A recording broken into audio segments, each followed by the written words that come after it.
Hello, everybody. I'm Kelsaurus, and I have Utao from BH3 Esports joining me today. How are you going today, Utao?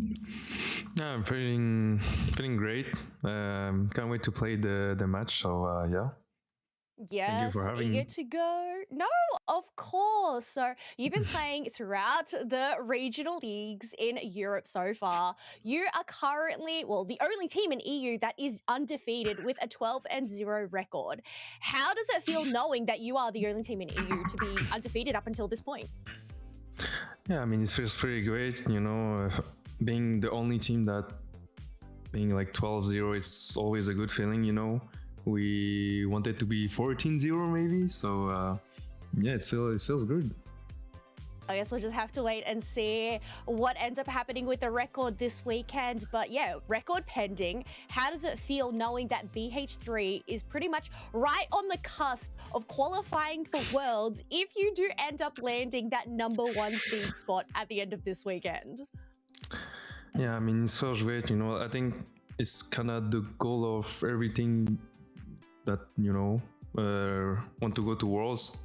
So yeah, I mean, good feeling. We just play our gameplay, and yeah, I think we're pretty happy about this.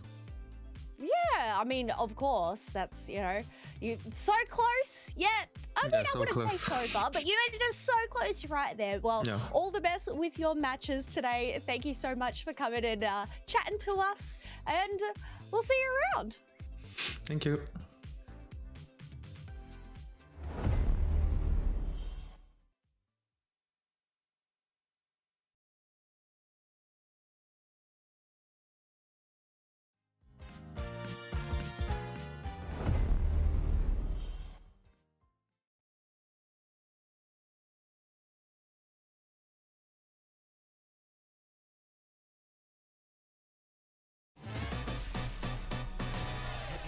Your back to the wall.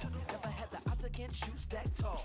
Never felt like you were about to fall. One wrong move and you lose it all. We can win the day if we unite. Come on. Yeah. Hey. We can win the what day. Just happened?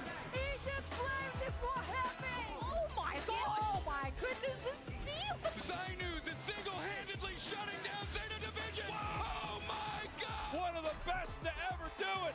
Luminosity Gaming! It's a turn! It's a turn! Peru Unite are your world champions! Hey, we can win the day if we unite. Welcome back, everyone, to the Pokemon Unite Championship Series. Hey, Reggie Drago. We are taking a look at Thea Sky Ruins right here, your battlefield here in UCS. And we are back with our regional leagues. Week 5, aka the Chaos Trigger. This is going to be a very exciting one. Zoinks has it up on the whiteboard already. I cannot wait. Hi, everybody. Jake, your resident content cowboy here. Yee to the ha. I am joined by some incredible casters today. Zoinks, how you doing, buddy? I'm doing fantastic. I'm so excited about this. For anybody who doesn't know what a Chaos Trigger is, well, get ready to hear it around 1,000 times over the broadcast weekend this time around. There's a chance for ties in our playoff race, as well as a chances at the first place in some of these regions to lock up a world spot with their overall season record. And, well, we're just really excited about any of the matches that might throw things a bit of a wrench in that situation, which, of course, will invoke a Chaos Trigger, which we're tracking. So. We'll be talking more and more about Chaos Triggers as we go. I can assure you, it is a phrase I learned about maybe 30 minutes ago, and I can't get enough of it. So I'm very excited. Soph, how are you? I'm doing good, and thank you all, everybody, for welcoming me back for this week 5.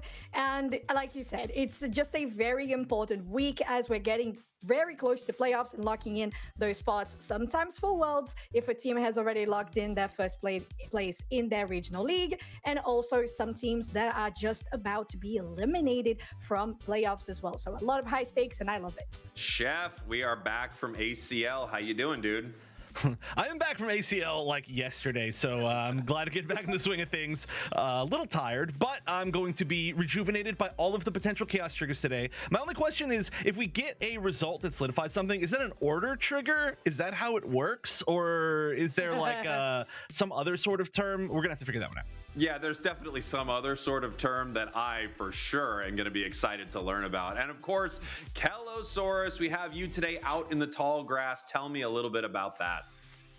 I'm really excited to be out in the tall grass today. As you would have seen, I have already been conducting interviews with some of the players from the EU region. But yeah, doing some interviews, doing some other off-stream broadcast coverage. I feel like Chaos Trigger, it sounds like a Unite patch name. So I don't know, take note. That could be a future Pokemon Unite patch. Yeah, that would be great. And you got to see some of the matches off stream already, right? With some pretty surprising results, didn't you, Kello? I did know. I don't. Yeah, I'm not sure when we'll have any updates on those. And I believe we do have Avalanche, who did end up losing their first game, but we're still waiting on the results for that other game that they are to play up against Kamai. Oh, okay. I thought we heard something about Komai and Avalanche off stream, but we'll take a look at that here in 1 second. We are going to take a look at our standings right now. And I do want to mention that maybe 5 minutes before broadcast, I said, how do we not have a giant thing that pops up when we say Chaos Trigger? I feel like I could work that quickly, but fair enough. As we take a look at our regional standings, we're going to take a look at Europe first. Chef, were you taking Europe here? Yeah, no problem. EU's really interesting. Obviously, the race to lock up that first spot is going to be so important. BH3 undefeated so far, having a great chance, and with Komai having a bit of a rare misstep potentially. Again, more updates on that in a bit in the future. BH3 might have already been locking it up, but where it gets really interesting in EU is actually the qualification for the playoffs in general. Volticons, Los Cardocados, and Engage all having a chance to fight over those bottom spots. It could be a very important match coming up right away, and even the one to follow will be so important. All right, so now we talked a little bit about Chaos Triggers. Maybe we didn't mention it at all, but Latam is the reason this got brought up earlier. Yes, it is, Jake. And, well, it involves none other than the current world champions, Peru Unite, and that match that they're going to be playing later today against Entity 7. So, to explain a little bit further about that Chaos Trigger we have been talking just a little bit about, it's a situation that involves one team and one match in particular having a result that kind of has a domino effect that could create a 4-way tie, 3-way tie. So a very interesting place for placements to be going into tomorrow because it is the last day of the regular league. And because of that as well, we have those tiebreaker rules as well in place, the head-to-heads and the map differentials that we'll get to whenever we get to that. But we're still just kind of predicting on the Chaos Triggers. Right now, we have, with the first place being Force Gaming, 11-1, a very solidified team here, and Stamina Esports followed up on 10-2. And just a reminder for everybody, the teams that are highlighted in golden, they are already locked in for playoffs. So these two teams have confirmed that already. And if you get closer into the bottom side of this placement, you notice that majority of the teams are actually pretty close in placements: 5 and 7, 4 and 8, 3 and 9. So very decisive games that are going to be played today, considering that as well, Tuesday needs to beat Infamous today and DreamHack tomorrow to comfortably qualify. So very interesting and super high stakes. Yeah, LATAM is always so close. Such an exciting region. I mean, we don't really have any of the, unfortunate 0-12 teams in LATAM. Every single team insanely competitive. And thanks for bringing up the golden teams. They're already locking in their spots to the playoffs. Some teams looking to lock in their spots to Worlds. And I know, Zoinks, you've been taking a look at North America here. I think this one's me. We're trading for this one. But I'll you know what, Zoinks, do you want it? No, I'm just kidding. You can't have it. No, North America, not a big Chaos Trigger region, I would say, altogether, compared to the other two, where we do have some pretty set in stone teams qualifying for the regional finals. This is going to be the first group that already is kind of somewhat decided, and we got a chance to see that at the end of basically a month ago in our last show. But there are, of course, some potentials that could happen with who gets that first seed that automatically qualifies for Worlds, with Evil Geniuses just barely trailing behind Root Dig. However, they will be playing again today, which we'll see the schedule, of course, in a minute. But that does give them the opportunity to overtake. However, they're going to have to play extremely well if they want to do it. And then the scores are really close in our next three teams: IX Gaming, Lunex, and Extinction, all the X teams. And that is going to be a big fight for seeding. Yeah, so many exciting possibilities happening this weekend before we get ready for playoffs. And of course, yeah, Root Dig just looking for that world spot, which is insanely interesting. And I'm now getting word that we can talk a little bit about a match that happened off stream. Kello, do you want to update us here? Yes, I can actually do my job properly now that we have all of the information. So just want to confirm in terms of those off-stream matches that we had Gem Lepoulet lost to Avalanche 2-0. So of the day, but then Avalanche went on and continued to verse Kamai Esports and ended up picking up their second win of the day and the season as they managed to defeat Kamai 2-1. So great on Avalanche to be able to see that progress happening at the end of the season. I mean, it's kind of crazy. I mean, what a wild time to choose to do it when Komai needs to win some of these games to kind of lock their spots here. But here we go, taking a look at our broadcast schedule for today. First match is going to be BH3 against Volticons. That is going to be very exciting. We talked about a lot of the implications of these. Los Cardocados and Engage extremely close in their region. Force 11-1 going up against Entity. CACM in LATAM, one that I absolutely have my eye on against Infamous. CACM is such an interesting team because I feel like they are monstrously powerful in the live events, but have been struggling here in our regional league, only being 4-8, and that match is going to decide which one of them can stay with a possibility for the playoffs. Peru, Entity 7, Tuesday Esports, Infamous. That's right.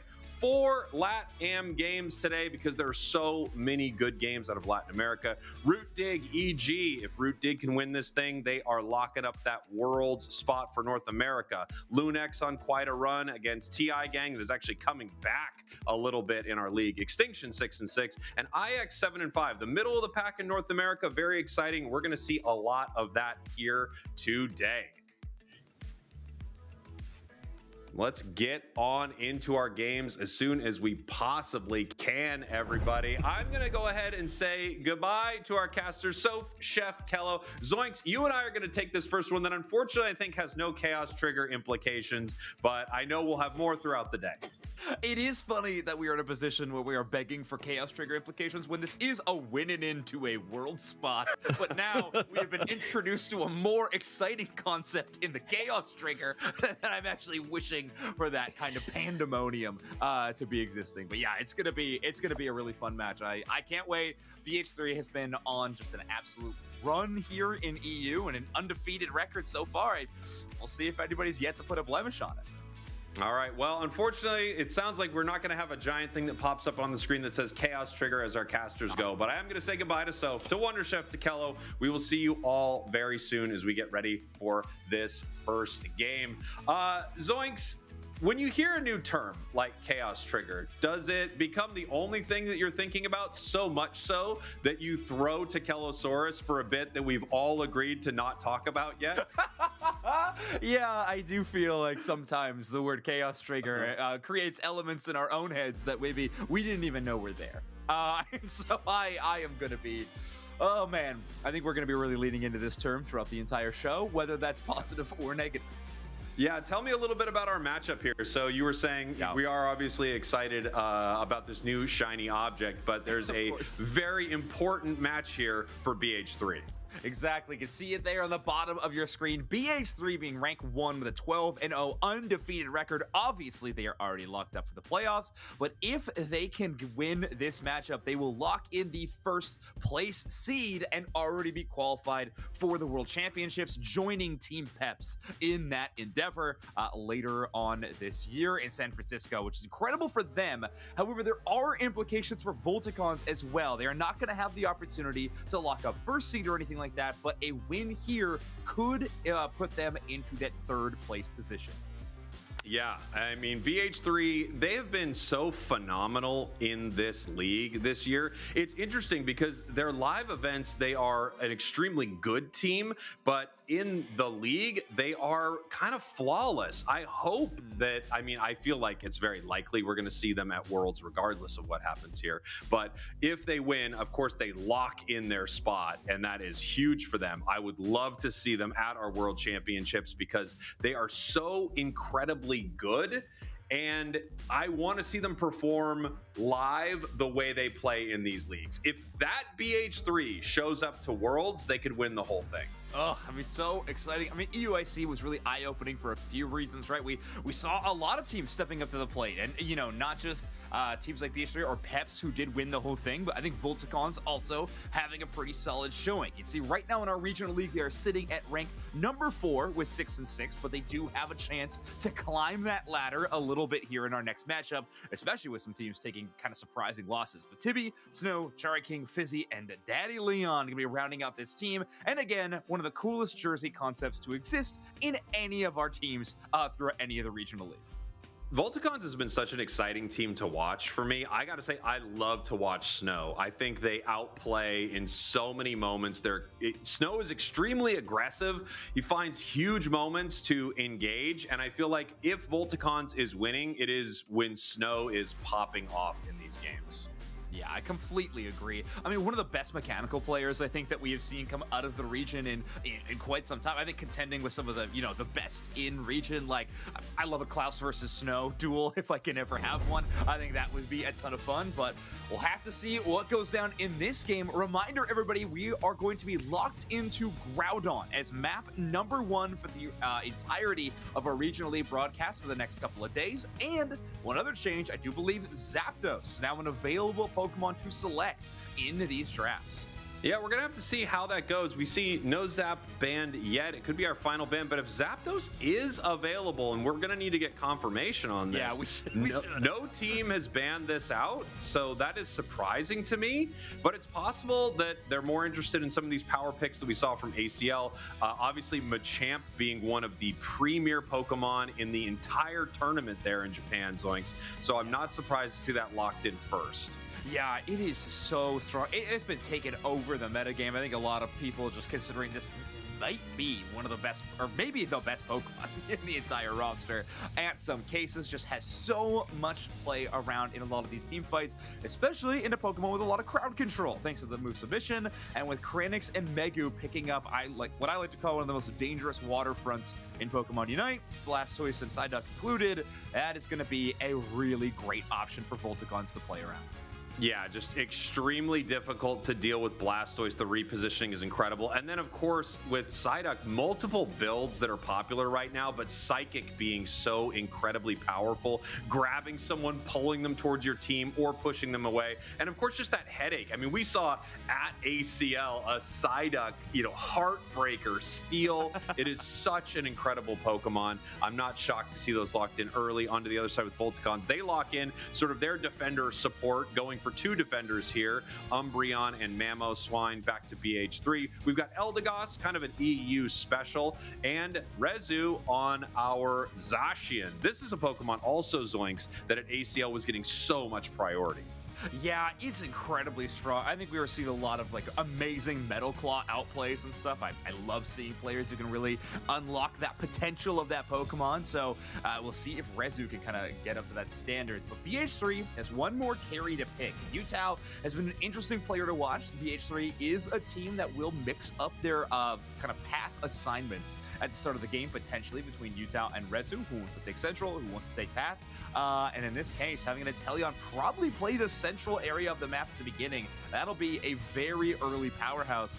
Question will be, what does Yutao want to build this Pokemon around? We've seen so much more Liquidation Inteleon these days, which, well, for my sake, it's been better for sure as an option.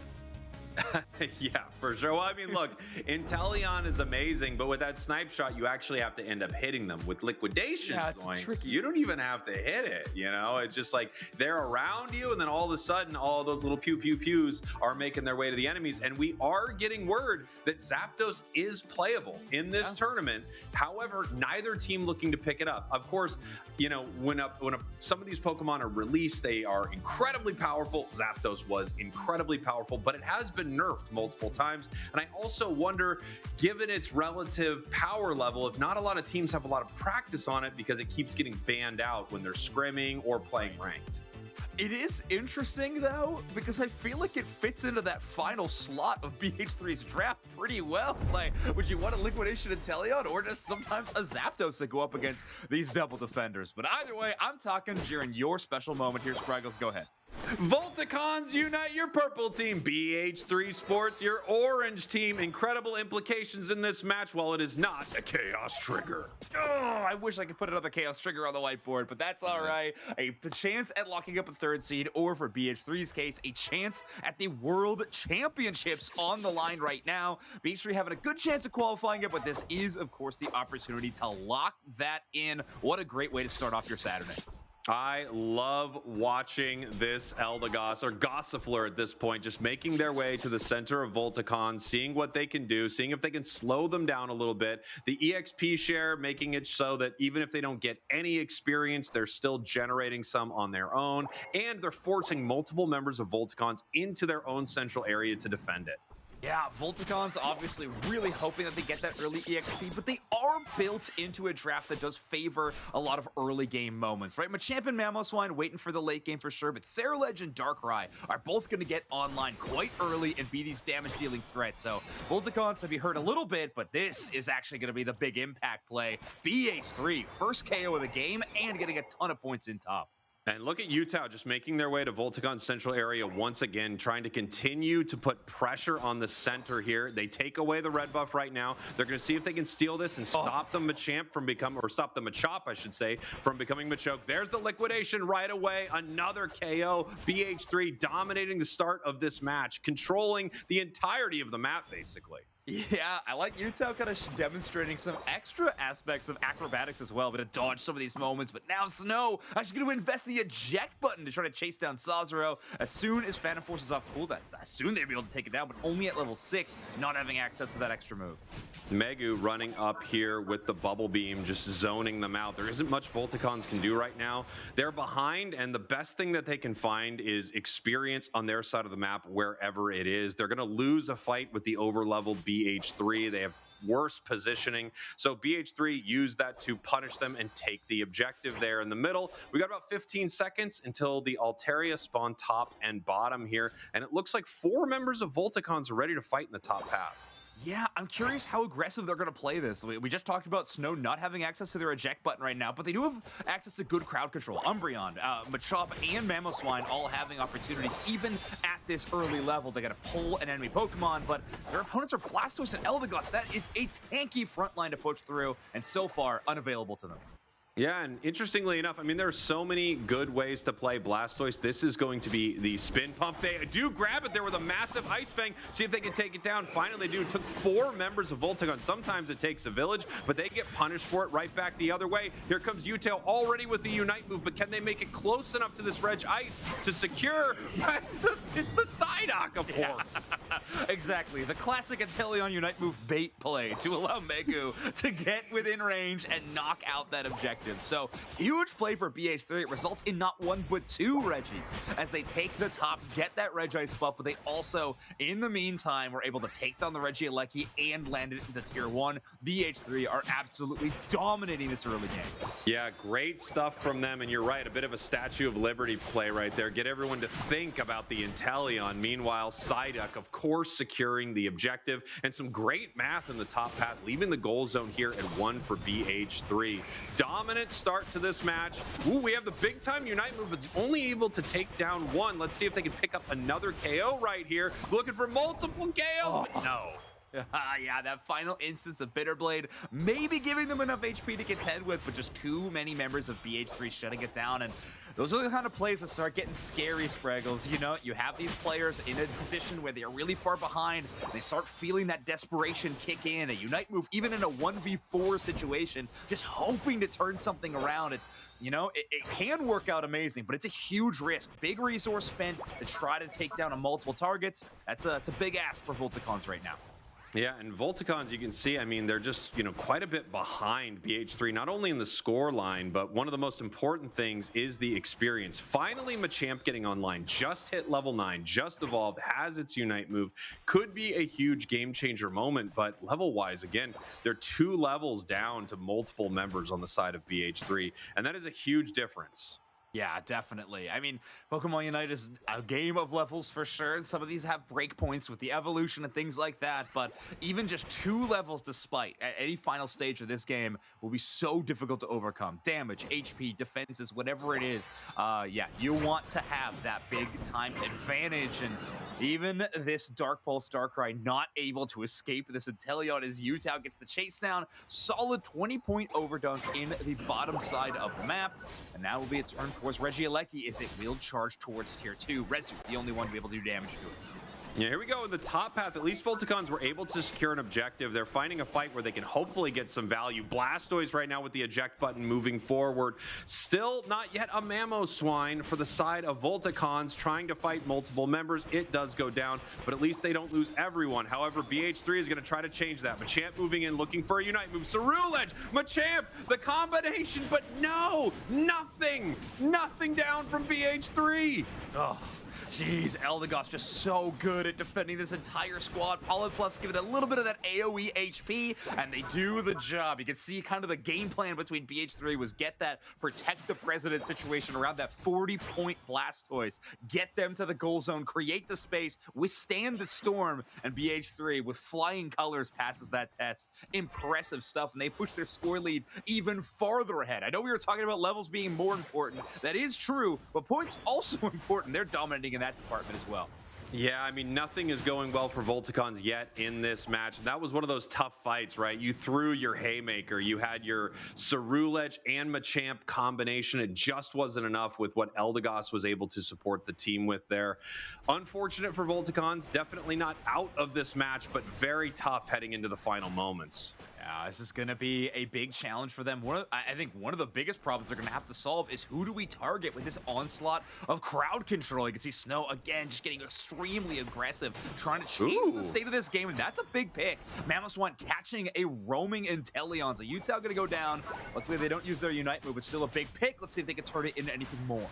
Yeah, and here we go. They're looking for a fight here. Darkrai underneath the ground, but not able to do too much. They're just peeling back. Cerulege getting caught in this moment. Snow looking for another KO. They grab one on the Psyduck. We have Mamoswine continuing to fight. Cerulege does go down. That's going to be the end of Mamo right here. In general, an exchange like this is better for Volticons when you're behind, picking up some of these higher level KOs. However, it's still not enough. Level 14 Zacian and 13 Inteleon. And let me tell you, you were talking a little earlier about breakpoints, Zoinks. One of the biggest breakpoints for Inteleon on the liquidation build is that level 13.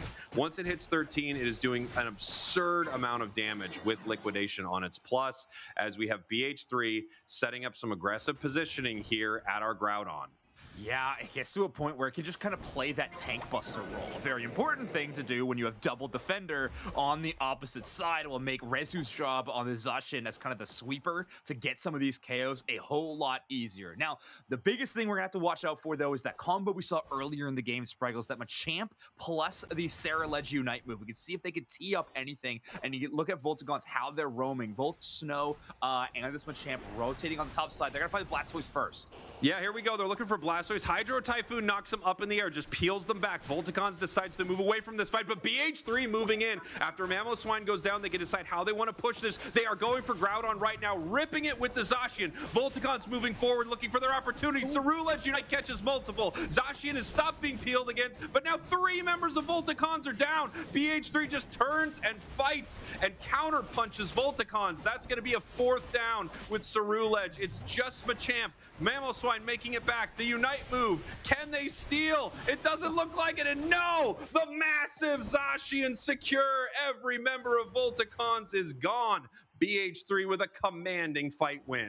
Yeah, now they're going to have a Groudon buff. Volticons will have a couple of Pokemon respawning for the defense, but I don't think it's going to be enough. A level 15 Zacian with a Groudon buff to boot is just too much damage for anybody to withstand. And BH3 off to an amazing start in this team fight. I mean, they're able to withstand so much of what Volticons threw at them. The Cerulege Unite move a little bit late in consideration for that team fight, and they have that big play on Kranix's Blastoise, and they're not able to get that KO.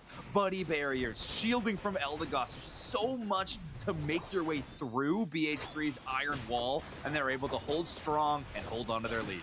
Yeah, I mean, I love the the pivot from BH3, right? You kind of put your opponents in this no-win situation. They have to pick members of BH3 off sort of one by one. So BH3 knows this. They decide to start tapping Groudon to force them to come forward into, of course, the trap from BH3, the team fight they wanted to take, or at least are happy to take at any moment. They push towards Volticons, KO multiple members, walk back towards Groudon for a pretty easy secure. Yeah, they kind of created their space. Maybe the only contender for that Groudon at the end being a Machamp, but even at that situation, you have one Pokemon left, and that team fight, pretty easy one to take down despite a Groudon buff. But really great work for this Eldegoss, in my opinion. I think Sazero doing a great job of shutting down a lot of these big offensive plays by Volticons. Eldegoss obviously having a healing-based Unite move, but with the Buddy Barrier as excess, it's just so difficult if you're not locking down the Eldegoss to actually make some of these Unite moves count. You can just see constantly this Eldegoss healing, getting the entire team back into healthy shape despite all of Volticon's greatest weapons.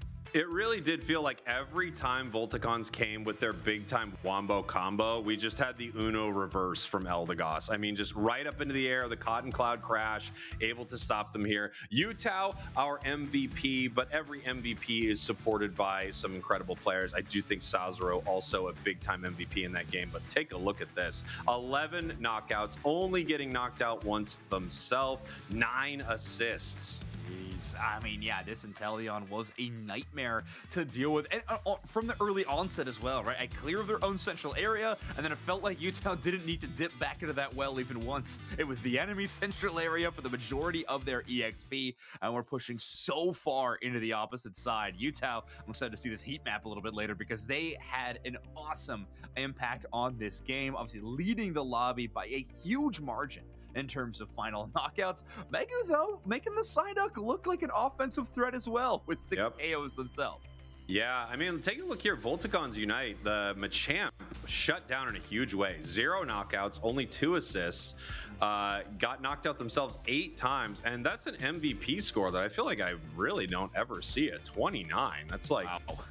I don't even know. I didn't know they went that low in the game, to be honest. I feel like it's always kind of in the mid 50s when things aren't going well, but that just really doesn't even speak to Volticons or Tibby's Machamp. It speaks to how well BH3 held that Pokemon down, never let it get an inch. You know, it needed to at least be on parity level wise, and they made sure it didn't evolve for almost half the match. Yeah, it felt like kind of a textbook match coming out of BH3 in this situation. I mean, anytime you hold a enemy team to double-digit scoreline, I feel like we have to give that a test, right? They're not able to break a single goal zone. BH3 winning, I think, every single objective as far as I'm aware, in terms of the Regis, both Alecki and the top rotating ones. So just absolute dominance of the Groudon map, and we will be returning to Groudon. So BH3, the ones to choose the Groudon. Volticons were choosing their draft side, and they did pick first pick. So we'll be jumping back into a very similar situation, an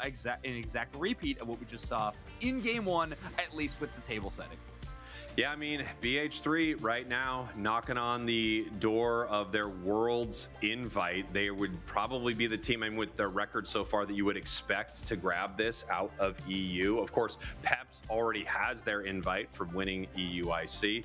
Man, if I swear, Zoinks, if this version of BH3 can show up to a live event, I really do think they are a force to be reckoned with. They are so dang good, and they're so good in this regional league. Yeah. It is interesting. I know that's what we've talked about a lot, right? Is their performance online versus their performance in person. But I am curious if it's also just a case of BH3 is really good at playing their region. You know, like there's another aspect. There's a lot of these in-person tournaments we have a lot more international competition than some of these teams are used to. And BH3 does seem to have the answer to their in-region rivals pretty handedly.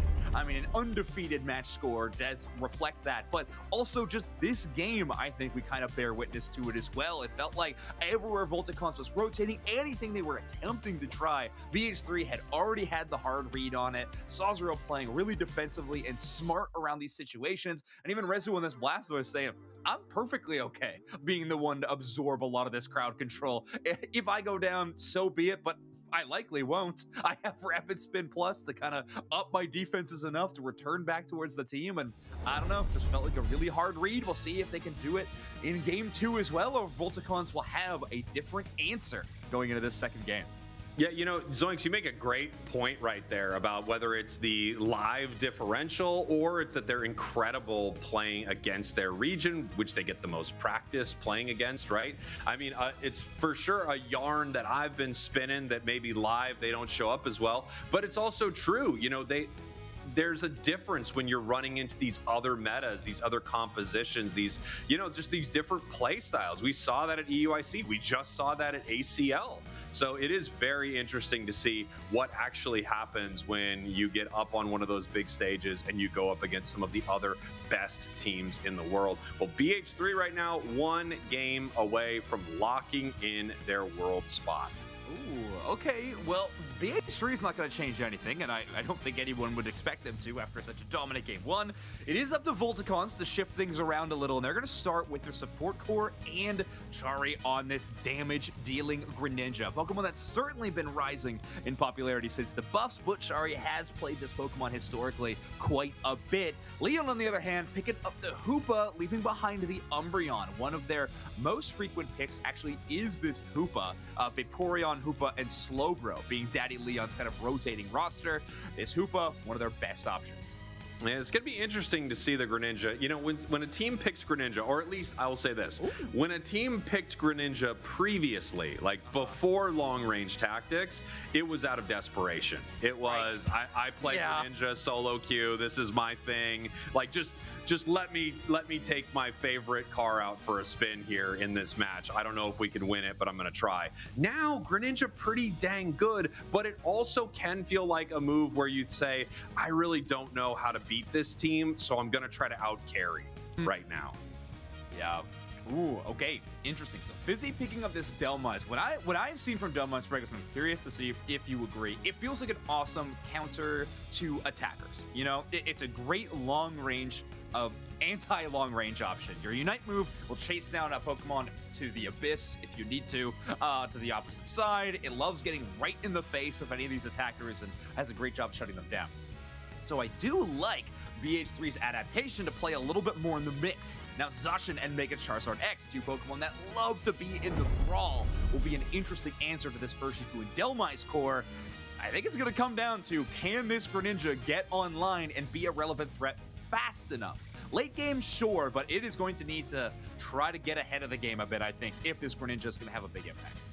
Yeah, about the Delmise, I'm 100% with you. It feels great if you're able to just grab something squishy on the other side, pull it to your team. Of course, any pick, anything where you can take someone way out of position, bring them to your squad, and hopefully shut them down in a fight is extremely valuable. Yeah. Right now, I'm only convinced that Overlord can play Delmise. That is the only player I'm looking to see Delmise on currently. However, it had great showing at our recent tournament, so we'll see if Volticons has some of that secret sauce that we saw at ACL as we head into game number 2. Volticons unite your purple team, BH3 Esport, your orange team. They say, we don't care about chaos triggers. We are locking up our spot to Worlds right now with one more game win. Yeah, what was Wonder Chef trying to create? An order trigger? So we might have BH3 on a match point on an order trigger situation.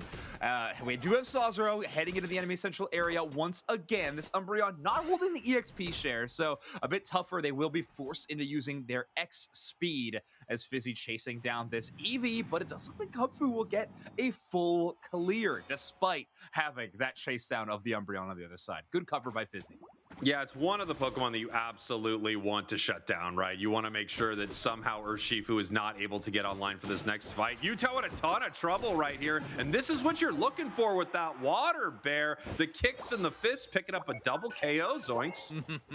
Yeah, some big plays from Snow on this Rapid Strike Urshifu. Now, it's not one of their top 3 picks for Pokemon. However, I think everyone is well aware that Snow fully capable of playing this Pokemon. I've talked a lot about their mechanical skill in the region. I do think Rapid Strike Urshifu is one of the most impressive Pokemon to demonstrate that. So loving to see this already. I mean, this is a different look from Volticons, absolutely, as they are now heading into the central area of BH3, taking that advantage that they got at the beginning of our match here. BH3 now letting their Charizard try to score and stack in the bottom path and get a ton of experience here. Yutao needs it to get online. Can they get it? No, it looks like it went the other way. Ooh, yeah, a bit of a scoreful fire punch as well. Yutao gonna try to make it back again, chasing that level 7. A couple of attack weight stacks, but yeah, still hunting this one. And now we do have Regidrago appearing. That Trick will head onto the Delmise, but just shy of picking up that last hit on this Regidrago. More EXP in the early game for BH3, so a couple of those early KOs, those early feints they gave up, might be softened by taking that Regidrago EXP. Yeah, no question about it. You know, they need to take every inch they can get because Volticons have already taken a bit of a mile. Level 8 right now on their Urshifu, and that means wherever they show up is going to be a problem for BH3. Fizzy in some trouble, does go down. We have Chari peeling back from this fight as BH3 is setting up for their fight in the bottom path. Volticons looking to counter this and walk down. Yeah, they're getting that early read. Again, they are playing this trick build of the Hooper, right? So they won't have those fast rotates off the portals or anything like that. Have to do things the old-fashioned way. Leon will escape the clutch as Mega landing some really devastating Psyduck Psychics. I think the Delmise already falling to one of those. Volticons got to be on their toes to avoid Megu trapping so many of these targets. Rezu in a good position here just to take this Regieleki, and then in the top path it looks like Volticons actually peels top to go for their secure. They're able to take down the Regirock moving forward here. So instead of moving bottom, which is what it looked like, they actually just moved through their central area and wanted to power up the Machamp here at the top path. Yeah, that makes sense. I mean, we are calling it out as a pretty huge problem for Volticon's draft last time, was just how little impact that Machamp was having. Game 2, that does feel like one of the things you want to talk about in the locker room, if you will. Things we got to shift up early. So, big switch for Volticons, catching up a bit more in the early game, but now it's BH3 knocking on the door thanks to the help of that Regieleki to catch up quite a bit. Rezu versus Shari, and this is Zacian versus Greninja, and Yutao might be hitting to try to chase down full KO. Use all their moves, but the Mega Evolution will be enough to close that one out with the Unite. And here we have Volticons looking to see what they can do with this top path. Once again, another member of Volticons just getting caught here. The Delmise goes down. We still have Charizard X in its Unite move. It is still Mega. We're going to see if Snow wants this fight here. And it looks like they are moving forward. Machamp going for the submission, but that mean look might have shut down the entire engage. Yeah, and Mega will even like tease him up with the Psychic as well. That combo is massive, but now we have Timmy going in for yet another fight. Kranix able to absorb that as the Blastoise. Wish healing will be just enough for them to make it back to the goal zone. So damage reduction and heals will allow this Blastoise to stay up. I mean, one of the toughest KOs in the game, not to mention having a Psyduck and Umbreon for backup. It just makes this Pokemon so strong. Yeah, I mean, what an impressive fight there from BH3. It seemed like they had a few moments that might have not gone well, but they just keep grabbing a member here, a member there of Volticons, and evening up the score. Volticons now scoring this bottom path. Yutao does not have a Unite move, but still scary enough to push them off this goal zone. Yeah, a healthy enough level, I think, to always be a threat, especially to a bit of a glass cannon in the Greninja. However, a glass cannon has got a lot of defensive options too. All right, here we got the engage. Obviously, the Umbreon passive allowing them to ignore that submission pull. The Machamp not so lucky, but nice play with that trick and Phantom Force. Good work from Leon to tee up and keep their Machamp safe. And here we go, just an easy secure, it looks like, for BH3. A possible steal from Volticons, but they're not even able to get close with the mean look. We now have the Regieleki walking in the bottom path as BH3 is moving their way through the center of the map looking for EXP. Are they going to push down here for a fight? Does Volticons actually want this? They only have 2 members down on the bottom path, and Urshifu is desperately trying to get there.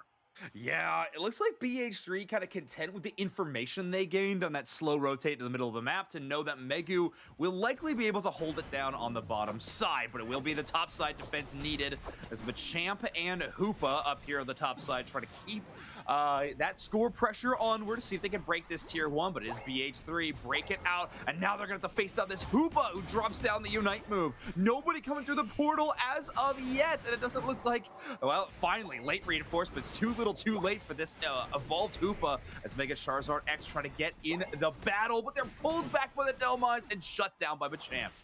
And Zoinks, you can call me Mr. Picture-in-Picture right now. The whole time I'm watching the fight in the bottom path that you're calling the fight in the top, they were able to get that Regieleki to walk to that tier 2 goal zone on almost no HP. A great fight from Volticons, and honestly, this is a great counter push from Volticons in the top path. Feels like they're doing great here in game number 2. BH3 needs this to get their spot to Worlds here, and now BH3 coming in for a fight. Delmi's bringing them closer, but I think they wanted to be closer. Yeah, just getting the fight on a little bit earlier. This goes on stands. That is a big Unite move from Greninja. Actually, will get the KO onto the Blastoise. A tough one to KO, but they finally get it done. But now they are in the mix. That Greninja can't stay safe for too long. They take 2. Megu goes down in the mix. Leon now there for the defense, but I don't think they're going to be able to stop the Charizard. No, 26 points in from Yutao, and they will break that tier number 1. Volticons losing a goal zone, and BH3 catching up a little bit in that score. And here we go. We actually have a very late Unite move on the Urshifu there from Snow. Not able to pick up a KO with it either. And it looks like they might pay for it themselves with a KO back the other way. Liquidation trying to fight through this. And we're going to see if either of them can get home. And no, both go down. Yeah, I think Leon just desperately trying to get in range to cast Trick on that Urshifu for that second time, allow for the portal just for the healing if they had any option, but not there in time. Good news for Volticons though, if you buy time on the top side, it will have an open space to hunt down this Regieleki on the bottom side of the map. We're 10 seconds away from our final stretch. Regieleki pushing towards that tier 2 will give Volticons a little bit of vision and a little bit of a chance to get some back cap points in. Right now they're going to play for position. Yeah, unfortunately for Volticons, that wasn't able to do too much. BH3 incredibly aggressive right here. Who's going in for the fight, though? Zacian kind of toying with their opponents. Delmise finds no one with the hook. It's a spinning Blastoise. Groudon getting chipped up here, Zoinks, but no one wants to make the engage. No one wants to make a mistake here.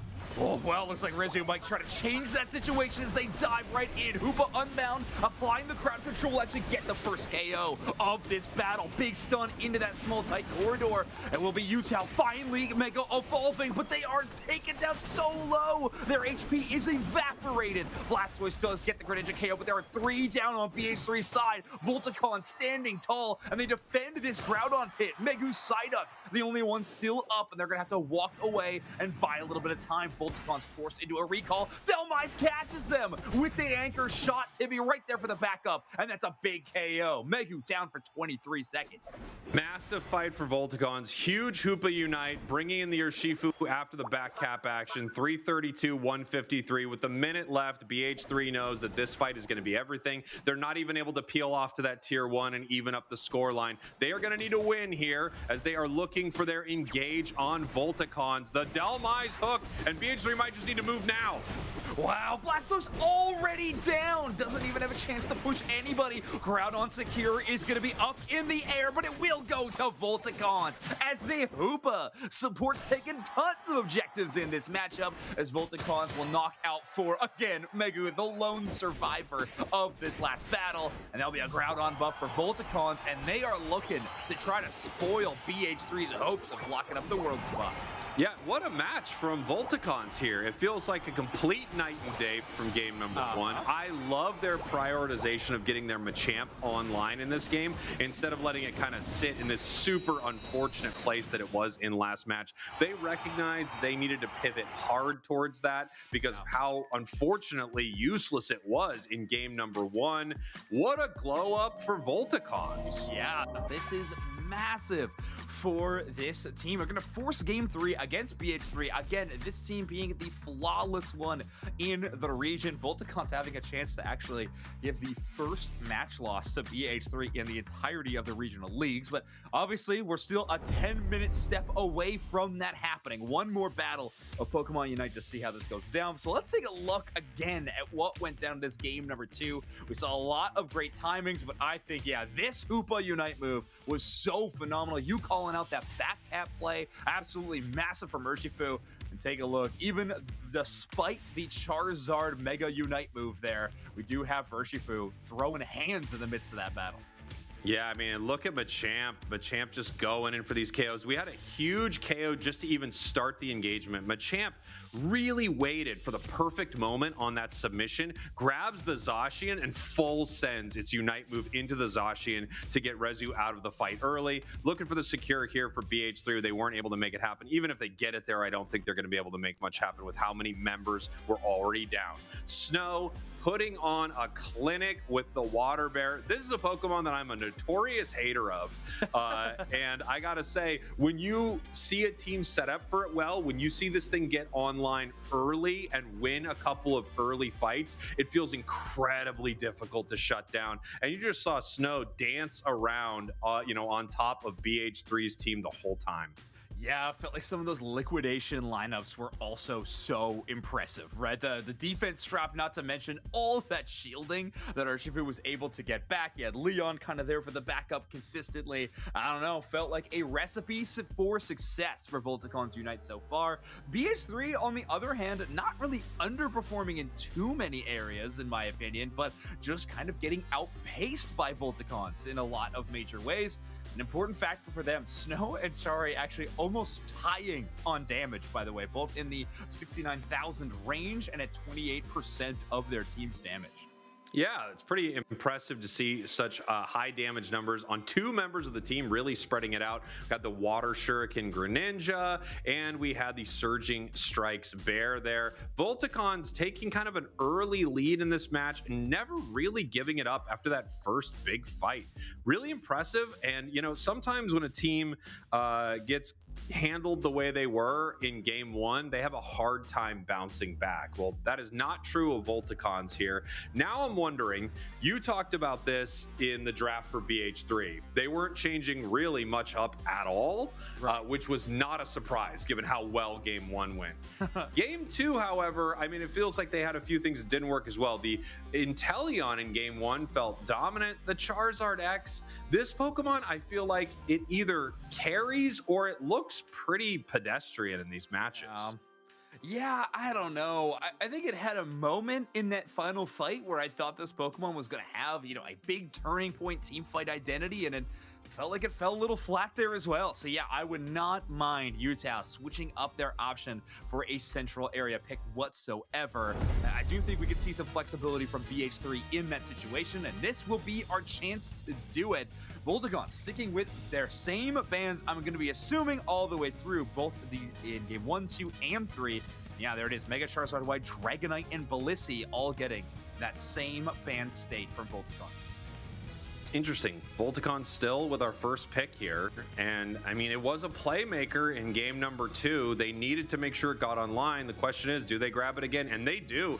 Machamp, a cornerstone of their strategy. Game 1 looked very rocky. Game 2, it rocked. Oh yeah. Hey, listen, if people watching at home are fans of Machamp, you turned into the right broadcast. I think you're going to be seeing a ton of this Pokemon.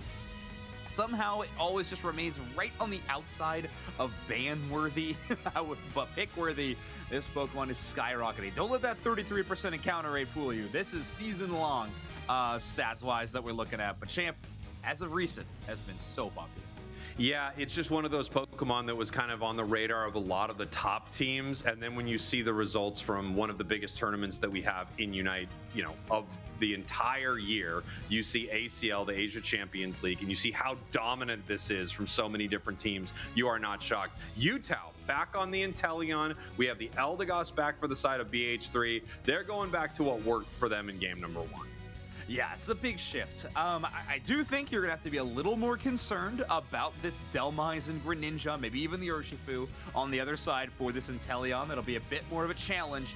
However, I think Sazero is going to have more options for this early invade against Snow.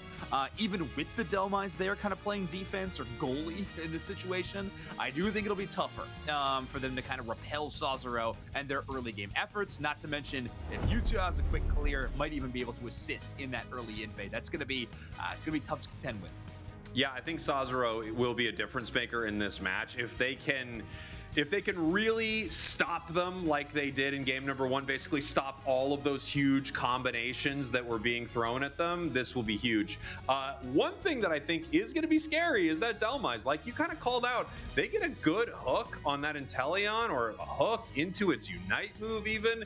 That could be really difficult to deal with. Not as scary for Char X, right? You get hooked by the enemy. All right, I'm heading up into the sky. I'm going to slam you down. I can fight here. That's kind of fine. Charizard needs to close the distance anyway, right? Yeah. But Inteleon doesn't really want that. Yeah, I mean, if you're fire punching, you need to close the distance there. As we head into game number 3, Volticons unite, your purple team, BH3 Sport, your orange team. Again, if BH3 wins this, they lock in their spot. 2 worlds for EU and Volticon. They want to stop that. They want to stop the, what do we call it? The order trigger? The order trigger, yes. I think we're fully leaning into the order trigger at this point of the game.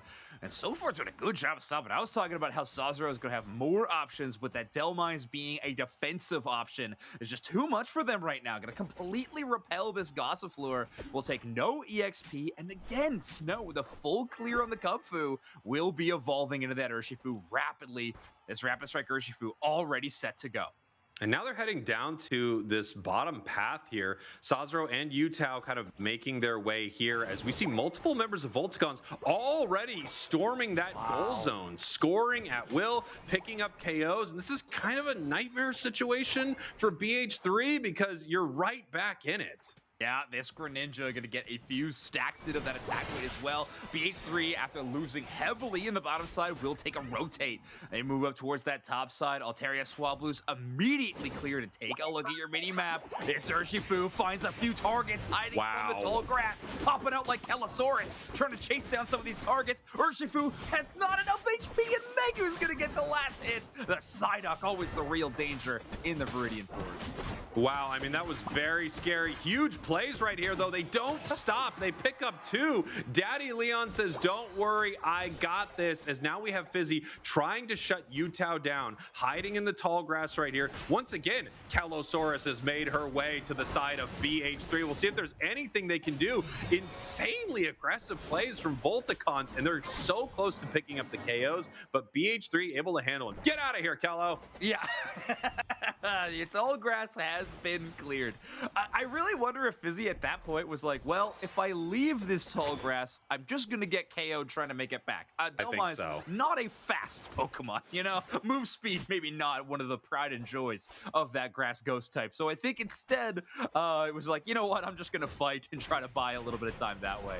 Regidrago getting some early attention. Liquidation hurts so bad, though, as Utah has hit that level 7. We got the submission Machoke looking on the outside. Looking to find if they can take any target up into the air. But it is the Zacian walking away. Utah picking up that KO to the Machoke. Yeah, now Volticons is going to have to decide how they want to play this right here. They can't really step off pad very well, which means they have to give up a ton of this experience to BH3. We have Daddy Leon just looking for a possible steal for some of this. Nice fight for BH3. Great Regidrago secure. Blastoise is now online. And unfortunately, a few of their sneaky plays from Volticons have not turned into big KO moments.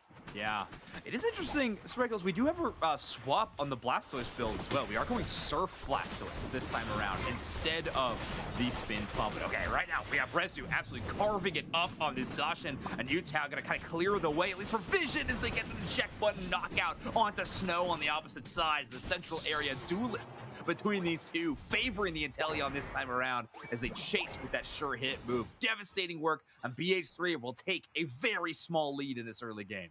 Yeah, 71-73. A nice fight again for BH3. And while the start of the match went the way of Volticons, this is definitely evening itself up here. Question is Rezu going for the break right here? They could keep the goal zone open and just continue to farm, and it looks like that's what they're going to do. Regice now being taken by Volticons. We're going to see if BH3 can possibly steal this here with Blastoise. No, just a little too late. The Unite move finds no value. Great fight there from Volticons. However, a nice little catch on the Psychic allows BH3 to pick up a KO back the other way on Delmise. Yeah, I mean, consolation prize for a Hydro Typhoon, I suppose. Megu catches one of the targets falling as soon as they do with that Psychic, pulls them in, and sets up the liquidation play from Utah. So a bit of a 3-part combo, but again, not the result that they were looking for in this situation. BH3 gonna have to go back to the drawing board for that one. What we did, like you mentioned, Spraggles, there is a goal zone at very low HP on the bottom side of the map here, and Rezu with full pockets worth of 40 on the Zacian, I think is always going to be considering when is going to be the right time to get a big overdunk. Yeah, if they just allow these goal zones to stay up, that's going to give Zacian an absurd amount of experience for them to take all by themselves, basically. Volticons has walked away from the bottom path. It's not ideal for Volticons, and I think they'd actually probably like to break the goal zone on the other side to stop this. At least now we have level 9 on the Machamp, so they are able to start making some plays. But once again, it's about the 5-minute mark, a little later than you would want for sure. Yeah, been a much slower game for this Machamp in game number 3, a bit more akin to that play in game number 1. Good coverage by Fizzy again. Well, I think's been playing a really solid job of this main defender, Delmise. But Megu on this Psyduck is just so scary. Constant pulls, these bubble beam stunts as well. But here comes the engage. Big pull. That Zacian is taken away to the other side. Unite with the Delmise will chase down the Inteleons. Exactly how you drew it up. But there's Saucero with the backup of the Eldegoss. Does clear enough space though, as Volticons will knock out the Regieleki. But Utah is never done. Objective or not, this team fights will always result in a Utah KO. Calculated retreat there from BH3, allowing Regieleki to walk and only getting a 1-point overcap. They knew the goal zone was going down eventually. They don't need to keep Zacian down there fighting any longer. A good move from BH3. However, I do think we saw a little bit of that Volticon strategy work out in this fight. Yes, Fizzy the Delmise goes down in this moment, but that's exactly what they planned on. They go to grab Inteleon, they Unite move it, they push it completely away from this objective and set up a huge win win for Volticons, able to get the Regieleki. If they can make another play like that at the final moments, that'll be game. Right. It's their job was to remove the Inteleon from the fight. Yeah, you know, by hook or by crook, whatever it takes. Or by hook. Yeah, and by hook. In that situation, it's just get in their face and remove the Inteleon from being a factor. Ooh, big pull again, but it's Megu on this Psyduck. I mean, they don't mind getting in the mix at all. They got the headache, and their psychic power has been enhanced as Megu pushes on the opposite side. We'll have to deal with the headache for a moment, but that will be Blastoise's turn to kind of create that space in this liquidation. At that plus level now, it's just hurting so much. Yeah, Greninja looking for a moment. They're not able to make much happen. It's a double KO for Utah as they are pushing back towards the other side. Fizzy in some trouble right here. We have Snow looking for a KO, trying to take down this Inteleon. Even with a Unite move, it is not possible. No, once again, I mean, the Eldegoss here just keeping it healthy with the Pollen Puffs. Incredible stuff. The Cotton Guard. It's so difficult to do enough burst damage. Utah, level 14 and a half. 30 seconds now until our Groudon hits the map, Zoinks. Oh, this is so scary for Volticons now. They got really desperate to make that play happen. I mean, we had a Delmize Unite move at around 240, and honestly, I think Fizzy, the fact that they're still up and didn't get KO'd might actually come as a hindrance. They kind of wanted that Unite move charge by going down in that team fight, but a couple of power-ups, the shielding allows them to make it back to the goal zone, so now Volticons can be pretty desperate for a couple of these Unite moves, and Utah will have a bit less to worry about with that Delmize Unite move not online and ready to go. You do see how Blastoise is watching that top side goal zone. They can rotate to block the Greninja score. Yeah, that'll happen very, very quickly. Good stop on the top side. Top fight, though, seems to be what we're poising for.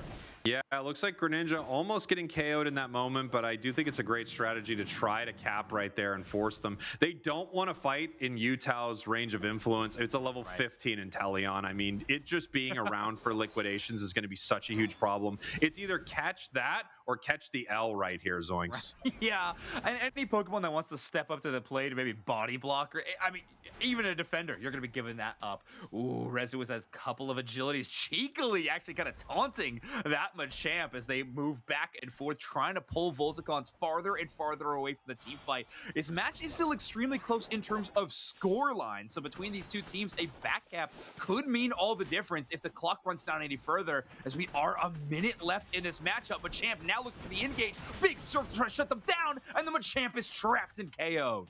Yeah, beautiful play there from BH3, and now Volticon's in so much trouble, having to run away from this. Here comes Blastoise, looking for their moment. Greninja using the Water Shuriken to get away, but they go down regardless. Sazero, the Eldegoss, picking up the KO. Urshifu hiding, trying to find Utah, bouncing around the fight, but not able to get the KO just yet. Looking for their Unite move, but it doesn't look like it matters. Here comes the Delmize with the big-time hook, but everyone on BH3 is so healthy because of the Eldegoss. Groudon now at half. We have Volticons trying to rip this. This could be their play. The Hydro Typhoon. Machamp goes down. No, it hits its Unite move. Can they get it? It is secured. It's secured by Volticons. It looks like it's Hoopa. Hoopa grabs it, but is there enough time? Can they score? Can this Delmize win the fight? We have Utah trying to score 50, being stopped by Greninja. We have them running to the other side of the map. Can they score, though? Delmize trying to put the points in. Zacian attempting to score up top, and no, Volticons not able to make the score.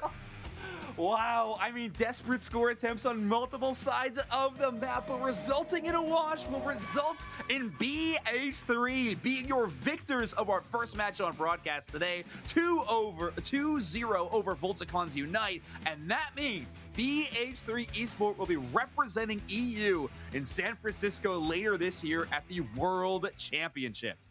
Yeah, huge congratulations to them. What a season they have had. BH3 is just a phenomenal team. They proved it again and again, week in and week out. The kind of team that doesn't even concern themselves with chaos triggers. I bet they don't even know what the word is because they're worried about order triggers or whatever better word we come up for. Yeah, we're still looking. We're definitely still looking. We're not sold on it, everybody. We're positive we like chaos triggers, I can assure you, but we're not sold on order trigger. I think it's good, and it's a great starting off point. Yeah. Oh, man, I really loved that moment in the final fight from BH3 Esport, kind of trying to pull in this Machamp constantly, knowing that submission would make them kind of invulnerable to the Psyduck Psychics, but after they use that move, they will have a chance to shut them down. Kranix landing some great surfs, timing those extremely well to become unstoppable and avoid the submission. Felt like those timings were so important. But Champ Unite move makes things a little tricky here, pulling off multiple of enemy Pokemon of BH3 to pull them out of contention of last hitting Secures. But it is that laser from Daddy Leon to take down the Groudon. But even that, not enough to turn the tables and take down this flawless BH3. Yeah, I mean, really impressive stuff there from BH3. The MVP once again over to Utah. This Inteleon looked phenomenal, but I have to, I mean, I'm just going to shout it out again. I mean, there's really no weak link on this side. Everyone playing an incredible game, but Sazero on this Eldegoss shut down every single moment that the burst damage would have been enough to get rid of Utah. I mean, it just feels like they played that so incredibly well. It was difficult for Volticons to deal with in game 1. It's difficult for Volticons to deal with here in game number 3. And also, I hate accusing players of cheating or hacking, but I do think Megu is cheating or hacking with those psychics. They land 99% of their psychics. It's like they are perfect on Psyduck Psychic. It's crazy. Yeah, Megu's cracked on this Pokemon. We're going to have to keep an eye on that, or at least international teams will, as now they have to start preparing for another team who has been locked in for the World Championships. Megu, a player you're going to want to do your homework on when watching what they can do in these international competitions. I can't wait to see that, but BH3 just having an amazing time in our regional leagues. I think this is what pushes them to 13-0, and they're not even done the season. Technically, they have locked up that first place spot. Utah, so impressive on this Inteleon. I think I liked this option a whole lot more than the Mega Charizard X, so I was happy to see BH3 kind of cooler heads prevail, return to the draft strategy that worked in game number 1. Yeah, I mean, Utah's Liquidation Inteleon looks amazing. A lot of times when you are looking for what Pokemon to play, sometimes they say, play the buffs. And Liquidation was buffed a little while back. I think it took players a minute to stop playing the flashier build, which is Snipe Shot. It is very cool when you land Snipe Shots and you feel like a legend. But look at what you can do. Feeling. Oh, well, let me tell you, buddy. When you land a Snipe Shot, and one day I'm sure you will, when you land a Snipe Shot, I mean, you feel it in your controller. The whole screen shakes. It lets you know that you hit it. You did like 8,000 damage. It's a really satisfying feeling. Ah, it sounds so cool. I can't wait for that to happen to me one day. It's gonna be really neat. For you, I would recommend, there are moves in the game that are sure hit, like Liquidation. You don't even need to aim with some of these things. You just need to find where the enemies are. That's where I'd probably start. That's where I need to start. That's good to hear. I don't know. I feel like I'd find a way to miss those two. But either way, we can rely on some of these top players to make sure they are not missing those. And one thing that we all want you not to miss is going to be the hotel opportunities for NAIC coming up. Obviously, these international competitions are amazing, but you're going to need somewhere to lay your head. Check out this QR code or pkmn.news/NAIC26 hotels for more information on hotel deals around the convention center. Yeah, it's very important to get that early. When Pokemon, descends to a city for an international championship or worlds, it's pretty crazy. The whole place is taken over. Wherever you go, you find Pokemon fans, and that is especially true for everywhere you are trying to book. So it's something that you're gonna want to do early for sure, Zoinks. Yeah, absolutely. So that's your way to beat the crowd. Again, scan the QR code that just always on the screen or pkmn.news. So, yeah, I can't wait for NAIC. That's going to be so fun. But obviously, we are now almost at the end of our regional league sprinkles. That is crazy to think about. The final week of regular season competition. The next weekend we have this broadcast, we'll be talking about playoffs.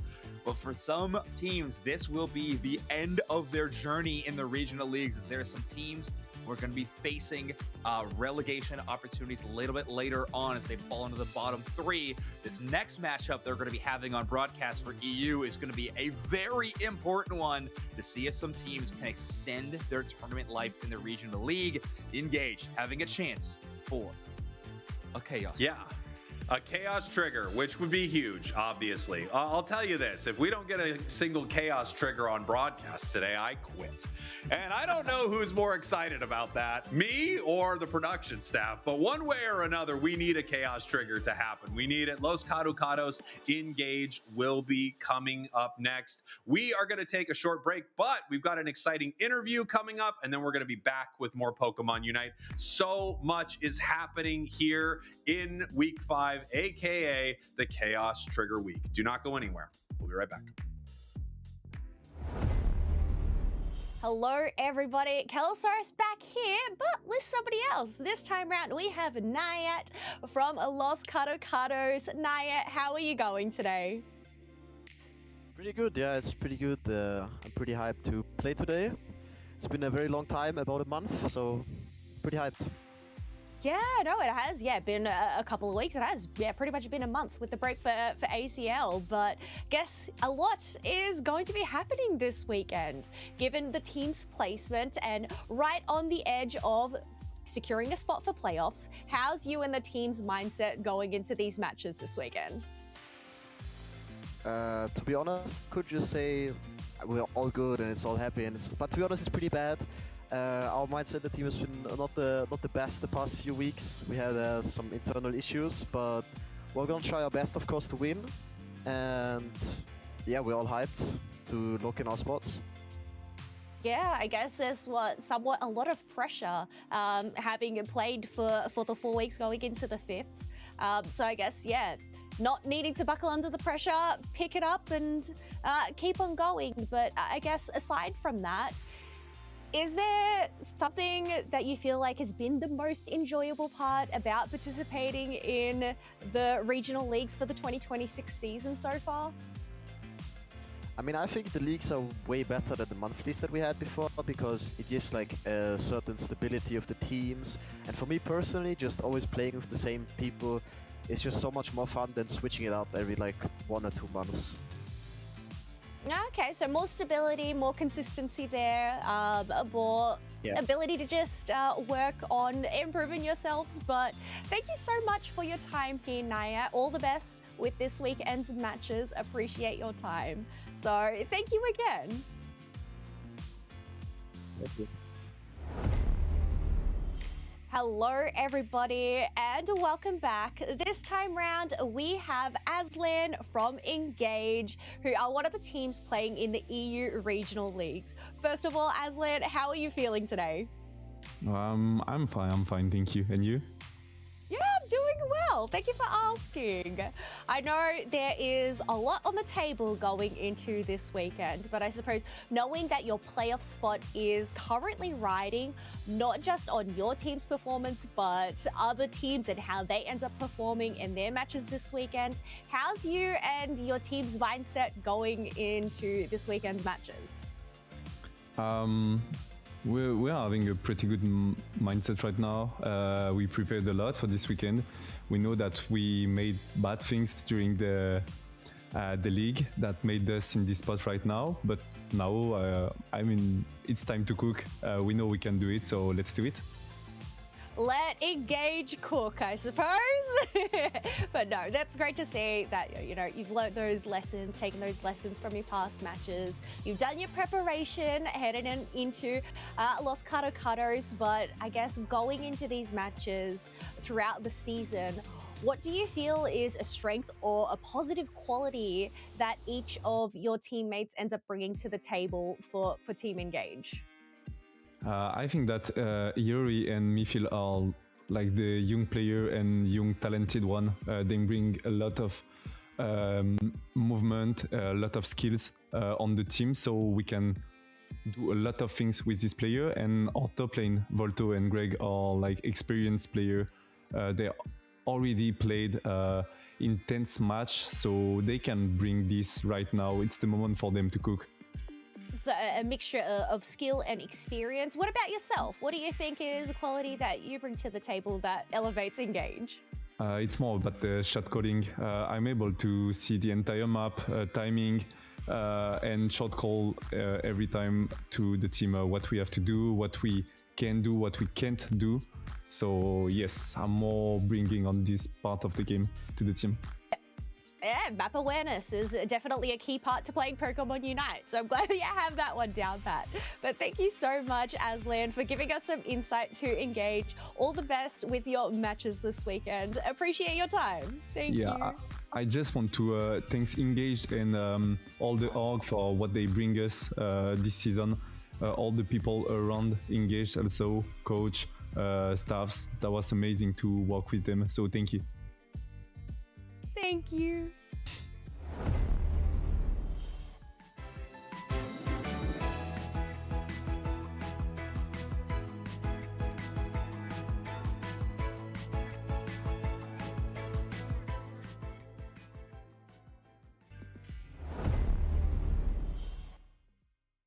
Welcome back, everybody, to our second match of Europe League in Unite Championship Series. I'm Serchan, and with me, we're going to be taking you through the action, is Wonder Chef. How are you doing today? I'm doing great. A great first set to start things off. I'm a big fan of both those teams, but Volticons is kind of my secret, like, I gotta root for them the entire time team, especially because they offered me a jersey if they make it to Worlds, and I definitely want one of those. Love those jerseys, like Zoink said. But like I said, great match to start off, but we've got so many close matches that are super important, and we're going to be following up with another right now. Yes, we are, and that will be Los Cardocados versus Engage on a very close record here, so very important for them to actually make this series count. In Los Cardocados, we have Nayat, Jose MF, Bertillo, Girari, and Relly. Now, Chef, they are on the 5th rank here of placement in Europe League, with 5-7 record and a game record of 14-15. So they've almost always won and always lost on a 50% ratio. They're close. They're a true middle of the pack. And really, again, just to kind of recap where we're at in EU as far as scores, being middle of the pack is quite strong at the moment. So Los Cardocados, they are very close to being able to lock in their spot. And I believe a win here will make sure that Engage does not qualify for the regional finals, and then that should lock in Los Cardocados. So we'll see if they can make it happen even with that kind of middling score. On the other side here, we get to see the team that had a considerably better camera, I would say, than the previous team with Engage. Yes, that was such a crisp image that Aslan got to us there. Very, very much love to see it. Now, with Engage, now a 6th ranked team on a 4-8 match record and a 10-17 game record. As it says on your screen, they must win this series to remain in the league going into that playoffs. So with Mifil, Voto, Aslan, Greg 22, and Hayori, they really need to make this happen in this series because, well, you only have today and tomorrow. With this one being as important as it is, you don't want to have your next match tomorrow to only be a pride match. Right. Now, Engage, they have to win basically both of their matches after this, I think, to be able to have a chance to qualify. And if they do end up winning this match, there are going to be a lot of potential tiebreaker situations. And of course, you and I have been trying to figure out tiebreaker situations for the entire last hour, basically, if not even before that, before the show. So I'm not even going to speak on those quite yet. Right now, though, we do know that Engage needs to win. Los Cardocados would love to win, as we're going to get into the first draft of the set.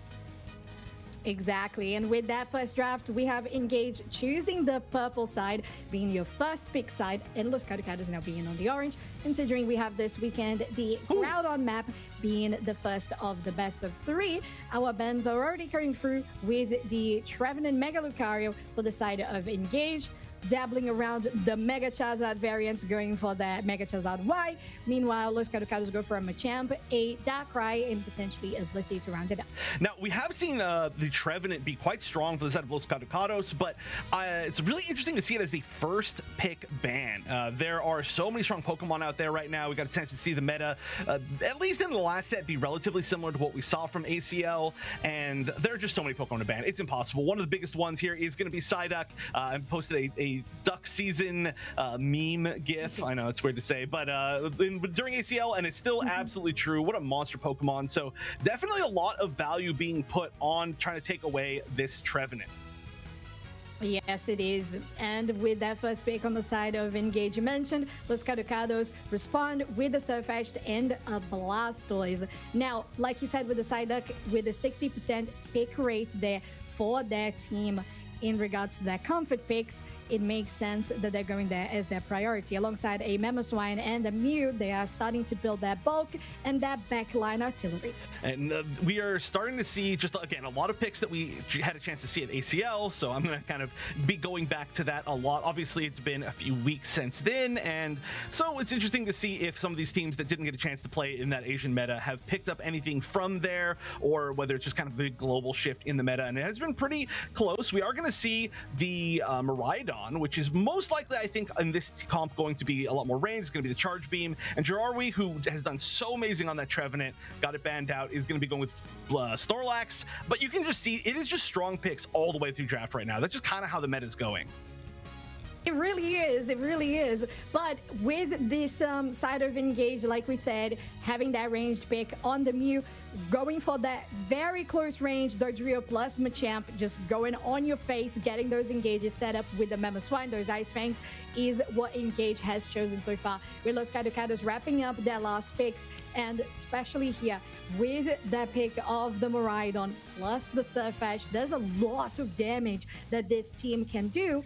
That's why they decided to go for a lot of quote-unquote sustain, right? You have the bulk of the Blastoise plus Snorlax and a lot of survivability with the Hoopa too. Right, and almost every Pokemon on Los Cardocados has a really strong option of being able to kind of delay their own demise to be able to go through a Hoopa portal. Like, they're just able to survive a little bit longer. They're very bulky. The only questionable one there would be the Miraidon, who obviously kind of doesn't even want to be in danger. Now, there is a chance we could see Electro Drift. I don't think we're going to see that, but that would actually be a pretty strong way to be able to do that as well. So just a really tanky defensive team on their side. On the other side, we get a chance to see a lot more damage. Any team that we've been seeing that uses Mamoswine has been really going for a lot of these big kind of chain CC comps, right? So Psyduck Psychic into Mamoswine Icicle Fang has been a really classic combo recently, where you just check a tall grass, you hit somebody with Psychic, and then all of a sudden you get Ice Fang back, and then you're immediately fighting a 5v4. Especially in those last 2 minutes, it can be a devastating strategy. However, against a really bulky team like we see on the other side, I'm not sure how easy it's going to be. Yeah, it's definitely going to be difficult. Like you said, a lot of protection with the Blastoise plus the Snorlax and the Hoopa. But interestingly enough, on the side of Los Cardocados, they actually haven't picked in this composition any of the Pokemon that they have picked the most throughout the regular season. So I want to see how they perform in this comp in particular, because it does feel like one of those like protect the president kind of things with the Miraidon, of course. As we get into the first game of Engage versus Los Cardocados. Engage, your purple team, versus Los Cardocados, your orange team. And again, regional qualifier spots on the line in this set for sure. Early invade from Rayat, who has the greatest camera of all time with the Hoopa. I feel like it's been a while since we've seen a Hoopa invade, and they are going to be a little sneaky, a little bit of defense from that Psyduck, but not going to be able to steal away that last hit from the duo anyway. So I feel like this may just be a little bit of a time waster at this point. It definitely is. It attracted the attention there from Greg. They're going to collapse here on Nayat, taking some damage. Hiyori as well goes through the wall to try to deny some of that presence, and Nayat has to use their teleport away. Now, they are still getting chased. Greg will take the K opener, as Jose took a bit of time to actually get there and defend. Yeah, that was just a really big time waster. However, that is really going to leave these pads, especially up top, just to be kind of passive, right? And you do need a lot of levels with the Gibble and the Squirtle kind of the facing off early on. Without their supports, they're not doing a lot of damage. With their supports, these are kind of scary pads. We're going to actually see an attempt to try to get a gank. They weren't able to get it. They will be going to KO on bottom, though. Yeah, that was definitely well successful there for Engage on the bot side. Plenty of points getting scored. Now, Naya Mythil actually with a 25 plus another 11 there from Aslan too. And Los Cardocados are those having secured the Eos energy on the top side. Like you said, they didn't get any KOs. We can see a little bit of sneakiness as well. We're going to see an attempt to come back in with that Hoopa maybe. At least seeing if anything had spawned, and they were all the way on this side of the wall. They are going to see that nothing has spawned, so unfortunately they're probably just going to be feeding, yeah, this KO freely to the side of Engage. Well, maybe not so freely. They are going to waste a lot of time once again. Lasting 2 Icicle Fangs, pretty impressive using the ability. I don't actually know what the name of that passive is, where you get to get the berry. I do know what it is. It's something thief magic. Hold on. I'll get that for you in a second. Okay. Now, with this game already looking a little bit in control for the side of Engage, although Los Cardocados have been attempting to get a lot of invades themselves, Engage has been doing pretty well as shutting them down. Now, Aslan going into the front line with a nice backup that comes through with that Dodrio from Hiyori. They're able to secure 1 KO as they are rotating for Reggie Drago as well. Now, we've seen a lot in ACL again, a lot of the Asian teams taking Reggie Drago pretty early, or really kind of prioritizing it with Dodrio in particular to get some early points in. And we already have a pretty strong points lead from Engage for the fact that it's only 7 minutes, left in the game. So, well, actually, no, they're gonna back up. We are actually gonna see it taken from the other side. However, that again was a strategy. You really kind of want those early points and be able to push that advantage. As we're gonna see the Icicle Fang again, just you're doing so much work, even only as a Piloswine right now, and weird fights kind of all over right now. Oh, definitely is. And with that charge beam confirmed from Bertillo as well, they almost got a shutdown on the Mew on the bot side. Like you said, with an invade, or actually an engage that was started by Engage themselves that became Los Cardocados taking the Reggie Drago instead. We have both Reggies spawning on the board, and Engage very much focused here on the Reggies. They have started it. Now Jirari trying to get a good position, Chef, to maybe contest this one, get a nice block. But Bertillo is getting zoned out by Aslan. Very nicely done with the Icicle Fang. And it is Engage who confirms this one with Hiyori on the Dodrio. Getting isolated there, Aslan still having quite a lot of HP because of that focus band. Now with the Mystical Mirage going into the backline over this go zone, and Engage is ready to actually retreat now because they know that their defense is bulky. Right, I mean, so bulky, and when you have that Hoopa there, it is so easy for them to rotate somewhere else or just get all their health back, and we may be maybe overextending a little bit. There's not that much to do, I suppose, at the moment. They could rotate top. They are going to manually rotate top as well.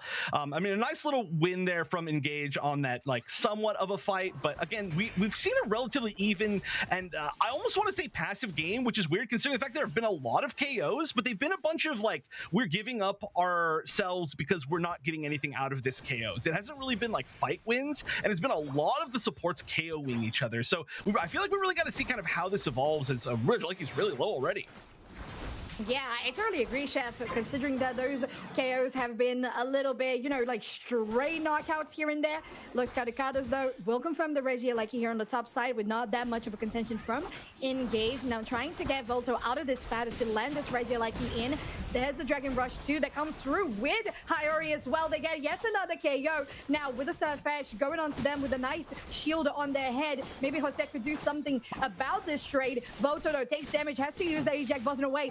Aslan is also there for the backup, and finally Engage will guarantee that they take the fight win. Though Los Cardocados still looking to get on the offensive, maybe, but there's Aslan on the bush going there with the Earthquake as well. Comes through. There's the go zone that gets shut down. Now Jose still chasing for Greg. There's the last hit with a side beam there, but they are not going to stop that chase just yet. Aslan so close, one hit away from getting sent to the Pokemon Center, but they survive. It's just so hard for any of these teams to get really meaningful KOs. I mean, even within that fight, it's been like Hoopa getting KO'd a lot. It's been Snorlax getting KO'd a lot. It's been like Psyduck sometimes, but we haven't seen too much of like the Dodrio getting KO'd, the Garchomp being KO'd, Surfetch getting KO'd, and they're going to try to push down this tier 1 and try to take this maybe basement Reggie.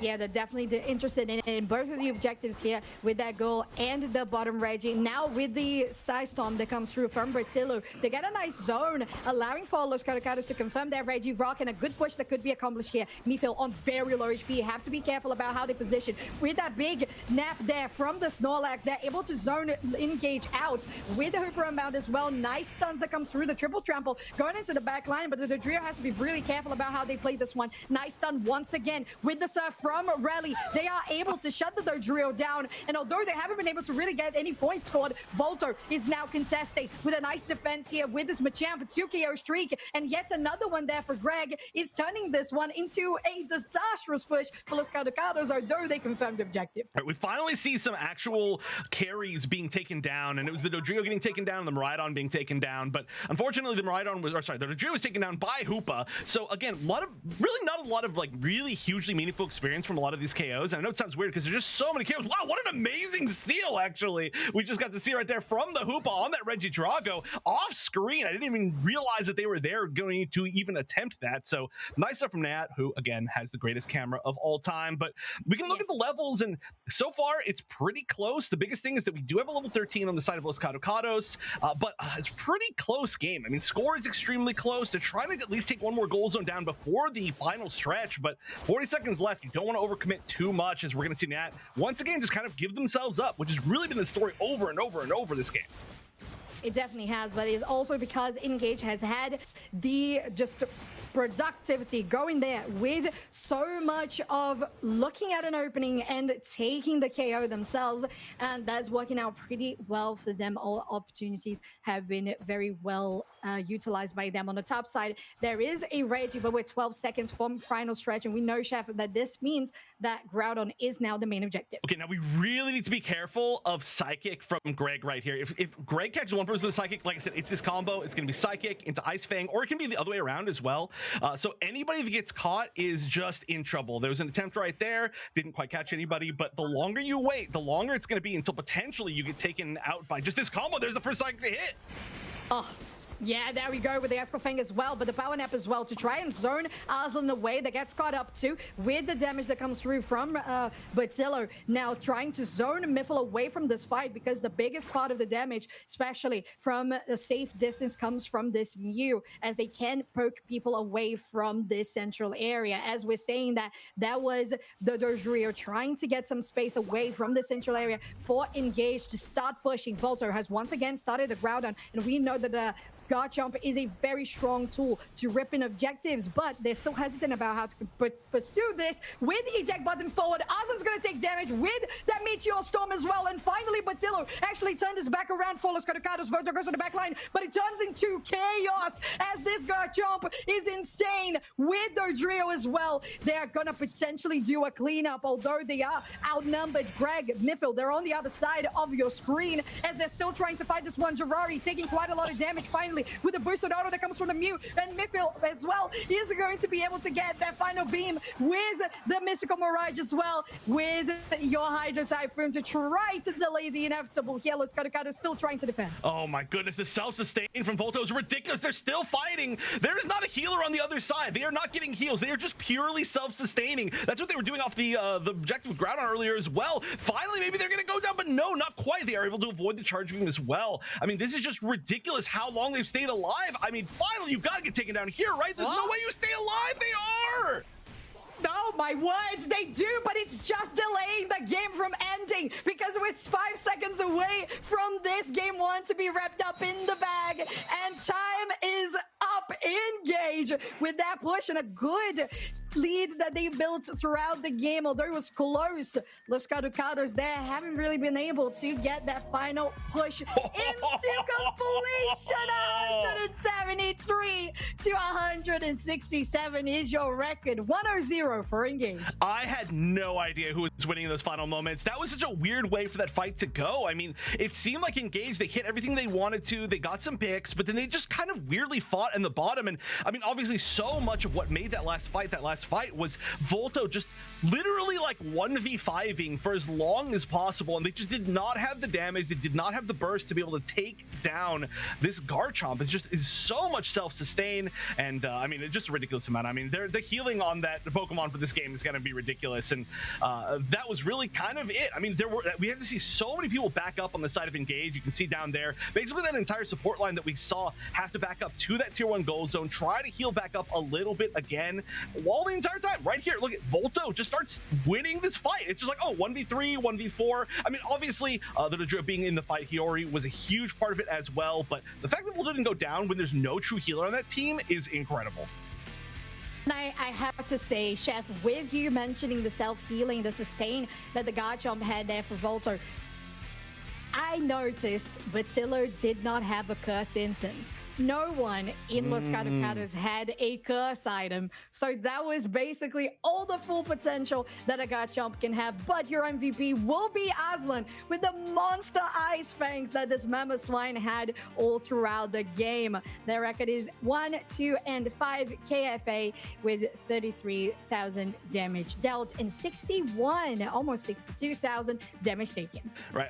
Like I was saying, this is such a strong combo right now. We've seen a lot of variations of it as well. Anybody who basically can soul somebody out. We've seen so much Machamp, which is obviously banned out in this game, but it goes into the same strategy where you see Machamp and Psyduck and Mamoswine, and a lot of times we get to see it comboed into some sort of huge burst damage option. So it's just so hard to deal with. Only 7,637 healing. I wonder if that does that not count the self-healing, or was that just all at the end? I thought it was gonna be more healing for Volto, but anyway, still a ridiculously good game for Volto. And yeah, this combo, you really have to either know exactly how to deal with it, or you have to make sure that in draft the other team doesn't get it, because the burst CC like chain that's going on right now is disgusting. Yeah, it's just something that you really have to pay attention to.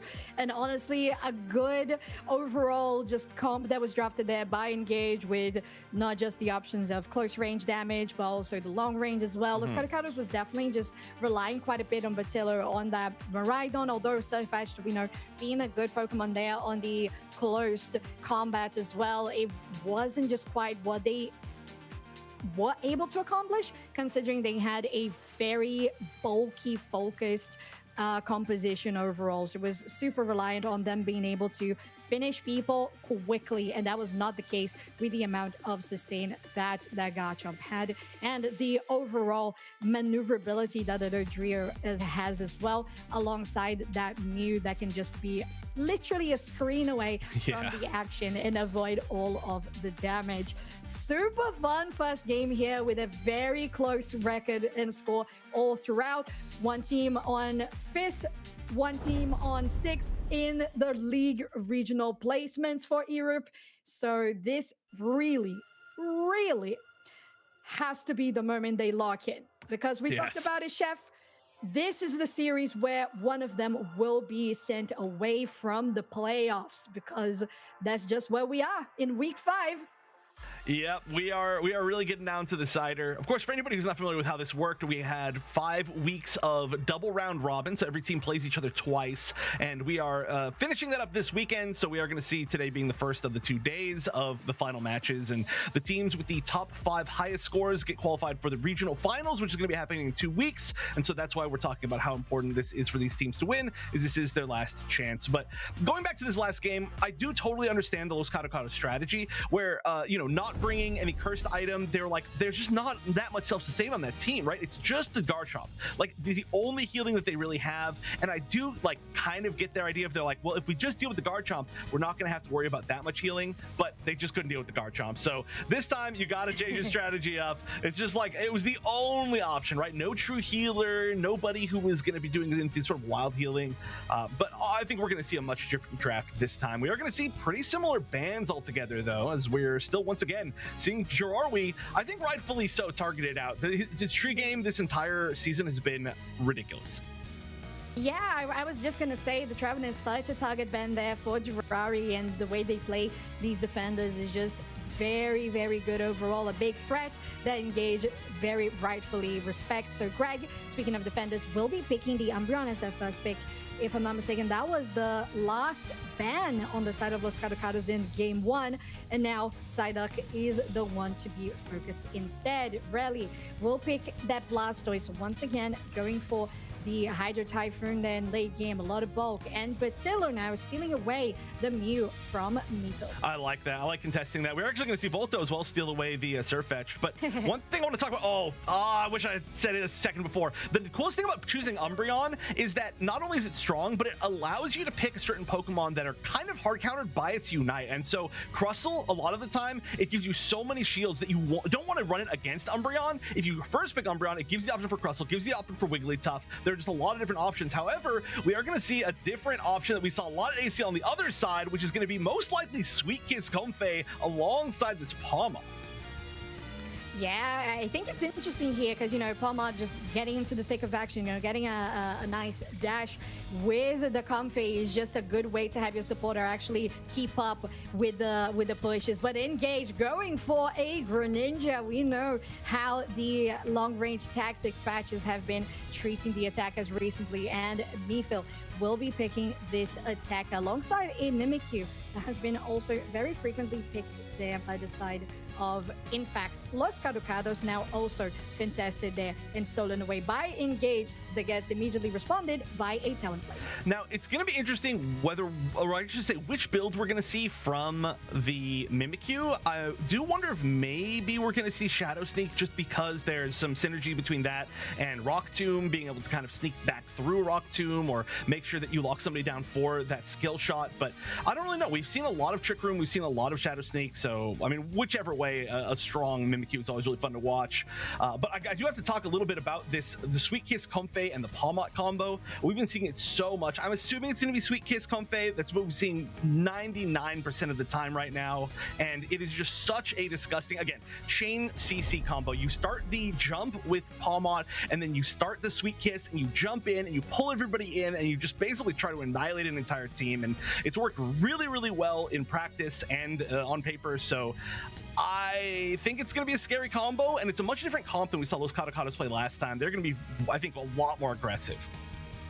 Oh yeah, definitely. I feel like as soon as you see a Talonflame, the strategy is to be very aggressive, or else you're talking about the usual solo queue Talonflames going for backcaps and not actually engaging in any fight. But that's not where we are. We are in Pokemon Unite Championship Series. So with this game in particular, with Los Cardocados facing that potential getting out of playoffs, right, eliminated from advancing into regional finals, they need to make this actually meta in game 2 because they don't want Engage to win this 1-2-0. Game 2, Engage, your purple team versus Los Cardocados, your orange team, and a match point for Engage. We're going to see the Mimikyu in center, which does mean that they're going to want to go for some pretty aggressive ganks on the side of Engage, and doesn't seem like we're going to have any sort of invade this time around, so everybody should be hitting pretty high level pretty quickly. Again, I assume this is going to be a much more combat-oriented game. We saw a lot of KOs last game, but this one, I mean, all of that, we're already getting started with Greg getting very low, but we are going to see the Comfey be able to jump on and kind of reset the situation. However, as usual, the biggest moments are going to be once we start to hit these little 5s. It's going to be 2 very strong center Pokemon for ganks, which is not always the case. Sometimes you want your carries there. Already, we're going to see Mimikyu coming up top to try to find something. Yeah, and Pombo is still trying to get there as well. Harry has definitely arrived quicker, and they have quite a lot of AOS energy they have accumulated so far. A total of 29 split between Harry and Volto there on the Surf Fetched. As we're getting into the first Altaria set here of the game, the focus is on the top side, Chef, but they are a little bit behind. We'll see if they're going to be able to take this one with a flashling with a mean look that comes through from Greg. It will lock down Rally in place, and that is a confirmed 3 KO for the side of Engage, making a 2 KO streak as well for Hayori on the Mimikyu, and things are looking pretty good. Like I was saying, I think this one's going to be a little bit more of a both teams committing to fights the entire time type game, and that's definitely the start of it. What a huge win for Engage to start things off, and Greg immediately going over to be annoying Hiyori as well, as they're going to try and invade and stop even more experience. But if they ever commit here, that's going to be bad, as they are going to lose Hiyori very quickly. Yeah, very quick rotation that comes out from Los Cardocados there, allowing for them to contest the invade. Now Greg goes to the central Natus here. They are not actually able to take them because the Regidrago is spawning as we speak. Now going back to the top side there, trying to get Voltor in an even more advantageous position to get the AOS energy and to rotate with his team alongside the rest of the teammates from Engage to go to Regidrago themselves. So I didn't really talk about it, I guess, but we have a path Talonflame, which is so rare to see, and it is not doing well, unfortunately. I mean, it really needs some experience, and it's not really quite getting it. We are going to fight over this Regidrago, and we are going to have the Crustle confirm the KO on it, as we're going to just try to jump over, and we're starting to see this combo work, and it will be Sweet Kiss guaranteed. Yes, it is. And going with this Shadow Sneak as well, they are able to take one down, but now very close to getting traded back themselves with the help there that comes from Batillo. Still, it is a KO that gets confirmed there by Hiyori. They're going onto Jirari as well with Aslan there. And another 2 KO streak, getting so much EXP for this Mimi. Okay, this is starting to build a ridiculous lead for Engage. They definitely shouldn't have given up that KO with Hiyori overcommitting in the center area earlier, but even with that, they're already at level 8s across the board almost, and it's only level 7, 6, 5. Finally, we're seeing a level 8 from Los Cardocados, so they need to maybe just take their time, try to level up. I mean, and especially, like I said, with the Path Talonflame or Path Fletchling, they know that they are not going to be that strong early on, so maybe they're planning for it, but they are certainly behind as we're just uncontested going to take Regieleki on bottom. Oh, I have to say, I have been repeating the fact that this could be a qualifying match for both of these teams. I totally confused the information. That will be for the Latam match we're going to be covering later. So erase that. I apologize for the mistake. Engage and Los Cardocados are still there in the thick of it. 5th and 6th place, as now both teams have traded objectives on top and bottom side of the map. They're going to be meeting Chef here in the central area because Hiyori is really interested in getting all of those Shadow Sneaks in. Right. Well, I mean, it's technically a qualifying match, right? Los Cardocados, if they win, they do qualify. And if Engage don't win, they don't qualify. So it's a 50% qualify for Engage, 100% for Los Cardocados. And all right, we're going to start seeing Greninja get some action. We actually haven't seen them get that much action so far. They're really not trying to engage all that much with this Palmot fight, but wow, that Palmot has gone down a lot so far. Yeah, at this point, it feels like the strategy they had with the past Talonflame plus the Palmade Central, Los Cardocados is not really taking all the success that they wanted to get from this composition and their strategy so far. Although they seemed very confident about it, Engage was successfully able to shut it down from the get-go. 217 for Engage versus 53 for Los Cardocados. Yeah, this is tough because when you're trying to play a Suicune Comfey, you give yourself some shields, right? You give whoever you're on shields, which is going to be right now Jose, but you don't give them a ton of sustain, so they need to be strong in levels if they're going to brawl and try to win these fights, which they are going to see right now is they're going to pick up one at least. I mean, you have Sweet Kiss, you have your Slow Smoke there. What else could you want to set up a Palmot? Maybe a Psychic, but that's not the case here. Psyduck was banned in this game. Miffle, oh, with the Grass Knot. Oh, that was nasty. Really nicely played there by the Comfey from Los Cardocados as they start setting up here for this Regieleki. Volta trying to get into a good position to go in. Hiyori doesn't land the Shadow Sneak, so they are going to potentially choose to give this one actually for Los Cardocados as they have it confirmed, but there is another Reggie spawning on the top side and another Reggie Drago spawning in the middle. Right, they will defend this pretty quickly. I'm surprised that Engage gave away that objective pretty much for free. They did have a lot of members down there and they do still have the lead, but maybe they didn't want to over risk, especially just against Regieleki. You know, if you lose one of your big carries here, you're giving away so much experience. And as I say that, actually the level is exactly even. Actually, technically one level advantage to Los Cardocados, like one of their supports is one level higher. So a really nice way to come back from them, as we are going to see this Reggie Drago as well, taken pretty uncontested. Now, the big question is what's going to happen down here on this bottom path as there's a little bit of an attempt, I think, to flank around this Surfetched and see if they can pick it off.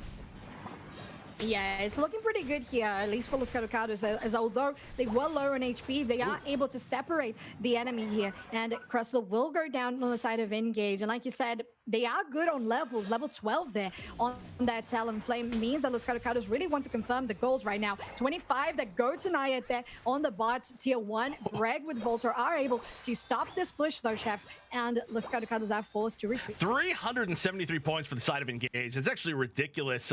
You know, you were joking talking about the Talonflames in solo queue and ranked, just going and back scoring, but maybe you need to do that a little bit more this time around because you do not want to be down by 300 points for the final stretch. I would love to see Los Cardocados try to take maybe one of the tier 1 goal zones before the final stretch, but at this rate, they kind of needed to already be up there to commit before the final stretch. So it does look like they're just going to be going for experience, and that means they really need like a full team win, which is going to be really, really difficult to do just because it's so many points. You need basically everybody in your team to score, and you need to make sure that like nobody's left standing on the other team. But wow, okay, great Rock Tomb. Yeah, it was that was exactly what Engage wanted to do, make sure nobody was standing, although Los Cardocados had newer plans when they countered that push. Crystal is down. Engage now going with the Shadow Sneak there onto Jose. Takes a lot of damage, but the Flower Fuels forever. They're actually out of the zone. Goes back in with that push as well. Jose is able to confirm another KO, and Los Cardocados now are going to be prevented from scoring on the bot side, but the final stretch has arrived. Maybe the Talonflame is the first one to try and do something different about this game, and they are starting this Groudon on 50% already. Goes in with a Shuriken dive as well from Mifil, getting dodged away there by the rapid spin, but they're still standing so much low HP. Los Cardocados are able to confirm this one, and Groudon on the hands of the orange team is going to allow them to continue pushing for another one. Volto will have the help there from Greg with Jose on that mean look. They're able to stop the push for the moment. Oh, there's got to be so many points in for the side of those Cardocados. I mean, right now they could try to get a KO here. This is going to be such a tough combo to KO, though. Such good good sustainability in general, especially with the defender too. I mean, we get some points up top. We get to see a nice pick from our observers, but they really need to win an entire fight and keep scoring. We have one Hundo Burger in, two Hundo Burgers in. There's behind by one Hundo Burger will put them in the lead. So this tier 1 goal zone could be everything, and they do manage to put it in. Those Cardocados in the lead. The fact that the math worked out perfectly for Los Cardocados in this bot tier 1, 396 to 373. Engage now has to do a massive defense to try and guarantee that they're going to win this one 2-0. Los Cardocados trying to get their fighting chance for that game 3 as they're still pushing in. That's the Midnight Prance as well. They're going very low. Los Cardocados is finally finding a way, and because they had that Groudon buff as well, the extra damage helps quite a bit. Going into that goal zone, 518 to 373, 30 seconds to go. That's gonna for sure close it up. I mean, that was a great flank actually from Surf Greninja in the back, by the way. That could have been a very scary situation, but I mean, with so many people going down, it probably wouldn't have mattered anyway. Los Cardocados taking a really interesting fight on the bottom path at the 2-minute 20-second mark, and it pays off extremely well for them. Also a huge risk immediately going up and trying to take that Groudon, but everything that they tried, it worked. They were confident in it, and so we're gonna go to a game number 3 here with, like I said, and like you said, regional stakes are on the line. Los Cardocados wins this one, they're definitely in. Yeah, that's such an interesting match all around. Game 1, Chef, we had the teams very close in scores. Now, Game 2, Engage had a huge lead. That was totally overcome by Los Cardocados and how they played this late game. Very nicely done. And to be honest, I feel like they recognized, why should we be sending the Talonflame just to get KO'd? We're just going to play this one for the late game. I think we can do it. That's what they did. Right, and they really had to do that. Oh, what a great flame sweep. We don't get to see that many really strong flame sweeps, but that one repositioned them in the point where that Hundo Burger was just so hard to defend against, which of course was, oh no, I'm sorry, that was the earlier one. That was the previous one. But yeah, I mean, it was just such a rough lead for points from Engage that Los Cardocados had to like basically take any sort of opportunity they could and run with it, and they did it like 3 times in a row. One opportunity led to another opportunity, led to another, and it was just all that they could do to just barely be able to guarantee their win on this one. And I mean, once it hit that point, obviously they were able to score just a few more, and they won by about 300 points. But I mean, it was close to a point where they could have been defended on that goal zone and not quite made it. Jose, our player of the game. Yeah, with 144 points scored and a 738 KFA, 85,000 damage dealt, Jose on this Pomot, really showing how much it can do with a Pocket Confederari. Again, being one of the biggest, I would say, glues to Los Cardocados and how they're able to really just keep everything working. And one of the reasons why it keeps on getting target banned with those Trevenant bans as well. Very nicely done, Los Cardocados, taking us into a game 3 with a super interesting strategy that was honestly different from what we would expect on paper, but definitely good when you're talking about how the team adapted overall. Right, this Palmot and Comfey strategy, it's so cool. It's kind of the evolution of the Zera Aura and Sweet Kiss Comfey strategy, but in just a situation where it's a lot more meta viable. So we'll see if there are any changes to be able to either fight that a little bit better or to be able to ban it away, because now we've seen both Engage Engage and Los Cardocados both go for very different strategies in different games, where both of them kind of went for these big combo plays, and whichever team got their big combo play comp has won so far. So draft may be the most important thing going into game number 3, as I mean, I guess it pretty much always is, but a lot of times you do see teams kind of like play their comfort picks for the entire set. This time it's been like pretty wildly different, right? It feels like a battle of ideas. It definitely has, and I feel like they are very creative so far, especially Los Cardocados with how they adapted in the second game. So I really want to see how they're going to be doing in this game number 3, because like you said, with the engage ability and the amount of like raw power damage that they had with the Palmont plus the Talonflame together, it just really felt like they knew that the Comfey sustain was just going to be enough. And actually, we did have a curse item there on Mythil, but because you also know that from the side of the attackers, the Greninja is not the one with the most range, so maybe there wasn't that many opportunities that we saw the healing getting denied. We'll see how things are going to be played this one, as Engage has chosen purple side in first pick, whereas Los Cardocados have chosen Groudon. And it does look like, once again, bans so far the same, but they have been for the first 2 slots on both sides so far. And we'll see if there's any difference here in this final ban, as we've seen Los Cardocados make 2 different choices so far. And we'll see if we're going to go back to that Psyduck. And they do seem to like that. I mean, I guess it makes sense. They did win the game that they banned Psyduck, and they lost the game they didn't ban Psyduck. So that's a pretty 1-for-1 easy call to make. But we are going to see the draft kind of repeat itself. When Umbreon, like I said, it allows you to pick so many different other things. It also allows you to flex to either it being your support or it being more of your defender based on how you want to build the rest of your comp. So I do love when it's first picked. Agreed. A lot of versatility to come out from this Pokemon.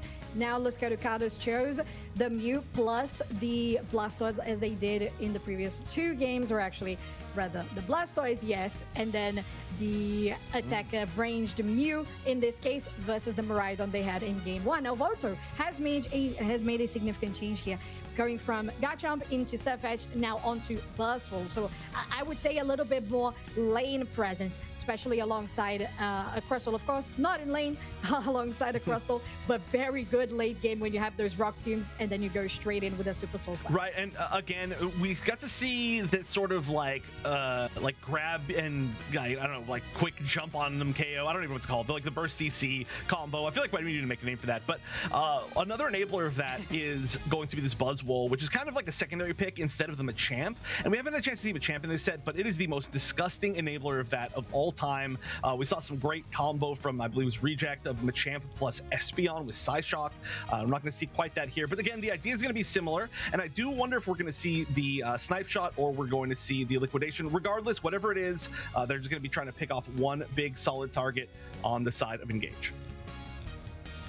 I think personally, Mythil would, to me, benefit more from having the Snipe Shot when you're facing against Bertillo on the Mew, because then you can rival having that skill shot type of burst ability against the Solar Beam that Mew has. At the same time, is Mythil going to survive long enough to have the Liquidation taking damage when Jose is playing a Blaziken? And of course, having that Overheat being such a huge burst ability, is it going to be the best course of action? I personally would go for Snipe Shot myself, but we're going to see what is the case that these 2 teams are going to be playing with. And we didn't even talk about the fact that they chose Leafeon here, Los Cardocados, as their option for a Speedster. Right, theoretically 2 Speedsters, kind of 2 Assassins for the last picks, the Leafeon, and then what I'm assuming is going to be the Scyther, but actually I'm not sure. Interesting item selection. So they could go a few different directions with that. I don't think we're going to see a Scizor, but I always pretend that we are going to see a Scizor because I want to see it again. I love Scizor as a Pokemon. But yeah, the Leafeon pick as the final pick, like you so expertly mentioned, I think may be a little bit of a different decider as to kind of how they decide to play on the side of Engage, right? You might have been a little bit safer for that Liquidation if there was only one Pokemon that was really going to be trying to dive you, which was going to be that Blaziken. Still, like you said, it kind of puts you within range of eject button overheat, which is always scary, but now that you've got to deal with the Blaziken and you've got to deal with the Leafeon, you maybe want to go a little more Snipe Shot just to kind of stay even further away, or maybe you just go Liquidation, you try to out DPS them before they can even get to you. I don't know, it's kind of a tough situation because Liquidation is really strong damage wise right now, but I'm a big Snapshot fan, so we'll see. But it's game number 3, potential regional qualifier spot on the line. Engage on the left and Los Cardocados on the right. Yeah, here we go. And like you said, we have these questions about Snapshot, Liquidation, Scyther, Scissor. We're definitely thinking the Scyther is the most usually picked. Let me dream. Let me believe. I will. Midfield here with the Swabble is forced to use the eject button away because of a lot of pressure that was applied by Los Cardocados in this lane. Also, Aslan having that focus band popped means that they are going to have a lot of pressure as soon as you have that 850 should their central area want to go to this bot side. Right, being able to get that item to go on cooldown is huge for this these kind of early fights if you can manage to pop it really early. But we are going to see a different split, right? It's going to be 3-2 on each respective side, so we're not going to probably see a super early fight or an even fight. Most likely we're going to see the team with 2 just kind of back up, which is exactly what we saw right there, exactly what we're seeing on bottom as well. I mean, they're going to try to get some of this, but they're actually going to rotate top. Yeah, indeed. They noticed that they needed some of that pressure on the other side of the map. Los Cardocados will get the K opener here. And not just that, they get quite a lot of XP from that push too. Not XP, EOS energy. Sometimes equals to quite a lot of EXP, but depends on the objective and how much you're actually taking down. Is it a Reggie Driver? Is it a Reggie Lucky? Is it a bottom Reggie? Yeah, I completely missed that rotate, by the way. But pretty low scoring game so far, 7-0. There have been a lot quicker scoring in the previous games, but it looks like we're not going to see that. Maybe a little bit more range on both sides is going to be putting people off from trying to score. Mythil is not at home right now, kind of in a strange spot. They're like, wait a minute, this isn't my house. This is not my beautiful house. And they went back home. This is not This is not my beautiful house. That is definitely what they were thinking. Now, bot side, Los Cardocados is going to retaliate, although Mythil was taken down. They also do the same there against the Squirtle. They were just stunning into Water as well. Now, they can push with the help there from Jose on this the Bliss Blaziken, but they are not going to overextend because they're still waiting for those bottom and top Reggies to spawn. Nice steal there by Jose as they're able to confirm a lot of EOS energy. We are playing really patient here. I mean, everybody knows what's on the line, basically, and I think that they just do not want to risk anything. They are going to get a nice little pull there with the Blaze Kick, being able to kind of steal away the experience. But as you can see, Engage not really engaging. They don't want to be there for a fight. They do not want to give up something early. Yeah, and although they have that level 8 there on the side, they're still level 6 on the majority of the team. They still need to get that Inteleon into Inteleon 2. Los Cardocados takes the opportunity to...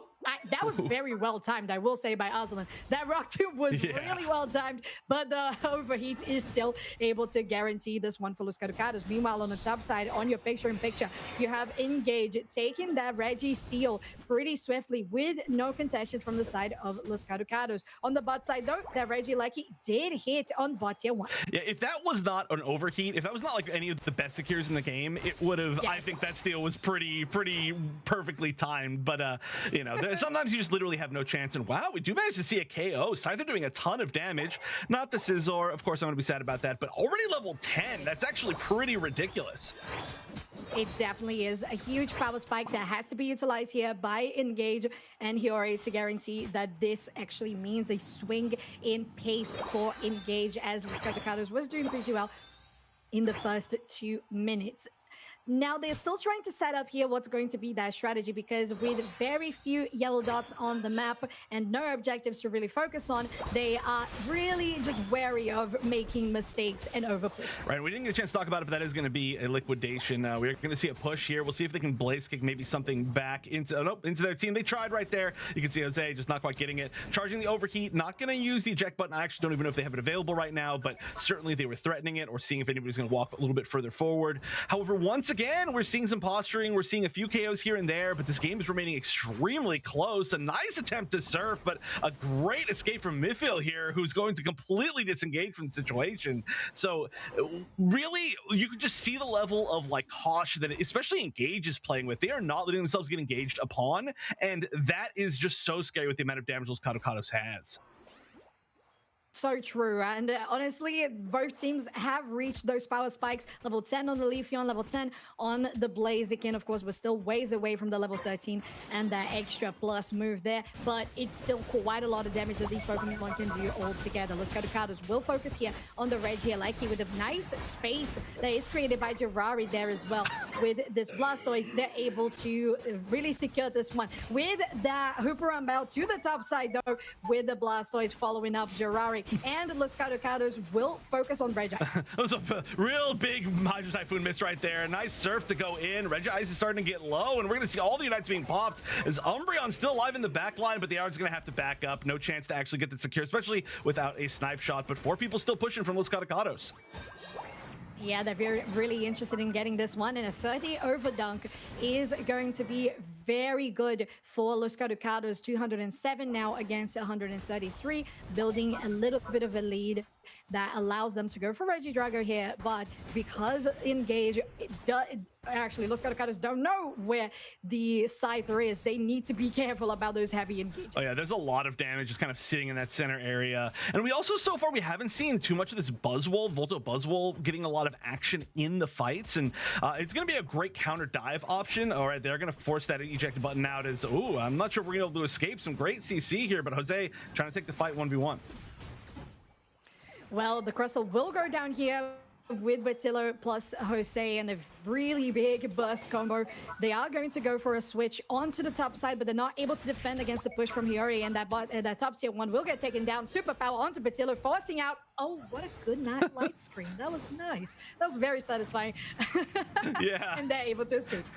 Yeah, it was nice, like a light screen, and then you sit behind it, and you charge overheat, and you push it back, and you're like, come on, you should keep coming towards me. You know, do you really want to take this fight? And they're like, no. Come at me, bro. No, never mind. All right, we'll leave. So that was a nice little strategy there. But once again, I mean, this is going to come down to a final fight, certainly. It's so close. 69-point difference, nice. And the levels are just so extremely close.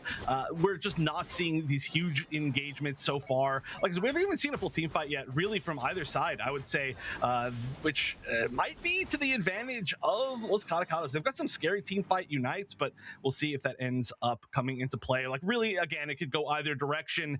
This is maybe the closest that we've seen so far, certainly the closest we've seen so far in this set. It's just all going to come down to this final stretch with only 20 seconds left, as we are going to see some pre-positioning going on from both teams. Once again, nobody going for risky positions. They're all just sitting there and waiting. The big question is who will start the fight, because one of these teams has to. They've both got great engage, which is confusing because one of the team's name is Engage, but they know so much is on the line for one decision in the next 2 minutes.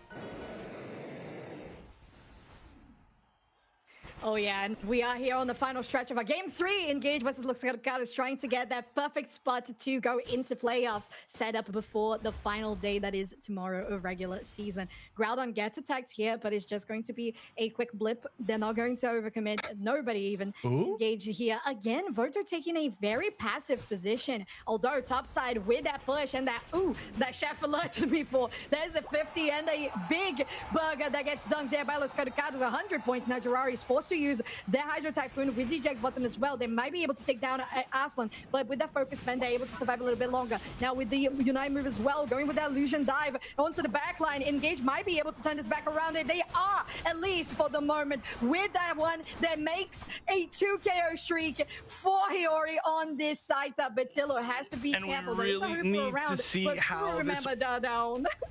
One is going to close out. I'm not sure that I can hear you, Soph. I don't know if that's just me. I'm sorry I'm cutting you off here, but Groudon is going to be at 30%, and they are getting so low. Volto's going to try to take down, but we do have Nyat here, and everybody coming back, but it is going to be Volto taking it. Engage is going to be able to take this, at least the objective. They're behind by a bunch of points. I'll let you know as soon as I can hear you again, Soph. Again, sorry, I don't know if that's just on my side or not, but we are going to have a bunch of points attempted to be scored down in this bottom path. Some great defense from Los Cardocados. They're holding on to sleep, but top path is going to be 200 burgers. I mean, obviously only one can go in, and the points are so close. Again, 89 points difference. We have to see some points in from Engages. We're going to attempt to see a counter score here. It's going to be jumped on, and so we're not going to see any more points from Los Cardocados, most likely. And can they get through this final goal zone? It looks like even more points from both sides. 10 seconds left with only a 40-point difference. Can they get a few more in? I don't even know who won, and I really hope that everybody can hear Soph right now. I'm just going to guess. I don't know. Soph, say something. Saying something. All right, let's go to Cardocados. If I'm not mistaken, 496 I can't hear points. Soph. So I need somebody in production to tell me if I can hear Soph. Oh, Los Cardocados. Okay, we're good. All right, sorry. Soph, I completely cannot hear you right now. I know we definitely talked over each other. I'm assuming that the stream can actually hear you and that something else is wrong. But I'm going to just hand it to you. I'm going to hand it to you. I'm going to watch you to see when you're going to stop speaking. We love technical issues. It just happens every single broadcast. That's the nature of esports for you all. Right, you can hear me. Wonderful. Let's go. Welcome back to me, I guess. I'm so sorry for cutting you off. I don't know if it was the stream or not, but wow, what an ending we had for that, right? Oh, absolutely. I was just, counting the seconds there, looking at how close it was. A couple of points that came in through that Umbreon and the Crustle from Engage. They had very little gubbins as well. Like the less Eos energy you have, the better for you actually to score in those very clutch moments in home base. And Engage kind of had it, but they were running out. They would score 5, they would score 7, they would score 10, but it was not enough. Los Cardocados were able to score just enough, and we can watch on the replay here a good defense there on the bot side. And although there were some attempts there, this 72 by Rally really sealed the deal here with the 7s and 10s that were scored by Miffle. It was still not enough. Rally is the MVP, Chef, with 126 points scored, 5-3 and 1 KFA, 43,000 damage. Wow, what a comeback from Los Cardocados after that first fight. Just didn't go their way at all, and also what an unfortunate time for the technical issues to happen, because that was such an amazing last moment. And that was really, it was Engage's game to lose at that point. I mean, they had every advantage. They almost got a full team wipe, but it was Nyat coming back in with the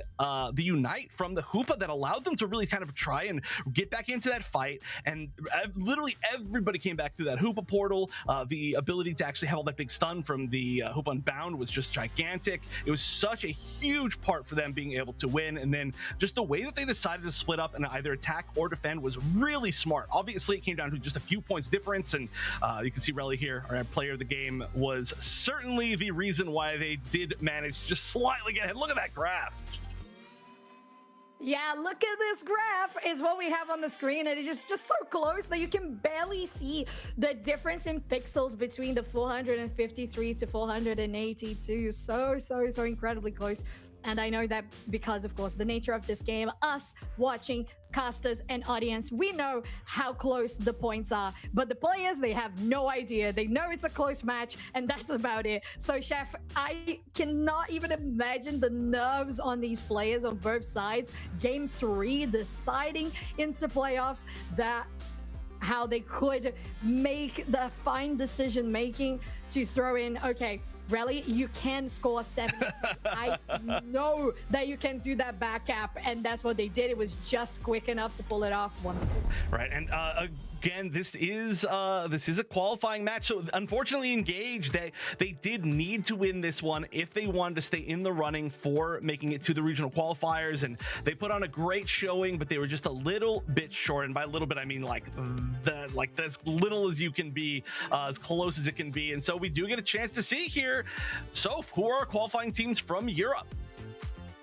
Wow. We have finished the day 1 of week 5 regional league in Europe, and the 5 teams that are locked in for playoffs of our regional finals are BH3 in first place. At least for now, we still have seedings that will be decided throughout the day tomorrow, but BH3 with a 13-0 record, and actually them being the first and only team to actually lock in their position because of being 13-0. They are locked in as first seed in the league, meaning they go straight to grand finals in the playoffs, meaning they are top 2 meaning again, they are going to Worlds. Alongside Kamai, Team Peps, Volticons Unite, and Los Cardocados, they round up the 5 teams in Europe that go to regional finals. Wow, yeah, and the rest of the teams are going to be fighting some pretty close seeding matches, as especially Volticons, Los Cardocados are going to be playing, I think, tomorrow for, obviously they have an even score, so that will decide who is going to be a little bit higher in that seeding,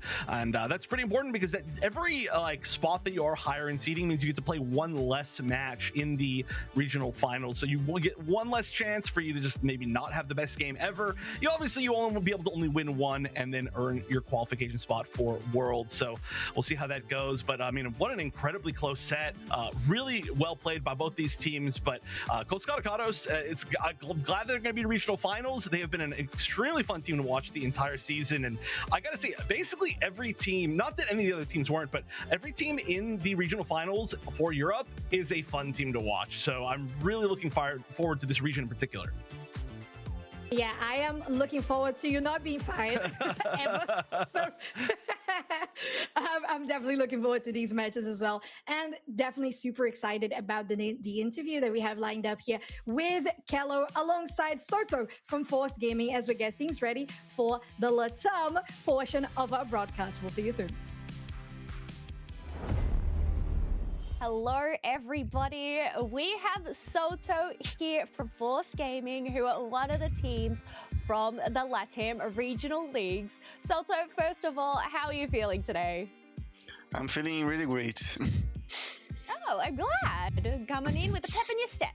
But, I mean, it makes sense, because knowing that you and Force Gaming have secured your position in the playoffs and are one step closer to securing that World's invite, how are you and the team's mindset going this weekend? We're still on the same mindset as always. We're focused on winning the next game.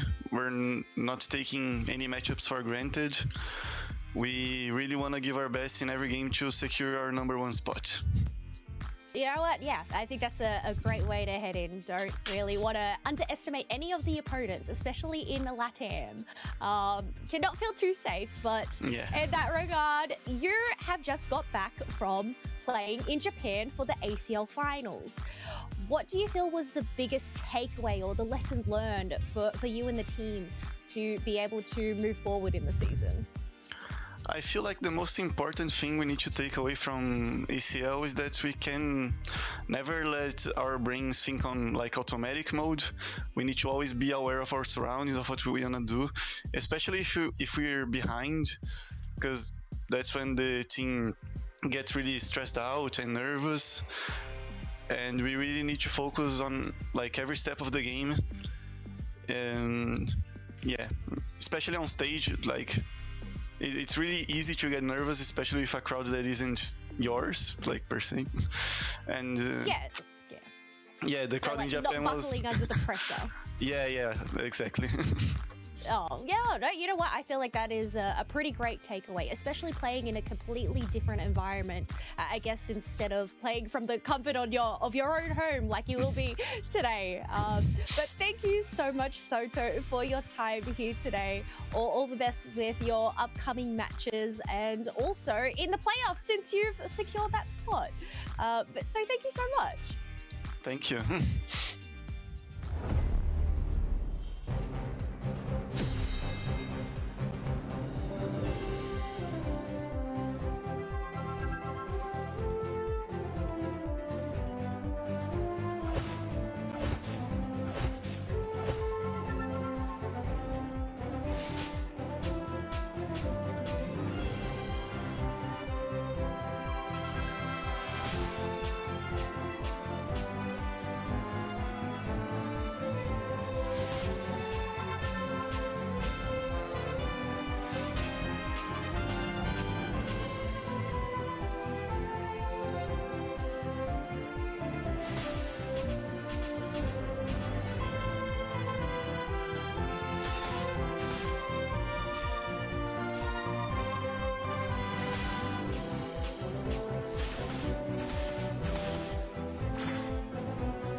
Hello, everybody, and welcome back to the Pokemon Unite Championship Series. Here we are, Week 5, the Chaos Trigger. Now, my pitch, just so you all know, is that the words Chaos Trigger would come up on the screen really big and lightning would crackle around it. Again, I made this suggestion maybe 30 seconds before we went live, and we don't currently have that graphic. I don't think I'm being unreasonable. Zoinks, are you ready for this next one? I'm doing great, and I know you didn't ask, but my pitch was to ditch the lightning entirely and add volcanoes. I want volcanoes erupting, magma everywhere. Chaos Trigger involves the literal earth revolting itself and sending out fire into the sky. This is why we can't have nice things, because we can't agree on what simply would be a Chaos Trigger. Lightning crackling around the words Chaos Trigger, and I realized I didn't ask how you were. Zoinks, how are you? I'm doing great, yeah. Our Chaos Trigger counter is up to 10 now, which is real exciting. So yeah, things are getting crazy, and we're headed out of EU and into Latam. So because of how close the race has been in the Latin America Regional League, a lot of these matches are going to determine where teams end up in terms of seeding and what teams make the playoffs, what teams don't, if anybody has a chance of clinching the #1 spot, aka a spot at the World Championships. The leading team in that situation right now is one of the squads we'll be watching in a moment, which is Force Gaming. Having an amazing run, almost flawless at 11-1. You can see there this team's crushing it. Yeah, let's take a look at our graphic here so we can see where we are at for our leagues. We have EU BH3 13-0, as we talked about earlier, Zoinks. That is going to give them their #1 spot in Europe, and they are qualified for Worlds because of that. We should have something even more sparkly up there. Like, I mean, I know I'm really putting a lot on the graphics team this weekend, but it could be more sparkly up there. Team Peps also has their world spot. If perhaps we could have it sparkly or some sort of crown. This is not at all unreasonable, especially asking, are we seeing their downloads?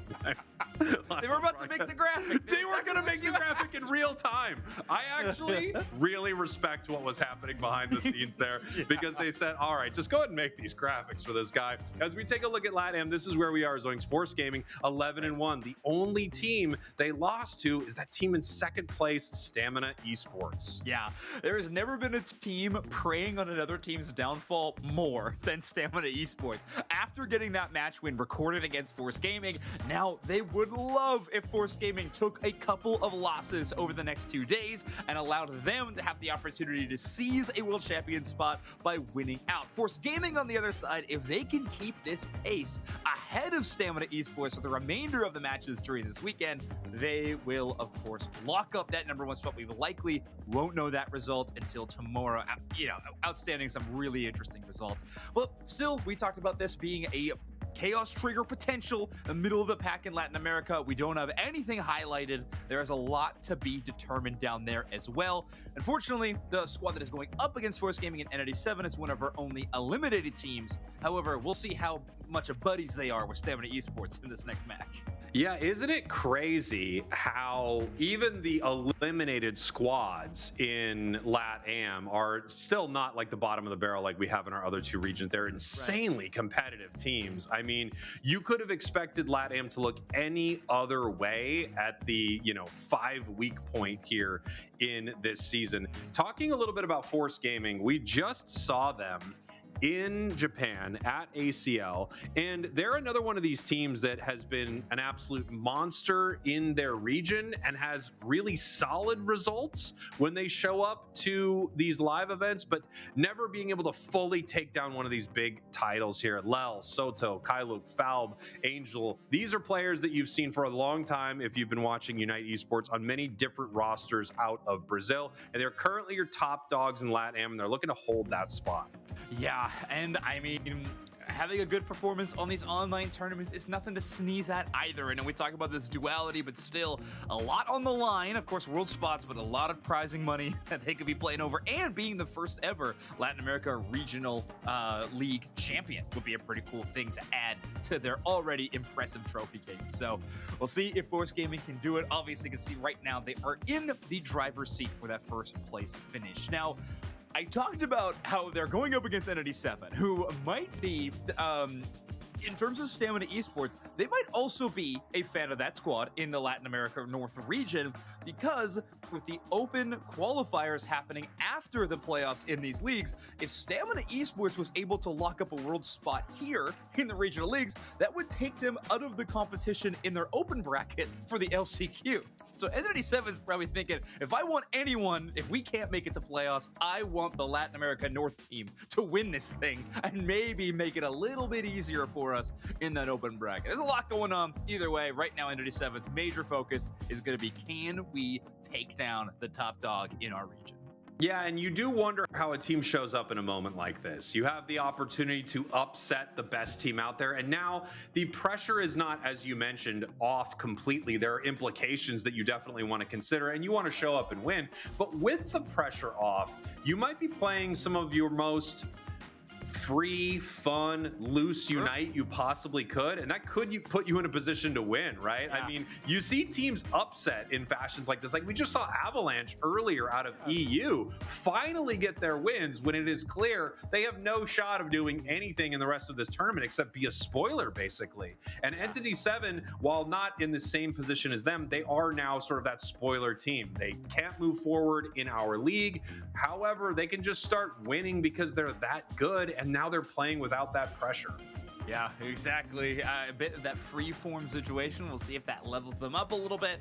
I know they are going to be playing with a sub today, so we'll see how a new roster swap will kind of affect this team.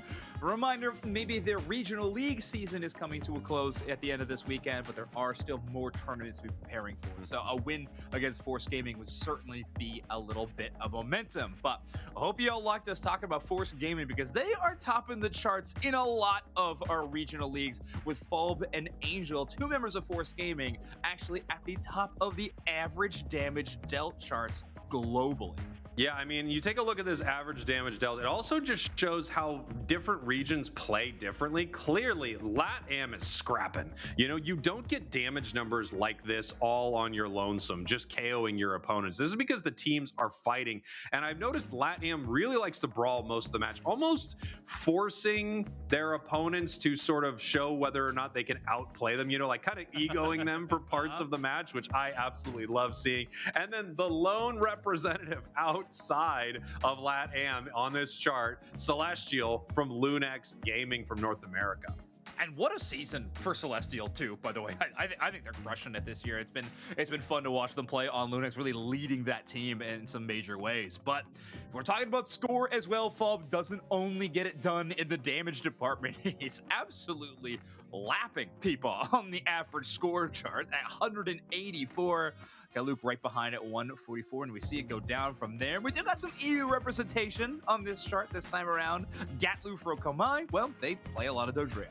Yeah, I mean, when you're one of the off lane players or the top lane player, depending on how they flex around, when you're the one who is constantly bothering your opponents and spending time alone in a match, you're often putting a lot of points on the board. You'll see that with Zealot as well. Zealot is the, you know, top lane player there for Dignitas. So they're, of course, spending some time up in that top path all by themselves, getting some farm and scoring. But you can tell, I mean, this is also a tale of teams that are just winning their games, right? I mean, you see Force Gaming has won most all their games. Komai has won most all their games. Dignitas has won most all their games. And now we have average recovery. You know, I'm going to go out on a limb here. I think this Force Gaming is a team to watch. Yeah, they certainly crush it in the stats department, but it also is evident of what kind of Pokemon they like to play. You don't see Lel on very many non-healing supports, if ever. A lot of Alcremie, a lot of Eldegoss, even flexing into things like the Clefable and the Blissey from time to time. Love supporting the team in the HP department. We'll see if that remains the same as we get into draft number 1. This Force Gaming will be on that purple side, aka being the first pick in our first game. Not surprised to see Machamp banned out from the side of Entity 7. I think if you're letting teams have Machamp, you have a very clear answer for it, or you're hoping to steal it yourselves. This Pokemon is just so dang important, especially after the absolute showcase it put on at ACL. I would expect nerfs coming in a patch very soon for it, but right now Machamp is just so difficult to deal with. Force Gaming now with their third all-rounder banned out, Mega Lucario, Cerulege, and Zashu. Interesting. Okay, well, we'll see how that actually impacts. But I was taking a look at some of this Entity 7 stats we got here on the back end, Spraggles. Entity 7, one of their bans that is given to them, so but their opposing team banning a Pokemon away from their squad, is almost always the Mega Lucario. Now, I know that obviously has a lot of meta presence, so it's not a huge surprise, but still, for Entity 7 to stick with that, even past some nerfs, it is very interesting. We'll see if Piplu's got anything else in the tank they want to bring to the matchup. Yeah, our first couple of picks here over to Entity 7. They're going to try to do something about this Surfetch. This is a Pokemon that's been getting a lot of bans as well at ACL and in our leagues. It's just extremely powerful even after the nerfs. We do have Garchomp. We do have Umbreon for the side of Entity 7. Some very popular picks. You know, we've got Garchomp at only 18% encounter rate, but if you have a team that plays Chomp, this thing is always an easy one to slot into that top half. Yeah, it is a Pokemon that's a bit of a catch-all. You know, you're going to have to deal with some early game shenanigans, but once you get to later stages, it might be pretty strong. Ooh, okay. Do we finally have it? Here we go. First raid boss we ever had, and there it is, Zapdos, an encounter rate of 0%. Welcome to the Latin America Regional League, Zapdos. Finally going to be selected on broadcast. Cannot wait to see it. I mean, honestly, in the chat earlier, I'm literally messaging our producer, Will, and I'm like, can we let the teams know they can play Zapdos? Like, they might not know. It's very possible they don't know this Pokemon is available. Now, of course, there are tons of powerful Pokemon in the game. You definitely don't need to be playing Zap or anything like that. But I was just shocked to not see some teams bring it out after such a splash that it made on our ranked ladder. It's incredibly strong, and I do think there are some issues with players not having enough time on it, but dang, this thing is just so powerful that it's hard to not at least give it a shot. Yeah, this is gonna be fun. It's gonna be fun to watch. They are going up against a bit of a who's who in terms of Force Gaming power picks. I mean, like, if we have comfort picks across the board, we're seeing a lot of these locked in. Angel maybe just flexing over to a Mew that we haven't seen them play too often in our league. They still all have played it a couple times, but not as frequent. But follow up on this Galarian Rapidash has been a bit of a staple in this league. Saltow's played this symbol forever, but the major one we gotta point out is Lel on this Eldegoss. I mean, it is just a match made in heaven. Their win rate is absurd on that Pokemon.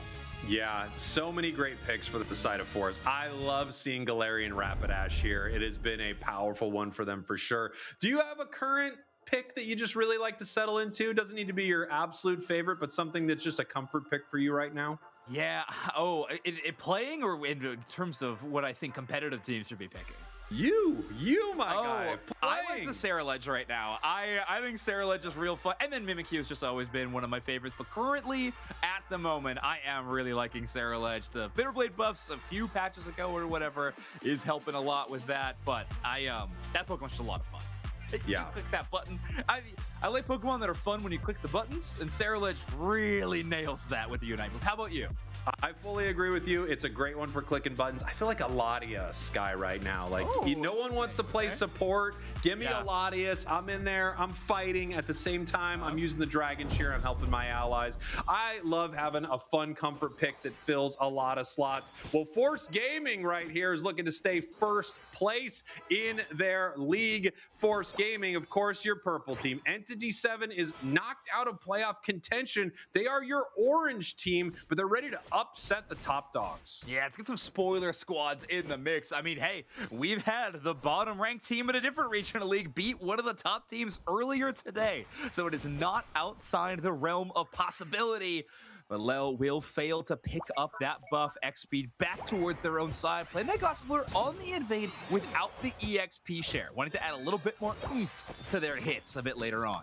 It's so weird seeing Zapdos on the 12 grass, by the way. I thought the same thing seeing Zapdos right there. I was like, yeah, this is an odd look, but I am excited to see it for sure. As we have the KO here, Galarian Rapidash picking up one, coming from that central area. We're going to see if there's anything this Urshifu can do about it. Whole lot of Water Bear here today. More Water Bear than Zapdos. I mean, I'm shocked. Yeah, me too. I mean, obviously, I think a lot of these players who really enjoy clicking buttons, birds of a feather in my case, really do like this Rapid Strike Urshifu. And Fall, we're gonna go down. Zapdos taking his first KO as Yang laying out major damage with this Zapdos from range. Yeah, and I mean, look at that right there. Zapdos just incredibly strong early. That boosted attack is crazy mean, leaving that that lightning electricity field at the feet of your opponents. Discharge with the insane amount of damage makes a big team fight like that early great for Zap, able to spread the damage around to their whole squad.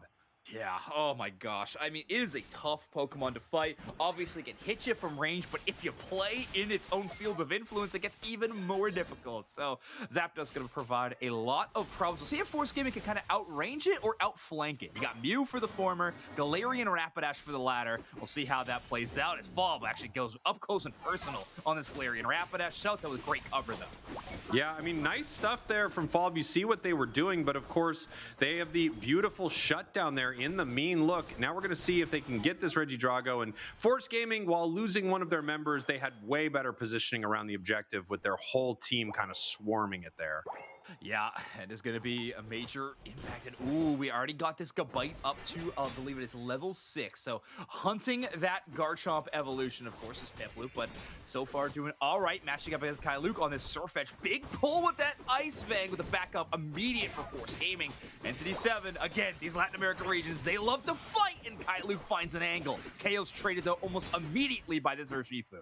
Yeah, nice stuff there for Entity 7. I mean, KO's obviously going both ways in a lot of these engagements, but I think Force thought they were going to be able to push them around a little bit more there in this top path. Regieleki now just being ripped apart by Entity that's going to walk towards this goal zone. They might even just have to let it in here. It's just going to be Surfetch. Maybe Rapidash can make it in time, but this is probably just walking into this goal. Yeah, getting picked up by that Dragon Shear combo is going to make that even more difficult. It also gets Piplup up to level 8. So this Gabite almost at that final stage evolution. The combo plays they can set up with that Unite move can be team fight winning. Even a Pokemon like Rapidash or Eldegoss having some decent escape options is going to have a tough time getting outside of this Garchomp's range. And now, while all that was happening, obviously in the top path, we have the bottom path secure there for Force Gaming, so they're able to get an objective. A lot of these teams, if they know they can't take one fight well, rather than take kind of two poorly, they would just get an advantage somewhere else on the map, which is what they were able to do.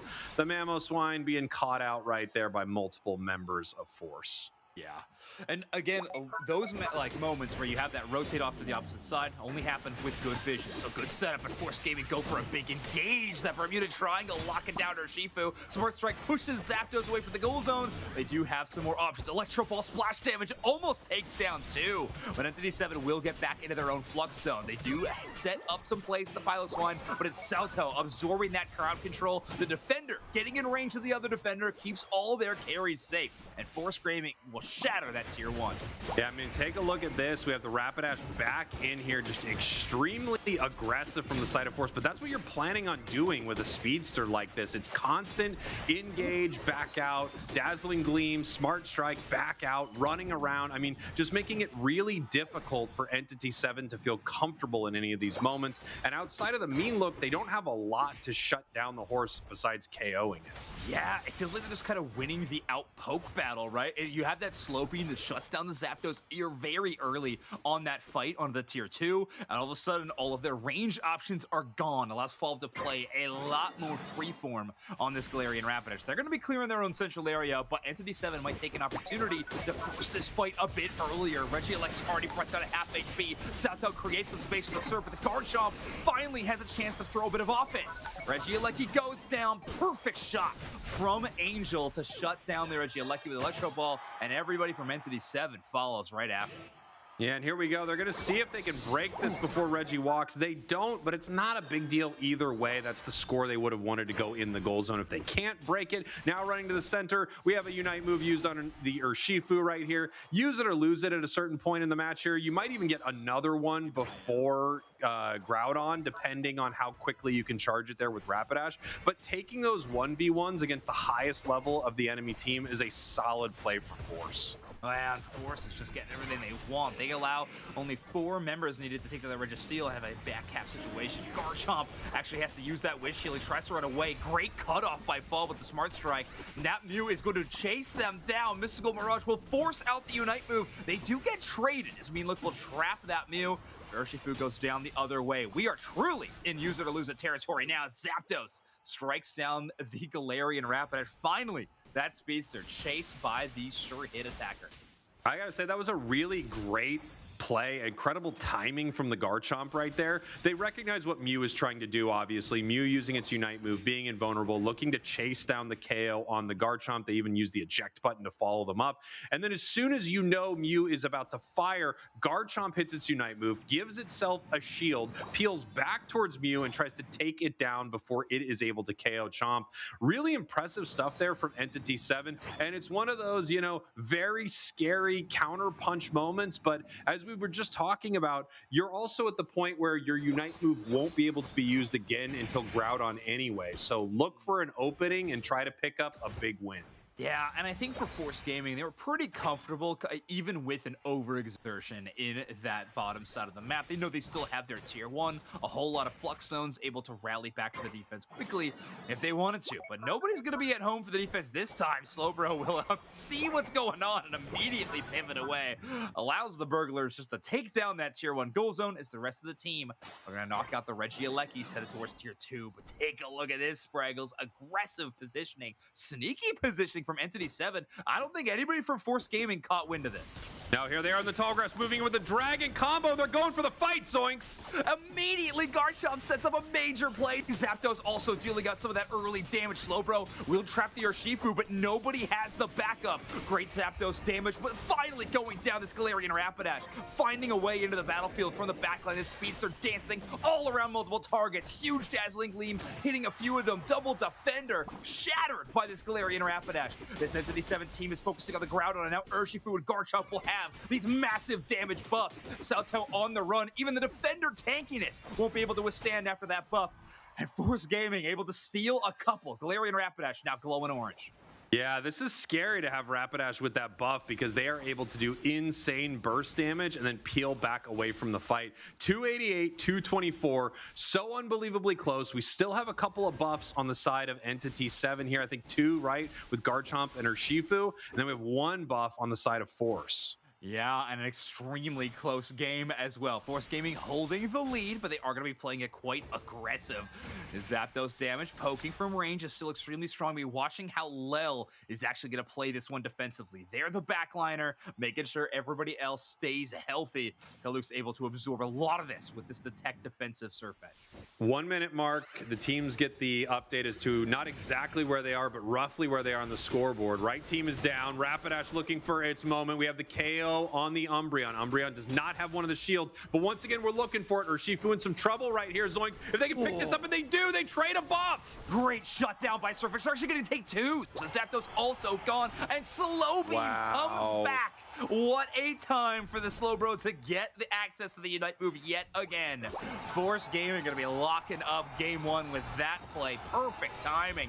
Entity 7 rallies for a pretty solid offense at the start of the map in that middle section, but will fall just short. Force Gaming lose Groudon, win game 1.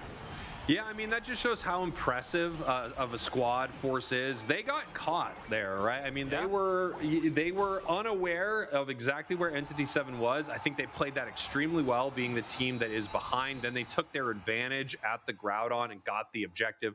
Had they been able to keep 1 more buff, right, not transfer the one off Mamoswine, could have been a different situation. But Force Gaming very intelligently looked to steal one of the buffs, hand it on over to the Galarian Rapidash, which already is moving in for some crazy damage with this Dazzling Gleam Smart Strike combo, increasing that and just setting up a situation where they could win a big fight. Here's the catch that we were talking about just a moment ago. Oh, so sick. Zapdos actually the one teeing that up. They take down 2 major threats, right? The Eldegoss, who has Unite move, and they remove the Surf Edge from that fight. Salto trying to buy time, but I think most importantly, this Galarian Rapidash kind of avoiding that ambush, Fall being this ever-present threat on this Pokemon was so good. Multiple Dazzling Gleams, and they were also able to basically one-shot combo the Zapdos earlier on in that team fight with their own Unite move. So really impressive stuff. I think that kept them in. Yeah, and here we have that Surfetched Unite that kind of peels through, looks for the Zapdos, and at the same time grabs Garchomp. Or no, grabs the Urshifu, my mistake. Grabs Urshifu and then takes Zapdos out, grabbing the buff. And then that's essentially all she wrote from there. Yeah, curtains at that moment, but at least for game one, obviously Force Gaming will be taking a lead in the series, but this one could be far from over. Entity 7 playing that one extremely close in that final moment after a big catch. Up until that point, taking a bit more to get online. Our MVP of game number 1 will be Angel on this Mew, rocking the Surf and Solar Beam to end the match, but dealing 80,000 damage. This Pokemon, I don't know. I feel like Mew will never leave the metagame, Spraggles. It is just so strong. It is one of those Pokemon that in the hands of a skilled Mew player is too dang good to ever not at least be a relevant pick for their squads. You know, a Pokemon that I kind of expected to see here on the MVP screen was going to be that Rapidash. Taking a look at its numbers as well, 109,000 damage dealt from Falb. Really impressive stuff here from Falb and Angel. And not to mention like Kyluk in that final moment kind of moving in, making a big play with Surfetched. Yeah, some hero moments from the entire roster for sure, but the consistent damage dealers being Angel and Falb in this one. I mean, if we're talking about their KFA as well, Falb crushing it, Angel doing 13 assists on this Mew. There was a lot of moments where I think either Solar Beam or Electro Ball hitting multiple targets. Alongside that Galarian Rapidash, felt like Entity 7 just could not bulk up lest they get shut down by all of these incredible damage dealers. Yeah, Mew crushing it, playing the bottom path. That's their job, and they did it well. Yeah, I mean, it was incredibly impactful, and I think one of the toughest things about Mew is not only is it very strong, it has great secure early, it has, multiple options for moves. You're not just stuck to the one move set when you end up upgrading.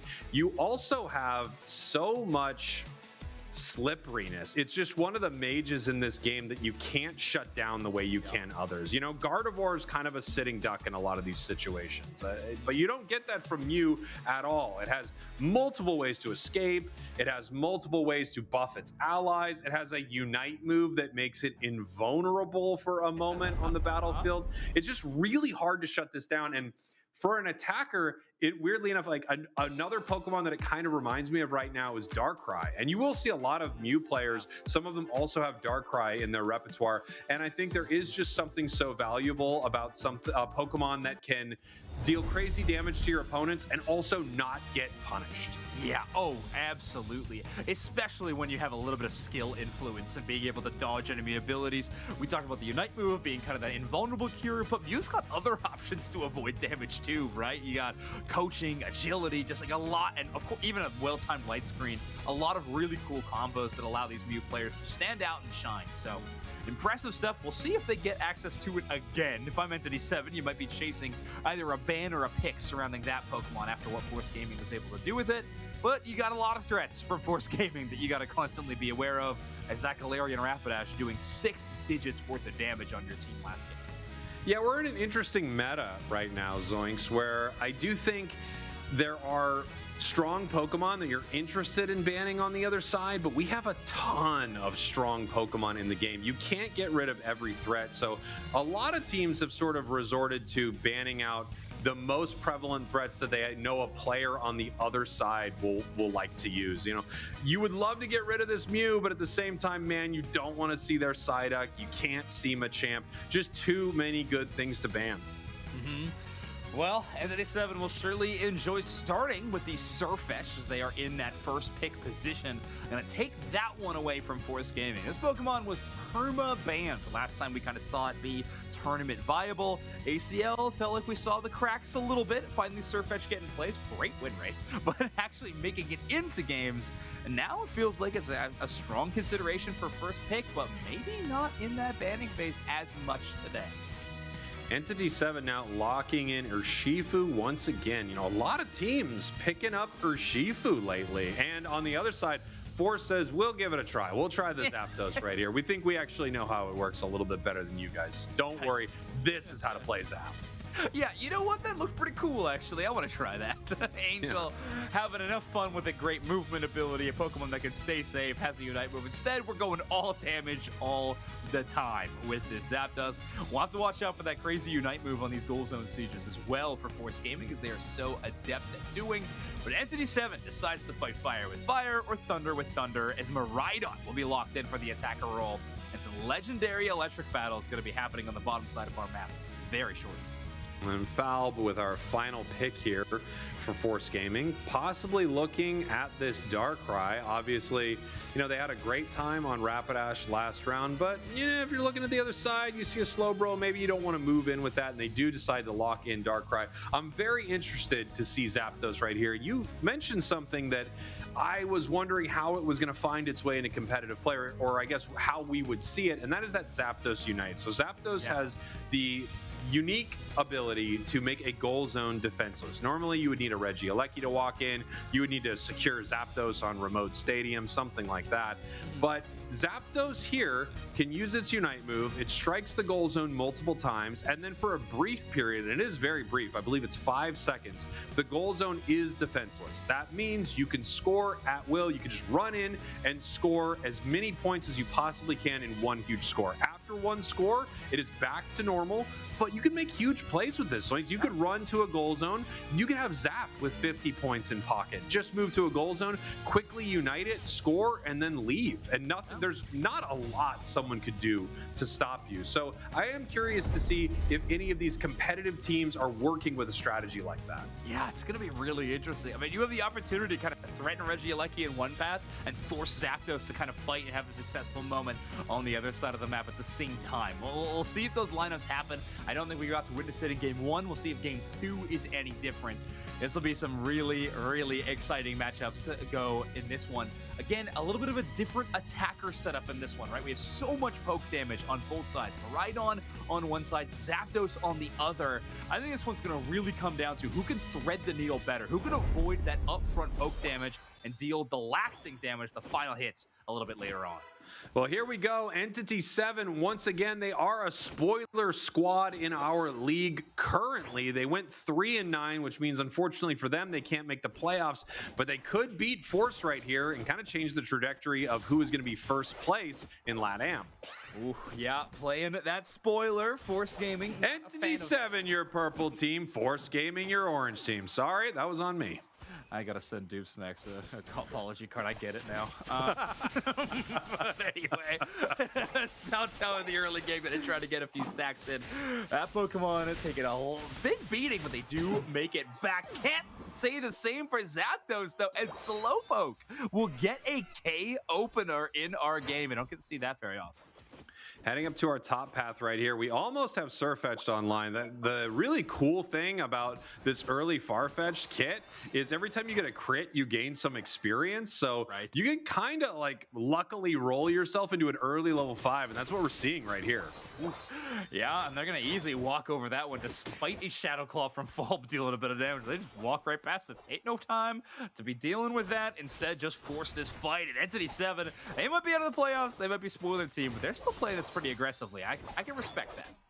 Yeah, for sure. I mean, you'd want to prove something right now. You'd want to win. Your year is not over. Unfortunately, your chances of making the playoffs are over, but there are still multiple ways to get to Worlds, and I know Entity 7 would like to be there. Yeah, definitely. I mean, the greatest stage in Pokemon Unite for sure. And we just left a pretty cool one recently. Major Champions League Spraggles, but the World Championships truly stands in a tier of its own. A few different ways to qualify. Obviously, we've talked so much about the regional leagues. We have IC tournaments, last chance qualifiers. We're starting to get to that time of the year, Spraggles, where we're going to start seeing what that world's picture is going to be looking like. Yeah, right now all we know is we have one team from EU, two teams out of Japan as Reggie Drago is being fought over here in the center. It's not getting low enough for a secure just yet as we're actually looking for the KOs both ways. Valve having to peel back from this fight. Here comes the Surfetch looking for more, seeing what they can get. The Zacian also going down. Big time pickups for Entity 7. Yeah, I mean, Lel's got their work cut out for them on this Eldegoss right now. With that Miraidon dealing damage and Surfetch kind of able to just walk in the face of Force Gaming right now, at least until Salto can get to this level 9. This is going to be a challenge to kind of out-heal the onslaught of damage that Entity 7 has access to. Angel doing what they can from the Zapdos, but take a look at this. Like, they just have to avoid this Miraidon at all costs right now. Yeah, nice secure by the Miraidon. They just get it with a little sneaky beam right there as we are taking a look at Regieleki just hitting the board. One member of Entity 7 top. They should be able to get that objective for free. Yeah. Force Gaming, we're going to see if they can secure this or if there's any way it can be taken. No, and actually they didn't even really look for it from Entity. Instead, they were looking for the KO. Yeah, see if they could maybe force a team fight to follow potentially, but ooh, big Surfetch push. Actually takes the Eldegoss and the Darkrai back towards the danger zone. Fall will be able to escape. Great cover by Salto to make sure the Darkrai will make it all the way back as Angel also trying to cover the retreat with constant damage out of the Zapdos. And here we do have an objective. I mean, the goal zone is open. Yeah, they go for it there with the Darkrai. They know they're going down in this moment, but they want to score the 30 points. Very aggressive play, but I respect it from Force. As now we have Force trying to defend on this goal zone against multiple members of Entity 7.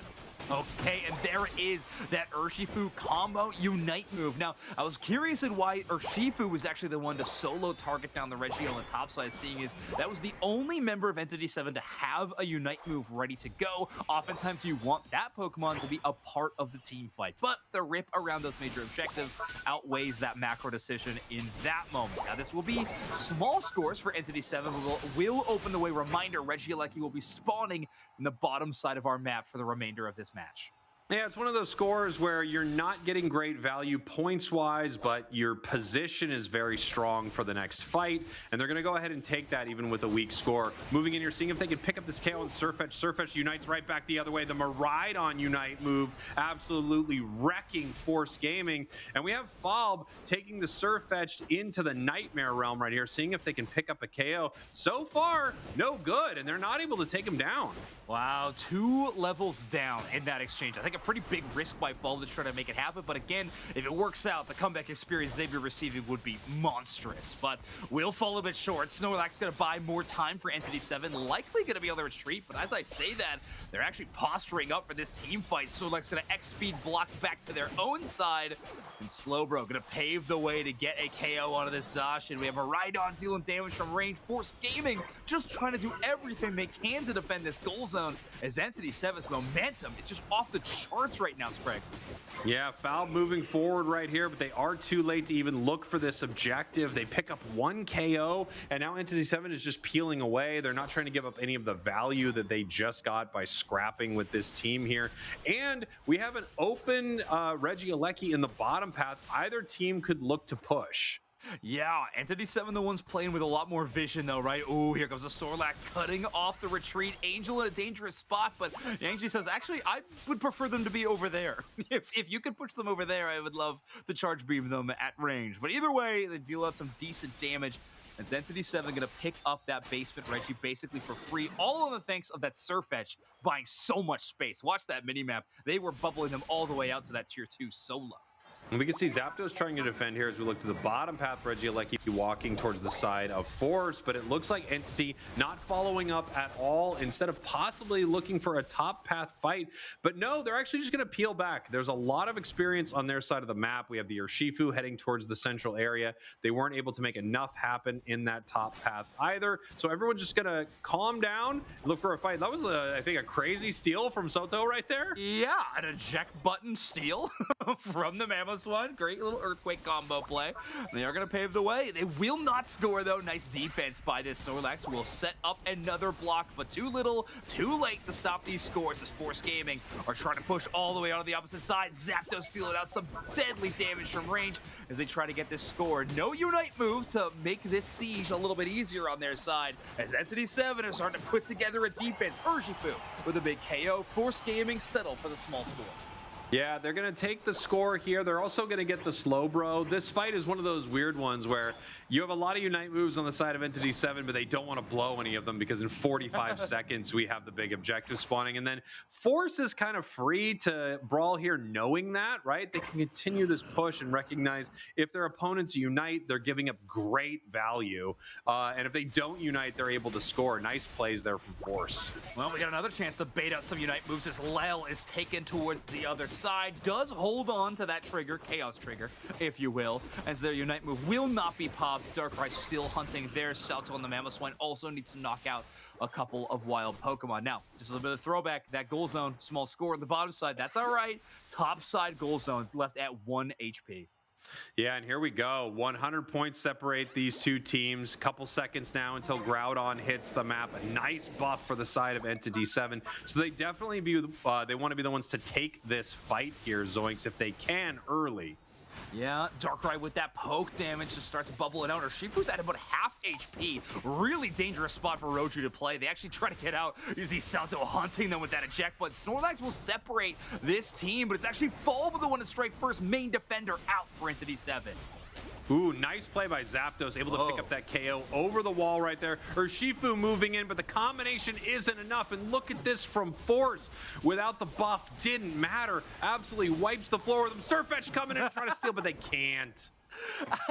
I gotta admit, I did not clock where that Surfetch was at any given moment, but hey, a solid second game debut for Zapdos as Angel puts together a 4 KO streak on the big electric bird. Very impressive stuff in this final fight. Now, Force Gaming have a pretty massive points lead and 5 Groudon buffs to boot. A minute left on the clock, and Entity 7, if they want to truly play spoiler, they gotta get an upset comeback win against the 11-1 Force Gaming. Yeah, this is tough for Entity 7. You know, they had those buffs moving into the fight. They definitely could have found their moment, but unfortunately, they just kept getting chipped throughout this. We have a slow beam on the Eldegoss, but it looks like we have no follow-up damage, no way to take it down. The Darkrai brings someone into the Nightmare. It's Slowbro. Slowbro goes down, and that is going to be it for Entity 7. Force Gaming showing why they are the #1 rated team in Latin America. Yeah, and what a look from Angel on this Zapdos, Spraggles. I mean, a KO streak of 4 in that fight. Angel also getting a little 2-piece there at the end. This Pokemon at level 15, just hyper carrying, knocking out Pokemon in their own spawn area as they shut this one down. So Force Gaming, with this win over Entity 7, improving their record to 12-1. One small blemish, but still leading potentially the most competitive regional league out of the 3. Impressive work from Force Gaming. Yeah, no question. LATAM has a ton of incredible squads. So being this good, having this strong of a record is a real statement out of Force Gaming. Entity 7, I thought, had 2 really strong games there in different ways. They gave them a run for their money, but this just shows why Force is one of the best in the world. Yeah, absolutely. So yeah, Entity 7, their chances at making playoffs will conclude. This will be their final weekend of competing in the Latin America Regional Leagues for 2026. But a reminder, there are other tournaments for these teams to participate in, namely the Last Chance qualifiers a bit later in the year. Take a look at that. Angel going to be our MVP this game with 10 KOs on the Zapdos. How about Lel with the 12 assists as well on the Eldegoss? Yeah, really amazing stuff. I mean, they were farming a little bit at the end, so I would have been curious what their numbers would have been without a little bit of that damage farming, but we got to see a great Zapdos game here out of Force, and I just wonder how many more teams are planning on picking this thing up now that it is street legal. Yeah, and you know, considering passing it on the ban phase as well, right? That's the other aspect of this Pokemon that I thought was really interesting to see in EU. Not picked and not banned. Now they're in Latin America. That's not the case any longer. It's got to be like, what, a 100% encounter rate if we just consider these last 2 games? So if we only consider 2 games, that would be 100%. I believe we'll have to check with our stats team, who are still trying to figure out if that would be the case. They'd probably put it at 99%. There'd be a technicality that would drive me crazy. yeah, and then they wouldn't put your graphic. It's crazy. They just, the battle is ever going. That was a nice play too by Angel. I think kind of catching out that Miraidon even mid Unite move. And able to thread that needle, get the damage done, and woo, Zapdos, these late stages of this game, especially right after using their Unite move, that is a scary attacker Pokemon. Yeah, it is. One of the most, like, I think, underrated aspects of Zap's kit is that boosted attack. I just think it's so incredibly mean. 107,000 damage, 10 knockouts, 1 feint, only getting KO'd 1 time. And, a lot of that is because of, everyone on the side of Force making sure that they can set this Pokemon up. Interestingly enough, didn't see a ton of huge moments for its Unite move, even though they were running that energy amplifier. And then you have that final fight where it obviously crushed. Yeah, they found their groove, found the right time to use the Unite in that case for sure. I know it's talking a lot about the attacker duel in this matchup. I thought it was one of the more important things to go down between these two teams, and I want to give a shout out to Yanji as well on their Miraidon. I mean, only going down twice and actually putting together 6 KOs at the same time. So having some good looks, and with 83,000 damage. I don't know, this is a story of 2 electric types that were kind of dominating the battlefield. Really fun to watch, but Force Gaming definitely getting the better of this specific duel. Yeah, for sure. Even though, Miraidon feels like it's just always so consistent, right? I mean, you just hit a couple charge beams, even on wild Pokemon, and then you just have this unbelievable fire hose of damage and curse that you're throwing at the enemies. I love it, and I think it's one of those hard Pokemon to ban and always pickable. Mostly, as long as they have something that's going to be bulky in your face, and almost every team does, it's just always something you can slot in. Yeah, in this metagame, I don't think you're ever going to be worried about that not existing on the other side. I think your Cursed Incense will be getting plenty of value. So if you're heading on the ranked ladder anytime soon, I do think these 2 Pokemon in the attacker role will be considerations for many, with Zapdos and Miraidon absolutely crushing it. And Force Gaming doing just the same as Spraggles to start this final weekend of Regional League competition. They're pushing forward, which is so impressive. And now we'll see if they can hold on to this #1 spot. Again, the way our playoff bracket works means if you conclude the season in first place in the standings, you have locked up a spot at the World Championships, and of course have given yourself the best opportunity to be the Regional League tournament winner as well. That's right. As we head towards playoffs, if you want to get one of those spots and you're one of the lower qualified teams out of your region, you have to climb the mountain. You have to fight your way through each team that is ahead of you. It's going to be an insanely exciting playoff run for some of these squads. And we have seen some teams take this actual formula and run it all the way to the end, being the lowest seed from their region. So there's something about the momentum of that. There's just something about the team that's like kind of on a little bit of a run, the unexpected squad. Playoffs are going to be really cool. But to point to what you were talking about, if you walk out #1 from your region, you might not end first in the playoffs, but you will be in that last spot. You will already be there with one of the 2 world spots. Yeah, exactly. You want to hold on to that one. Now, we are going to be jumping away just for a second because Kellosaurus is leaping out of the tall grass with, I believe, an analysis segment to break us down some major moments in this match. So, Kello, please take it away. Boo. I've come out of the tall grass. But yes, let's go back and we need to watch the last final stretch between Force Gaming and Entity 7. No, there we go. We have the tall grass as well. So let's bring up this match and we can break this down. But obviously, I feel like Spraggles and Zoinks already pretty much covered this pretty well, but you know what? We always gotta love them slow motion moments. So heading on into this final stretch, I feel like Entity 7, they had pretty good positioning, but they ended up backing away, playing it a little bit more safe, allowing Force Gaming to come on in. And I guess this is where, thanks to Soto's positioning as well, to be able to provide that bit vision, but also this Darkrai with the Dark Pulse. It covers so much range, but it's really kind of just left Entity 7 in the dark, needing to fight from a distance, especially when you have, well, the Zapdos on the map. Urshifu ends up getting chunked out for half damage, is trying to make a decision on where to go, and they actually go on in despite the rest of their teammates backing away and going and committing onto the Groudon alone. whether it's just trying to get those boosters, get up some HP back, but even then, just that Zapdos continuously putting on the pressure. And because of this, they've managed to actually go and separate Entity 7 really well there. You end up having Slowbro, one of their frontliners, taken down, and suddenly Entity 7 are completely wiped out from the Groudon pit, allowing Force Gaming to just take over and take them down one by one. So really great plays from Force Gaming there. Once again, what we have seen from them time and time again throughout this season. To, well, yeah, be at the top. But otherwise, that's it from me. Back to the tall grass. We're going to throw it back to Zoinks and Spraggles. Kellosaurus. Yeah, that was a great breakdown. You know, watching that fight back, kind of seeing it like move through slowly.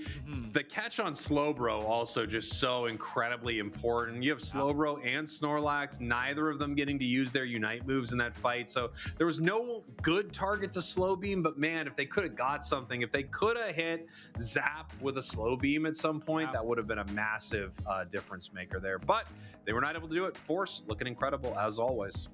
Yeah, they're an amazing squad, but we got a lot of amazing squad Spraggles in this region that we want to be watching. We want to hear from them as well. So we're going to jump to a very short break. And in the meantime, enjoy these interviews that Kello conducted in the tall grass. And hello, everybody. We are here with another interview. This time we are jumping over to the Latam region, and we are going to be interviewing Gohan from Infamous Gaming. Gohan, Hi. how are you going today? I'm fine. We prepare really strong for this week. Oh, you're feeling really prepared. Well, yeah, I mean, that's one of my next questions. Going up against your next matchup being CACM and just being below that threshold of making playoffs, depending on how the results go, how are you and the team handling that pressure going into this weekend? We don't feel pressure, we just play. We know every team in this league are very competitive, no matter what, we try to win always. Yeah, no, 100%. Are there any shout outs or thanks you'd like to give to any family or friends or any others that have been supporting you and the team's journey throughout this season? Just family and friends that are always with us. Yeah, it's good to know that you have some family and friends cheering there from behind the back lines. Are they also tuning into the broadcast and getting to watch you? Not really. No, you just let them know afterwards. Yeah. Well, fair enough. Well, thank you so much for your time, Gohan here. All the best with your upcoming match. And, well, I guess see you for your next matchup. Thank you.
Welcome back. We are now partway through. It's a few more games than usual. Partway through LA, Latin America, as we are so close in standings that we just have to see a few more matches from it than usual.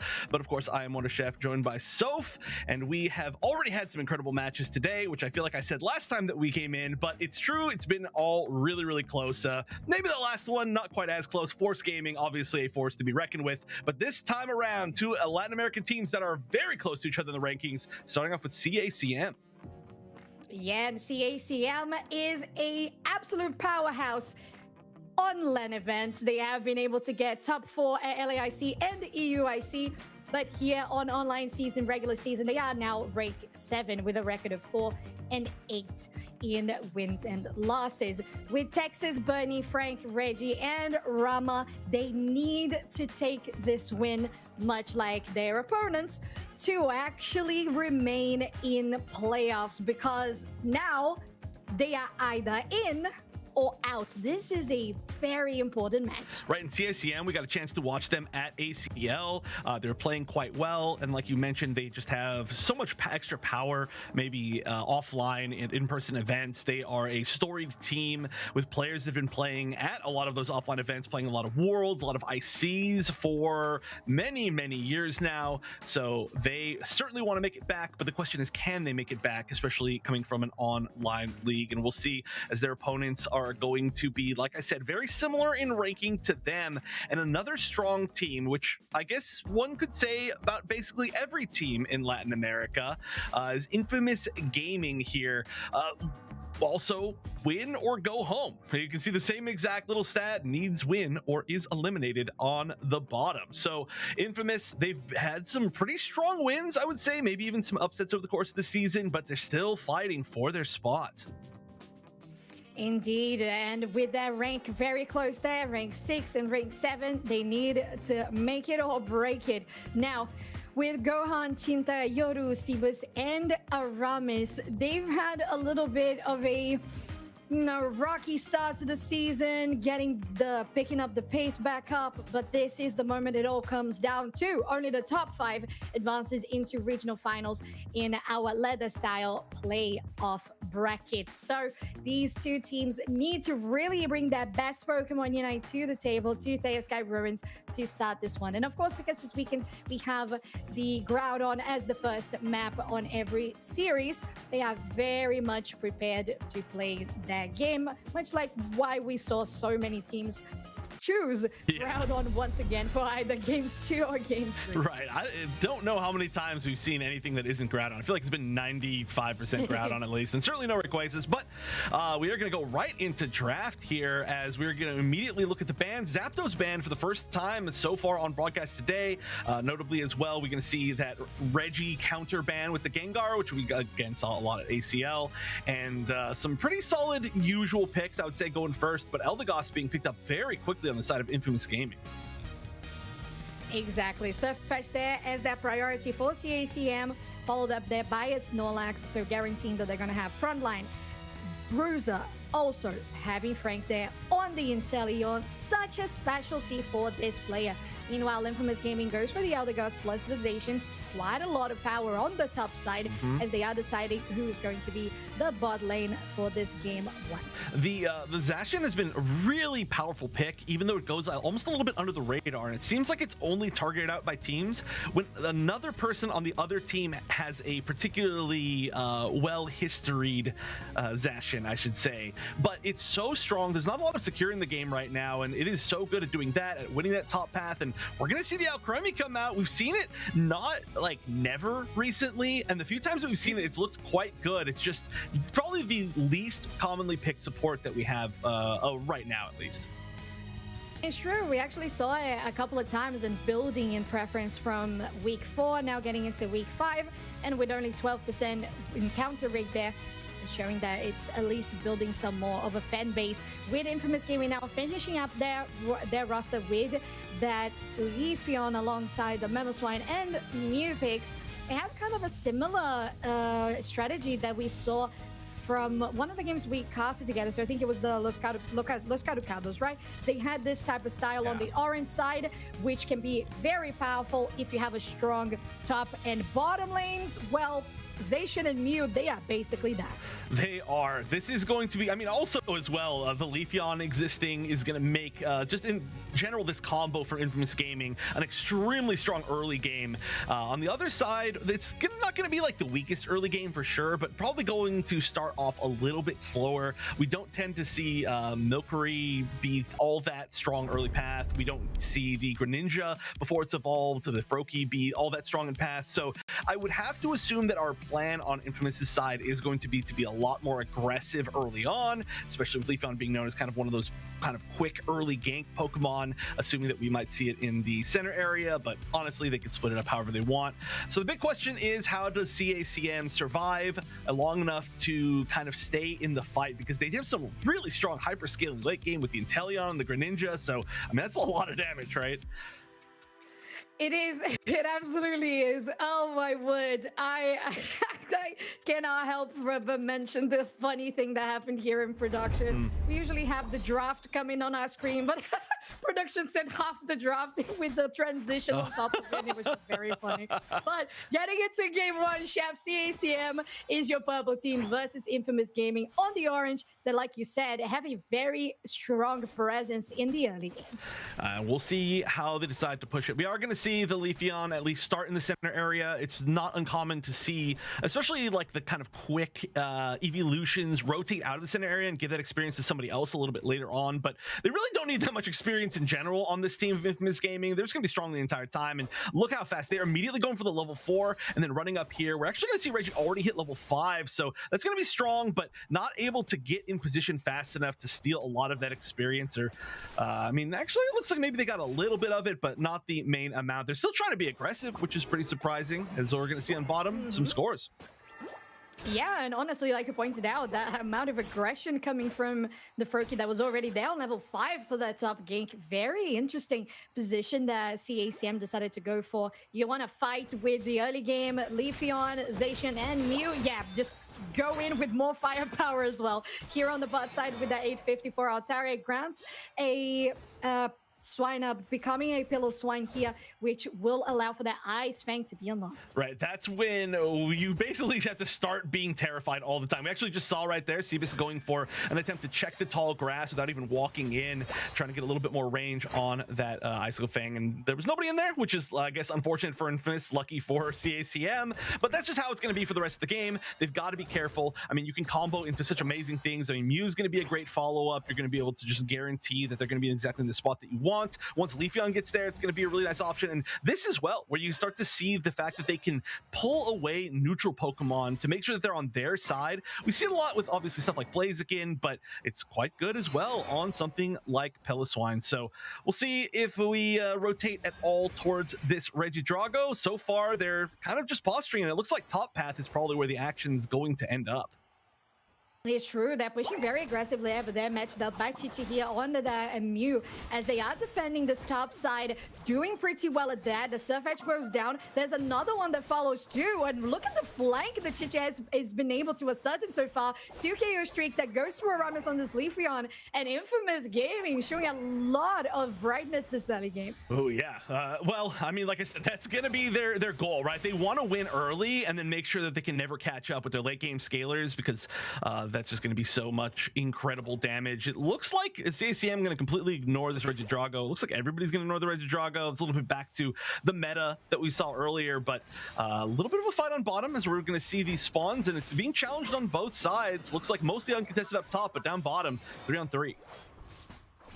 Yeah, and it looks pretty intense. They've taken out the Swablu's, but not the Altaria. Still looking to get this one with that nice block. Well, basically costing out half their HP there for Cebus, taking that snipe shot to the face, but still protecting their EXP and their energy to guarantee that the Mew was going to get even more. Now, Regieleki has been attacked, Chef, but he's going to reset as we speak because teams are still trying to understand if they're going to go for the Regidrago themselves. Though, gets a nice pull there with a sweet kiss from the side of CACM, or actually, yes, exactly, with the slowdown, not the sweet kiss from the comfy. Don't get confused. So now going to the bot side, Infamous Gaming is going to have the numbers advantage on Regieleki, trying to body block the majority of the snipe shots. They're able to do so almost at the cost of sending Mew to the Pokemon Center, but they are going to be able to secure the objective. Right. I mean, there's been some great body blocks in general, right? They've been very clearly in the know about their positioning against Snipe Shot, which of course we got a chance to see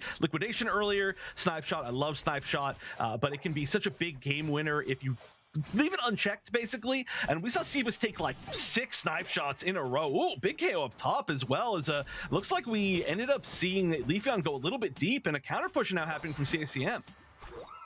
Looking pretty good, and they're definitely interested here, Chef, because the goal zone is on 1 EOS energy, although Rama is the closest one to being able to break it with the 11 compared to Reggie with the 42 in that back pocket. But no EOS energy or wild Pokemon to be collected on the CACM side of the map, which kind of forces them to maybe be more proactive on the bot lane, as we have 3 members there. Although Yaru is looking to get something onto Rama, but they are not going to force this one as they don't really know where the Greninja is yet. Right, and a lot of positioning down on bottom. Once again, we're going to see these snipe shots, attempts to body block here from Cebus, and actually walked out of the way for a split second, almost managed to collect here, but okay, there we go. Mew, yeah, you were talking about that earlier, almost one-shot Mew earlier, still almost one-shotting Mew. Those snipe shots are a big problem, and they have been body blocking them pretty well, but it only takes 1. Well, I guess it only takes 2 at this point, but 1 in some sort of follow-up, and at least they have to go back. Now, if I recall correctly, that is the name of the game as well. But the name of the game here for Infamous Game is trying to get this objective, but it gets contested by CACM as that Surfact will take the Reggie themselves with 50 in the back pocket of this Greninja. Reggie will get a 49 overdone. They were playing pretty greedy. The fact that they could have broken that goal zone with like 11, they decided to wait for the full maximum overdunk earlier on, and they did get it. So I do feel like that's kind of a big payoff for CACM. They're still only leading by like 30 points, so not the biggest thing in the world though, 37 points. Now, of course, it looks like, now it looks like we're gonna have a pause. Also something we saw a lot at ACL, so that's part of the meta. Hopefully we can solve whatever problem that was. But at the moment, we are gonna see a pretty big rotation bottom from CACM, and we see a few members of Infamous Gaming still up top, so this might be a fight that doesn't really end up as a full fight. We'll see if they do decide to rotate down, and hopefully, of course, this problem can be solved pretty quickly. But altogether, so far, it's been a pretty good close game. Even with some pretty big fight wins and some pretty big overdunks like we just saw, still only about a 30-point difference. I think the levels were pretty close to even when I last looked, and we just haven't seen either of these teams, I feel like, go for full team fights yet, which a lot of times I think we don't, but in this time particularly, they are just using their range to their advantage and making sure that nobody else can do that much. And it's the combination, like you said, not just about the range, but having the combination of both teams having, on the one side for CACM, the Inteleon plus the Greninja. On the side of Infamous Gaming, having Mew plus the Leafeon. So the pickoffs have been the name of the game so far, because that's exactly what they can do. You get the chip, the burst, go in, finish, and get out because they have very fast Pokemon, Greninja and Leafeon at that. So we have been able to see only these moments where, 2v2s, 3v3s, but we haven't seen that full shebang, like you said, with the 5v5s and the full team fights. So at this point, it has been more about the ranged attackers trying to steal objectives from a distance, from a very safe distance, rather than actually having them commit to a fight. Okay, we are back in pretty quickly, and speaking of committing to fights, it does look like everybody rotated down from the side of Infamous. Now only the Greninja's not in this fight. Big Snipe Shot's gonna hit, but they want to fight for this.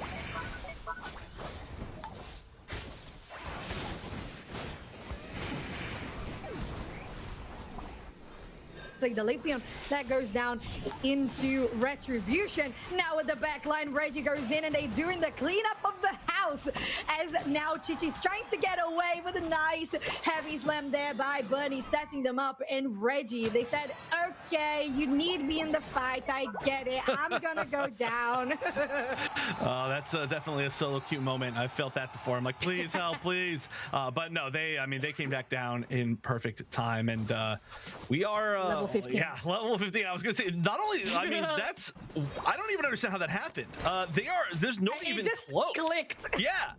No, I actually, for a minute, I kind of didn't realize how late in the game we were. So I looked and I was like, is that a bug? So when you left at level 15, I was looking at the list of levels and I'm like, that's a bug, right? We have level 10 still. So I actually genuinely don't know how that happened, but level 15 Greninja at like 3-minute mark when nobody else is close. I don't know. You got to deal with it. That's all I can say. Yeah, well, 49 overdunk and a couple of cleanup of houses that have happened there with the Greninja. They basically did the trick. Level 15, max level with 20 seconds for the objective to spawn. This is going to be a spicy final stretch. Oh, big snipe shot, and that's going to get the first pick. Yeah, and it looks interesting because the 2 KO streak already for Reggie forces out the Misco Mirage by the Mew, but they have to retreat here because they're not going to have the numbers advantage. That said, CACM is going to start this one. Mammoth Mash just to try and escape, and they have enough shield to do so, but look at the amount of spacing that Frank creates with those snipe shots. Although CACM knows that this is tricky, they have stopped attacking Groudon and it has reset. Ooh, that's actually a really, I mean, I like the call. They probably could have taken it, but they wanted to play a little bit safer, make sure nobody was close, and they are just waiting for them to walk in one by one, and it's happening.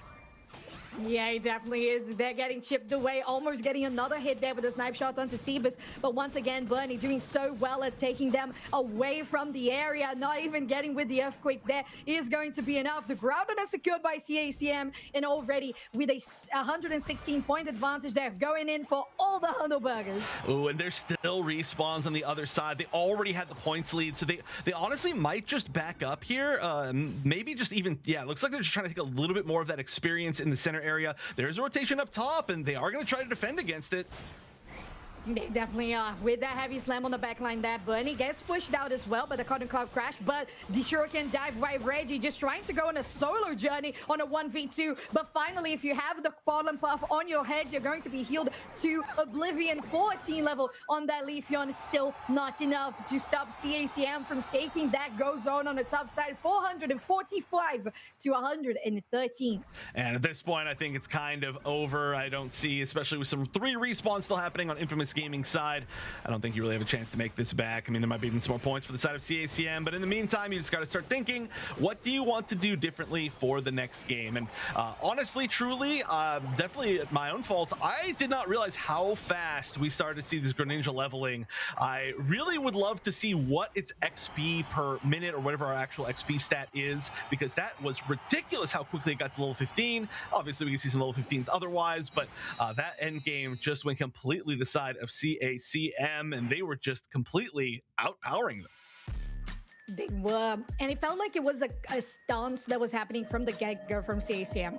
They saw Infamous Gaming having a good early game in regards to draft and how things were going to be on paper. They said, yeah, we're going to take that Greninja like pretty quickly from level 5 into your top side and just get all of the XP, take some KOs as well along with it, and only fight whenever we knew that we could burst them down with those snipe shots. And Reggie, what a highlight overall. Yeah, you can see here was already level 14 by like almost like the 4-minute mark. That's ridiculous. I just completely was not even paying attention to that because they were just so kind of on their own this whole time. But this is just like a big KO streak. It's like a highlight reel for Reggie. I mean, well earned though, of course. So it's not often that we get to see Greninja do really well. We've seen it be picked a lot more recently, but sometimes, you know, it's still not quite what you need. But it was certainly what you needed in this match. It was a pretty clean cleanup in the end right there, and really I think not a lot to even say about that. Their fights did go really well, and I will say as well, they had a lot of mileage out of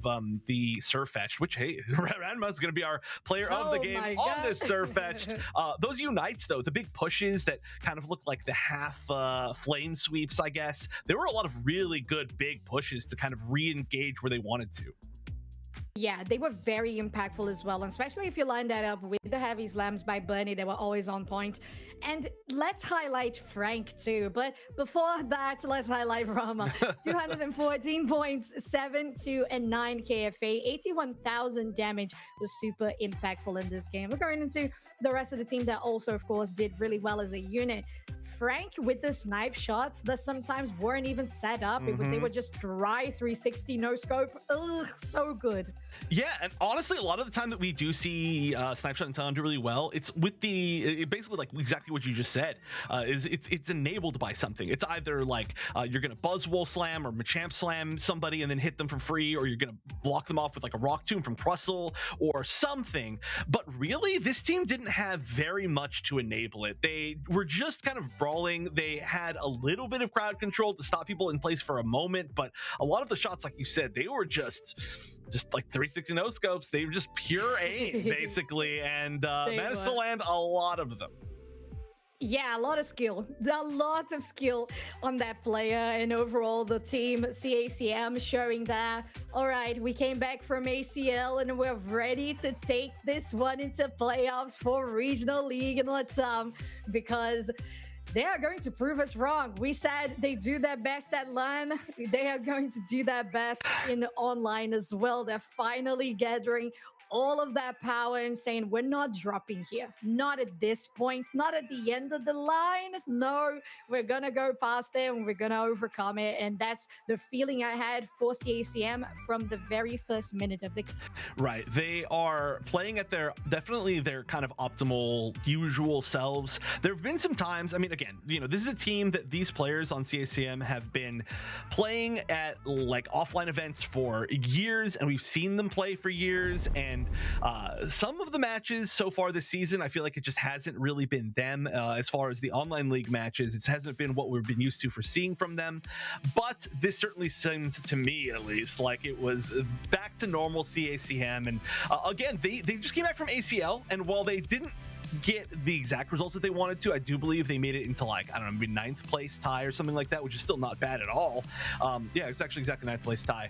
They certainly got a ton of experience there, being able to play all the teams from around the world, not even just the Asian teams, but just all the different regions, especially being able to play up on that stage. So I don't think a single team comes back from ACL without having improved significantly, especially if you make it kind of at least pretty far into the tournament, which they did. So hey, it's showing right now. They're using a lot of meta changes that we saw over at ACL. They're just playing perfectly on time. They certainly have boot camp for it, and it's great to see. But now, I mean, it's on Infamous's court to kind of turn things around, because the momentum is certainly not theirs right now. Well, you know what they chose, Chef? Well, they chose Rayquaza. They chose map and they chose Rayquaza. Therefore, CACM chooses purple side as they played game 1. So, Chef, tell me a little bit about what you think is going to change in Infamous's strategy, considering that they chose the infamous Rayquaza map. I mean, at this point, you have to be worried about score comp for sure. It doesn't seem like either of these teams are banning out score comp. And while we're seeing these last bans, I just want to point out I did get some great stats from production from Icarus, thank you, where we got to see that Reggie hit level 14 at 4 minute and 12 mark last game, and they had 2,109 experience per minute, which is by far the highest I've ever seen in any game. Pretty ridiculous. Okay, this is a nice change that we're going to see. We are going to see the Surf Edge ban out. I think the Surf Edge was a huge enabler for how CACM won that last game, but look at that. We're already seeing the highlight over this Gengar, which I'm not sure if it's going to come out, but it's available now for CACM if they want to try it on this Rayquaza map. Yeah, well, it's definitely a strategy. I still have my usual reservations towards Gengars because they are so squishy and they're so reliable on hitting every single exact ability. Either you're going Hex or you're going Dream Eater, but CACM will choose one of the most reliable supporters out there. Healing support has got to be said. The Elder Gods. Meanwhile, Infamous Gaming will go for their first top laner there, the Machamp plus the Snorlax that was previously used by CACM. Machamp has been so strong.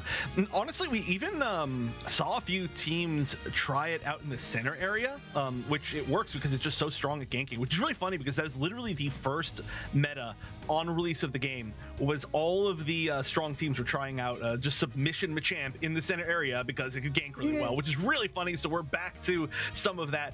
It could, of course, be top, it could be center, and it leaves them a little bit more flexibility, but I do like the fact that we're going to move over to the Slowbro on the side of CACM. They're expecting that there's going to be something strong and scary and fast that they are going to want to lock down, whether it's that Machamp or the Inteleon or something later.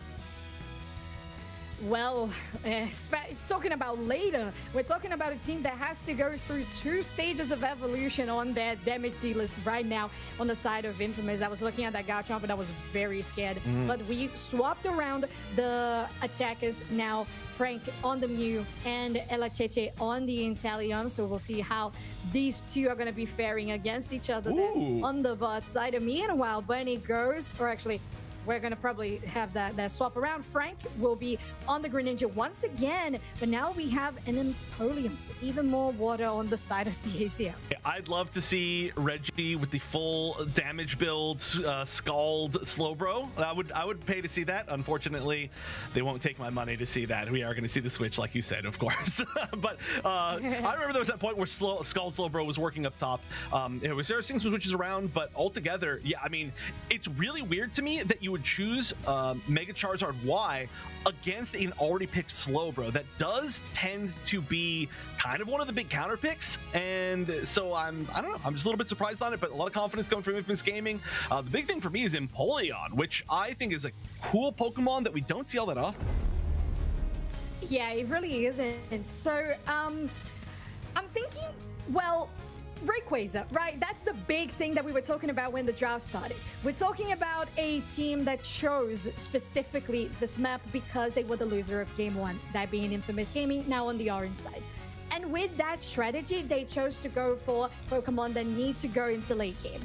Very heavily reliant on EXP, on the Charizard, on the Inteleon, on the Machamp, all going through 2 stages of evolution. And that requires a lot of presence in the map to guarantee that they're going to get there, or else they're going to be very behind. Another thing that could be done, though, Chef, is that the fact that just considering we're just going to play for late game, period. But for Rayquaza, we flip, and that's the only thing we're going to do. Yeah. So another big question for me was, it's not that their team is bad at all at the Rayquaza rip and flip, but it's not the secure that I would have expected from something like that. So we'll see what their strategy ends up being as we're in Game 2 here. If CACM wins this, Infamous Gaming season is over. They've got to make it happen. CACM on the left, Infamous Gaming on the right, and we are going to see that center Machoke. It's Machop. It's so weird to see that again. And again, it's not even like it's a guaranteed thing right now, so I just kind of made a lucky guess. Well, one thing that we definitely have never missed, not because we don't like it, but just because it's never stopped being relevant, is the Gossifleur being such big nuisance in the laning phase. And they are definitely punishing Euro there on the Charmander. Reggie has arrived here on the top side, getting even more damage and allowing for that Empoleon to really get those EXP points in and get that Piplup evolved as quickly as possible. So far, a little bit slow, but as soon as you have the Machoke, it becomes a very dangerous game, right? The submission's available. We are going to see them just kind of sit here and wait and see if they get a target. They do. Oh, very nicely done there with the submission. Close to taking down Reggie. They're burning down, but they're not able to really finish that one off, Infamous. Now they are going to be able to get some of the experience, but majority of that was towards Greninja. Again, Reggie with so much EXP collected early game. Yeah, that's a little bit of a repeat, talking about experience and Reggie, but we'll see if they can actually truly repeat that. There are a lot of, to kind of mention your point earlier, there are a lot of members of both teams actually that are taking a long time to evolve, you know, some 3-stage Pokemon. So we'll see if any of them decide to be a little bit more aggressive early on, but it could be just a pretty late game. And so far it's looking like it might be that. The biggest thing, of course, is going to be this Machoke, who currently is just going to be trying to find targets once they're done farming, and they might find a target in the center if they can try to 1v1 that Greninja, but that's going to be a little bit of a tough call. So they probably want some sort of support to help them. Not necessarily support, but just damage to follow up. And right now, unfortunately, one of their damage is level 4. That Charmander not finding the evolution, and that's probably the Pokemon that you need to find the evolution the fastest if you were to theoretically choose. And look at them. They're cute, but not useful. No, but really cute. Well, they're not on the screen anymore, so I guess they were cute. Now, trying to maybe get the berries to get away, at least the Machamp is going to be able to do so, actually, Machoke right now. But Reggie, again, let's look at the levels. Let's pay attention to it every single time. We're on 7 minutes. Even before 7 minutes, they are level 9! Oh my god. Are we playing... Yeah, I don't even understand how Reggie's getting that much experience. I truly do not understand this. We'll see if he can break his record from last game, but right now, I mean, everything's going CMCM side. Regirock getting uncontestedly taken down on the bottom over here, and I was still recoiling from the way that they just jumped on that Charmander and just removed it from the face of the planet. I literally like laughed and recoiled in my seat. Me too, because you're like, it's cute, and then it was gone. Yeah. That was harsh to see, but now at least Charmeleon for the side of Infamous Gaming, as CACM is forcing out pretty heavily here on the bot side. Seabus will get taken down by that combo of Boosted Auto plus Electro Ball from the Mew, as Reggie also gets another victim there on the Inteleon, and CACM takes the bottom goal zone down with over 100 points on the lead, even scoring more. Ooh, yeah, I'm trying to figure out if they are outspeeding their leveling, but it's definitely really close. I was looking at the graph over here, and maybe I don't quite understand the graph, but there we go, level 11 now. Is just going to keep continuing the push, and I mean, at this point, I wouldn't even call this a fight. This is just a bully, right? I mean, what else can you even say about it? Luckily, at least Infamous Gaming is going to get something up on the top as this is happening, and finally, they're going to probably get some chance to defend, but with an 11-11 Greninja, good luck.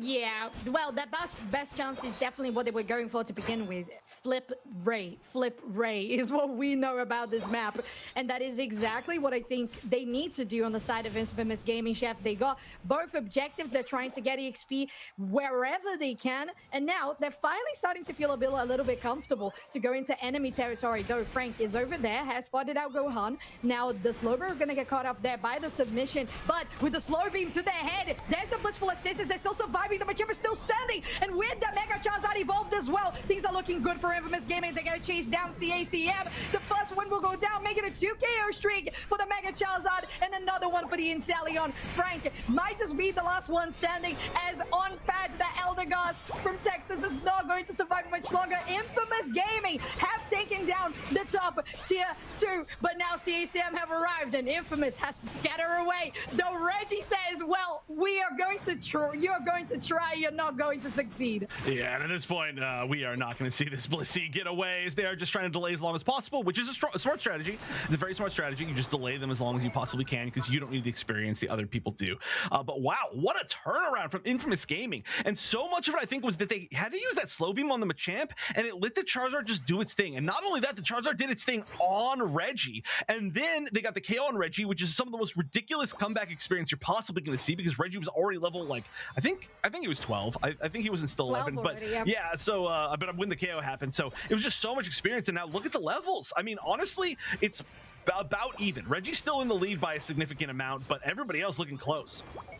Oh yeah, and that was all because of Gohan and that Blissful Assistance. Now, speaking of the frontliners of Infamous Gaming, Seabus did pretty well there, getting the block away from CACM, and now Infamous Gaming confirms the objective. Mega Charizard as well on pad. That Fire Blast is huge. I actually always don't understand why that is so big. They're still pushing now. Rama goes to the back line and is going to be on a 1v1 with that Unite move popped. Still trying to get Yoru, but they're not able to take the Charizard down. Aramis is going to maybe get Rama. No, they go straight into their own side of the map. They need to retreat because they know how much damage CACM can do. 3 minutes and 15 seconds on the clock. Honestly, a pretty good way to escape right there without taking as much damage as you possibly could. Infamous Gaming side, they managed to, cut their losses, and they are, looks like they're not going to be trying to go for this Regieleki, which is pretty surprising. Well, I mean, I guess there's 3 minutes left. So this isn't the most impactful Regieleki, right? It would be going towards home base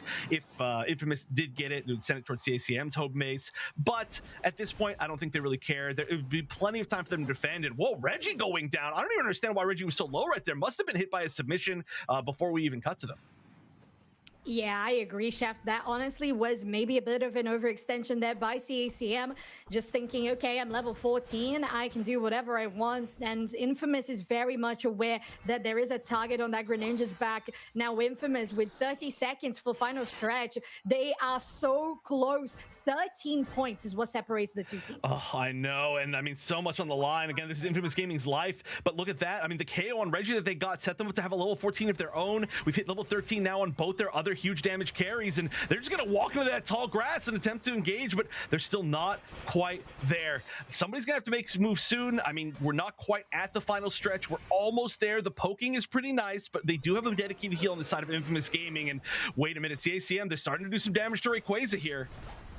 Yeah, they're starting to push, but goes over the wall there. The Snorlax alongside that Machamp as well, but that is not going to be a barrage that actually hits anybody. Power Nap will get a nice knock up there. Now going very low on HP is the Mega Charizard out on the backside. That's Rayquaza. That's going to be stolen by CACM, and Infamous Gaming is falling at the seams. There's only Chichi. They're still standing. Intelio has to go so quickly back to base, while CACM is just going to score as much as they can.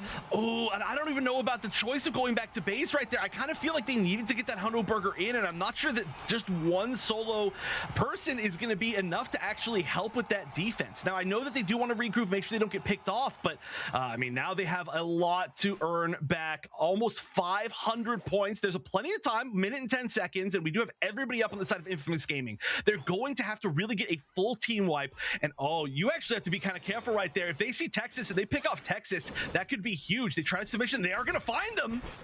Oh, very nicely done by the Infamous Gaming. Now 50 seconds on the clock, Chef, and like you said, they're trying to accumulate the burgers, but they are still a little bit low in regards to Sebas and Gohan. They need to get more AS energy. They need to get more knockdowns. Reggie goes in, trying to get a sneaky push, but they're not going to land on anybody. Infamous Gaming has an open bot here, 1 here, 30 seconds to go, 22, they go to Gohan, turn it to 44. Now CACM will take down the Snorlax, but CACM shuts that push down. It's too many points to overcome, and Infamous would not able to successfully make that push. The damage was just too high in the end, and with only 17 seconds left, I think we can pretty clearly here say that CACM Esports is going to take this one and send Infamous Gaming packing.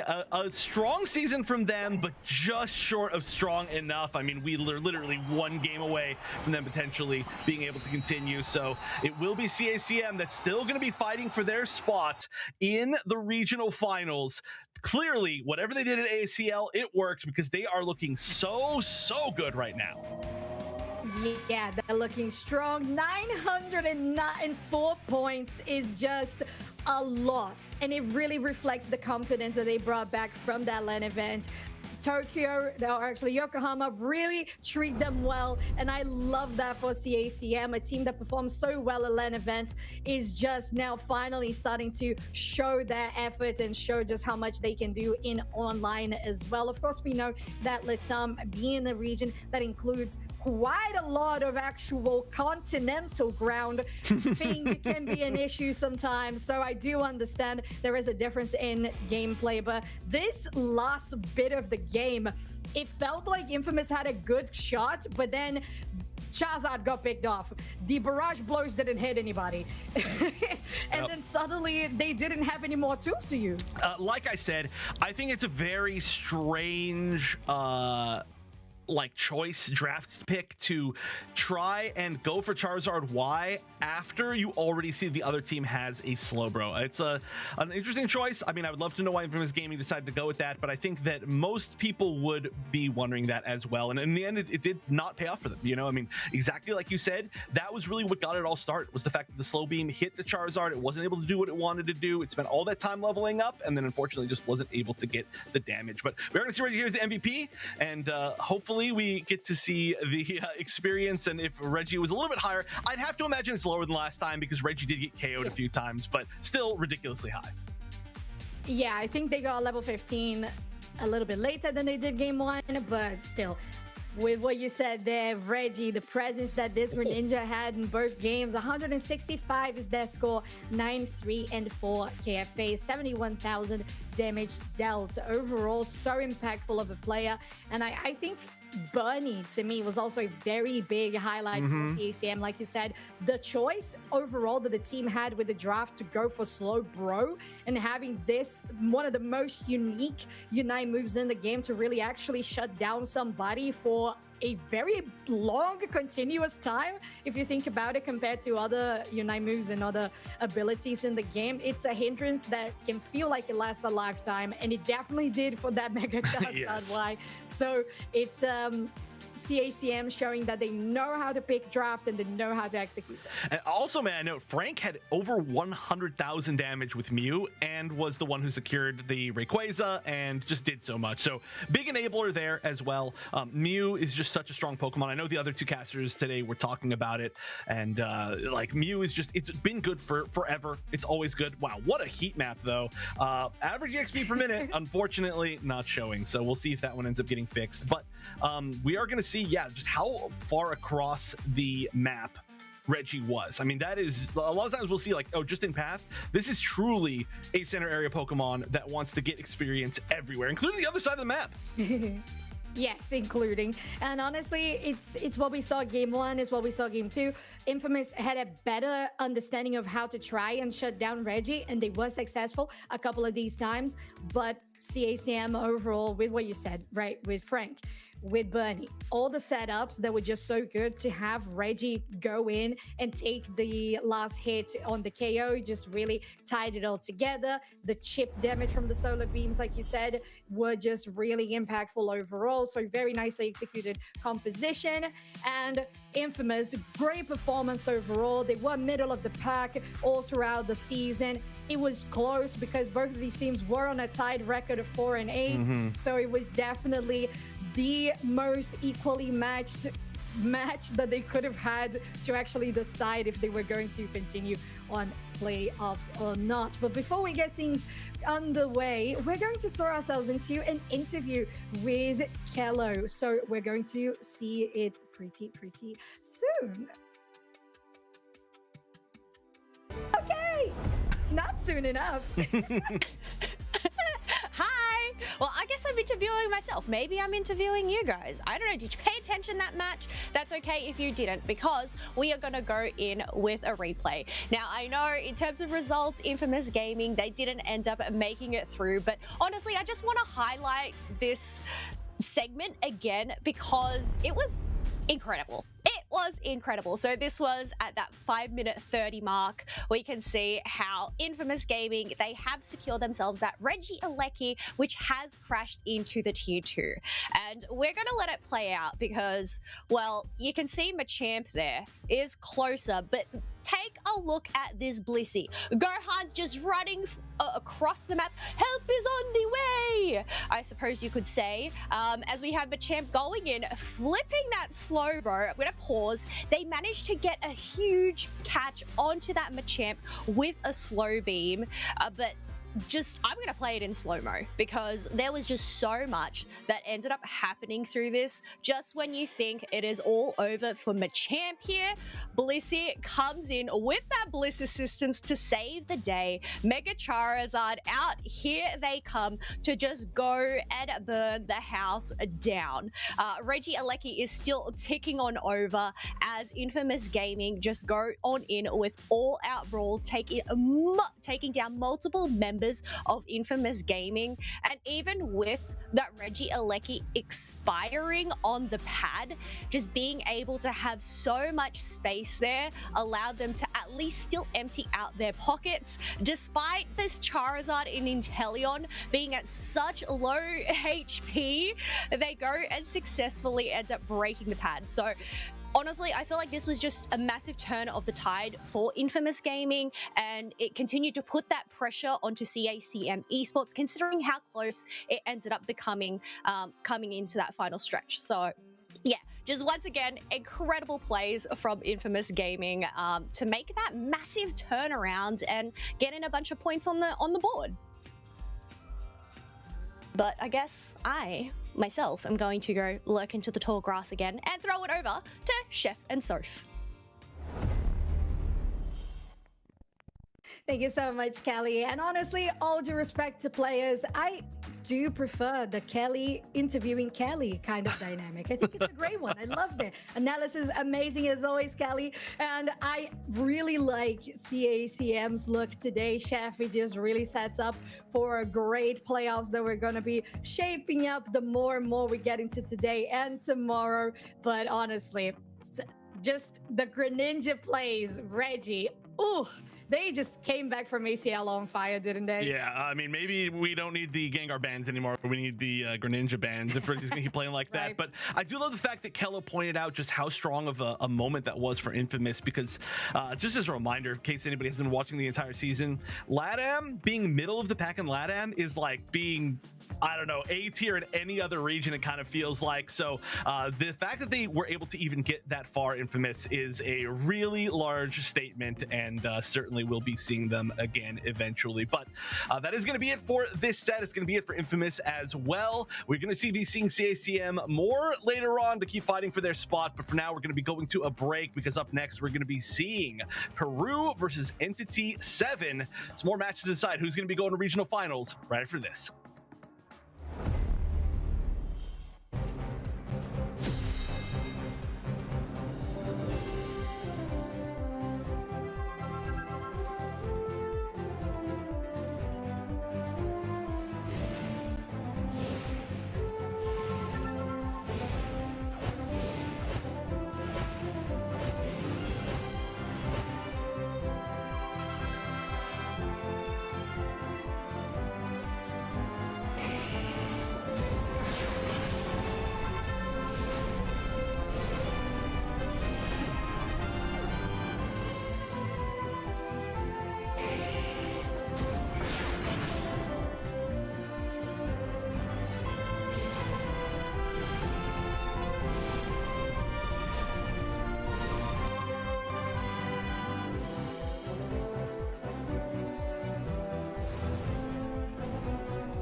everybody, and welcome back to the Pokemon Unite Championship Series. This is the moment you have been waiting for, the moment everyone at home has been waiting for. This is our Chaos Trigger.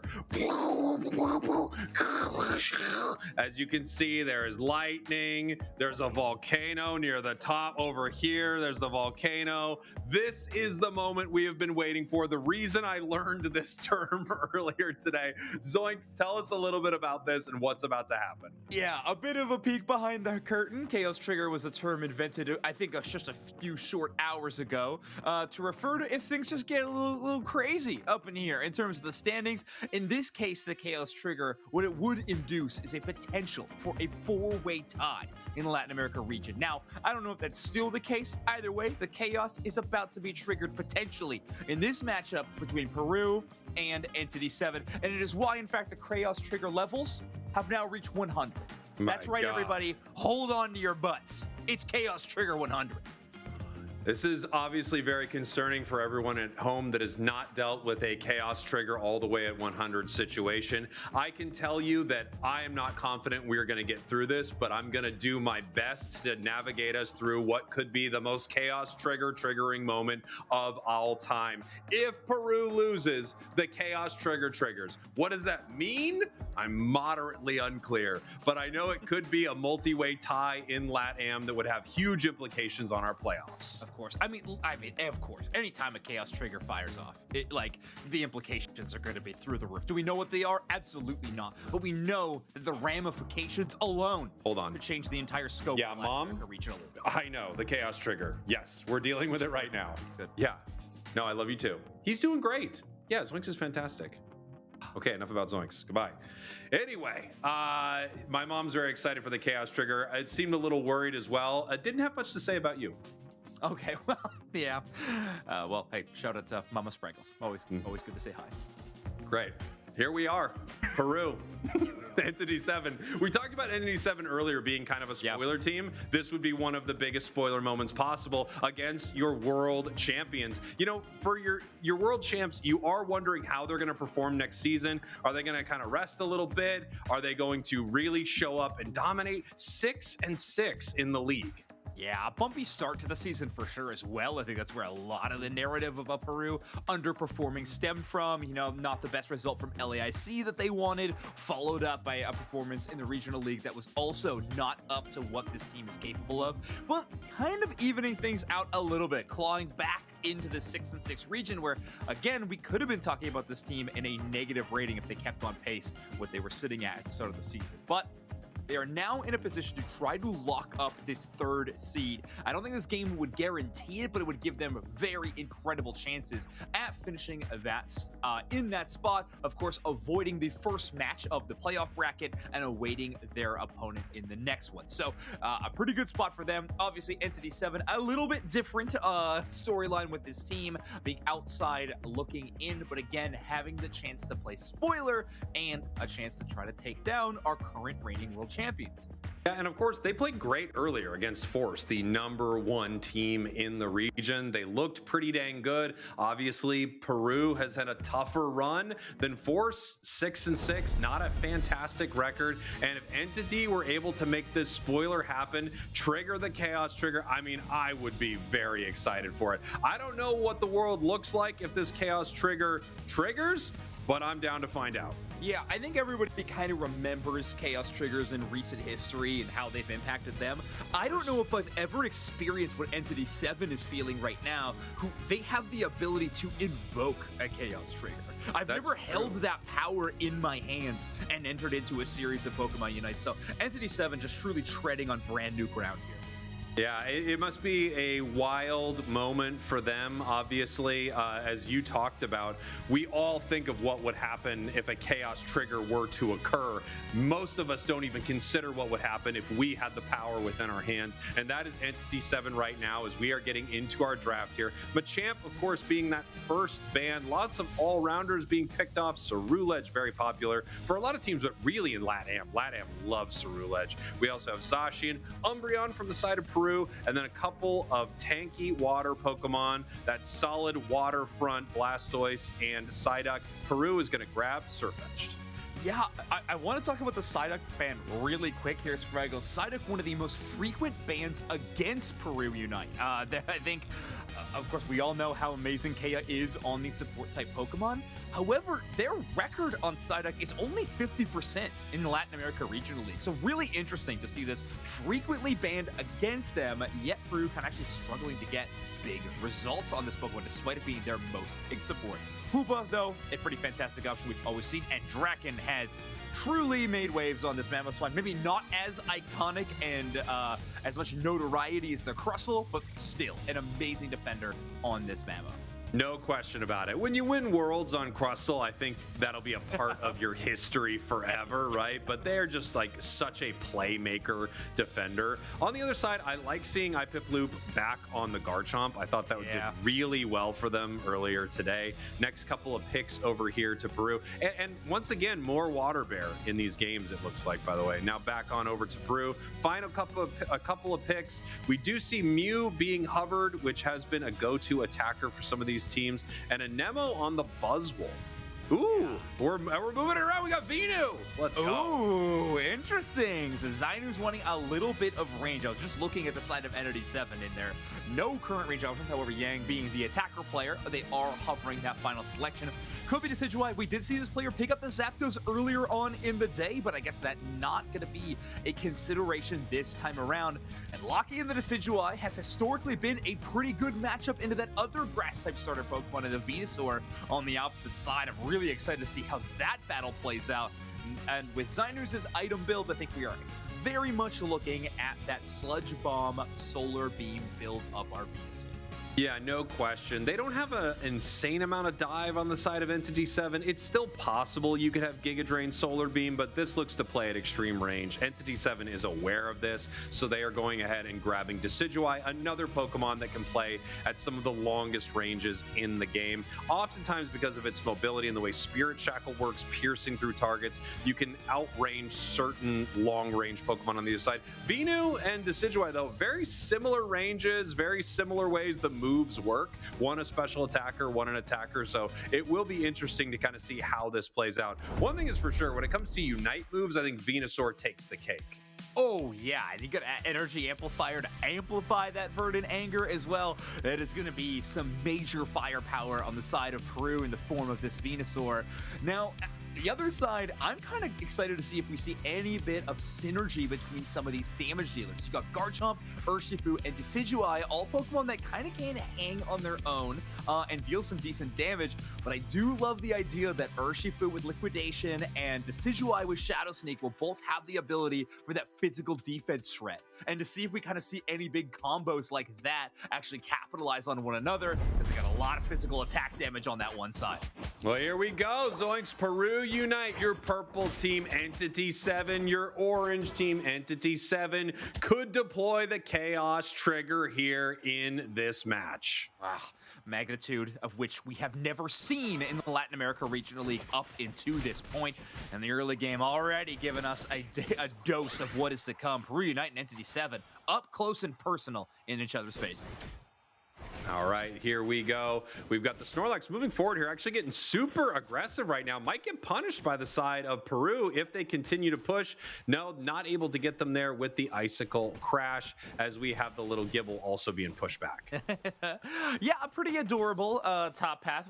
And I would say that even if Snorlax is large, does have a cute little expression right now. But we will see those evolutions quite quickly. We don't always see this attacker Venusaur hanging out in the top side path. However, having that bit of range secure option in the face of a Gibble has looked okay. Plus, Snorlax not able to block all of the early Bulbasaur moments has been quite a bit of EXP for Entity 7.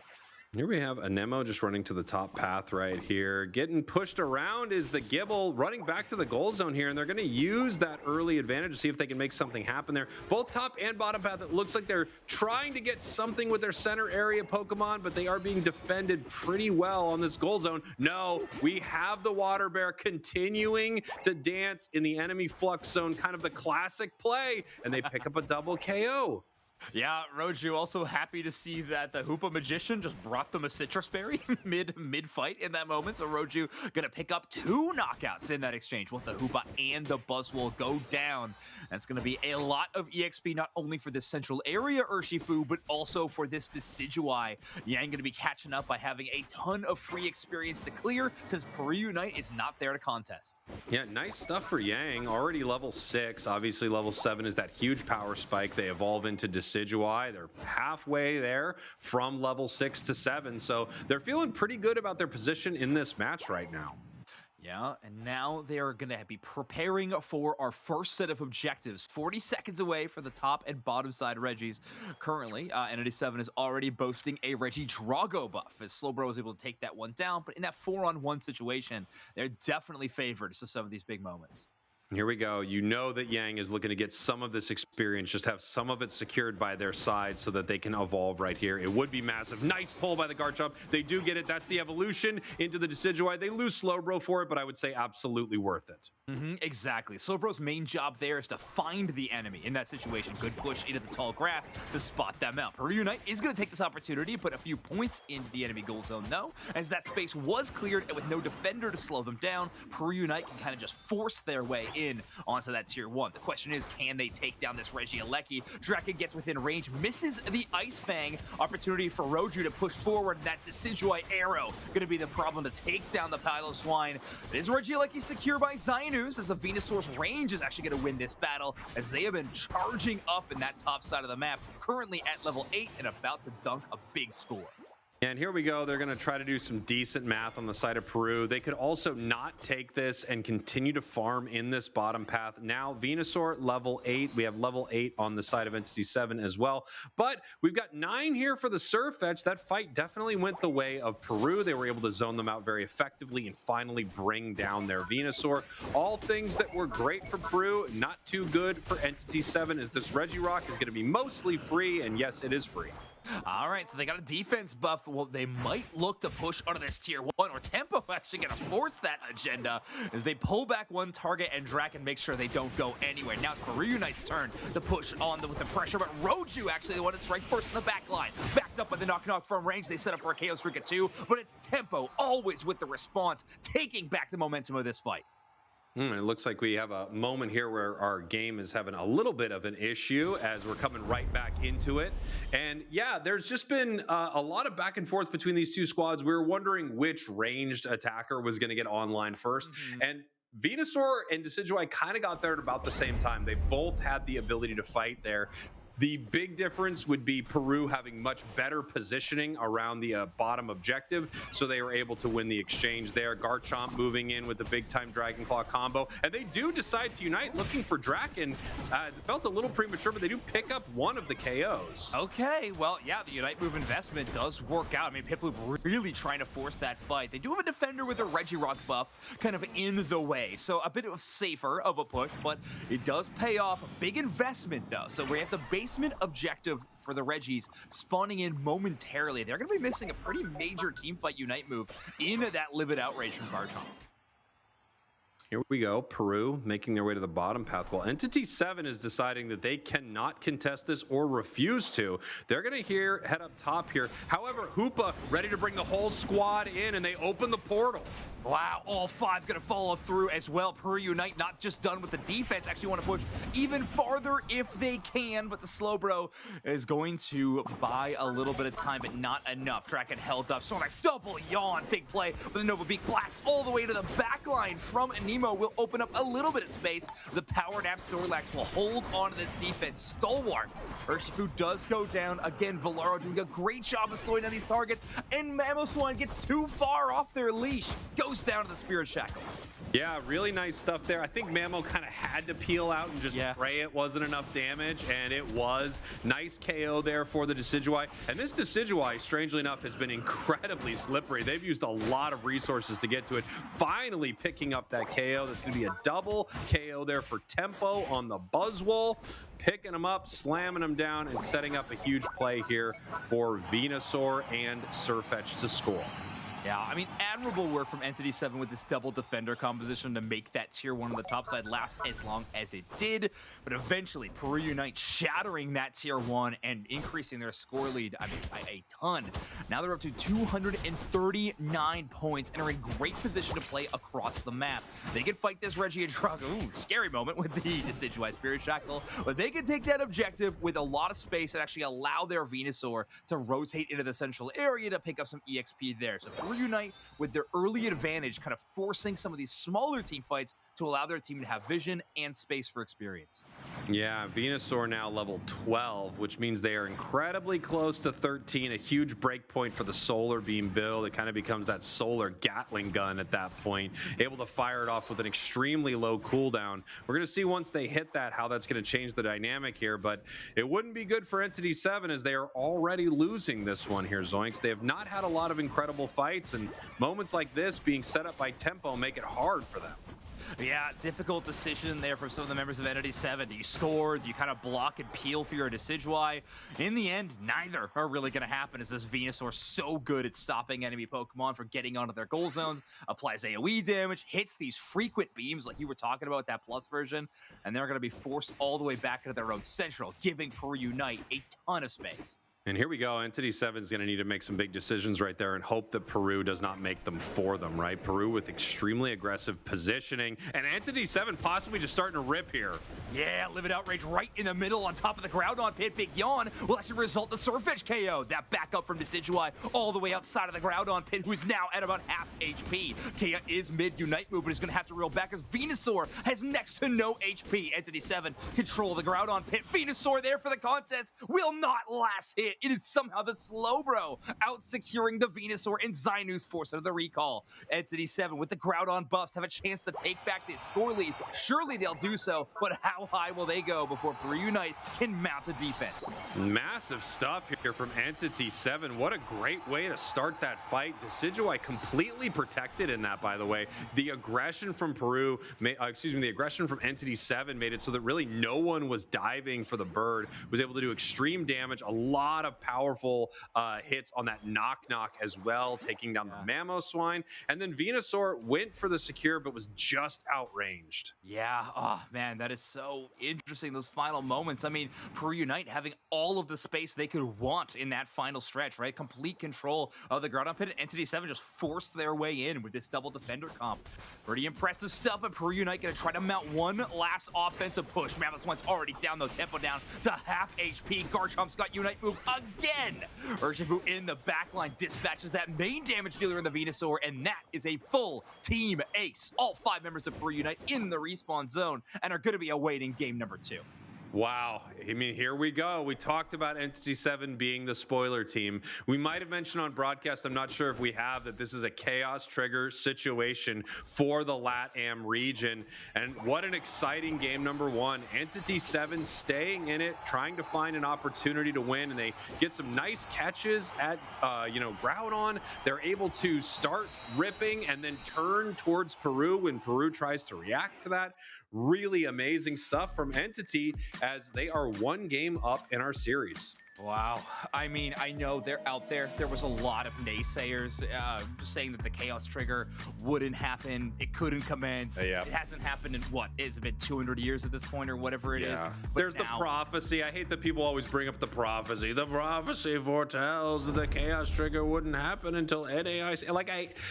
The prophecy is not it right now. The Chaos Trigger can happen, everyone. Ugh. Yeah, if you think that Entity 7 cares about some prophecy when fate is literally within their grasp, then I think you got another thing coming. This Entity 7 squad has come to play, and the world champions on the other side hunting for a 3rd place spot now might be a little bit worried about where they sit in this playoff situation, as Entity 7 starting off great in this first game. Yeah, this is just really cool. Such an exciting matchup. I love that we're getting to see so many games today that have, a lot of stakes to them. I know we've made a lot of jokes about this Chaos Trigger thing, but it is really fun getting to watch this matchup and have Peru be the kind of team that could make something like this happen. In other regions, one of the teams that have been knocked out, you would be shocked if this happened, but not in LATAM. It's that competitive top to bottom. Yeah. All right, congratulations to your player of the game, Royu, on Entity 7 with this Water Bear, the Surging Strikes Liquidation Urshifu. I want to say 10 KOs on a team that was really struggling in the early game, I think is remarkable, doing around 54,000 damage, but still, this team took a while to get up and running. Peru Unite was running the early game in this matchup. Entity 7 took a while to get warmed up, but once they did, Roy really off to the races on this Water Bear. 10 KOs and only going down twice against Peru Unite. Well, you know, when you see this Pokemon sort of activate and they do that first important part of their job, which is pick up those early KOs, even able to dive into the Flux Zone to do it, you can have a match where it starts to get out of control. It does feel like if it doesn't hit those like early wins, it's pretty underwhelming, but I mean, we've seen some great Water Bear today. Yeah, I think out of my personal favorites, I think Royu might be taking that accolade because this was an amazing game. And again, just truly the weight of the world on their shoulders at the moment, or not, depending on how you look at it, seeing as they are out of playoff contention. So really, it's tough to define the stakes. I'd love to ask Entity 7 what they think the stakes are. Are they aware of the Chaos Trigger? Maybe they're unaware of the Chaos Trigger.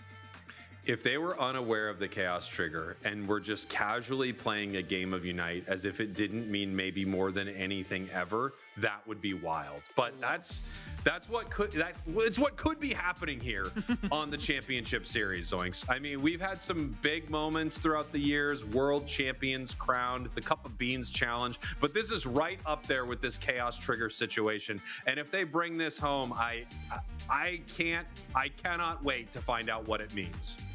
Yeah, and again, if they don't know, nobody tell them.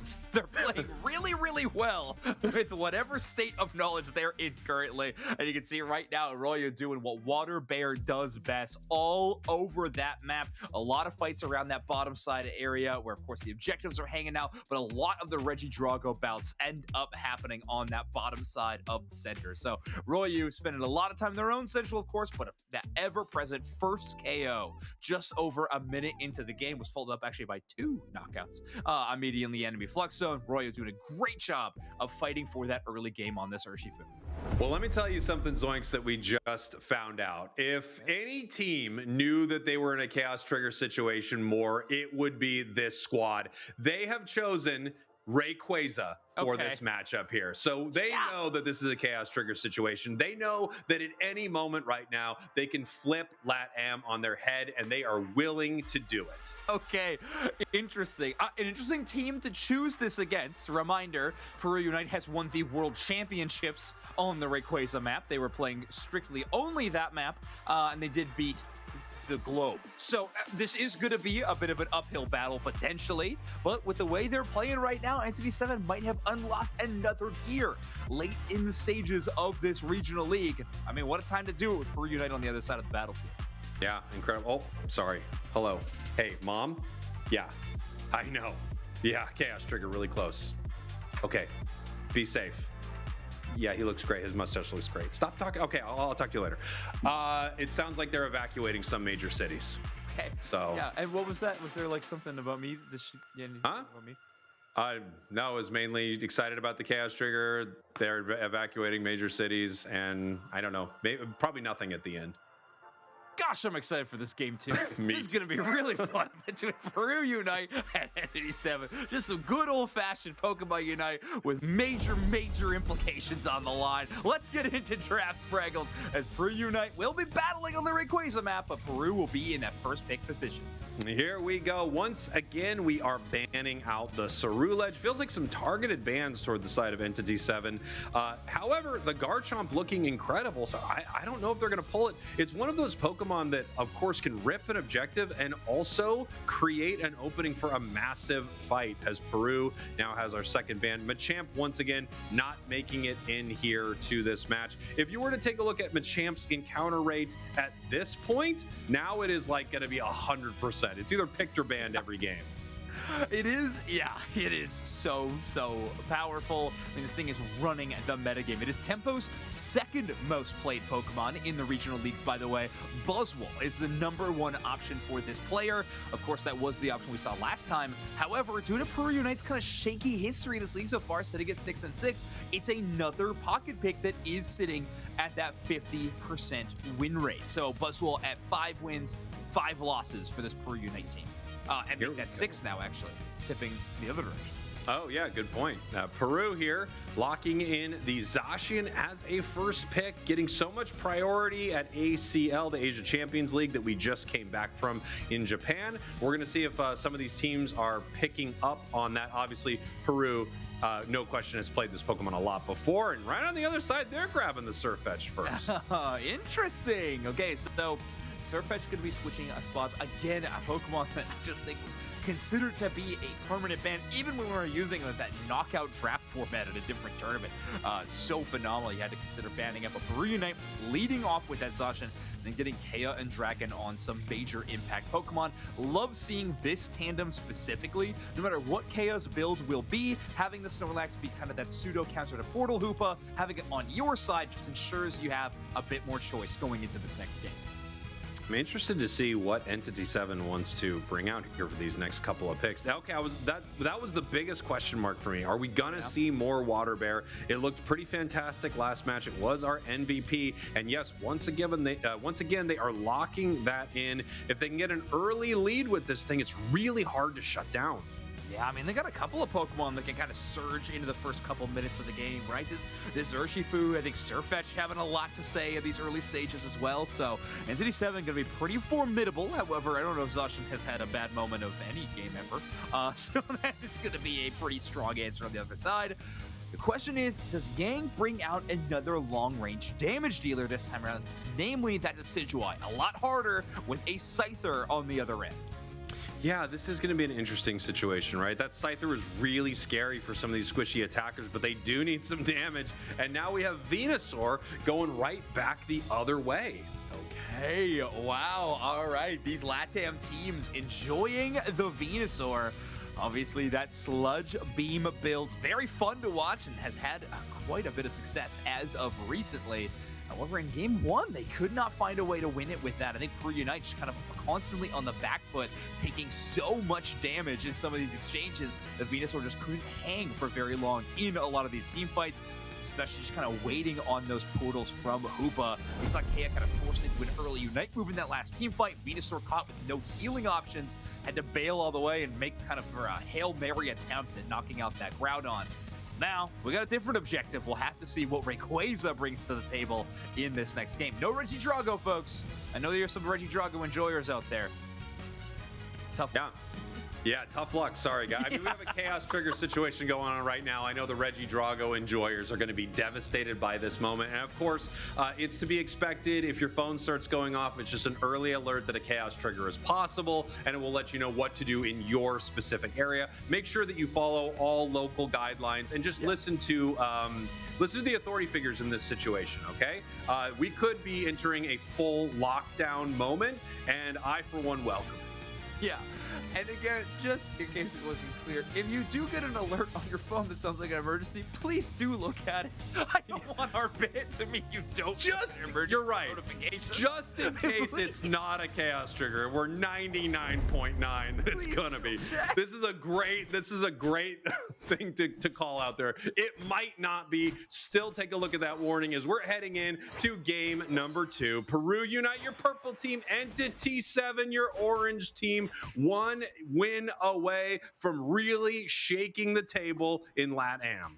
Oh, and the days of an early Kubfu freedom are over as Peru Unite double invading against this Entity 7 squad. Yeah, and here we go. We're going to see what exactly our little Bulbasaur can help grab right here. They're going to try to take some of this away, but you can see Kea right now already has the red buff. They're going to see if they can punish Snorlax using an eject button right here, and we even bring the Crustlin, but no, here comes Scyther, extremely aggressive from Peru, and they pick up a KO right back the other way. Is anybody in path for Peru?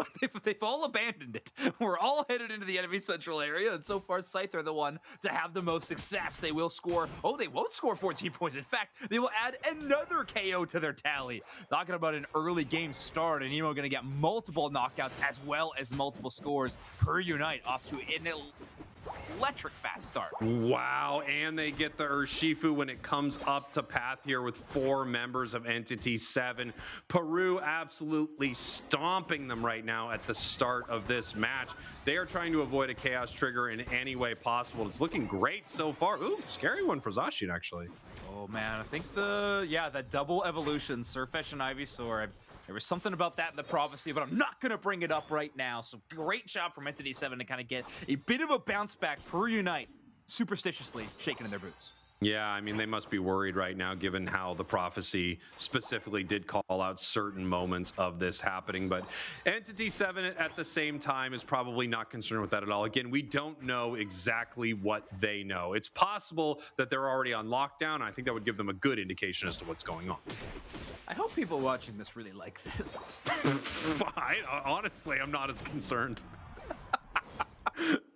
Anyway, big KO from Nemo on the site there, onto that Umbreon. Yeah, absolutely crushing it right now. I think it's up to 4 KOs already. We haven't even hit the 7-minute mark. Objectives haven't even hit the battlefield, and Peru Unite is talking about 5 knockouts, trying to shut down this Chaos Trigger at any given opportunity. Yeah, I mean, Peru Unite really dominating the start of this match. The Scyther moving to that central area was huge. We're going to see what they can do up here. They're trying to make something happen with this Urshifu. It is woefully behind at this point. Only level 7 is Scyther. I was about to say it has to be ticking over to 9, and they just did, which means the next time this thing shows up, it is looking to chain KOs throughout the entirety of Entity 7. Yeah, I mean, that Unite move is just one of the best at taking down even high HP targets, right? It is one of the Pokemon that was able to shut down Venusaur when it was in a very tanky state, and now they have Crustle and Umbreon on the other side. Scyther, with this big of a level lead, not even going to be concerned about shutting down big HP targets like that. Defense is going to ignore everything if they can.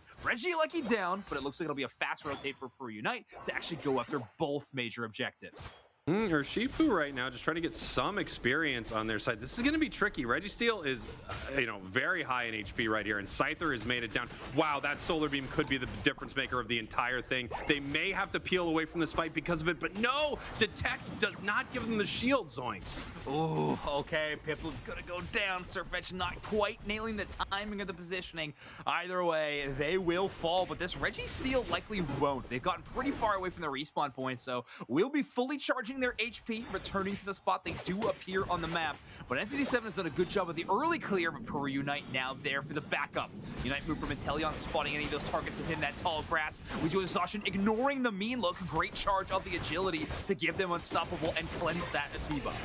Wow, secured by Urshifu there. I'm kind of shocked that they were the one who was able to get it. However, they do get KO'd for all of their effort. Tempo now trying to see what they can do as Zinus is trying to punish the Venusaur at close range using its Unite move and all of those massive crits. It's going to be a double KO, however, for the Surfetch as it finally goes down. Scyther now caught in the mean look. We could be seeing Venusaur nail it with a Solar Beam, but no, they miss.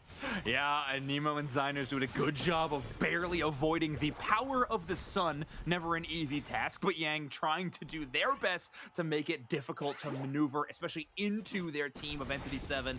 Yang wants to do their best ability to keep them away from their backline and instead keep them threatened even at range. Venusaur doing a great job of that. And here we go. We have Tempo now in this top path, just getting some more experience. Already level 11. Level-wise, things still going great for Peru. They've also scored the only points on the board. The past few fights, though, have looked a lot better for Entity 7 after their slow start.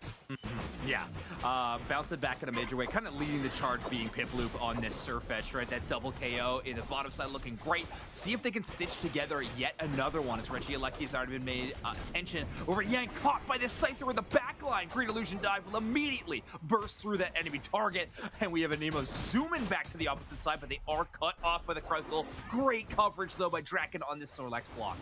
Yeah, it's interesting. We had both center area Pokemon sort of dive the attackers on either side. This is exactly what we expected from Peru, though. This Scyther just finding the opportunity, going for Venusaur as quickly as they can, and seeing what they can get after they get that huge advantage. We could have the Unite move from Venusaur right here, but no, nothing yet. Here it is, the Verdant Anger onto the goal zone. Didn't get to hit the Scyther, however. This beam will take them down. Wow, okay. I mean, a tough exchange. Obviously, you never want to be too upset about 2 KOs, but the fact that your tier 1 is shattered, not what Entity 7 was looking for in that situation. You're going to have to look to try to overcome this points deficit that has now become a pretty huge. Entity 7 going to look to do on the top side, but that is a quick defense. Valaro actually finds the backside of both the Zacian and Hoopa, and it's a Hoopa Unite move. KO wants to take this fight now. Venusaur caught in danger, but they do find a way to KO Tempo before they fall themselves. Umbreon Wish healing not in time as KO picks up a KO freaking 2 on the Hoopa Unbound. Now we have the Urshifu scoring in the bottom path here. No one around to really stop them from doing what they are doing, as Urshifu now level 12, same as Anemo, and we're seeing the same thing from Venusaur. After a couple of those big pickup KOs, specifically being that Scyther, we now have a level 12 Venusaur heading towards 13. Okay, so much damage on this Urshifu. The Unite move does finish channeling, though, and Scyther goes down. Snorlax with the revenge knockout, but now we are set up for a 4v4 around this Regice, a minute away from final stretch. Unite move starting to get real risky at this point, as Valaro is cut off for the enemy side, but that liquidation Inteleon actually going to get body blocked by Swablu. So instead, they're going to focus on the objective, another Venusaur Solar Beam within pixel data of knocking out that objective. So incredibly close, but just not enough. More than 100 points separate these two teams, so one player peeling off and scoring for Entity 7 won't do it. However, it's very, very close. 20 seconds now. We have an objective in the top path. It doesn't look like Peru is going to be able to fight for it. It doesn't look like Entity 7 has the positioning in any way to go for it, but they do have solid levels now. The question is, who can catch who? Can they get that Venusaur? If they get rid of it early, this could be a massive win for Peru. Yeah. Wow. Big Solar Beam. That's so much poke damage and onto multiple targets. You can only trick heal one player at a time. And they try to rapidly do that if they can. We have Surfetch going for a flank on the top side to get this score. We see the team pinging him. Peru Unite well aware of this back cap attempt, but just being aware and stopping at 2 different things. Scyther versus Surfetch on the top side of the goal zone. Big shield from the tech. Surfetch able to walk away. Yeah, and here we go. We have Zacian kind of moving down towards Venusaur, possibly looking to block one of its solar beams with its metal claw right there, but Venusaur decides not to fire in that moment. Still chipping away at their opponents, and now a lot closer on the scoreboard here. Entity 7 needs to make a play, but they're not too far behind. Here comes Zacian with a sneaky play. Oh, Tempo in that big flank, but all they find is the Umbreon on that tall grass. There's still a threat, though, on this backside, pulling the Umbreon away. Urshifu finally going to reveal themselves as Crustle tries to force some space in towards Rayquaza. They're poisoned. Unite move starting to splash on this major objective. Who takes the dragon? It's going to be Entity 7. Rayquaza shields for the whole squad. Damage amplified. Scoring going to be stopped. And now the Snorlax having nowhere to go. Dragon on the dash with a heavy slam. Hoopa falls as well, as Peru Unite only has 1 member left. Entity 7 on the precipice of a chaos trigger. Wow, this is so massive, Zoinks. I mean, we talked about this team being a spoiler squad all day, and they've been playing like it.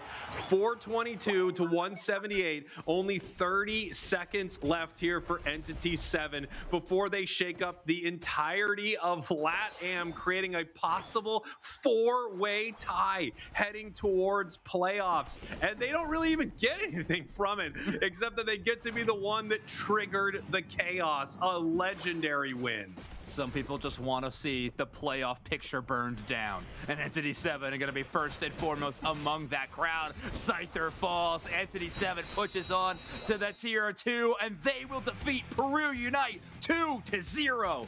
What's going to happen next? Only Pokemon Unite knows. Arceus protect us in this moment. Obviously, if you have loved ones, call them, care for them, be with them. If you don't, stay here with the broadcast, because we're here for you. We would love to have you hold each other close to the time of the Chaos Trigger, which has been triggered. It's a huge moment for Unite, Zoinks, and this is one of the most actually exciting things that could happen in this league is a crazy tie situation, and LatAm having so many teams close to each other does set up moments like this, and just so many amazing teams when you watch the world champions getting taken down here by a team that is knocked out of the playoffs. That's how competitive LatAm is. I'm loving it. And folks, obviously, we've been talking a lot about the potential, as in the who knows what will happen. Don't worry, we will update you with you as frequently as we possibly can as we get match results and the like and see what this chaos will truly lead to. Wow. We'll be Yang on Entity 7 with 99,000 damage. Going to be your player of the game, taking Peru Unite's Solar Beam Venusaur and bringing it into game number 2 with a splash.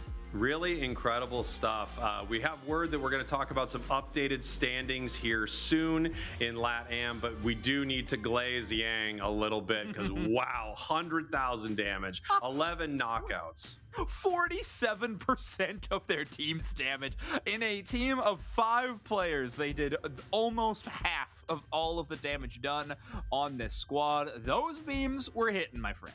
Yes, they were. And, you know, you saw it the whole time. Huge plays from the Venusaur. This was one that was buffed a little while back, and I thought we might see more of it in the competitive landscape. Well, here it is in LatAm, taking a huge win against Peru. Entity 7 behind for most of that match, but definitely not out, especially near the end right there. You can see how close the score line was. Venusaur bouncing around between the goal zones on the top and bottom path and spending some time in that central area, especially at the end. Yeah, oh my gosh. Boasting kind of central area or like jungle player average experience per minute at 1540. That's intense. I mean, this Venusaur getting so many last hits, taking down a lot of wild Pokemon in 22, but just picking up so much EXP in this game. Very interesting. Yang became a big threat. Venusaur, one of those big boss Pokemon, right? That can be so scary if they hit this end game level stake that they're at. Entity 7 finding a way to do it. Now, all they need to do is kind of capture this energy, this momentum they've been playing in today's event and translate that to the last chance qualifier coming up in just a few weeks. Yeah, this is, this is great for Entity 7. It's the best of a bad situation, right? They're having an extremely strong showing here in the later parts of our region. As we're taking a look at our regional standings, we talked about this earlier, BH3 securing their world spot. I still would like it to be real shiny when someone has secured a spot. So if anyone's considering that, consider it again. Because I think BH3 and Team Peps would be nice if their names were all shiny and sparkly, letting us know that. But there we have our teams locked in for Europe in the playoffs. Yeah, and then here we are in Latin America, setting up for the shenanigans, the chaos that we were calling it. CACM, Tuzi, DreamMax, all still having a chance to clinch their playoff spot. I mean, Infamous Gaming and Entity 7, the only 2 teams who are in fact eliminated from playoff contention so far. Everybody else still up for grabs. But North America, we do know the 5 teams going to playoffs. Seeding and world spots are an entirely different conversation, though, that we will hit a little bit later today. Yeah, I mean, Root Dig, they're looking for it. They're looking for Worlds. There's a lot going on in North America, but you kind of have the tops and the bottoms there, right? We have teams that are just not making it through playoffs, and not much is going to change there. But we do have Dignitas very soon going to be playing for that spot, which is huge, Zoinks. Yeah, we've had some major wins so far today. We have BH3 locking their spot for Worlds. I believe we had Force Gaming doing the same a little bit earlier today, if I'm running my numbers right, and the potential for Root Dignitas to do it later on today. I mean, some major matches on this Saturday, and it's only half of the competition that we're going to be seeing this weekend, as this was Saturday, and we do have Sunday for day 2 coverage to close out the regular season of these regional leagues. That's wild to say. This year has been a blur. Yeah, it's been crazy. I've loved watching these teams like play week in and week out. It's given us a real interesting storyline for a lot of these squads and an interesting texture for each region. So it's been really cool to see. I'm curious what happens to the Chaos Trigger level behind you at this point. Now that the Chaos has been triggered. I mean, what do we do now that the reality is here? The Chaos Trigger is here. I honestly don't know. I would recommend, however, for everyone at home, have a bathtub full of clean drinking water, if at all possible, batteries for things like flashlights, and of course, little radios that you could crank so you could hear emergency sirens. I love that. I mean, we have a lot of suggestions. We'll have to see how Baby Mazo is going to be feeling about the situation right now, as Kellosaurus has found an encounter with Mazo in the tall grass. So let's cut away to that and more Latam right after that. Hello, everybody. Welcome back. We have another interview here. This time round, we have Mazo from 2Z Esports. Firstly, Mazo, how are you feeling today? I'm fine. Looking forward to my games. Yay, I'm so glad. But I guess, you know, considering how much is on the line for this weekend's matches for 2Z in order to make playoffs, what's the confidence looking like for you and the team heading into these next matches? It was a dumb one, but you know what? We hit it, which is exciting. With this last few weeks, I think we adapted really well after watching the PU ACL, like everything they were doing over there, and we were able to learn a lot from it and really ingrain all this practice, all of what they were playing in our practice and in our gameplay. And I really think we've come up with, we can come up with probably our best weekend throughout the whole tournament. Okay, so pretty much you just have a lot to prove this weekend then.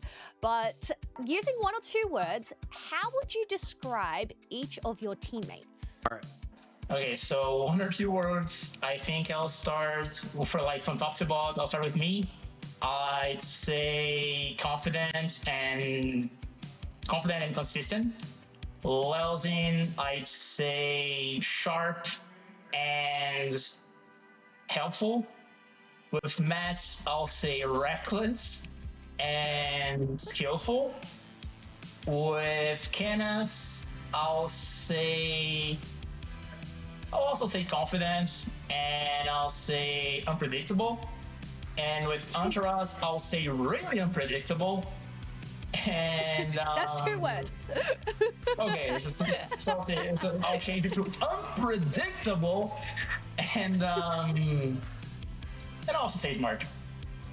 Oh, well, thank you so much for giving us insight into 2Z Esports there, Mazo. All the best with your matches this weekend, and thank you again. Thank you for calling us.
bang, bang, bang, pull my chaos trigger, as we now are set up for a very messy situation here in Latam. But with this next match, we actually have a chance for the fabled order trigger, which I was gonna, draw like an entire graphic for it, but then I remembered they're not allowing me to draw anything on stream ever again. But that's old history, yes, ever. But luckily here, Soph, you get a chance to cast a pretty cool little region.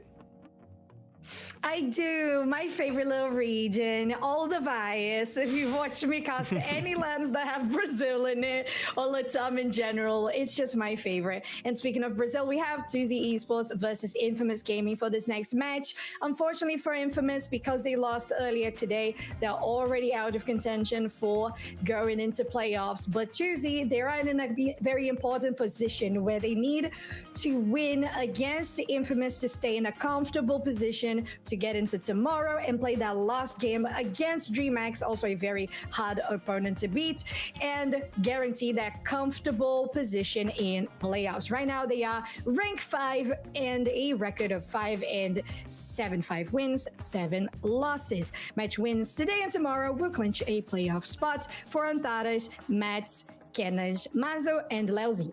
And I feel like I should clarify that neither in size nor in strength is Brazil actually a little region. That was an interesting way that I suppose that I put it. But yeah, the very strong region. And I mean, this team is just so incredibly good. I feel like I'm really surprised that they are even fighting for a spot, just based on the skill of the players that we've seen. But again, LATAM, it's absolutely impossible to not feel like you are barely in contention, because everybody is so incredibly strong. But this is a team that I certainly would love to watch more and more during the season, and they will be going up against Infamous Gaming. Of course, we got a chance to see them earlier, currently ranked number 7, and unfortunately will probably be staying somewhere within that area. Gohan, their sub, I believe, El Chucha, Euro, Kibis, and Aramis, where they played so well. Unfortunately, they just, I don't believe, have a chance to make it back into the qualifying spot. So if Infamous Gaming does win this, they have a similar situation like last set that we just watched on stream, to create the Chaos Trigger themselves and really shake things up a little bit more. But 2Z, like I said, they have a chance to create the Order Trigger, where if they win, they make things less complicated, which, you know, the admins might like, but I think our other pair of casters would hate.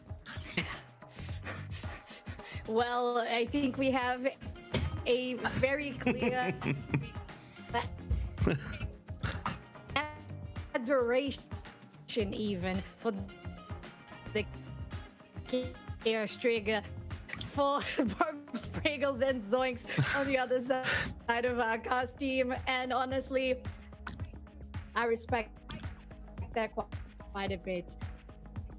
And in this case in particular, I am Chef, because Chef, you want to do like the puppeteering for me? Maybe you're gonna pretend like I don't know if I could do that. I can barely even be myself, if I'm being 100% honest here. I think that's already more than difficult enough. But I think we might be on me because we're trying to fix your camera for a moment. But you get to see all my cool background. By the way, I never really get a chance to flex this. I got my jerseys all in what's it called, frames back behind me for all the different worlds. So that's one cool little fun thing that everybody gets to see. I also have all my unique Pikachus up to my top left, which now we are going to get off of. They don't want me showing it off. Top Pokemon by win rate this season, Galarian Rapidash at number 1. That's a pretty surprising stat. Galarian Rapidash not really used the entire season, but when we have seen it used maybe the past few events, it's looked really good. I think only seen it maybe one time so far this weekend.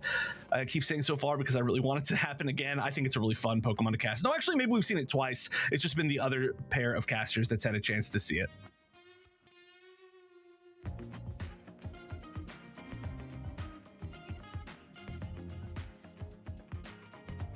This comment between Brazilian players, so yeah. I would say that is a very big possibility that 2Z could go for something like that.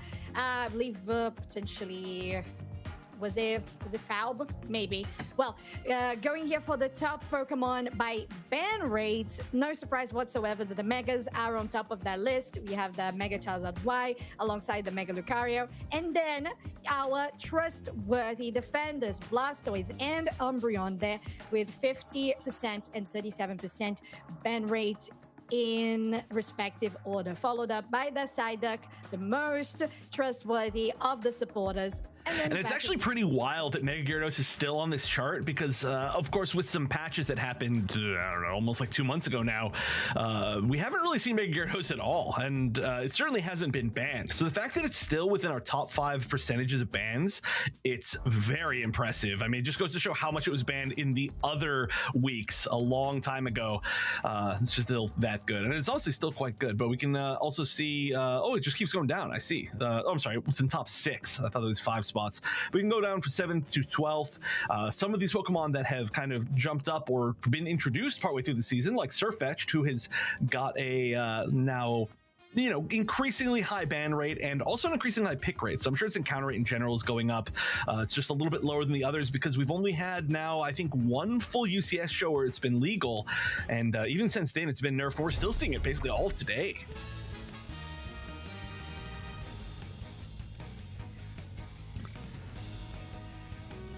All right. Good.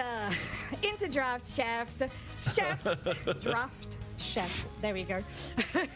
Infamous will be our purple team as we are playing the first game of the series. Groudon will be the map, and 2Z Esports is on the orange side. With the bans already finished, with Vaporeon, Umbreon, and Sirfetch'd for the side of Infamous, Blastoise, Hoopa, and Machamp for the side of 2Z, we're looking at one of the, again, biggest and most trustworthy supporters in the game, the Psyduck. Yeah, also a little bit of a carry. We get to see it do a lot of damage recently.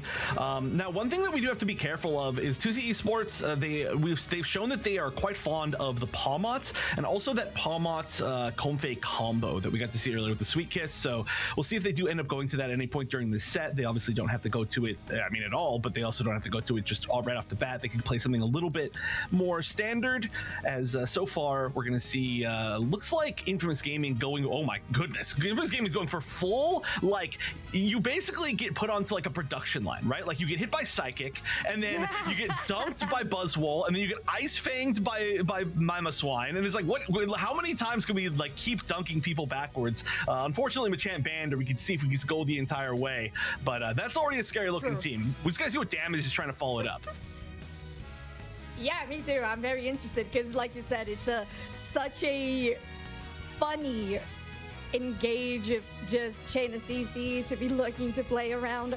Now, we saw Infamous playing earlier today the Inteleon as well. It was a swap between Inteleon and Mew for Ela Cheche, so this is a very common pick for the attacker on Infamous Gaming. Meanwhile, 2Z, having picked the Mew themselves, they are pairing it up now with a Greninja that has been definitely rising in play since the first patch of their long-range tactics. So with 9% encounter rate, don't be fooled, it is a very strong Pokemon right now. I do have to say, 2Z's comp is a very standard comp. Like, it's so standard that it's weird. We almost never see that anymore. It's completely front to back. They have a defender that's like a true frontline defender. They have a supporter that's a true backline healer. They have a brawler up top that's a true just brawler. They have a ranged like special damage, and then they've got a ranged auto attacker. So it's like, it's really like what the I think the devs designed with this game, and I mean, it's just so incredibly standard, but obviously very strong.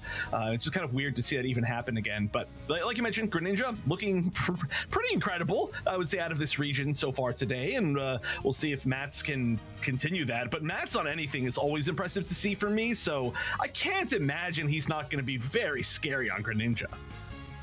Oh yeah, this player is just phenomenal. We were just talking earlier about the game that the series even, that we casted at World, where Matt was on Aegis Flames and they played Zeraora, so I'm not even the bit surprised that they are going to be performing super well on Greninja, especially with the rising damage and just the way that you can trust this Pokemon to deliver the constant damage per second. On the other side, Infamous Gaming, with that chain of CC you said, is just insane. If you get locked down by one of these Pokemon, you are pretty much gone. That's why you have so much relying on that Eldegoss. As we get into this first game, Infamous Gaming on your purple side, Choosy Esports on the other. And we'll start by seeing where everybody is being sent. We are going to see the Greninja in the center, and we're going to see I'm assuming, Scyther in the center. Scyther is a great follow-up as well when you have somebody that kind of displaces somebody with crowd control, because they do have a really like a ground-targeted skill shot, right? And it's not easy to hit it a lot of the time against high-mobility targets, but obviously, if somebody is going to throw somebody behind them on the ground, it is a free hit, and then that leads to a massive amount of damage from something like Scyther, who's a Pokemon that Latam is just good with in general. It's always been a huge threat, so I do like that as the follow-up, but haven't seen that quite yet, so we'll see how it works out with this comp. I have to imagine it's quite scary. I'm waiting for the triple CC in a row moments. Me too. I want to cast that really, really bad. And like you said, there is a huge passive for Latam and Scyther on any team really now on Infamous. We know the usual Nemo on the Scyther for Peru at Worlds 2025. So many very remarkable moments that we have been seeing across UCS. With topside being the priority here for both of the teams, it looks like we have a huge presence from Infamous in how they were taking the AOS energy. They have accumulated quite a lot of that as well, and especially on the hands of that Drizzle on the bot side too. They are already level 6. Right. I was actually about to point that out as well. I mean, they're leveling very, very quickly, and we do know that Drizzle and Sobble can be quite good at the last hits in Path, right? Especially for a Pokemon that needs to evolve 3 stages. Usually you're not quite that strong in Path, but it's very hard to steal away a lot of the last hits unless you're very other specific Pokemon, and they're doing a great job of it so far, being the level leaders, and levels in general just going quite well for Infamous. Tuzi, though, they're kind of playing, they're chilling, they're playing safe. They just haven't really been aggressive at all yet.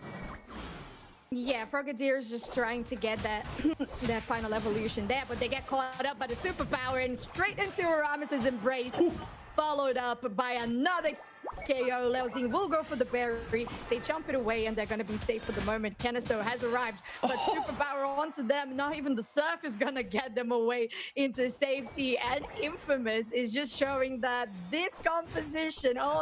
This is a very, like, the moment you get by any one little thing, it can just be the end of your particular run here. It is not going to be easy, and so I do think that's why Tuzi's been playing pretty safe. They do realize that that's kind of how this comp is trying to play, how they're aiming to take down. Tuzi is probably just one pick at a time, exactly like that. Oh, Matt's getting away like a pro. Ugh, that was slippery. Definitely slippery, like you would expect from a Greninja. Now going deep here, Ram is trying to get that knockdown onto Leozin. They're able to do so. Look at the stun! That's the freeze from Seeps was just absolutely crazy setup. Followed up there by the side, and once again getting the team on a healthy 96, make it 101 versus. That's kind of rough. I mean, especially too when you have like a Zacian and a Mew, you expect that you're gonna do a little bit better in the early game, but unfortunately they just haven't been able to find any mileage. So we are going to get, I guess there was a little bit of a fight up top, and we're going to get a dunk with a KO. I actually didn't see that. I was kind of watching the bottom, which was a lot more uncontested, as they may be pushing this Regieleki forward all the way to this tier 2 potentially. Yeah, they have the opportunity to do so. They took down bot tier 1. Regieleki is arriving. There's no jump pads that can get you fast enough here because it's 6 minutes there in the game, and it has landed a total of 218 points and only 9 left on this bot tier 2. The potential for back cap is insane for Final. Infamous does not look like a team that just lost. Oh, Mew Unite to try and get away. Again, they realize that like if you get too close to that Mamoswine, you're just done. It's just over. So they're like, okay, we'll use everything we possibly can to avoid that situation. Exactly, and especially with the poke that comes in from Elacheche as well, and Thaddeus has to be careful. Although they are the frontliner, this Snorlax has been seen. Their HP bar just chipped away with the liquidation on the Inteleon, so they got to be really careful. Infamous now with no position. They're just waiting for the next set of objectives to come up, And Chef, it looks like this. Yeah, I mean, not a lot of yellow dots, but I do think Infamous is probably hunting for orange dots more than anything else, and they do know where to find a few of those.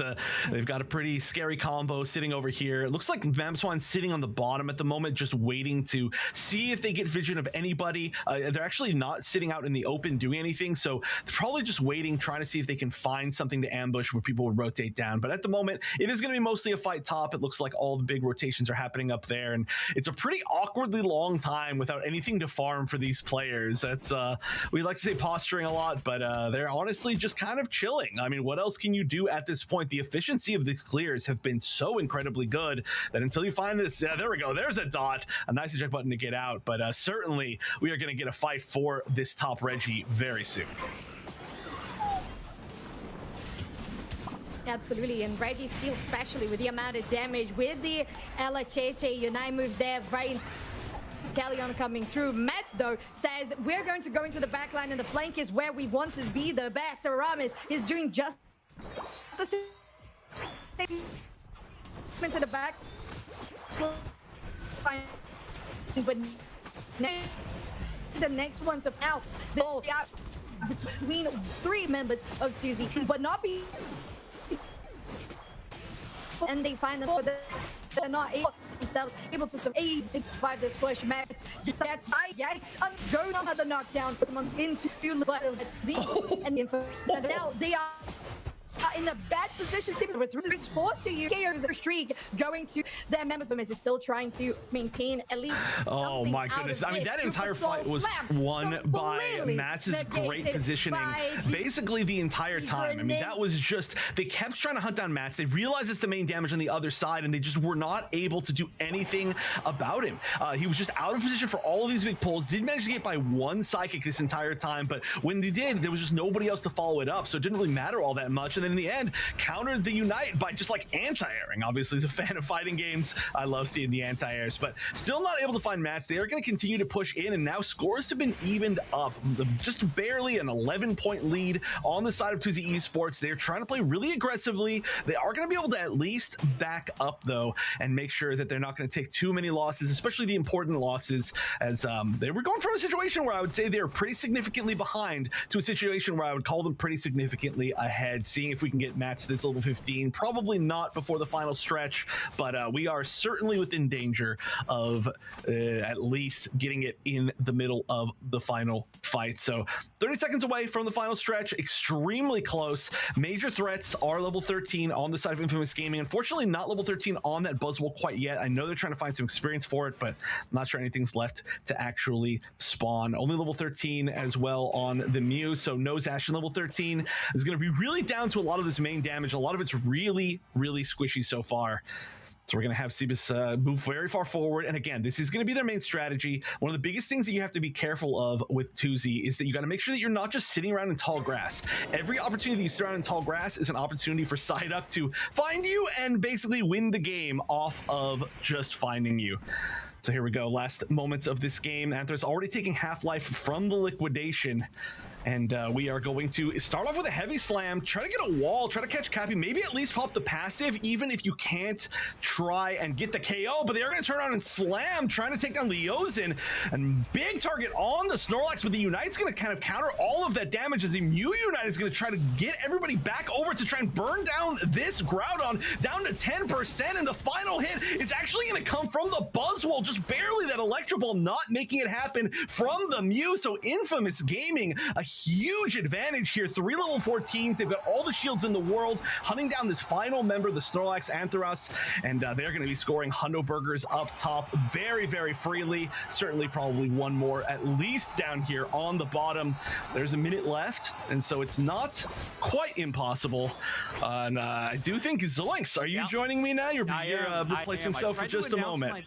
I tried to announce my presence with a hoo-wee, but I know that wasn't the best way to do so. Hey, great job soloing. Hopefully we get Soph back momentarily, but either way, Infamous Gaming off to the races. What is with these eliminated teams, Chef, and pulling out these crazy wins out of their hats?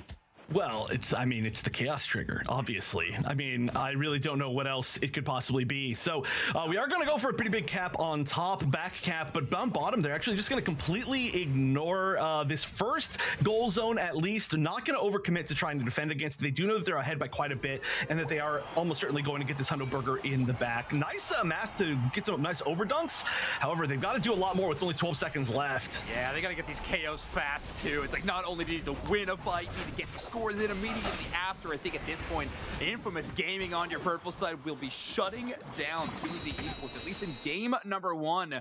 Your rank 7 team, who will not be continuing on to the playoffs, are going to get a game 1 win against 2Z Esports. Wow, I mean, for a team where it certainly matters for them to get a couple of easy wins, or not easy wins, but a couple of tight wins right now, this is a scary spot for 2Z Esports to be in. Yeah, I don't think there's any sort of easy win at all for the entire season for Latam. I think that is an impossibility. They are not allowed to have a single easy win, but yeah, it's a scary spot. I think what I meant by easy win was honestly just like matches forward in terms of result. You win, you keep moving on, you get a better seed. You lose, things do not look great for you, and all of a sudden your fate leaves your hands. So 2Z Esports needs every single win they can get. They still have a chance to pull off this match, though, with a big bounce back after that. Game number 1 is still very possible for them. Right, this was a really scary comp, and I mean, honestly, they did quite a good job of fighting it. They kept up in level, but as we saw at ACL and we've seen through a lot of today, these big chain CC burst comps are really scary right now. And honestly, this one as well, it really came down to that secure, which I'm surprised the Buzzle ended up getting it. I thought Electro Ball was really well timed, but it was just so chaotic that it really was a flip at that point. So we are going to see Aramis as the MVP on that Scyther. I'll always call them a Scizor, even though they weren't, but altogether, I mean, just great stuff from the entire team, and we can see, I mean, 9 knockouts here, 2 feints, 6 assists, so great KFA, or what do you call it on the other stat? I call it calf. Calf, right, calf. You're right. Because it's knockouts plus assists divided by feints, you know, I'm just trying to do it in order. But KFA does, to be fair, does sound infinitely better. So I really can't have any arguments in that department. Some interesting stats across the board. Obviously, Elachiche with a 81,000 damage in Teleon, which is so strong. They were a big factor, and I think Infamous Gaming really keeping them in the fight the entire way through. But yeah, like you were mentioning, the crowd control being an important factor for either of these teams. I'm trying to set up some plays with the Snorlax, but Buzzwole, Mamoswine, Psyduck, that is a triple threat if I have ever seen it. Yeah, I was calling at the beginning of this game, like you get onto like an assembly line, you know, where it's like one person picks you up and they throw you to the next person, and that person picks you up, throws you to the next person, and by the end of it, you are I don't know, you're cooked. Maybe it's the there's some sort of like kitchen prep line joke there, but pretend I made it, as we're gonna see the score just basically at the end. Really, even still not that far off, as Infamous Gaming managed to take this win. So certainly a close game, and certainly 2Z can fight back, but really is today, I don't know what it is. The Chaos Trigger is just in the air. You know, a lot of the teams, every team basically that needed to win to stay safe has not won. It's been a scary situation for everybody, I think, so far throughout all of today, and it's looking to be the same way here. Not to count 2Z out by any means, but I mean, Infamous looking kind of better in that game almost than they were in their previous set that they needed to win.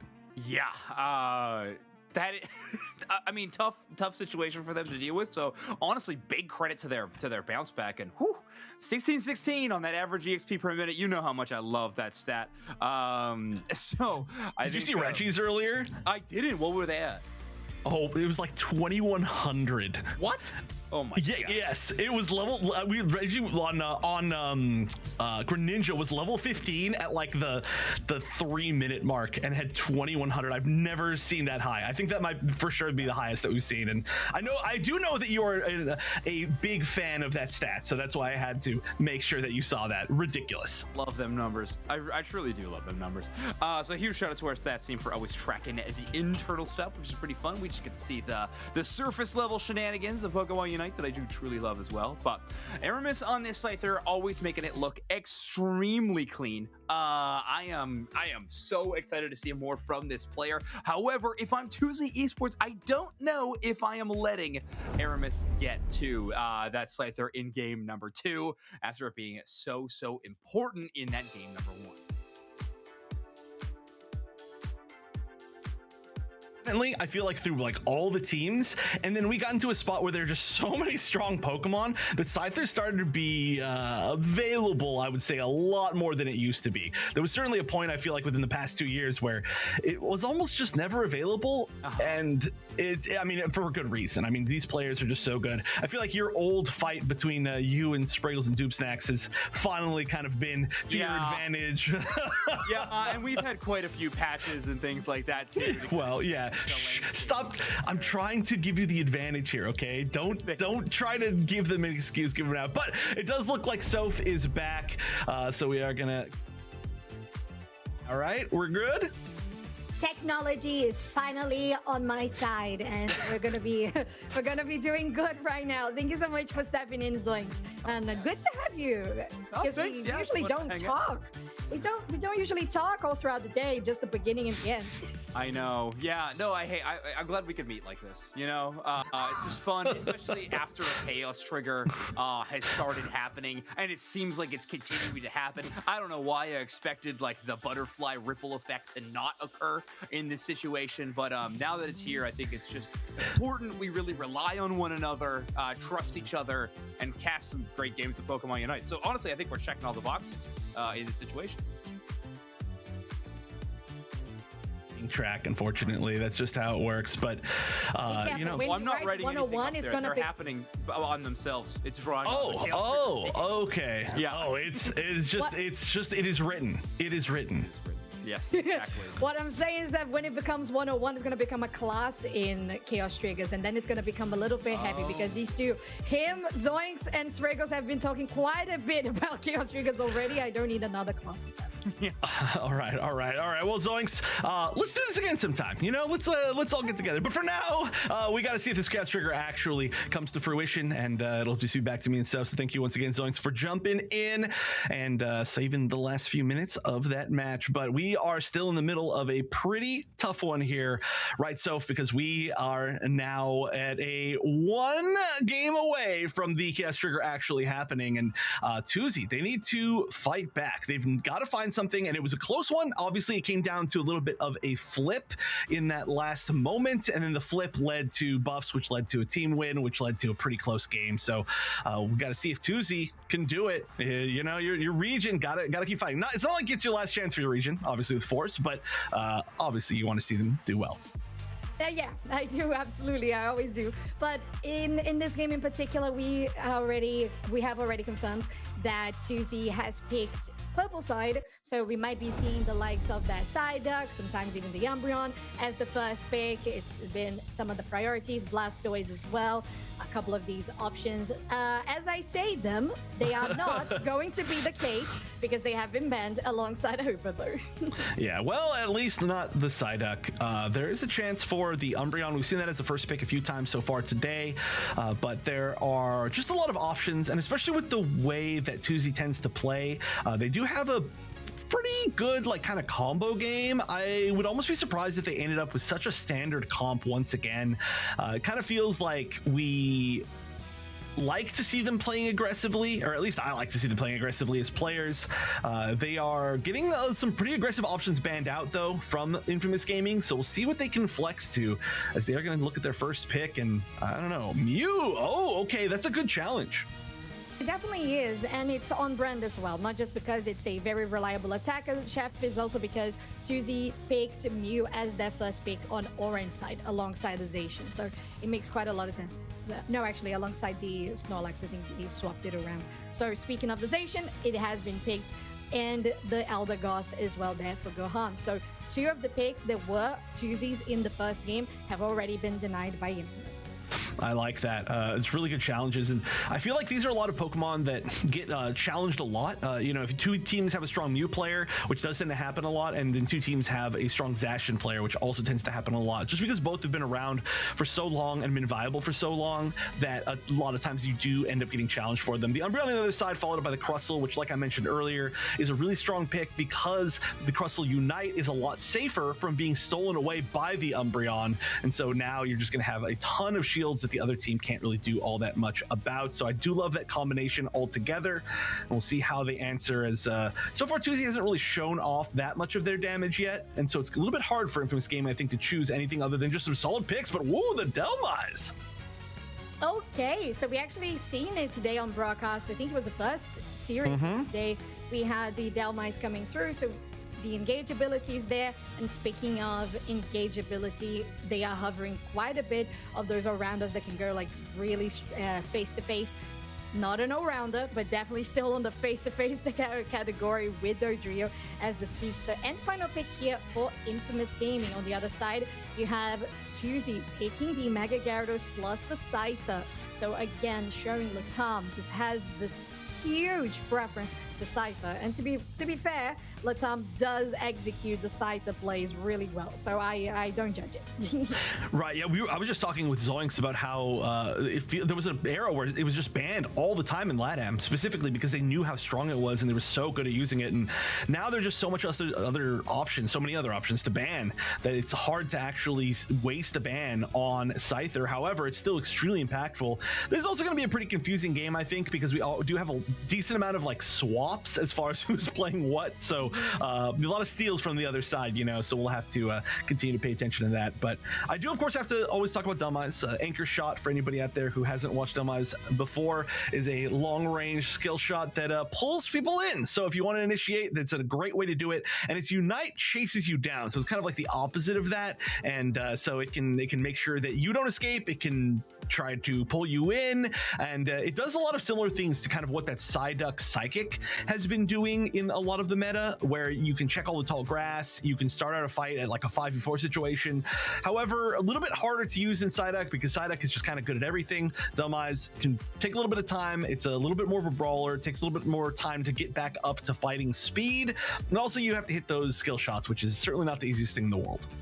Not just that, the difference there between the Psychic and having the Anchor Shot as well is that the Delmise will pull itself closer as well. So you get yourself into a little bit more danger and dangerous territory. But getting into this game, a match point for Infamous Gaming. Unfortunately, a team that is already out of contention for the playoffs of Regional League, and Tuesday trying to lock in a comfortable position to get into playoffs. As we're looking here, Leuzi, as this Eevee soon to become an Umbreon, is just trying to steal away, or at least stole away, Aramis here in their own jungle. They're not able to steal anything, but definitely able to buy some time and create some space. Right, they actually did quite a bit of damage, which at least forced them to go back to their main goal zone. You can see how fast you actually build shields. Oh, wow. Last auto. I thought that they were going to escape from that, to be honest, but nice attempt. And Matt's now being aggressive. Ooh, nicely done. They're able to... Wait. No, they're not able to steal that one. Were they? No, I think it was Eldegoss who got it. It was Eldegoss, yeah. It always gets really confusing when somebody with buffs goes and tries to steal the other buffs, because you're like, wait, did they get it? Did they not get it? But I do think that they did not. Wow, that dual wing beat just to hit 3 people, by the way, was massive damage. Yeah, it was the case, although Infamous just turned that into a win for themselves, as although Mats is still standing, their teammates are not. Now having the help here from Lauzin with a nice mean look, they're able to take the Dodrio down, but they're gonna also be taken down in exchange. Now Ella Cheche is chased down by Mats with a nice knock up there by Seabus, but the amount of sustain that the Cypher has, 2 KO streak, Seabus is going to be taken down in succession, and it was a very prolonged fight, and it was kind of even on all sides. Yeah, I believe Eldegoss was the one who managed to get the KO on the Scyther here. So Eldegoss gets the buff, Eldegoss gets the Scyther. Classic hard carry Eldegoss, as expected. It always does, for whatever reason, so much damage. It's just one of those Pokemon that you call it a support. For some reason, it's very scary. But we are doing a little bit of a reset here, and I do think we're going to start to see a little bit more safe play, a little bit of focus here on the, well, on the nothing, on the pause. But the Regidrago and everybody kind of going down to check, but nobody really going for too much fighting so far. So I do think that we're really not quite there yet. We got to wait for some evolutions, especially too if you're trying to play a comp where you're trying to burst people down. Unless you get that Machamp early, or you have maybe like a Buzzwole, it's very hard to actually enable that until a little bit later. You got to make sure that your damage is actually online. So I think once we do get out of this pause, we're probably in for a little bit of a slower game. It is true, I agree. And honestly, although there is the Scyther threat on the side of Tuesday, they still have to be careful about the Delmise, about the Eldegoss.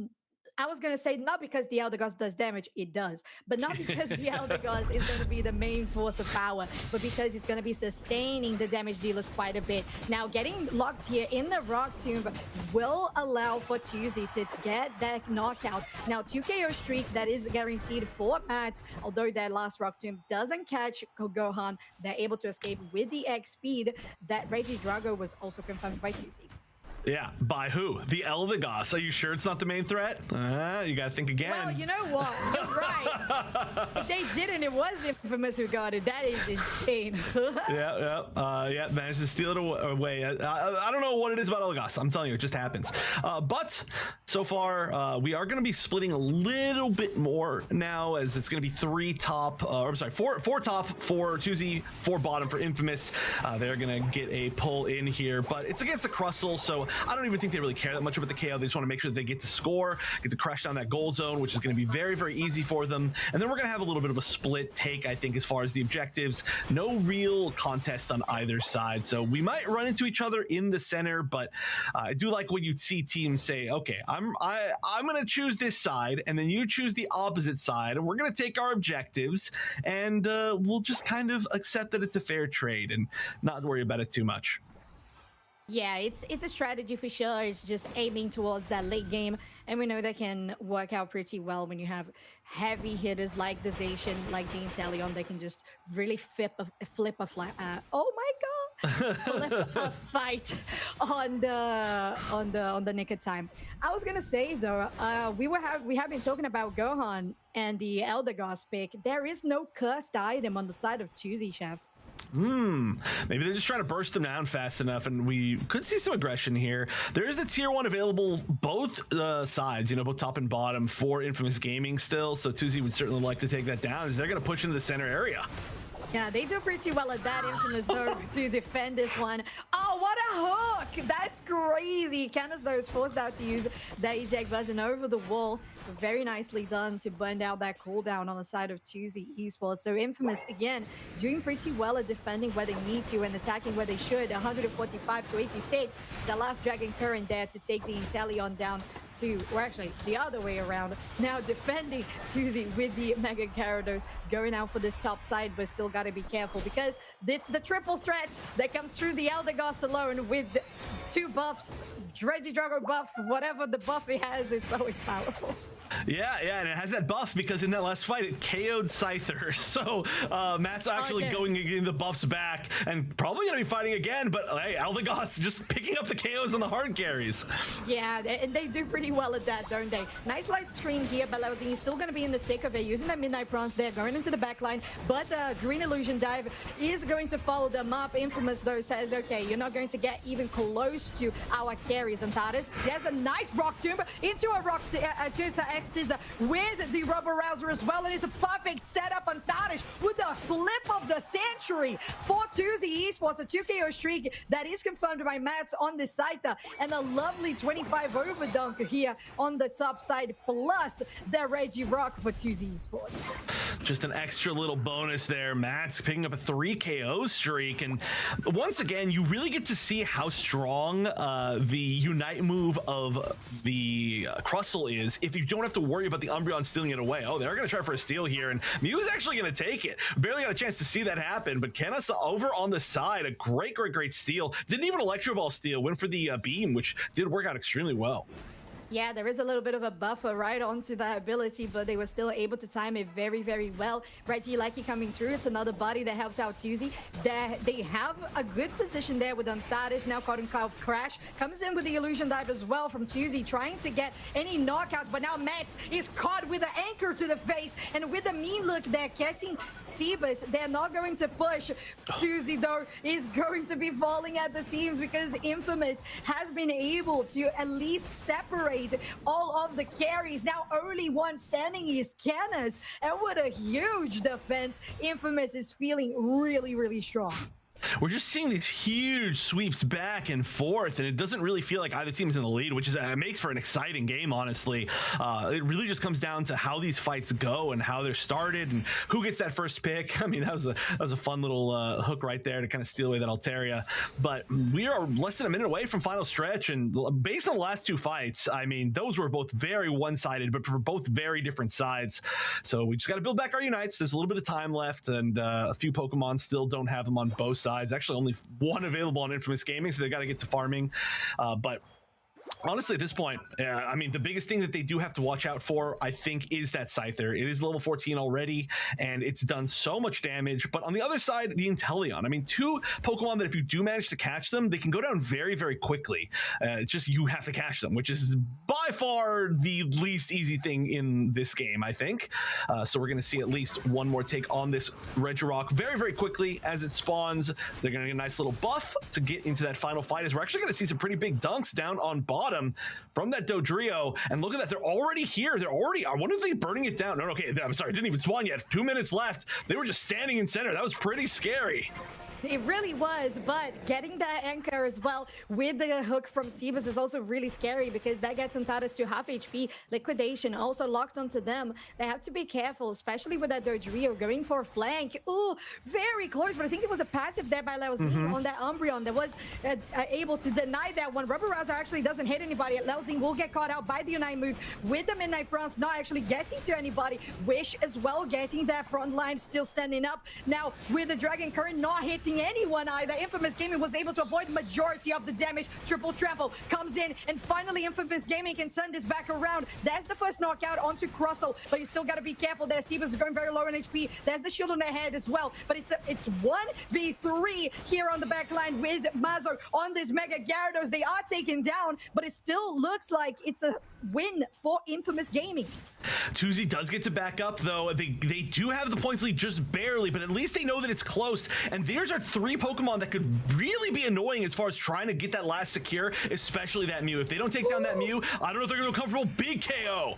Yeah, very nice. One liquidation on the Umbreon now. Groudon very low HP with Electro Ball is not able to do so. Infamous Gaming takes the Groudon, and that gets them into such a comfortable point, Chef, to get a 2-0 confirmed. But unfortunately, we know that they're already out of playoffs. Maybe that's why they're playing even more comfortable, because the stakes are just lower, and it just makes them feel a little bit more at ease. We're playing Unite 345 to 157. Wow, that is certainly it. I mean, the Chaos Trigger strikes once again, and they played amazing. I mean, they played amazing in their set earlier today, too. It was just so close, and they didn't make it happen, but you can see how easily they could have been the ones that made it to regional finals and potentially even made it to Worlds. That's how close this entire region is. Infamous Gaming pulling off a great final match, I suppose, to show off their skill on stream. They should be certainly proud of themselves. And Tuzi, not out of the running yet. As far as I know, it's not over for them, but they are now going to go down to, I believe, a 5-8 record, and that is going to put them in a Chaos Trigger situation. They've got to fight really hard in their next matches, and really, some of it might be out of their control. They might have to depend on other teams losing. We'll see how that all goes, but I mean, Infamous Gaming, what a showing. And also, just to show that even when you know that you can no longer be the qualifying team, to have the pride to play at such a high level and actually care about your match so much, it's great to see. I agree. I feel like Pride matches are just a place where you have less pressure on the players. And honestly, this was such a good showcase of Infamous Gaming's gameplay overall. The fact that this region is just so competitive, Chef. It's just so high quality everywhere that having this team be out of playoffs feels illegal, right? Because they play so well, because it's just because the whole region has been so close. Every match and every team that we have in placements, they are just 1 or 2 wins and losses away compared to what we have in Latam, in NA, and in Europe. LHT with the Inteleon is our player of the game. 243 points scored and a 10 for 7 KFA, 111,000 damage on the Liquidation Inteleon.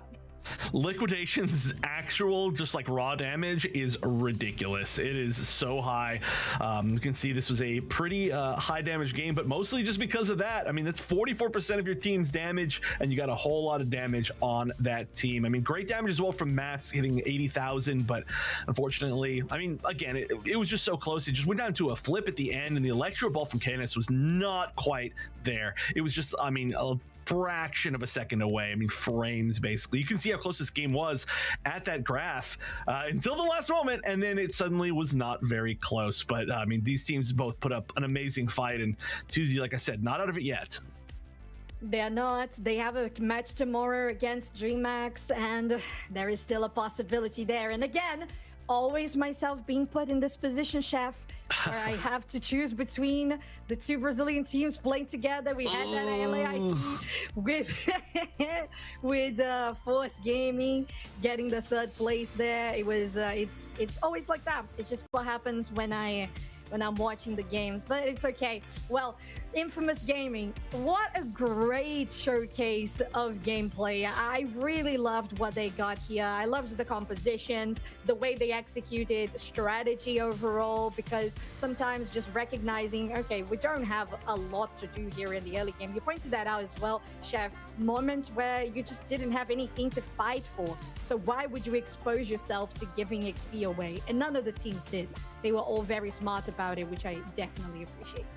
Right. We see a lot of teams, even really strong teams, they accidentally overcommit to, especially like if there's not a lot for them to do, they'll try to steal away something from the enemy center area, or even just try to see, get vision there to see if there's anything to steal away. And then they give up a big KO, and then there's a huge rubber band back. So I do love the fact that they were playing pretty safe in those spots, making sure that they didn't give away any sort of advantage. And obviously it went down to a fraction of a second of a secure. So really great stuff from both those teams. And yeah, honestly, if Latam was able to replay their entire season again, I feel like we would have potentially, like, everything could be flipped on its head, because they're just so good that every team can beat every other team. But that is going to be the end of Latam, I think, for today. I think that's the last one. And so we are going to be throwing it to an interview with some North American teams, which we will be having up next. So Kello will let us talk to some of them. And of course, be sure to be back after that, because North America is going to start right after that. And hello, everybody. Kello back here once again. This time I am joined by Roland from Evil Geniuses. First of all, Roland, how are you feeling today? I'm feeling great. Slept well, had a good breakfast. I'm feeling good. You know what? All very important, especially considering how important these next matches are going to be for you and the team. But going into this next match against Dignitas, they only need to win 1 game in order to secure that world spot. So knowing that, well, in order to shut that down, Evil Geniuses, they need to win 2-0. How does that make you feel, knowing that information? A lot of pressure going into these matches that are gonna be coming up. But you know what? I think we're ready. We've been practicing a lot, training, and thinking about how to stop them. So I think we'll show something. We'll show something. Okay. Okay, well, you've already secured that spot in the playoffs nonetheless. But before we let you go, has there been a favorite memory that you've had playing with Evil Geniuses so far in this season that you'd like to share? Definitely my favorite memory so far would be getting top 2 at UIC.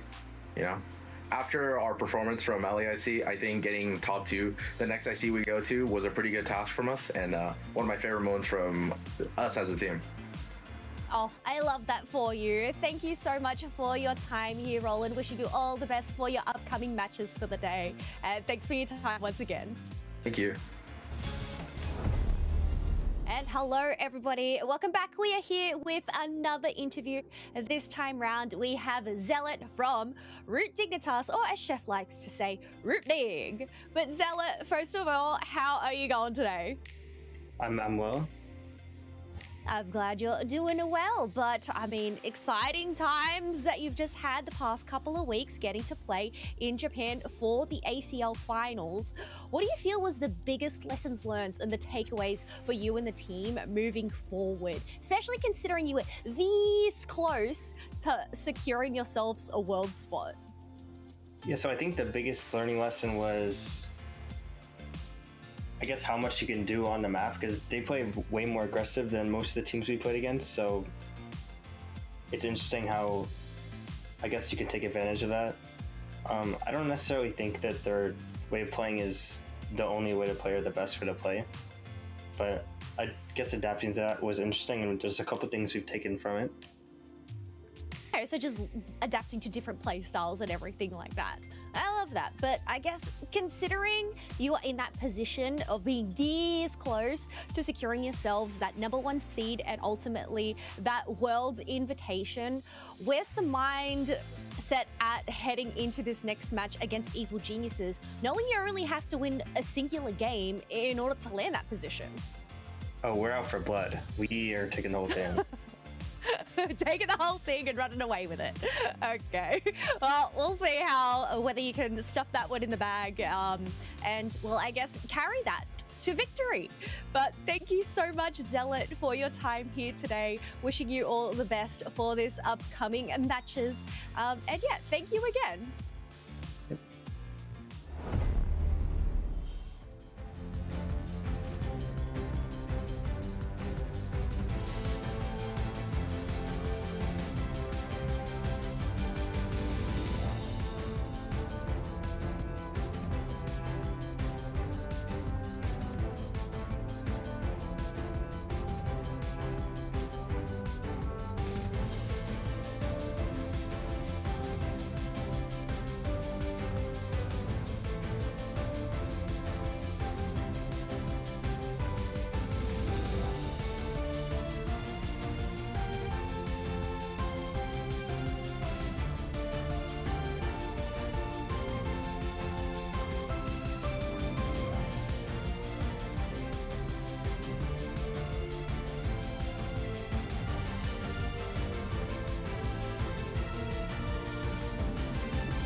Hello, everybody, and welcome back to the Pokemon Unite Championship Series. Here we are, Week 5, getting very close to our playoffs for all of our regions, and we have an exciting match coming up here because we could be deciding a team heading to Worlds right now. Hi, Jake, your resident content cowboy, all the things. We're here in North America, and I'm joined by Zoinks. Hey, Zoinks. Hey, how's it going? Third region of the day, and yes, of course, more potential for crazy upset wins, but in this case, we're looking at a very straightforward rivalry match between Root Dignitas and Evil Geniuses, the two teams that have been leading the way in North America, especially this season.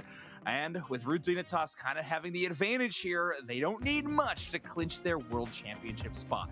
Yeah, I mean, this is just a great matchup in general. I can't wait to see these teams face off. We will probably be seeing them face off in the playoffs at some point, although who knows, right? So I am very excited to see these squads go at it. They had a great matchup when they first actually got to play each other, with Dignitas taking the win. We'll see if they can do that here again, because if they can, they're going to Worlds, baby. And there it is. Yeah, they just need one game win to clinch that first place spot against Evil Geniuses. Even if they lose this match, if it goes to a game 3, Root Dignitas will still be the #1 seeded team when the playoffs begin for North America. But you know this squad, you love them. They have been traveling internationally to play all over the world this year. They've played in LAIC, they played at EUIC, and of course they most recently played at the Asia Champions League. Now they're back home though, competing in our online tournament series, and they have been doing a fantastic job, ranked #1 in our season, 11-1 match record. Yeah, and I mean, not surprising to see them here at 11-1. They won LAIC. They had a great showing at EUIC, falling a little shorter than expected. And then at ACL, kind of the mini worlds, right? The worlds before worlds, where teams from all over get invited. They get all the way to the end, coming up in 3rd place, just barely missing their worlds invite there. Now they're looking to pick it up.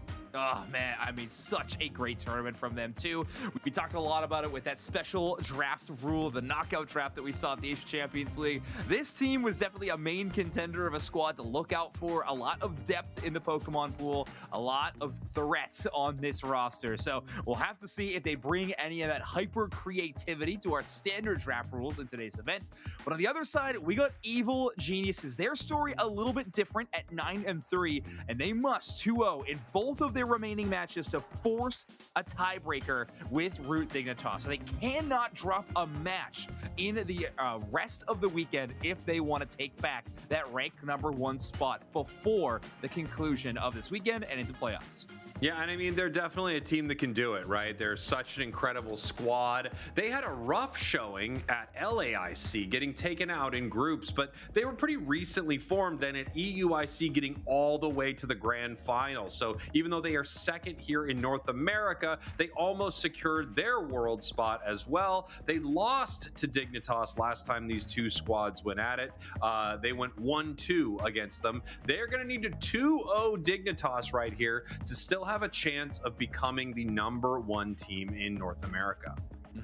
Spraggles, my big question is going to be, just based on the momentum of both of these teams, was the break over Asia Champions League enough for Evil Geniuses to kind of right the ship? We're talking about recent performances. Root Dignitas has been on a 5-win streak in the regional league competitions. They have not dropped a match yet.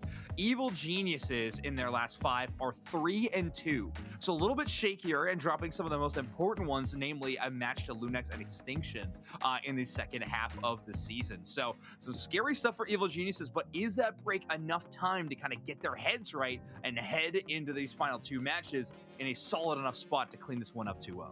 Yeah, no question. I mean, emotions are high for both of these squads with so much on the line, and you do wonder, how is Root Dignitas going to show up to this, right? I mean, they got 3rd at ACL, an incredible finish, but just outside of that world spot, and I know they were gutted by that performance. Of course, every tournament you enter, you want to win the entire thing.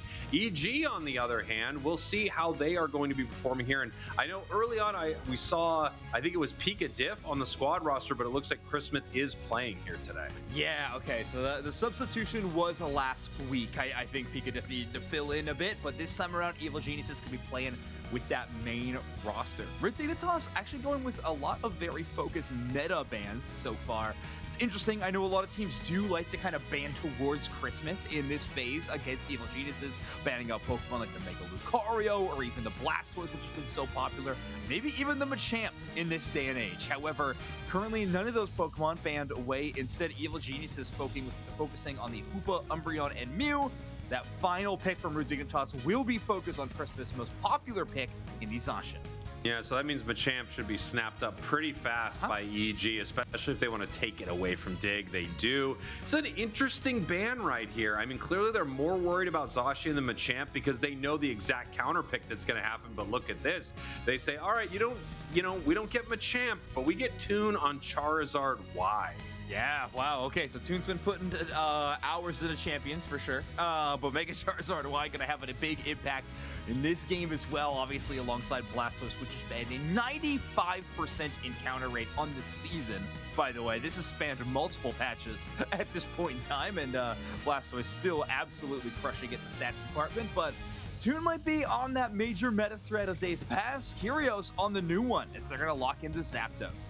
Yeah, I'm wondering, I mean, the encounter rates and things like this, should these reset at some point? I mean, they are really interesting to see throughout the season, but also I'm really curious, like, what does Zapdos look like for the day? I know it's like milk out here, 2% right now, but it just got added to be playable. Curios grabbing it. I'm excited to see more. Yeah, well, I'm sure we can ping Icarus in our stat sheet to see what Zapdos is doing at currently, but I think somewhere around, hovering around that 50% mark at the moment. Roland will be picking up that Alcremie. They lead the region in healing numbers for a reason. Roland loving these more supportive healing-based supports, specifically the Alcremie. I think the most prolific Alcremie player out of all of the NA supports. And Vin going to be on the Zarina. That's actually a pretty interesting flex. I don't know if we've seen that from EG as of yet. Yeah, you know, I feel like as far as the EG roster is concerned, I do feel like Vin has not found exactly where I would expect them to be. They are going to switch it over with the champion. We saw him playing Glaceon and things like that. Obviously, a lot of different looks for EG. And I'm not shocked at all to see Otter taking this Latias here, especially as soon as that Eldegoss was locked in. Otter playing this more like an attacker anyway. And Latias really has the ability to sort of flex between both.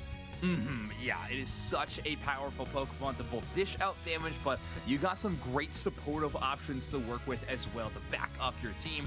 Not to mention, Unite move is pretty solid at just doing some very good range damage while playing it safe at the exact same time. So I do think Root Dignitas' composition is pretty straightforward. It is, though, pretty late game focused. You get that Mega Charizard Y, and Blastoise going to have to do a lot of impact or carrying in this game, not to mention Zealot on the Garchomp. So a lot of Pokemon that are going to hit those power spikes a lot later than Evil Genius's composition.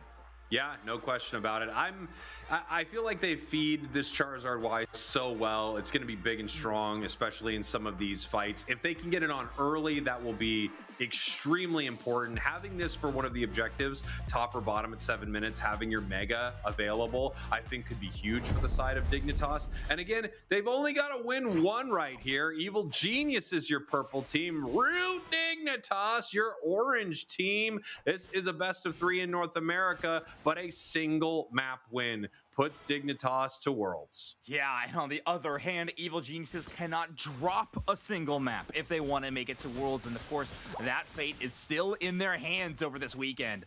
Curious going to be doing that early damage on the Zapdos, but Otter on this Latias is no slouch either. Some good early secure between these two attacker Pokemon. And I think you were talking about feeding that Mega Charizard Y a lot of EXP in the early days here, Spraggles. I think having a support Pokemon playing that attacker role is a great recipe for success. Yeah, and here we go. We have ourselves a Garchomp, taking a lot of that experience right there. Toon making their way to the top path. Might square off against Vin in the center, and it looks like that fight could break out over the experience down there. They're probably just going to try to see how much of it they can get. It looks like a lot of that heads over to the side of EG. Yeah, EG playing the bottom side a little bit more. Obviously, Vin taking the central area on Machamp means they don't have a huge flank here, but they are going to submission in that cable, pulls them right into the mix, and that will be Zealot going down to Vin. So they'll get the K opener on this Machoke. Submissions back off cooldown. This time, it's going to be Ender. Pulled off that goals on Rock Tomb, cutting off their escape, but Ducky just does not have the staying power as a level 4 Crustle to really force this fight. Chris Smith does get the recover. Dollop goes for a second, but I don't think... Oh, they do! They make it out. Toon gonna be distracted by some wild Pokemon just momentarily, will not force the KO. Yeah, I think the tall grass just broke vision long enough for the auto attack to not catch there on Chris because they would have gone down. There was also a flamethrower that unfortunately Toon missed early in that fight for their side. That would have been cleaned up a lot easier had he not, but not a bad fight for Dignitas after losing one early. Zugrug now going to evolve into Wartortle, and Reggie Drago in the center here. It doesn't look like anyone's ready to fight over it.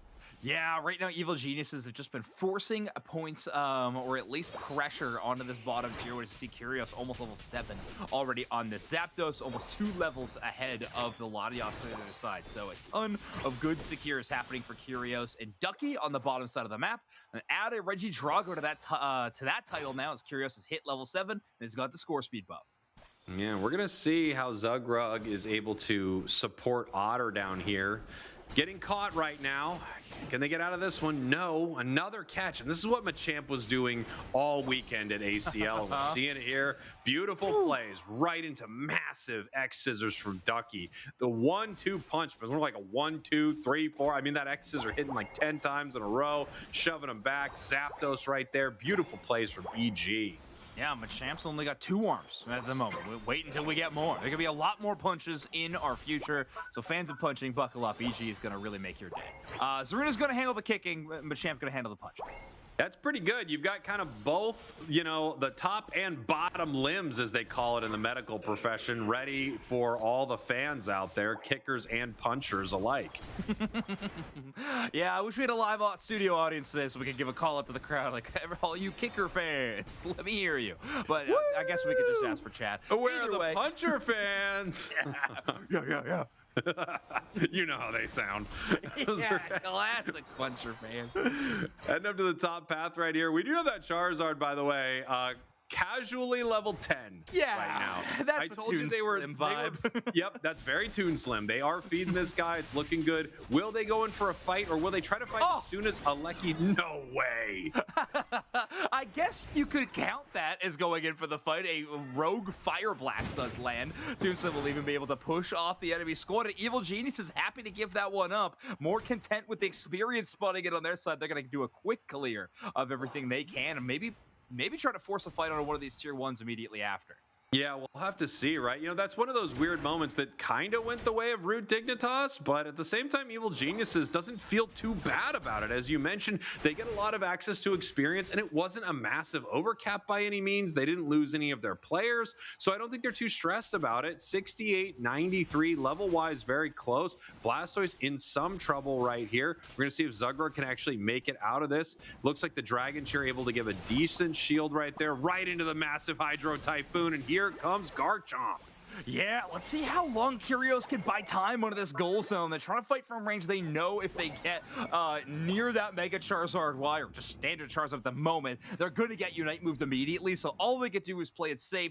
They know that the rest of their team is scoring on that top side tier 1, so at least they have a bit of impact on the map. Buying some time was the main focus of that team fight. Now Evil Genius is going to try to force a fight farther ahead. Inder sees them coming and is going to immediately push back towards their own tier 1. Paul Revere for the team event. Yeah, absolutely. As Registeel is now being hit here. Zugrug making their way to the bottom path. And here come 4 members of Root Dig. How do they want to fight this? Surf forward, Dragon Claw combo right into the Unite move. All right, Garchomp with the backline. No Hydro Typhoon for the backup. So Zell is going to be 1v4, but the Alcremie Unite move is going to kind of shut down that big Dragon play. Root Dignitas instead are going to focus their damage towards the Registeel as Curios is going for a flanker on the top side of the map, trying to avoid this Mega Charizard Y, and it's going to be the Machamp to secure the Registeel in the face of this Mega Evolved, terrifying Charizard, who does pick up a KO streak of 3. Zapdos gets within range for 1 second, and Toon Slim takes down Curios. Yeah, you know, they weren't able to get the objective, but they had a great fight right there. Still highest level in the match, but now tied with Machamp. Machamp is also 12. Toon just ticking over to 13 here. They're going to be looking to get their Unite move back online as quickly as possible. If they could get one with some wild Pokemon experience and throw it maybe here right around the 3-minute mark, they might have the opportunity to use it again before Groudon, but it's also possible they're just going to farm up. Yeah, it feels like Root Dignitas winning the fight but not the objective kind of results in Evil Geniuses feeling very comfortable taking the after top objective immediately after. They have the Registeel buff to kind of play with. Root Dignitas, if they wanted to force a fight, would be down a couple of Unite moves as well. That means Evil Geniuses has a chance for a free objective and a quick cross-map rotate, looking to push onto this tier 1. And here we go. Machamp looking to score 50. Oh. Nice Zapdos Unite move. I was wondering if anyone was going to make plays like this today. Zugrug saying you can make that play, but I'm taking the KOs regardless. Ducky in trouble, but grabbing all the dollops as they walk out. Zugrug now surfing up to see if they can catch the Alcremie. Here comes the Charizard. Do they want to Unite if they can get it off the farm? They don't have it anyway. Just ticked into their Unite move, but it's 250. Will Toon throw it, or will they peel back from this fight? Dignitas does peel back from the fight. 182. 203. Incredibly close game. Yeah, intense moment there. I mean, Root Dignitas repelling Evil Geniuses, but that point combo, so fantastic. Curios tees up Vin's Machamp to put in a huge score, and they catch up a little bit in that department, 182 to 203. But he does have Ender trapped in this Rock Tomb. The combo a little bit off kilter. Curios not able to land those damaging moves to Zapdos. Ducky gonna have to try to set up another one. Oh, here we go. We actually have Machamp catching the Garchomp right there. This is big. Root Dignitas hitting this Regice, but they are behind in this fight. They might just have to peel back from this. They also could engage at any moment. Machamp moving in. Can they secure it? It's Latias. It's Otter, of course. How does he not secure something? He doesn't not secure it. He always gets it no matter what. Wow, yeah, it's a superpower that this support attacker, whatever role you want to assign to this player, they have. So solid. Let's see if they can do it again now that that Groudon has spawned in. And they're hitting Groudon right here. They're not too afraid of this. They're happy to bring EG in. They don't have insane secure, though. And they're looking for a possible fight. What is Toon going to try to grab here? Who's he going to unite? If you can get Zapdos, you can probably get him with a big combo and just take him down really in one unite move. Let's see what can happen in the top path. Zugrug and Machamp just kind of flying by each other. Zealot moving in for a dragon combo. Still nothing really happening yet. Yeah, they're going to try to force this one now, though. Zealot does get to the backline. Alcremie Unite move again in response. Just trying to shut down this all-rounder. Zapdos dealing out so much damage, and Vin pins them all up against the wall. Hydro Typhoon for the Blastoise a little bit too late. And now it's just down to the Kanto starters to try to take this fight back into the hands of Root Dignitas. Mega Charizard Y from the sky. Blastoise from the sea, and they're into the enemy central area. Roland Ducky on a mad dash to get towards some healing, as they are now the lone two members of EG still standing, and there is less than a minute left on the clock, and Root Dignitas leads our score. Ooh, very nice pickup right there. That is actually a very crucial KO. Multiple members of EG are down, but they're coming back. And now we have their Alcremie down for most of the rest of the match here. Ducky in some trouble. Another flamethrower missed there by Toon that would have been nice to hit. Garchomp kind of watching this. Root Dig is up with only 20 seconds left. How do they want to play this? Zapdos looking for a sneaky score. Do they have Unite move, or are they close for this insta-score potential? I think that's going to be... They do have Unite move. So Zapdos has Unite. They will be able to debuff this goal zone on the bottom side of the map. Bottom goal. Bottom goal. I want to see the bottom goal.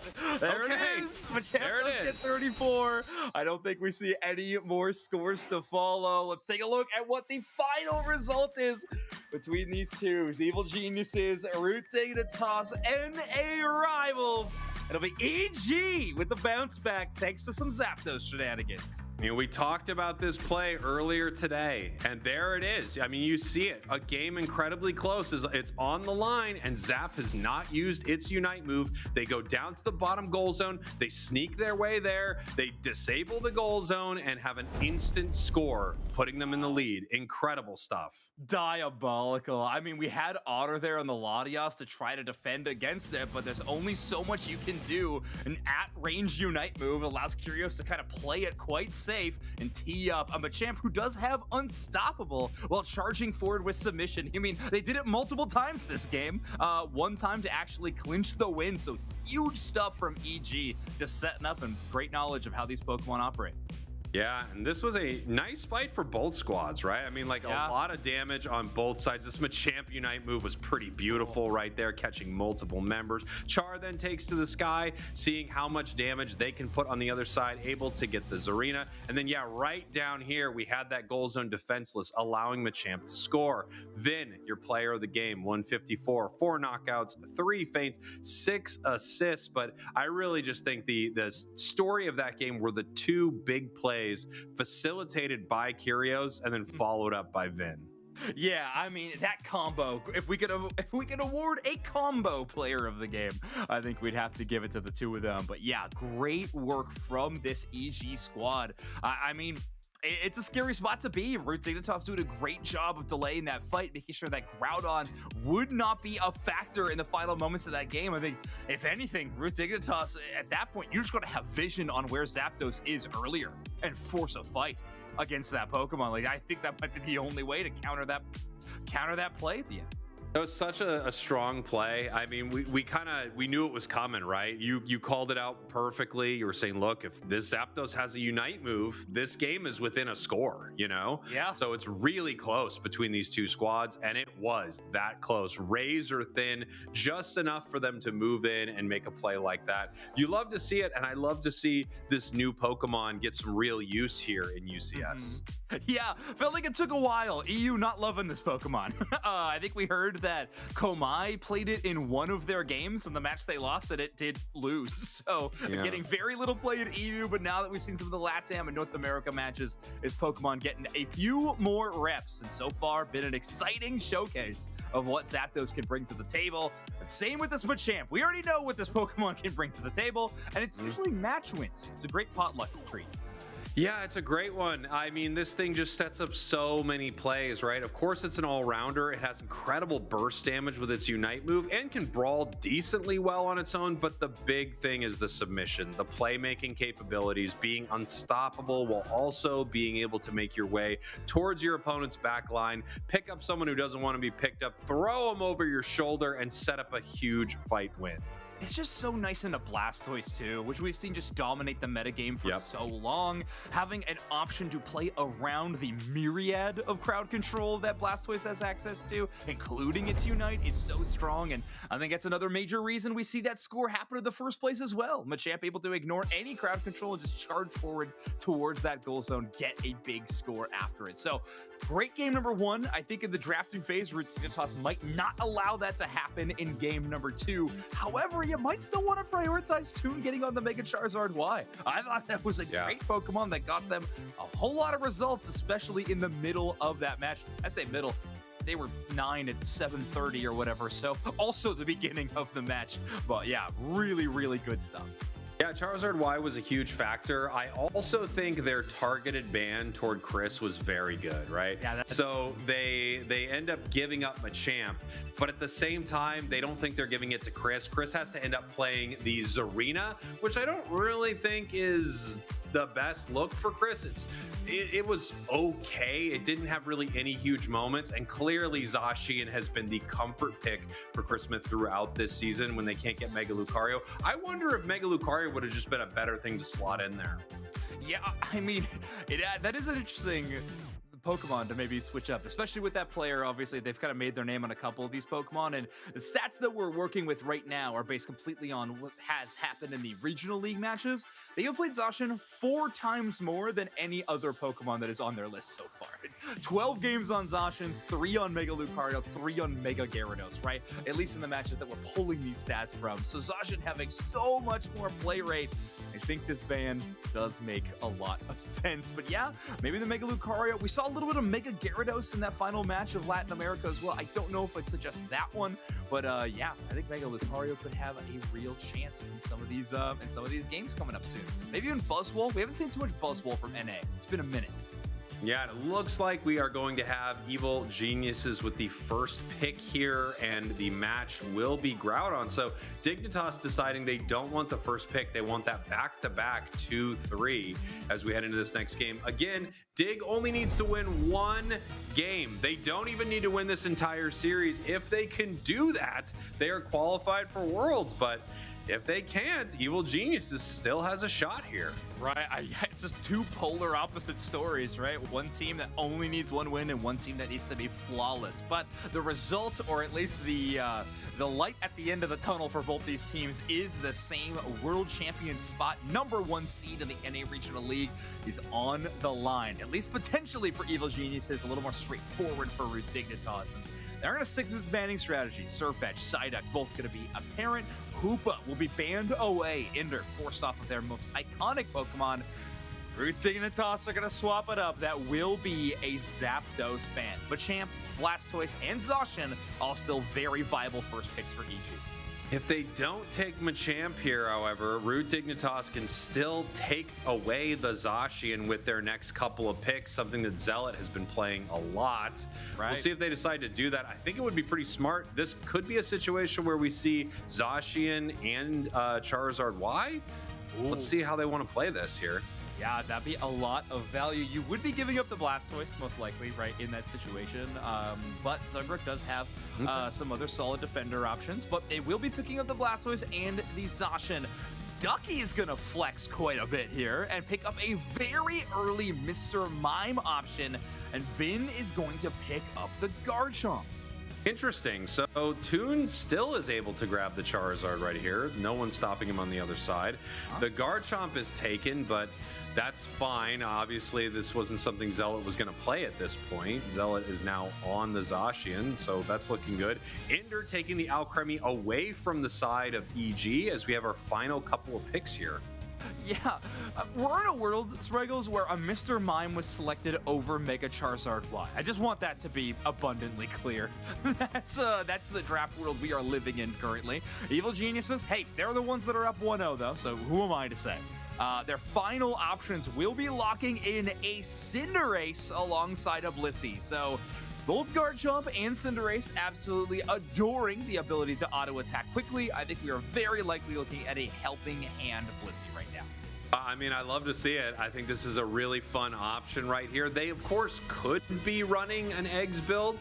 You feel like they might be with their kind of kit right here, having special attack specs, but it's not necessarily the case, right? We will see how Roland wants to play this, but you're right. Helping Hand feels pretty amazing. Safeguard as well to deal with some of the annoying crowd control that you'll have on the side of Root Dignitas. Yeah, you'd love to be able to safeguard a teammate when Hydro Typhoon's about to pop or something similar, but yeah, it's gonna be a lot of damage here to contend with though, of course, right? Otter on this Alolan Raichu, one of the players who absolutely loves to play that Electro Ball kind of minefield build, plays a lot more of that one than the stored power, which we see a little bit more in some other regions like Latin America specifically. So we're gonna be looking at kind of that big boom comp for the Mega Charizard Y, the Alolan Raichu on the side of Root Dignitas. The Evil Genius is going to go with kind of an old classic you don't see in Pokemon Unite too much anymore, the old front to back. Yeah, Cinderace, Blissey, I mean, this is kind of a classic setup, right? This is also something that you would not be shocked to see on ladder all the time. If someone's duoing, trioing, they kind of have a pocket Blissey for one of their auto attackers. So we'll see how it feels for EG. They need to 2-0 right here, but they are well on their way. Yeah, this is a scary spot for Root Dignitas to be. You know, all things considered, you're going into this match with a world spot on the line as your main focus. And now Evil Geniuses making things a little shaky. Evil Geniuses, your purple team, Zoinks. Root Dig, your orange team. Again, they just need to take one map off of EG right here to secure their spot to Worlds, and EG is looking to shut them down. Man, and all the momentum in the world going into this final week of the regional leagues. A top 3 finish at the Asia Champions League, 5-0 in their last matches in the regional leagues as well, in our online battlefield. So Root Dignitas feeling so good going into this match, but then to be immediately held by EG in the early, that's scary stuff. And here in the top path, we already have Otter taking the central area for Dignitas at level 5, and they do have that Electro Ball build. I think you called it the Boom build or something like that? Yeah, they got it, the big boom. Build. Exactly. Only 3 big booms this time around, I think, at any given time. But Roland doing a great job of clearing these mines, making sure they don't take too much damage on the way through, while making it a bit safer for Chris Smith on this Garchomp, not having to worry too much about it.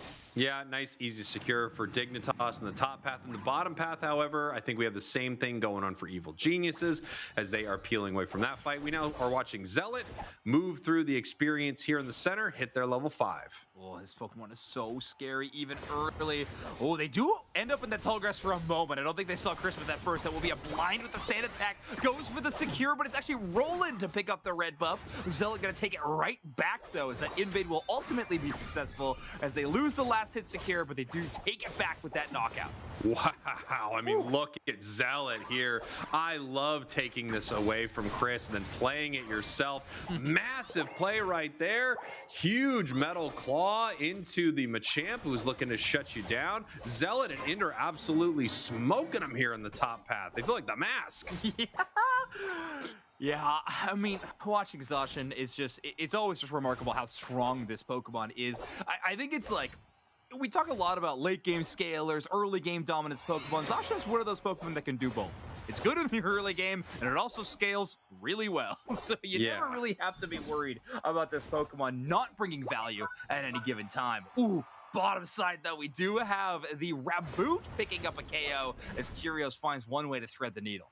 Here we go, Reggie Drago just being chipped there by Zealot, but it seems like they know that they're not able to get a ton done right here. There are multiple members of EG around there looking for this experience instead. The Metal Claw, nice steal right there by Chris. They are now level 6, but we are pushing here, and now in the bottom path, they're pushing as well. Evil Geniuses right back the other way, seeing what they can get done on this bottom goal zone.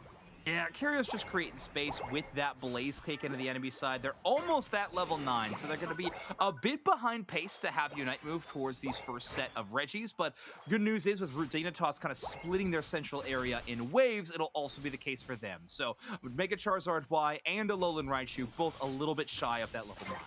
Wow, right there. I mean, you saw the big booms there from the Alolan Raichu, almost getting the KO as soon as they got out of the scoring animation. Really impressive there. They weren't able to stop them, though. They're continuing to stack. We have level 9 on our Cinderace, as well as level 9 on Charizard, and we could have a huge fight ready to break out as both teams are mobilizing. Yeah, finally, Unite moves are on the table. Toon gonna get enraged. Reggie Drago taken down.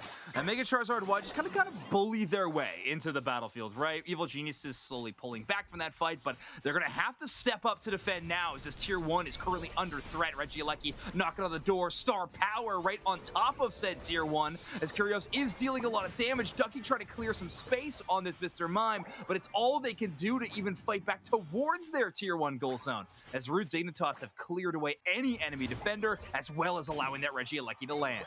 Zacian in the central area there of EG getting taken down. Root Dig, you can see they're deciding when they're going to break that bottom goal zone. They are going to funnel the experience to the Raichu with 40 in that moment and just kind of spend as much time as possible before they shut it down. Just gives the opponents the smallest amount of time as possible to farm.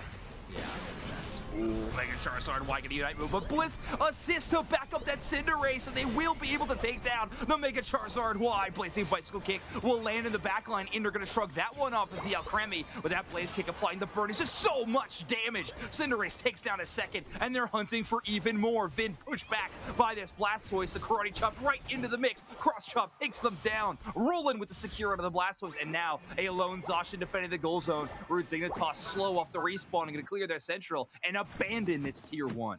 Really nice stuff there from EG, and we were wondering what kind of Blissey it was. Given the build, I thought possibly eggs, and it is soft-boiled, which we've seen them use multiple times, keeping their team healthy throughout some of these fights. There are a few different ways to play Blissey, none of them bad. It's been you know, a Pokemon that's been on Worlds teams every year, so not a shocker to see it do well here. Yeah, now I'm kind of regretting the fact that I don't know which Pokemon has won the most World Championship title games. That I have to look up. That is actually a great stat. Stats team, what Pokemon has won the most games at the World Championships in the Grand Finals? Exactly. In the Grand Finals going to be the specific.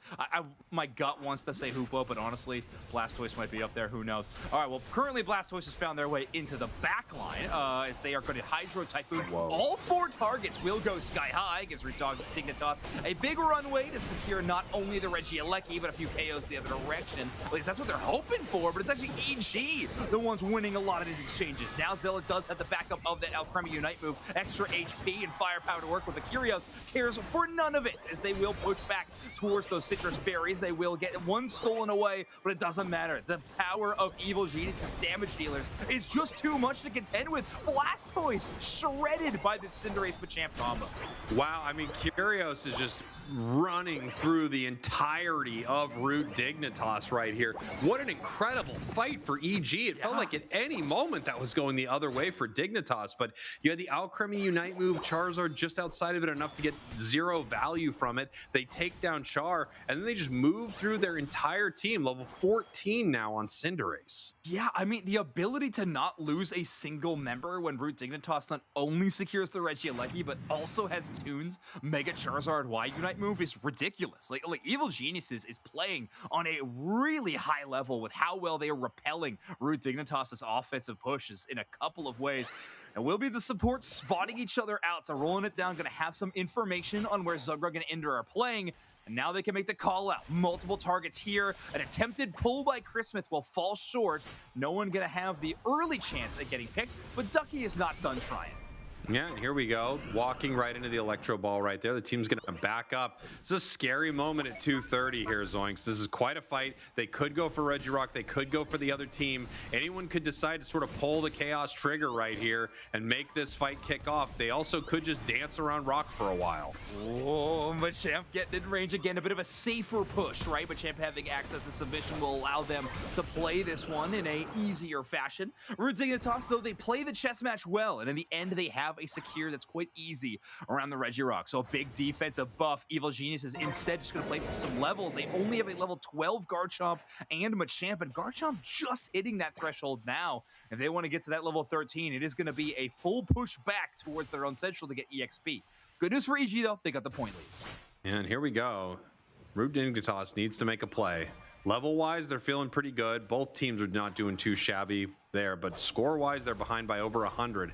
How do they want to play this? They're starting off the Groudon, just taking a little damage right here, kind of seeing what EG wants to do. They do, I mean, they could still lose this, obviously, in Make Worlds, but man, they would love to secure their spot right here, and it all comes down to this. Machamp looking for a grab, no one to get, but here comes Blastoise. Hydro Typhoon knocks him in the air, Zoinks. It only grabs Garchomp, so they're going to try to surf back towards their own team, so a Unite move for not as much impact as they were looking for. Zacian will shrug off that crowd control thanks to agility and a channel of the Unite, but now Alcremie giving the backup, trying to keep Sugrug up in this battle. Mega Charizard Y has found the back line, but right now Ducky is able to shrug off the fire. Cinderace gets the KO, Blastoise to fall, the defender, the front line gone. Garchomp jumping back into the fight, and they find the Alolan Raichu. Blitz assist from range, doesn't even make it. The damage reduction not quite enough, but the problem is Kyrios is untouched, living in this fight, but it doesn't matter. Whoa. 100 to zeros them with the help of the Mega Charizard Y, and Root Dignitas have turned this around. A sliver of HP. Roland falls to the ball. I mean, what an unbelievable fight. I cannot believe Otter stayed. I cannot believe what just happened right there. The entirety of EG is wiped off the map. It's just Toon looking to secure. Otter is on nothing right now. We have multiple members of EG running to the top path. Remember, Dignitas is still behind. They don't yet have Groudon, Zoinks. Groudon is now secured. 15 seconds to go. Yeah, it looks like Evil Geniuses is going to have to invest heavily in that topside goal defense. Ducky trying to buy time with some early barriers, just slow down the clock, but there's so many targets. Garchomp comes from the backline to try to stop, but it's 40 points in from Root Dignitas, 62 for Blastoise, over 100 points land. The Machamp not able to stop the Blastoise from Root Dignitas. Final tally. Didn't they need like a little more? They did. They needed like 3 more. Oh my gosh, Evil Geniuses. I was like, I knew it was 105. Wow, wow, wow. EG 249, 247. They 2-0 Root Dig, and they do not get their Worlds Invite again. Oh, Evil Geniuses on the bounce back after that last matchup against Root Dignitas. I mean, they're coming into this series with a 3-2 record of their last 5. They need to be flawless this weekend. And what a way to start it. Evil Geniuses, they hit another tier. 2-point difference, Spraggles. This was such an incredible match, and it's so silly. Something I do casting, or something that I think is an important stat to look at all the time, is where these teams are at, like right before the end of the match, like how much one is up and what that difference is going to be. And man, when it's slightly over 100, I feel like the team has a bigger advantage than you really expect, because even a full bucket doesn't get you there, and we saw that in this match. What a game. Oh man, I mean, these two teams every time they fight is so exciting. I think everyone is sort of expecting this to be our regional playoffs kind of grand final stage. I hope it's just a teaser. We got some other great NA teams. I can't believe that Bliss Assistance didn't save, by the way. Rolling on the mad dash, and then Kyrios just gets exploded. Oh man, we can watch this highlight reel again and again and again. Roland almost KO'd Otter with that egg bomb as well. I know. Another so exchange, just a game of margins. Ridiculous. Zugra getting these points in, scary, but it's going to be Kyrios, your player of the game. 114 points scored, 11 KOs, only going down once themselves. Yeah, that was just such a match, man. I mean, both games were incredible between these squads, like the Zapdos steal basically in game number 1. And then what a fight, what a defense, what a moment there for both of these teams. The decision to egg bomb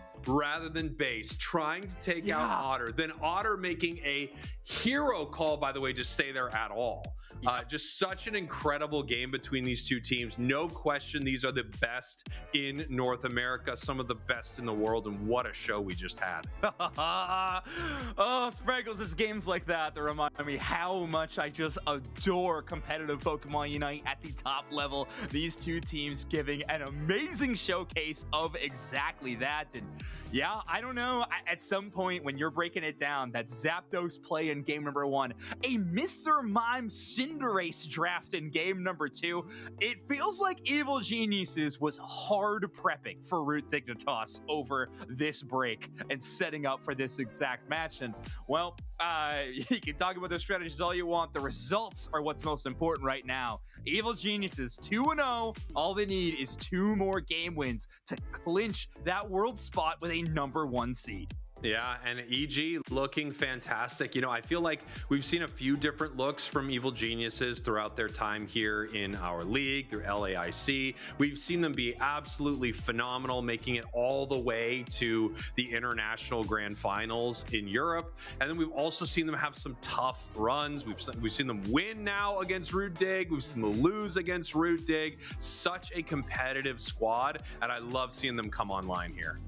Oh man, this has been so fun. I'm loving this matchup. I know in a little bit we're gonna be heading to the tall grass to get Kello to break down those final moments again, which I cannot wait for because I will watch the end game moments of that match again and again gladly. But looking forward to that one. But in general, awesome stats to see from this team captain and Curios, playing all over the map, but most importantly, just being that main damage dealer. 78,000 damage done.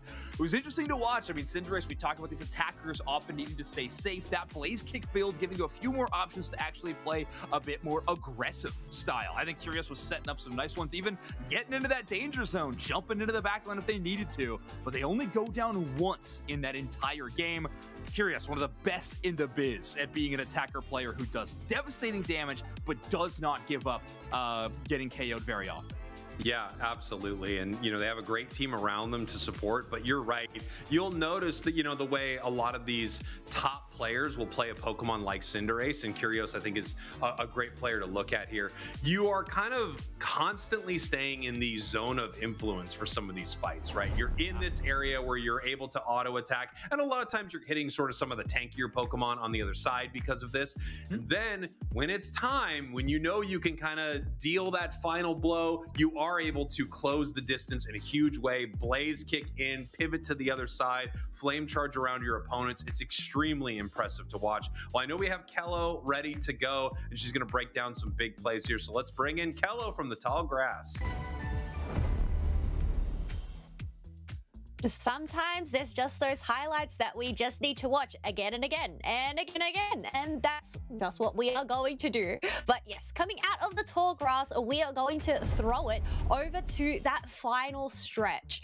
Absolute intense moments, but I guess to get the ball rolling, Zugrug, a push play here, keep an eye on them, going in with actually a pretty great Hydro Typhoon eject button combo in order to hit multiple members. We have some great walls coming out from Mr. Mime, but there it is. This is, I guess, where the chaos just started raining on through.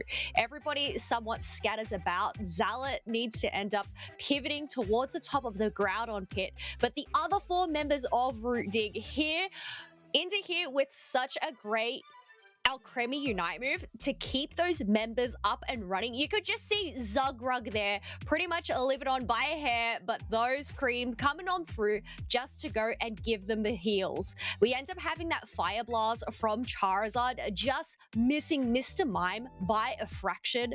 Zealot trying to get away there, but actually look at this Garchomp here. Comes on in swinging with a great Dragon Rush to catch off Raichu there, but the Blister Scissors, this is it. it's just raining on down. And well, I mean, we'll end up seeing it soon, but rolling on this Blissey, just healing themselves up, keeping their team up and running, allowing this Cinder race to just shred on through.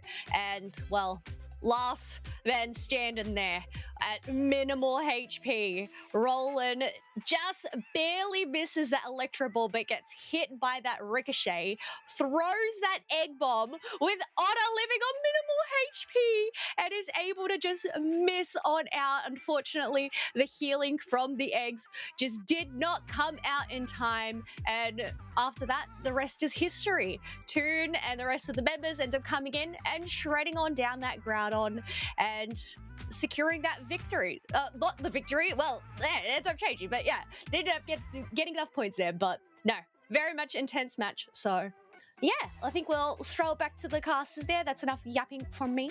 So back to the tall grass I go. Bye, folks.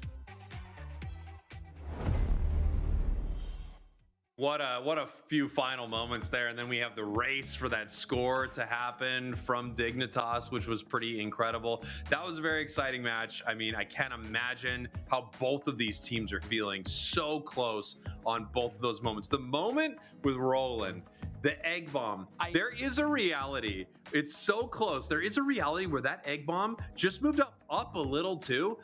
KOs both members of Dignitas right there. I mean, obviously we know now Otter was right outside of it and it misses Toon, but what a world that would be if we had it. I know we have an interview now with a member of EG, so let's bring them on in so we can chat. Oh my goodness, it's Chris Smith. What is up, my dude? Congratulations on an insane 2-0 victory. My first question for the squad, how stoked would you have been if Roland hit the double KO on that Egg Bomb?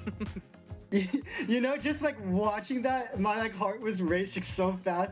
But you know, he made it work out well, and then we played a really good defense at the end, and we managed to pull it out by 2 points. Yeah, I want to talk about that defense, right? Because obviously we're trying to watch everything that we possibly can in those final moments where we're looking at the bottom goal, we're looking at the top one. I know, you know, Vin's defense on the Machamp, they can't stop the Blastoise. Like, how did that defense look on the top side of the goal zone? Because I'm pretty sure you and Ducky and everybody were trying to shut that down. So what were the comms like around that tier 1 in those final moments? Yeah, me and Ducky made sure to calm our like positioning and how we were going to use our skills like perfectly so we could hold it well and we put it off just how we wanted. Yeah, I've got a question I've got to ask for you. You've been playing a lot of Zacian, and it looks like maybe teams are picking up on this a bit now. You have Garchomp in your pocket, the Zarina a little bit. That feels like maybe a weak point for your squad, or do you have more answers for not being able to play some of your favorite Pokemon? And then also as a follow-up, where's the Mega Lucario? Yeah, I mean, I think most teams know how much of a threat I am on the Zacian, so they banned it this game, and then they took it earlier the second game. But there's definitely answers into Zacian. Like, I think Garchomp is one of the best answers because you can definitely hang in the lane pretty well. And yeah, I think Mega Luke is also pretty good. I think it fulfills like a similar role to Zacian. Like, you have good early game, you have good objective play, but Zacian does also have that like mobility on the map with like agility.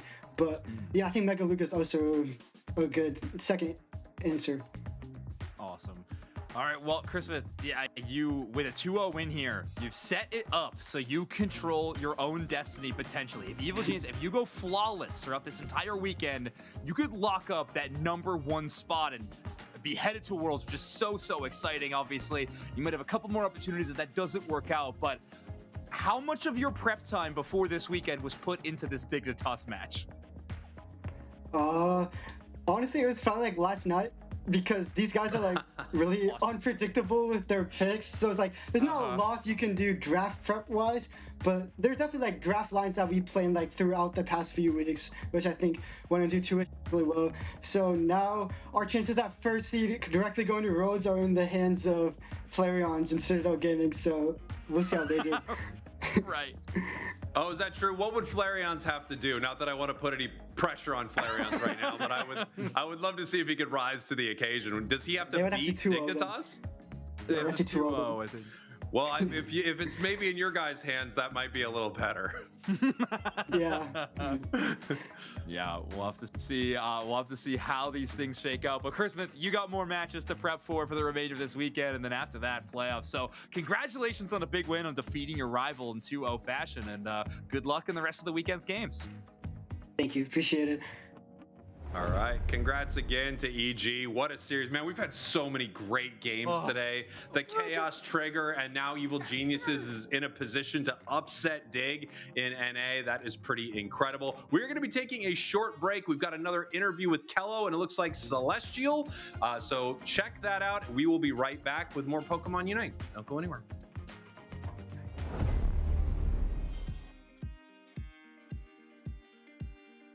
And with another interview this time round, we have Celestial from Lunex Gaming. First of all, Celestial, how are you going today? It's going well. You know, we just played Aftermath. It was a scary set, but managed to win. Oh, a scary set. Well, you know what? It isn't over just yet. So headed on in. I mean, you have secured yourself a spot in the playoffs. And I guess these next matches, your seeding is on the line. So has that changed your mindset approaching these next matches to come? I wouldn't say it's changed the mindset, but there's definitely a lot more emphasis on needing to win the next match rather than like, it was just like throughout the league, obviously you want to win every match, but for seeding wise, it's very important. You know, we get to have third seed as long as we win. So keeping that, we get to play an actual one less best of 5 to make worlds, which is massive. So that's definitely yeah, the scary times aren't over. Still a lot to go. Yeah, still a lot to go, and it makes it a lot easier. So yeah, it's a lot to go, but a little less to go. But moving on, using 1 or 2 words, how would you describe each of your teammates? Linear, sometimes troll, sometimes amazing. Okay, more than 2 words, but okay. Yeah. IMAX, overly optimistic. Those are the words for the IMAX. Oblivion,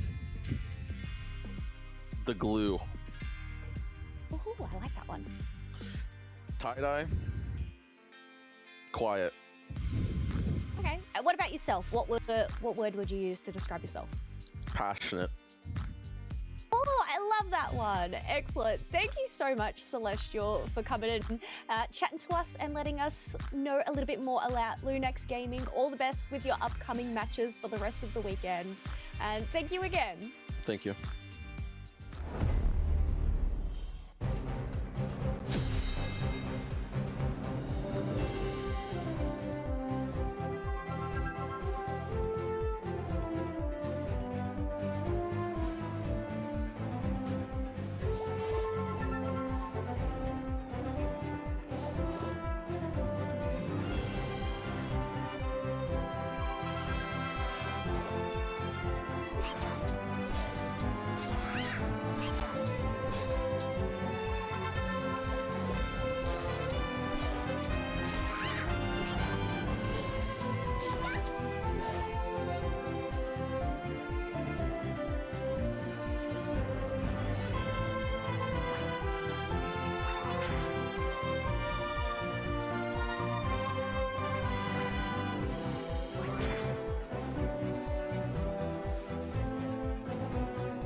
Welcome back, everybody, to the Pokémon Unite Championship Series, North America Regional League. It is the day 1 of week 5, and we still got matches to go. It's going to be myself and Chef taking you through the next one. And it's an interesting situation because it is, well, complicated, right, Chef? Yeah. So we are going to have Lunex and TI, and this is going to be something that's going to be somewhat similar for kind of the rest of today for the matches for North America. Obviously, we had a pretty big fight for the first place spot, which is now still completely up in the air after watching that EG 2-0 up against Rodig, which was quite the match, but they have to see what happens tomorrow to decide the winner of that. However, they are both qualified, and in fact, all the teams that will be qualified for the regional finals are qualified for North America already. So these are going to be seeding matches. We can actually see right here. We're going to have Lunex and IX fighting. Oh, no, I'm sorry. Wait. No, it's not Lunex and IX. I'm sorry. It's Lunex and TI Gang. Oh, my goodness. 2-letter names. There's so many X's in the names here. North America confuses me too much. But Lunex is going to go up against TI Gang, and TI Gang, unfortunately, is not in the running anymore to qualify. So this is purely a match for pride and for seeding, as Lunex is trying to hold on to this pretty high up spot as far as seeding goes. It is true, because it's a very high contention there between first and second place, like you mentioned, which is still up in the air to lock down who's going to be the first in the North American League. But for Lunex, they definitely would love having this one to really nail down their third place position, as if I'm not mistaken, mathematically you couldn't have them surpassing or even getting the place of Evil Geniuses. But we had a track record today of teams that have already been eliminated from playoff contention that actually have been doing pretty well. So maybe that is the destiny of TI Gang as well. But first, let's have a look at Lunex Gaming, currently your third place team with a record of 8-5. You have Oblivion, Celeste, IMAX, Luna, and Tie-Dye. Now, Celeste leads in NA average damage dealt per game with 70,500 damage. Yeah, I feel like I pointed out a lot, but it's very funny because the top 6 that we have for damage is Latam, Celeste, Latam, like pretty much every time, and it's also pretty much all Brazil, if I'm being honest. So pretty high damage region. However, Celeste is the only one who kind of fights for that spot from North America. So you can just tell how much of a a fighter he is when you get into game.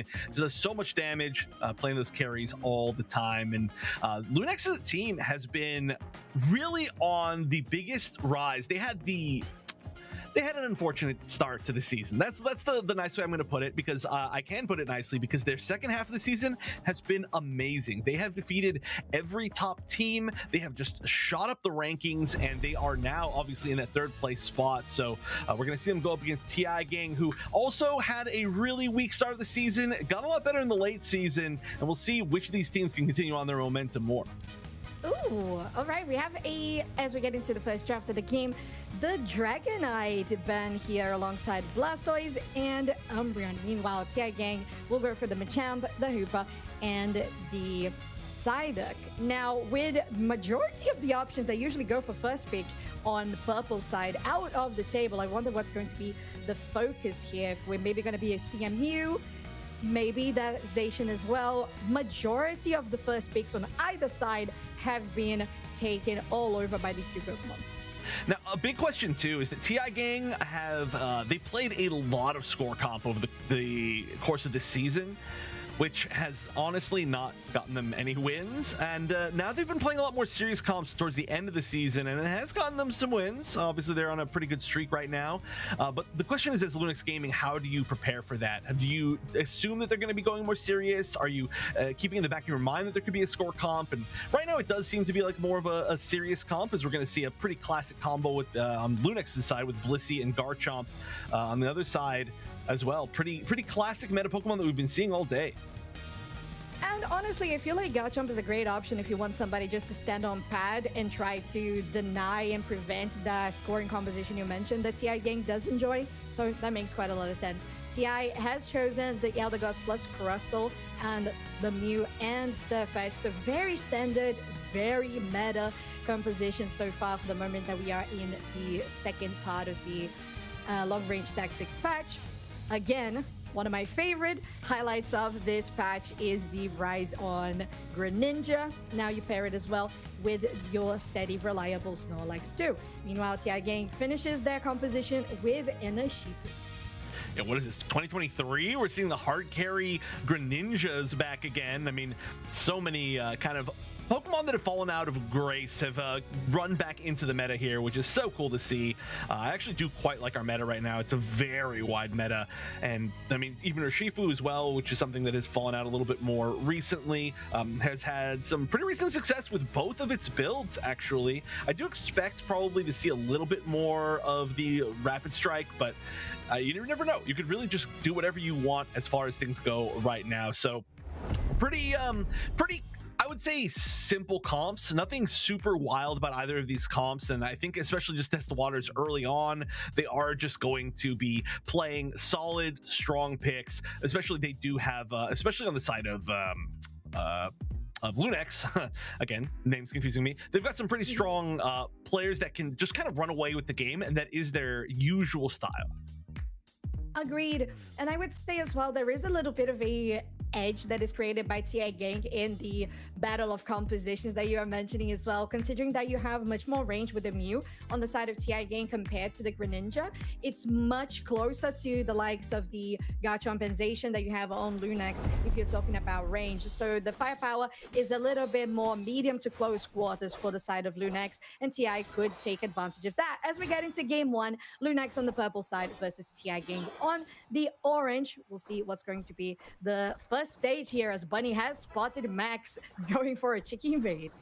Ooh, and just honestly slowing them down for a really long time. But this Kubfu is just so defenseless and pretty slow at clearing altogether. So we are going to see nobody even here for this Excelgor take. Maybe they're going to switch over eventually, but they might not even challenge it. And ooh, trying to just steal as much as possible. If you can get this last hit, that would be huge. That would hit level 5, and they do. Very nice stuff. That's going to be an Urshifu, who probably is just going to get an extra little KO here against this Snorlax. So everything looking quite good, and it is going to be multi-strike, rapid strike, Urshifu, just to start things off. Easy peasy, and the top, I mean, could be pretty significant in a few moments if they do rotate up there.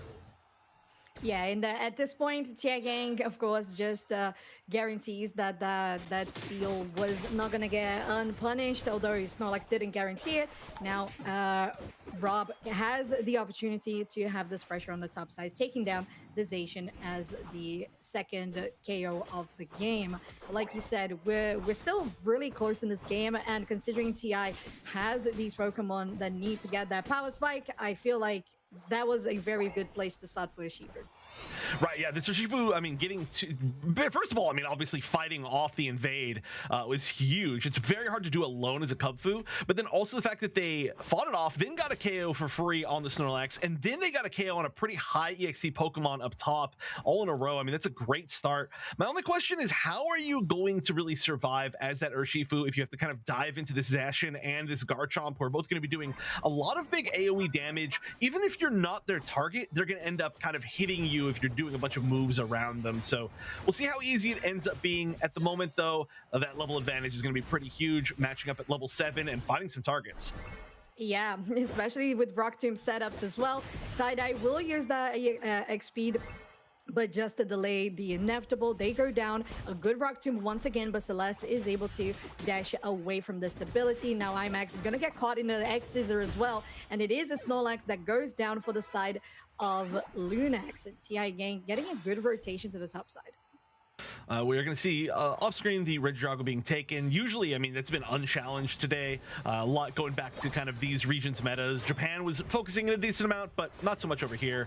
When they're doing a little bit of damage, they actually weren't sure whether or not they wanted to fight there. They saw Celeste, and they were like, well, there's 3 of us and 1 of Celeste, but we could take a lot of damage. They didn't actually follow that up all that much, and I think they're just waiting, saving their basically all their resources for these objective spawns, which are happening now, but still not even a lot of focus on the objectives, right? Everybody's split up across the map on both teams. It does look like on bottom we might see an attempt to get these, but at the meantime, I like this invade from Linear. Ooh, very nicely done. They're not able to steal it because guess what? Yeah. Bunny on the Eldegoss gets the red buff. Nothing new under the sun. Meanwhile, on the bot side, we had a huge play happening there as well. With that Mystical Mirage being popped and a nice fight win for TI Gang. But going back to your screen, Lunia is still chasing down that Crustle, but they're going to stop the chase for the moment. So far, TI Gang doing fairly comfortable with a 99 or actually 101 point. Now it's a little bit more than that, 141. But yeah, I mean, so far it's really seemed like all of the teams not in contention have just gotten this extreme buff for some reason. It is the Chaos Trigger buff, where if you're no longer in contention for qualifying, you're going to play spoiler no matter what. A challenge here on this top Regieleki, though. Yeah, nice egg bomb as well. Ooh, Zacian very low on HP. Celeste has to be super careful about this engage. Rob is close. Now they are not able to stop this one. TI Gang, Lunax will guarantee the buff for themselves. Now Regieleki is pushing. We'll see if Lunax kinda wants to go for this one, but they decide that it's a bit too exposed. They're going to go for another potential angle in the central area, finding somebody to take it down. Meanwhile, TI Gang is able to confirm that Regieleki is not going to hit their own base, while Lunax is forcing out that Rubble Rouser from the Crustle, as we can see in the picture-in-picture, and now on your big screen as well. Nice heavy slam that comes from Lunax, but now only because IMAX wants to create space for their team to retreat. Yeah, that was a lot of fighting, not a whole lot, I guess, achieved by it eventually in the end right there. But I mean, it's just a lot of big tanky Pokemon, and obviously the big like kind of moment happened up top, so they're just challenging each other, trying to build some space for this basement or Reggie, which is going to be spawning in only about 10 seconds. Ooh, nice X Scissor as well here with the Shuriken Burst from Lunax. They're able to continue in a good position and healthy position there with this fight. 3 members down on TI Gang. Now with the Solar Beam, Celeste has to be careful about this push, although having that Surfash close by is not exactly the biggest of threats. 2 members against 5 of Lunax, although TI Gang will steal this one. Fairly nicely done there by Wu, as they are going to continue getting good artillery power on this Mew. Blissey will go down. Now on the backline, Celeste is in trouble. They gotta be careful. Solar Beam, yet another one that gets taken down by the Mew. Lunar is very close to getting also confirmed, and TI Gang turned this one around, not just with the fight, but the confirm and steal of objective. That was a little bit scary. Oblivion, it does look like they're on Surf, I think. I could be totally wrong about that, but oh no, I'm right. All right. They're on Surf, and everybody was really low. And, you know, that's kind of a really big throwback, is you see an entire team of very low Pokemon, and that can be Surf Reset, Surf Reset, Surf Reset, Surf Reset, and you just smile and hit level 15 at 4 minutes into the game. But that is, I mean, still pretty high level, actually, for kind of a lot of the damage dealers across the map here. We do have 3 level 12s on TI Gang. I mean, they're ahead by quite a bit. The damage is available on Lunax. The problem is they really have to catch this Garchomp up, and there's not a lot of time. Minute and 20 seconds left, so they have to find some experience somewhere, as they're going to meet awkwardly in the center here. Yeah, they're finding experience in the shape of taking enemies down. Now, Lunax Gaming haven't been able to get a 1-0 trade here. They can comfortably go for their Regieleki on the top side, although Surfash is around with that Pollen Puff on their head. Regardless, really, Regieleki is taken down and confirmed by Lunax with no contestation. 60 points here, still open on this goal, and a 30 over dunk that is achieved by Lunax to get closer to equalizing the score. As we say it, 50 points by the Mew go in the bot lane, and Awo is also able to escape. Are they? Oh, what was that? That miss? I need to see that one on replay because I don't actually know what happened right there. They do get taken down. It is 30 seconds left to the final stretch, though. So while they are kind of chasing down the remainder of this fight, they will all respawn. The nice thing that's going to happen here is it's probably going to give them this goal zone, and that's going to pretty much even up the score as far as I can figure. Yeah, I mean, 5 points difference, which is, I guess, compared to some of the matches we've had today, it's we've seen less of a difference decide the match. So I do like the fact that they were able to get that. 10 seconds now left to this final stretch, and we are pretty close. We are extremely even. I mean, levels almost exactly even, points almost exactly even. This is a great showing for TI Gang compared to how they've been playing before, but it's all going to be about this initiation and who tie-dye targets with this Bliss assistance when the fight actually starts. But the question is, do these teams know who's in the lead right now? Because it's such a close match, and I mean, I guess they should have known, but hey, there's a heavy slime to at least start something. Ooh, and it does look really good as well with the block onto the wall, and it looks like this Rubble Rouser actually hits. Very nice eject button to set it up as well. IMAX is the focus now with the X Scissor as well. Luna comes through with the Bliss assistance going on to that Zacian, actually keeping them healthy. It is 2 members down on the side of TI Gang as you're getting chased by that Livid Outrage. Lunia with the Garchomp just completely on fire, but the Mystical Mirage comes through from a woe as well. Very nice surf, but they're now in the thick of it. Lunex is the one to confirm this objective, and Groudon is the way that they're going to keep on pushing for the victory in this game 1. I don't know what it was, but something just melted all of TI Gang. I think that might have been a Zacian Unite or something like that, but it was a lot of damage. I mean, there's going to be a score in. We're going to see an attempt to defend, but already the lead, it's actually, okay, now it's 199 points, I think. So not quite full 200 burgers. We're going to have to see a really big pushback from TI Gang. There is a chance, but they have to move really fast, and they don't have that many points in pocket. They're going to have to find something on the way, and also make sure that there's no backcast, because there are no goal zones left for TI Gang, which is honestly maybe an advantage. But wow, they're sitting around for a really long time. I'm not 100% sure what's happening here. Yeah, maybe it might be a case of just admitting that they didn't want to go for a final attempt, a final push. They knew it was going to be a very steep curve to actually get themselves into maybe hitting a successful attack, but they are going to accept that this game goes to Lunex Gaming. Such a close game up to the last moment, down to the wire, and Chef, like you said, something just clicked, and I think it's the combination Blissey plus Zacian that really made it come together. Yeah, I want to see like what that was that melted that entire team. That was ridiculous. And I mean, certainly TI Gang did have a chance at the end. The fact that you're just below 2 hundo burgers is a pretty significant number. It's like one of the most significant numbers it could be. Maybe 99 would be a slightly more significant number, but the fact that you dump 2 hundo burgers in and you get the lead back means that certainly there was a chance. But Lunex, they did have the advantage. It was certainly a tough situation, and so we're just going to see them take that one pretty cleanly. And yeah, like you said, it was a close match. It was a close match all the way up until the very end of the game, where it really all just came down to that team fight, which even didn't go one direction really quickly. It kind of waited and then slowly went over to Lunex's favor, and then they just cleaned everything up all at once. Yeah, it started with this push here. Well, actually, this is already the... Oh, yeah. No, it's not the end. It did start in this one. So very good engage that came from Max, right, with the block as well. But the actual fight here starts with the amount of damage with that Sovereign Sword you mentioned, and then just suddenly everybody on TI Gang started melting around. Good push as well from Celeste. No, actually, from the Garchomp for Lunia. And I feel like the damage stacked up pretty well.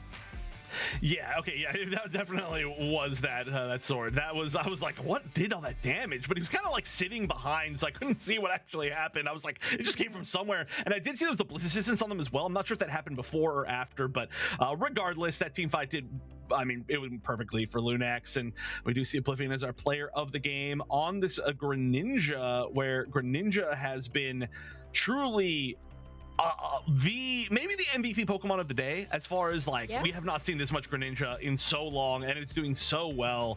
It's just kind of the hot topic. It is, because 5-1 and 5 KFA is a pretty good KFA, if I do say so myself. 160 points scored as well. It just really shows when we get to the second screen of percentage damage from the whole team.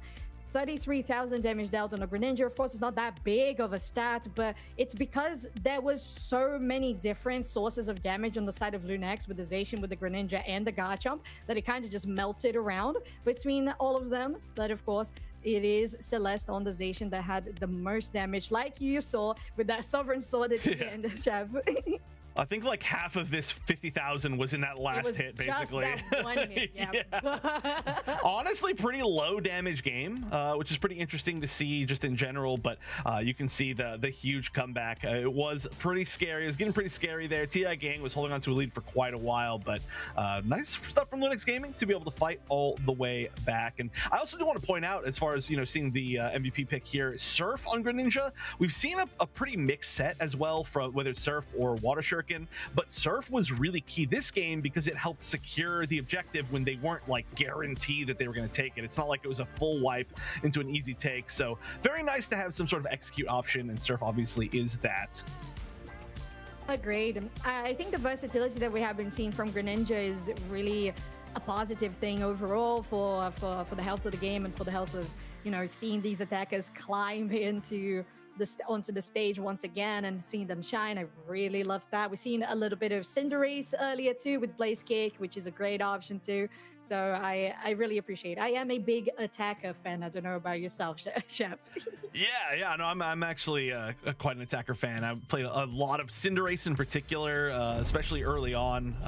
Did a ton of Cinderace solo queue, so I'm a big fan of that, especially Feint. I'm a big Feint fan, which we did see, I think, at ACL, which was very cool to see. But right now we're seeing Greninja. We're actually seeing both of them kind of make a comeback, which is quite cool. A lot of Cinderace recently, especially at ACL, but also even on this broadcast as well. So cool to see the attackers come back. It's been a role that I feel has been really weak for a long time. I mean, auto attackers haven't been like fully relevant since, I don't know, Duraludon was good maybe? I don't even know if that's accurate, right? It's been a long time. Like ranged auto attackers, I'm trying to think if there have been any others, but like not really in that way. There have been some that are kind of close, but not really in that way that I can think of. We did have a good Chandelure moment. I think we had a good Chandelure moment for a while. Yeah, but Chandelure, I mean, it does so much damage with the overheat and stuff and all the special moves. Like, just like the pure, like do we do a lot of auto attacks and it does a lot of damage type. Classic, like, ADCs, kind of. So, yeah, just cool to see that. Cool to see that back in the meta, and we just see such a wide meta right now. We've got that type of carry. We've got, like, kind of, like, big skill hit carries. We see just... I mean, every type of damage that you want is good in the game. Look at this average damage dealt. Look how much higher Celeste is than everybody else. Yeah, 10,000 higher in average damage is pretty high.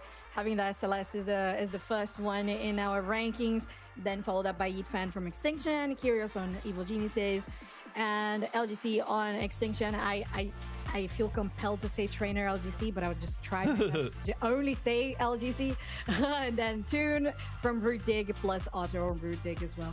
I appreciate all of these stats. They are really fun. Ooh, average recovery. Wow. What is this difference? 20,000? It's just the Pokemon that Roland plays.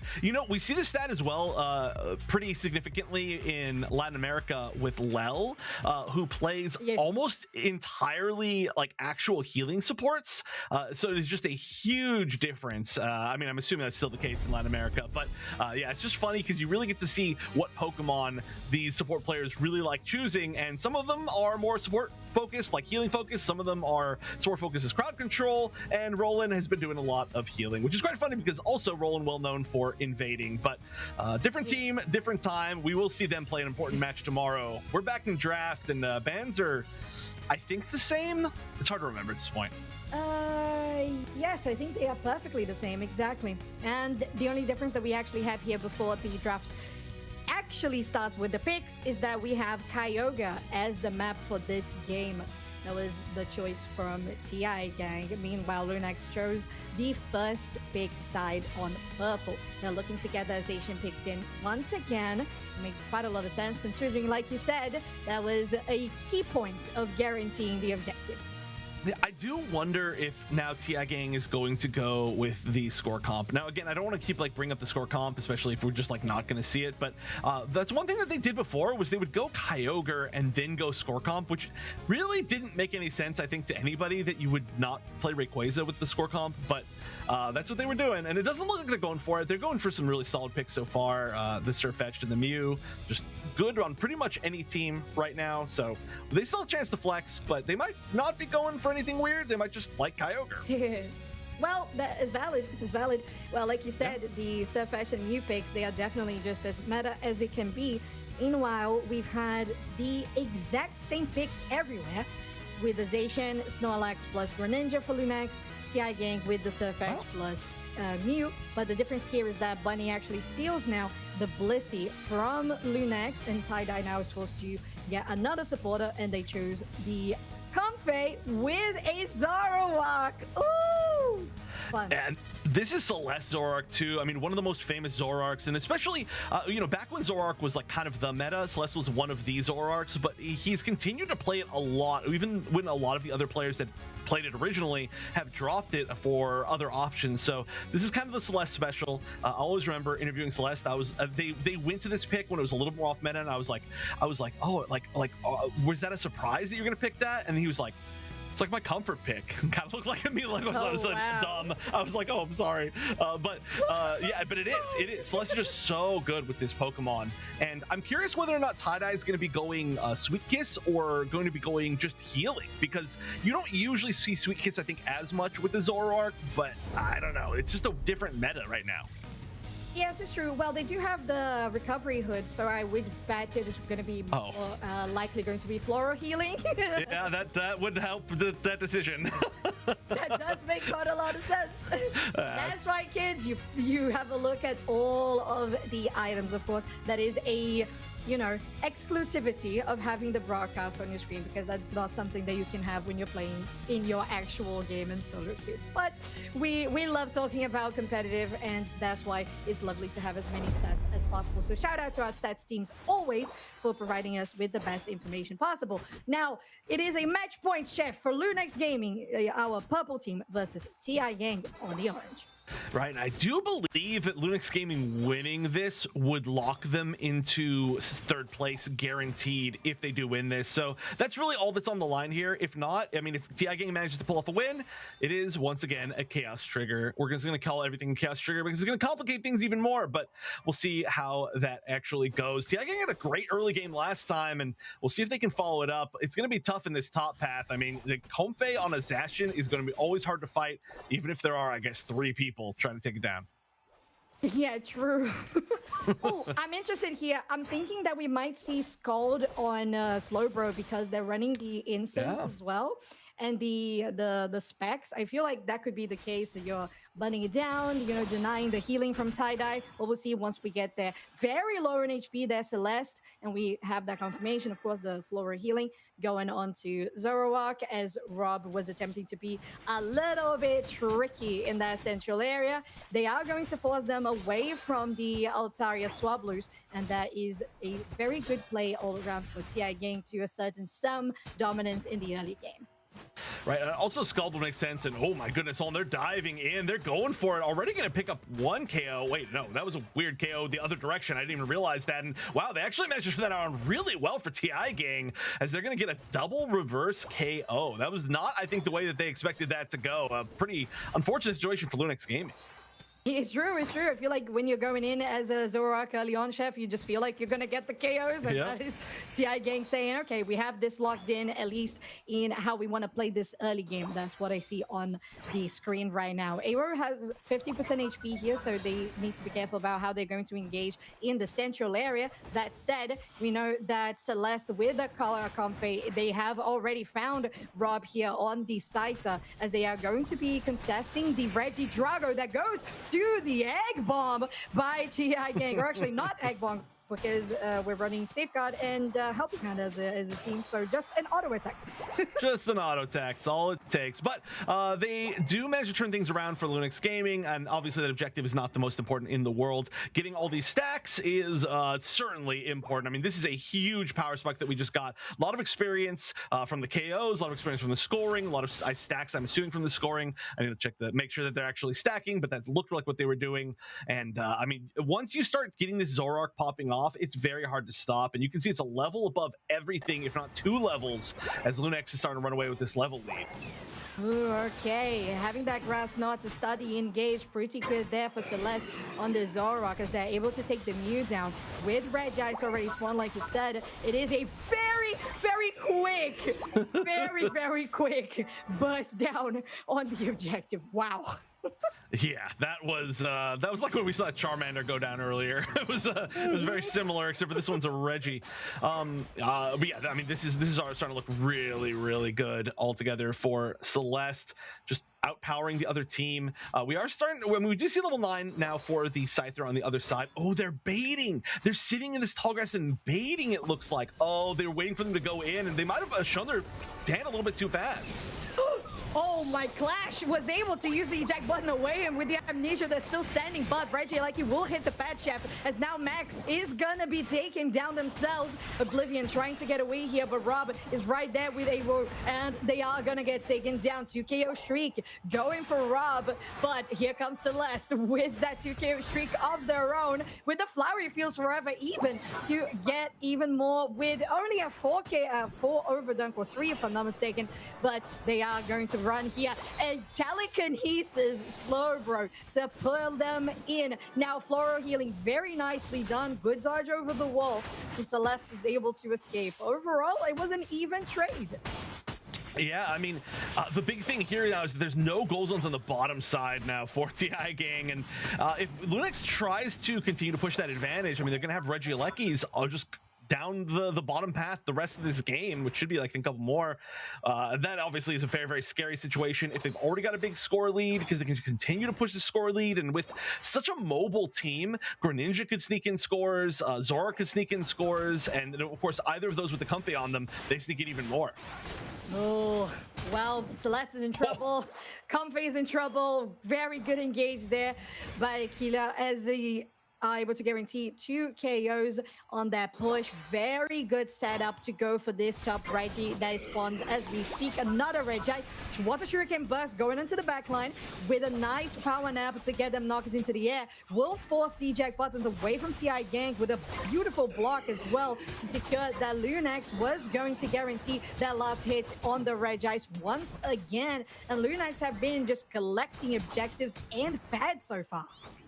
Yeah, I'm surprised that TI Gang didn't challenge that more once they hit the Bliss Assistance onto Rob on the Scyther. I thought that was an opportunity for them to do a lot of return damage. I mean, even without Bliss Assistance, Scyther can do a lot of return damage, but they decided to back up instead and just kind of give it up. But the problem is they're in a situation where they've got to take some risks, I think, to try and kind of fight back into this game. The score lead is pretty significant. They're really starting to fall behind on levels, and when you're fighting against Zora Comfy, it's kind of a classic thing that you really don't want to be behind in levels, because it's like significantly stronger. Well, there we go. I mean, being able to take them to the highest level, that's tough.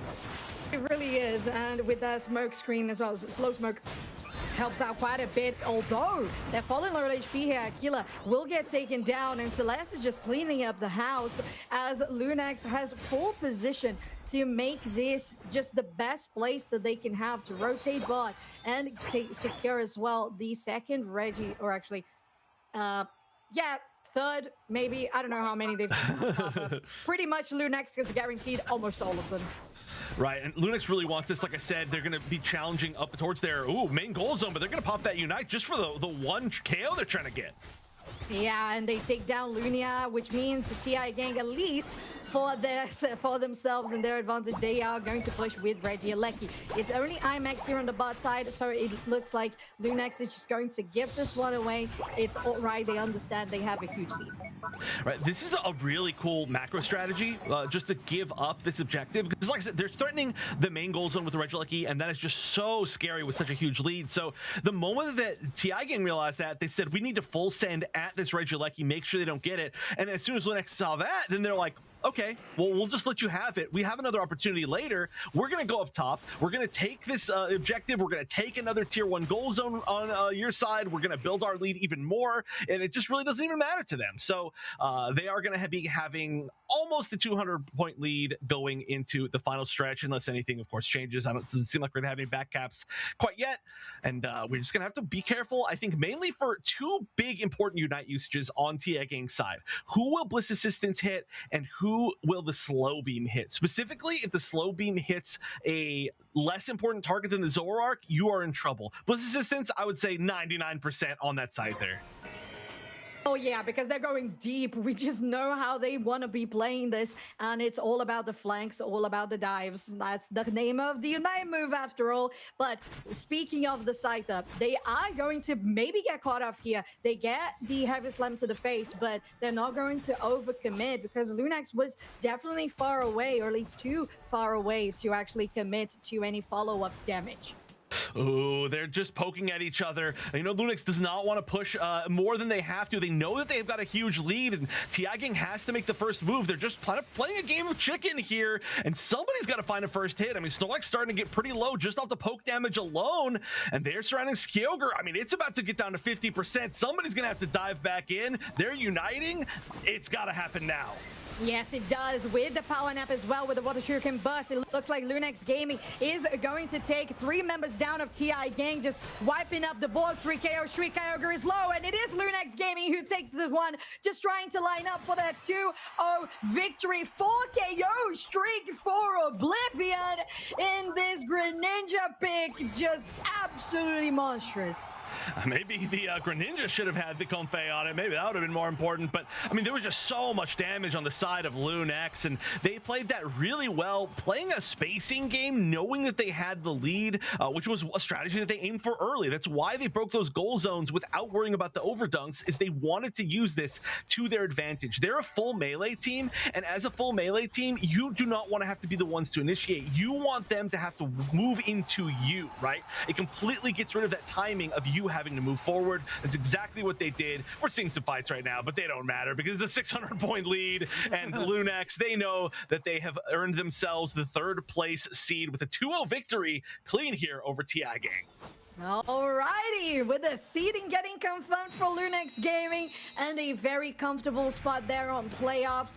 This was a great showcase of what Lunax can do, and it's a lot of adaptability overall. Like you said, TI Gang did recognize a couple of things that they should be doing because they were behind, and Lunax also responded accordingly. And because they built the lead that you mentioned, Chef, it all was lined up from the start. Lunax Gaming showing a very, very competent gameplay of Greninja on Oblivion, and a great showcase of the Zoroark and Comfey combo.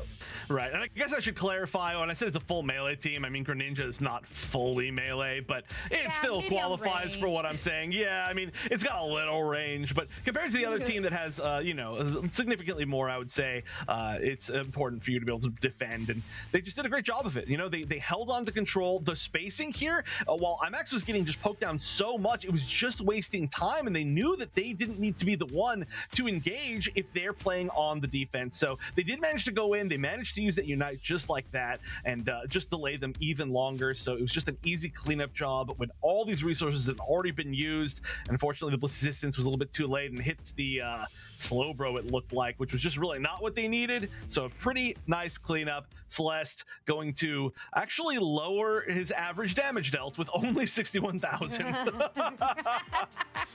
Oh, that is really funny. So when we were talking about the average damage dealt per player, 70,000 damage dealt is the average that Celeste has all across regional league. So 61 is slightly behind, but still pretty impressive, especially with 275 points scored and a 7-3 and 4 KFA. Definitely super impactful. 40% of overall team damage. It's just, well, considering that you have a Greninja and a Zacian in your team, that speaks tons. Yeah, and you know, one thing that you mentioned earlier, just to look back at this comp again, that we know we can see some of these stats. I actually would have liked to see Scald. I don't know if it would have worked, but I think that would have been a cool option. There's a lot of damage that the Scald burn, physical damage reduction would have made an impact on potentially, and I would have liked to just see how that would have worked with how the team was just like so physical, such a brawling team. But unfortunately, I mean, it was Surf, which is obviously a good option as well. The telekinesis was neat, but it just didn't work out in the end. They weren't able to hit the targets they wanted to. Too many strong targets, and you can see this graph. It ends in a pretty significant lead, which does it's not a chaos trigger ending for once today. This is an order trigger ending where it will solidify some spots in seeding. Yes, Order has returned to the force. I do agree, and I appreciate it. It's good. I will divulge the discourse of the Scald, because personally, I would go Scald and Amnesia, because it felt like they didn't survive as much, considering that Lunax had such bursty damage. On top of, I kind of feel like Telekinesis, although it is a mini slow beam, you also think the Telekinesis is going to pull somebody into you. But why would you want to pull Celeste on the Zoroark? Why would you want to pull the Greninja or the Zacian? So personally, I do stand by that choice in the beginning, and I agree with you, Chef. It's really interesting how some of these specific build picks can change how we think a match could have ended differently, or maybe you couldn't. But it's fun to theorize. It's very, I mean, Scald is in particular is just an interesting move. But yeah, the other thing about Telekinesis is that the big thing about Slow Beam is it makes you very hard to take down when you unite with it. But if you Telekinesis, you are not that hard to take down. So if you're sitting there Telekinesising a damage dealer and they have another damage dealer next to you, they can kind of rescue that person by just simply KOing you, as you are trapped in that Telekinesis animation as well. But just looking back at some of those, some interesting choices that could have been, because that was a pretty clean win for Lunax, and not much of an upset there. IX, they had a great end of season, and honestly the first game was really close as well. But Lunax, they're just carrying so much momentum, and certainly I would say that they are kind of the wild card going into the regional finals. And now, especially now that we know that they're a third seed guaranteed, they have wins against all the other teams that are above them. They've got just ridiculous momentum. They are a scary team that plays scary comps, so we really just have to wait for them to see who's what's gonna happen, I guess, in the regional finals. Yeah, I'm so looking forward to it as well, Chef. And before we get into our next match, we're actually going to have a lovely interview for Extinction and IX Gaming. So let's have a look at what Kelly has to tell us. Hello everybody, Kello back here again from the Talkcast with another interview. This time I have dragged Bora Reach from Extinction in here with me. Bora, how are you going today? I'm doing good, how are you doing? Yeah, I'm doing great. It's been quite relaxing here in the tall grass, I must say. But must not be relaxing for you, because you do have some upcoming matches. So knowing that the team has safely secured a spot in the playoffs, but this upcoming match against IX Gaming can affect seeding. Where's yours and the team's mindset at currently? Yeah, obviously we're waiting to see what happens with Lunax to really affect our seeding. But aside from that, I think we're just focused on trying to build continuity going into playoffs. 2 games left. Even though we have Aftermath and IX and they may not change anything, I think we're still trying to remain focused, so we are prepped for that playoffs coming up. Totally makes sense. Gotta stay focused. But what do you think is unique? what do you think is Extinction's unique quality? Do you feel like it's different from any other teams you've been on? Yeah, definitely. I think one of the biggest things is, although a lot of teams have familiarity with each other, I think this team's core has been around longer than anyone together. I think that's really, really helpful and unique. I think flexibility-wise, everyone kind of has moved a lot this season, although we're happy to kind of know our defined roles now. I think that's something that does give us more advantage. I never feel like we're boxed in to play a certain type of style or comp. Although we sometimes go off the rails and maybe dabble with too many types of styles, but I think when we're locked in, we can be really good at anything. So causing some chaos triggers out there then. Yeah, definitely. But thank you so much, Bora, for coming in and chatting with us. All the best with your upcoming matches for this weekend. But yeah, thank you once again. Thank you. Appreciate it. Have a great rest of the weekend. Hello, everybody. Welcome back to the Tall Grass. This time, we have come across Riker from IX Gaming. Riker, how are you going today? I'm doing good. The whole team's doing good, too. We're excited today. Oh, I'm glad. Excitement is key, but looking back to when you first formed, you've been together for quite some time. What do you feel has been the biggest changes and improvements your team has made playing throughout this season? I think it has to be our communication. We've always been really good at communicating in team fights or our game plans, but we've always been really shaky on how we communicated, especially since our team kind of formed officially towards the very end of last season. And we didn't play a lot in the off season to kind of figure each other out. But now as the season has gone on, all these weeks have gone by, we've gotten really good at communicating, knowing what each other want to do, and it just makes us all feel really, really comfortable in every game that we play. Oh, I'm glad. Communication is hard. Yes, it is.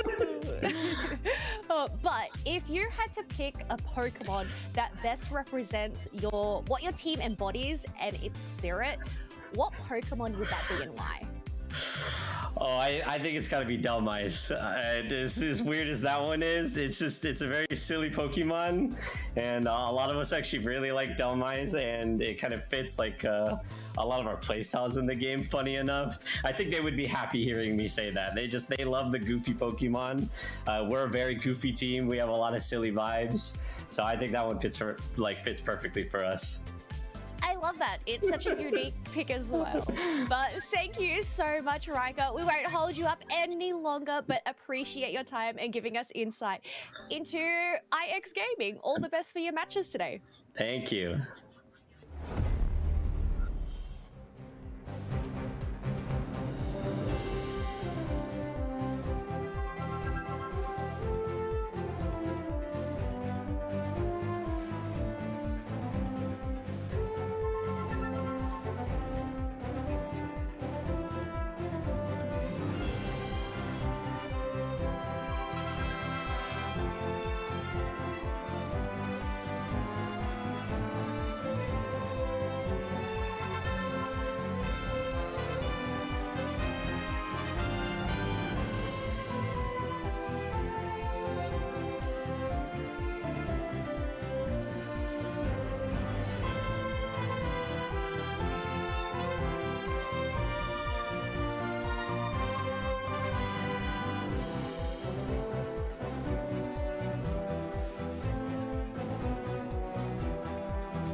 Everybody, welcome back to the Pokemon Unite Championship Series. We are coming to the end of an extremely eventful day here in Week 5.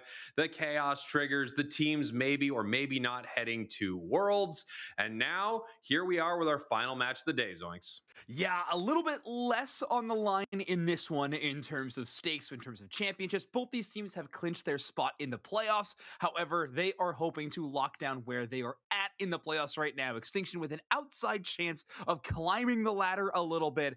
And we have IX Gaming, on the other hand, really wanting to lock down that number 3 spot because Lunex is right on their heels. This is going to be a really interesting match. Extinction have an amazing comeback story in our league, even defeating the likes of Evil Geniuses in week 3 and having a solid week 4 as well, rising up in the ranks to rank number 5 and sitting at 6-6. Yeah, what an interesting story this team has had this season, right? I mean, starting off, it feels like they want Trainer to play a role that, you know, he's not really used to, not necessarily not suited for, but boy, there is a role he is suited for, and now they've kind of swapped him back onto carrying the team, and Extinction is looking pretty dang good. As you said, they are 6-6 currently. Where they started the season was very rough, losing to a team that hasn't lost, a team that hasn't beaten anyone else.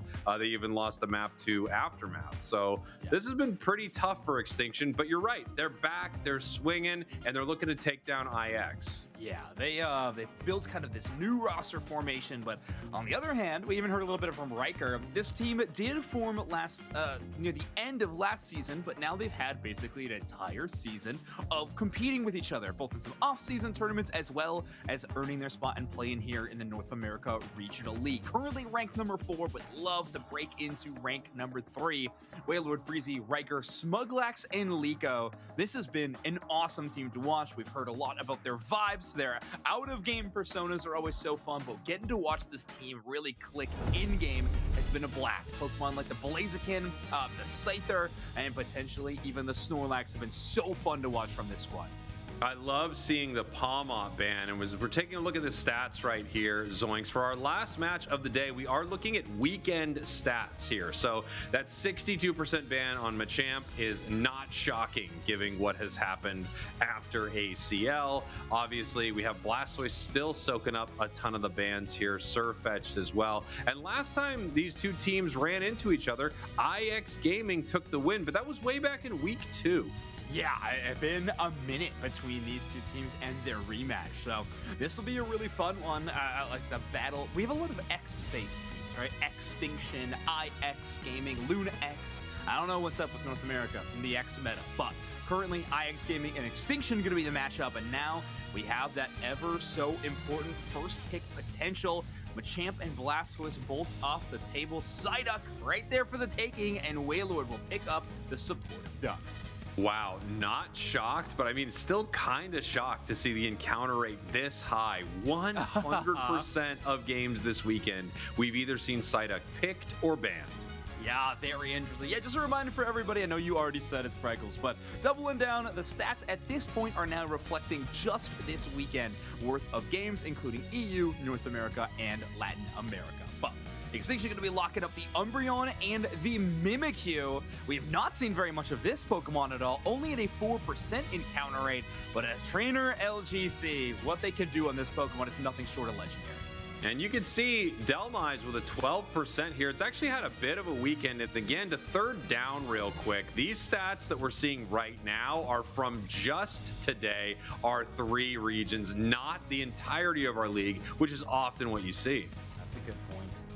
All right, full roster of IX Gaming will be locked in, going with a double support composition with Smuglax on the Eldegoss and Wailord on the side. We could see those two players swap Pokemon, of which they're selecting, of course. The final option is still available for Extinction. And currently, looks like Metallic looking for a Pokemon to wield in this game. And they're going to lock down Mega Lucario. So there you can see on both sides of the screen, both of the team compositions for each of these squads. Reminder, those encounter rate percentages are going to be just from this weekend.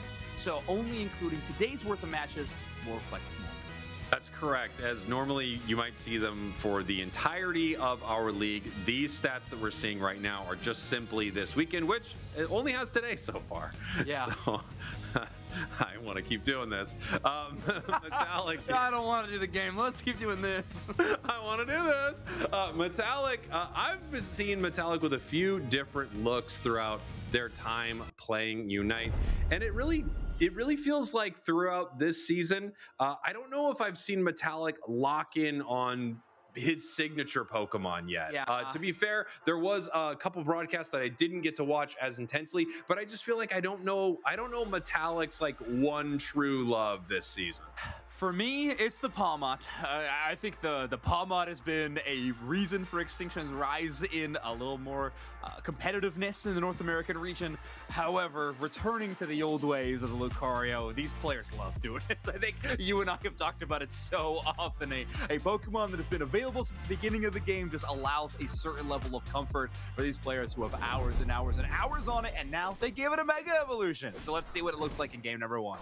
Well, here we go. IX Gaming, your purple team Extinction, your orange team. Again, IX Gaming looking to improve their chances and get that number 3 spot in the league. Extinction, however, would love to take a win here and shake up our playoffs a little bit. Absolutely. I mean, with a win from Extinction, this would set both of these teams at the exact same match score. Obviously, there are more tiebreakers involved in that situation, but still Extinction having a chance in this weekend to climb that playoff ladder a little bit early. Reminder, we're basically in playoff matches at the moment, the only exception being no elimination focus, but still these teams wanting to have a chance at having any kind of bye in that tournament. And probably another good reminder, the stats you're seeing for the bans at the bottom of your screen are simply for this weekend, and they are not for our entire league, which we are normally seeing our entire league, but this is just what's happening this weekend. Of course, including Europe, Latin America, and North America, but of course only from just this week. And there we go. Nice secure to the side of IX. They're able to have the Eldegoss evolve, but take a look at this. Ooh. Trainer moving in, looking to pick up a KO. It heads to the way of Bora Reach. Umbreon in trouble. Will they pay for it? No, they will not. Rex makes it out, and that is a safeguard Blissey. We saw the eggs Blissey earlier. Seen Blissey a bit this weekend, and I'm talking about this weekend and not throughout the entire. Okay, yeah, of course. Yeah, all right. I believe it. I believe in the last matchup too, that Wonder Chef and so forth casting was a safeguard Blissey, so popping up a lot more frequently than I think we were expecting. Ooh, Breezy get a nice pull, so catching up a little bit in that EXP. Obviously, Extinction favoring their central area Pokemon of the Mimikyu there early gives them a lot of value, but they're also spreading out that EXP a little bit more. Smuglax looking for that cheeky pull, and take a look at this. Yeetfan on the Electro Drift Miraidon, as opposed to what we normally see in that Charge Beam. Yeah, that's an interesting call. I feel like Charge Beam is extremely good here, but at the same time, Electro Drift allowing you to outplay around your opponents, do absurd damage, and it also could just be sort of a comfort pick to Yeetfan. However, knowing Pokemon Unite, it could be a misclick, and they didn't change their moves. That is also truly an option, but hey, maybe you get anchor shotted one time and you'd want an escape route option. So Electro Drift could assist in that situation. We got Trainer playing the Trick Room Mimikyu, truly my favorite way to play this Pokemon right now. Love the ability to dash around, get your constant Razor Claw procs, and whew, Miraidon just avoiding that very scary Undersea Hook. Yeah, that was very, very close there from Liko. We're going to see if they're able to grab Miraidon at any point here. You're right, though. Having the Electro Drift does give them some options if they do get caught in some of these bad moments. IX Gaming now ripping through this Registeel. No one from Extinction around to contest it at all. Up into the top path, we have Extinction pushing on to the Regieleki. Bottom path, we are scoring now. Regieleki going down. Metallic with the power-up punch secure.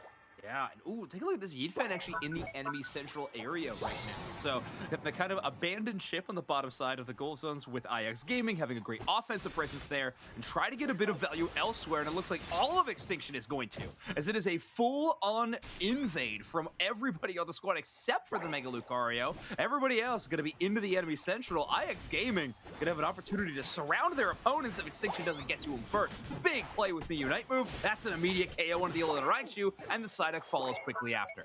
Yeah, I mean, with some of these squishier attackers, Mimikyu really does have a great opportunity to just wipe them off the map with that Unite move, right? You can do some decent damage with your Shadow Claw, then you move in, and it's all over for them. They can't get away unless their team can break your shield quickly. Yeah, and you might not have a chance to chain together some of these resets like you could with Shadow Sneak, but you are able to avoid a lot of that poke damage when you approach with that Trick Room, reducing that attacker damage from outside of that range of influence. So, you know, a bit of a trade of options with more defensive, but still not lacking in the offense either from this Mimikyu. Liko, I mean, almost catching with a few of these big hooks, just missing in a couple moments here. However, that safeguard does make it a little more difficult for them to make some of these big plays. If they hit a safeguard shield, they will not pull the enemy. Yeah, that's a great point. You can kind of see Rex knows that full well as well on this Blissey, basically standing just in pocket in tandem at any given time. But that is a great pull, followed up by a push with that guard chomp. As Unite move into the back line, they may have escaped the initial trap, but guard chomp is going to make sure there is no retreat whatsoever. Yifan, well, they got out for a moment, but does charge beam back in the other direction and eventually falls. And IX Gaming going to come away from that team fight with some pretty major KOs. And after that big overdunk on bottom side, they are well in the points lead as well. Yeah, they do have some nice KOs there. We have some Unite moves, however, on the side of Extinction that are a little scary. You still have the Mimikyu Unite move, the Miraidon Unite move, as well as Lucario with the ability to Mega for this next fight. Registeel now being chipped up by the side of Extinction. IX Gaming just kind of bringing the duck in here, catching the Mimikyu there with the hook, but not a ton of damage. Who gets the secure? And it looks like it's the side of IX. It's the side duck. Wow, Smugluck's getting up close and personal with that objective, and it pays off. It's a Alolan Raichu, actually one from range, picking up 2 knockouts as Riker is doing a great job of setting up some of these major moments, kind of trusting in the Delmise, Psyduck, and Eldegoss supportive trio to enable all this range damage and allow Riker to play extremely safe. And now we can see Liko here trying to follow this Mimikyu and stop it from attacking its team. We're going to see if Trainer can actually make it out of here. They've got some great support. Rex is going to go down for this, but of course, this is a KO trade you'd be willing to make every day of the week with Extinction. You would obviously want to lose your Umbreon instead of your level 11 Mimikyu. Yeah, totally. That is a great exchange in Extinction. Well aware that's a great play by Rex to kind of force that early fight and give them a little bit of space. Riker actually taking an offensive position on this Alolan Raichu. Wants to give Breezy as much space as they could possibly need, maybe even fight for more. Small score from Wailord will break that tier 1. That does mean Regieleki walks towards this tier 2 with a small score. They're kind of priced into forcing this fight. Garchomp into the backline, and we do have the Umbreon with an aggressive Unite move from Rex, trying to steal some shields, but they're punished early as Psyduck takes the first knockout in that exchange. Ligo trying to pull back Trainer LGC off of that goal zone as the Miraidon has found their way all the way to the back. It's trying to do some damage into Riker, but Alolan Raichu and Eldegoss win the 2v1 and repel Yifan. This was a pretty good fight for Extinction, but they did end up megaing with Lucario. We're going to see if they can get that back in time for Groudon, which is here in just about 40 seconds. Always a scary moment, but if your team is able to funnel experience toward you, it shouldn't be too bad. No Unite move on Umbreon, no Unite move on Lucario. This just being ripped apart right here. I wonder if it would have been better to save that for Lucario, but maybe they're closer than I know. They saved a couple of them, at least. Maybe that was the play call, but just a bit too late. So now we really need this Regirock Extinction putting a lot of focus on getting this EXP and, more importantly, getting these resources back towards Mega Lucario. Metallic going to pick up the last hit onto Regirock and is actually going to move back into path. Extinction will not have positioning for this final fight. That's going to be all IX Gaming. Yeah, and here we go. IX ready for this fight. Extinction making their way into the pit. Not getting punished for anything yet. We do have the Delmise. They're going to see if they can make a catch, start this fight off in a big way. Of course, if they could grab a vulnerable member of Extinction, that would be huge. Trainer now kind of giving away their position, but also getting a ton of information on their opponents. So looking for their opportunity to strike. Very close between these two squads. We have them right on just kind of running away in this situation, dashing in, doing some damage, and then leaving. Yeah, a bit of a strafe attack from the Miraidon is able to play relatively safe, and that feels like the name of the game for both the Mimikyu and the Miraidon. Umbreon will get pulled in, but if there's any Pokemon that you want to absorb an anchor shot, it's going to be Rex's Umbreon. Very defensive, very tanky, doing a good job. Currently Breezy doing a bit of damage towards the Groudon, trying to bait them in as Rex is taking a ton of damage. Being that defender, they are going to be forced into recalling. Mega Lucario does finally activate, and they're going to force the 1v1. Alolan Raichu traps multiple targets inside of that Superstar Unite, and now IX Gaming is going to take the battle north. Bliss Assist is going to try to keep them up a little bit longer. Mega Lucario lands one close combat, but is it going to be enough? Great Unite move from Yifan to buy a little bit of space, but they only take down the Garchomp. Wow, I mean, really interesting fight there. IX looking for Groudon right now. It is already at half. Are they going to be able to get this secure? There's a power-up punch Lucario on the other side. Here comes Rhydon. Here comes Lucario. The secure is from Eldegoss on the side of IX Gaming. Sure. Okay. Yeah. So we got the Groudon last hit secure. Now let's see what the defensive efforts will look like for Extinction. We are going to have Metallic respawn in time on Lucario, and they'll be right there in tandem alongside that Blitzy, but not for long. Alolan Raichu with a Groudon buff worth of damage is going to shred any target in their way. Mimikyu might be a tougher ass, but now they're within melee range, and that Pokemon will fall as well. IX Gaming are going to take the Groudon. Great secure by Wailord, but they're going to take it all the way to the bank. 1-0 in their series. Yeah, very nice here for IX. They are 4 in our league. Extinction is 5 in our league. And they're looking to not get tied up with Extinction right here. They want to keep better position in our playoffs moving forward. Great start for IX. Yeah, I mean, all starting from that draft phase, that ban phase, right, Spriggles? Like, we were talking about Metallic, like what Pokemon do they end up on right now in our series? And those bans, Pawmot, Machamp, Zacian, right? All 3 of these bans focus primarily on that top path player. Opens up the way for Breezy to take this Garchomp and have a really strong advantage state against the Mega Lucario. Yeah, it was a really solid attempt from IX to shut down that player. I think it's been Trainer on Pawmot as well. I could be wrong about that, but clearly Machamp and Zacian targeted bans as well as being able to take the Chomp here. I felt like Mega Lucario was fine. It seemed fine. Yeah, I would agree with fine. A tough choice there in that end game, right? Of who to blitz assistance and who to kind of back up, seeing as you did lose one of those Pokemon early on in that fight. And I mean, that's a tough moment. Trying to land that last hit secure is so important in some of these. And well, in the end of the day, we got to trust our supports, but Riker the one to get the majority of the damage done in this series. How about that? 99,000 damage on the Alolan Raichu. Hey, how are you? Wow, really great. 8 knockouts, only going down 1 time. And yeah, it didn't feel like they had a lot of options to deal with this, right? I am very curious to find out whether Yeet Fan meant to pick that moveset. I do think there are some great arguments for it, don't get me wrong. But I also think this just feels like an easy comp to charge beam into.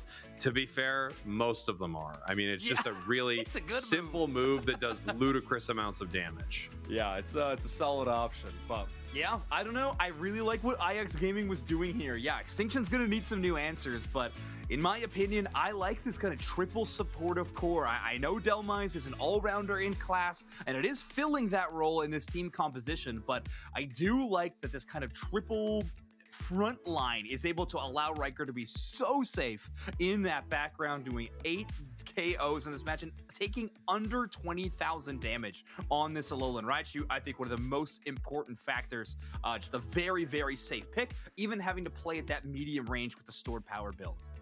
Yeah, I totally agree. I love stored power. I mean, I think pretty much everything going on with Raichu is very fun. And putting a curse item on this build, I just think is amazing. With your attacks bouncing around with your boosteds, it's just a really satisfying Pokemon to play. You're dealing solid damage, as you can see, picking up KOs, and at the same time, just applying curse to multiple enemies at once. Mm-hmm. Yeah, it's a scary thing to deal with. It does punish Pokemon that want to like team up together as well. It does boosted autos. I don't know. There's a lot of things going for Alolan Raichu. I think it's no secret that you and I really enjoy this Pokemon on this too. We're both pretty big fans of this moveset, and hey, so is Riker. Hence the Player of the Game award gonna be landed for them, and starting off strong in this series. IX Gaming, I think, kind of having a good start to our season, right? Getting some important game wins against top teams, but then kind of slowing down a little bit in the middle of the season. This could be a big sign that momentum, that pendulum shift is back in their favor, headed towards the end of our regular season, and of course, more importantly, for the playoffs, which are right around the corner.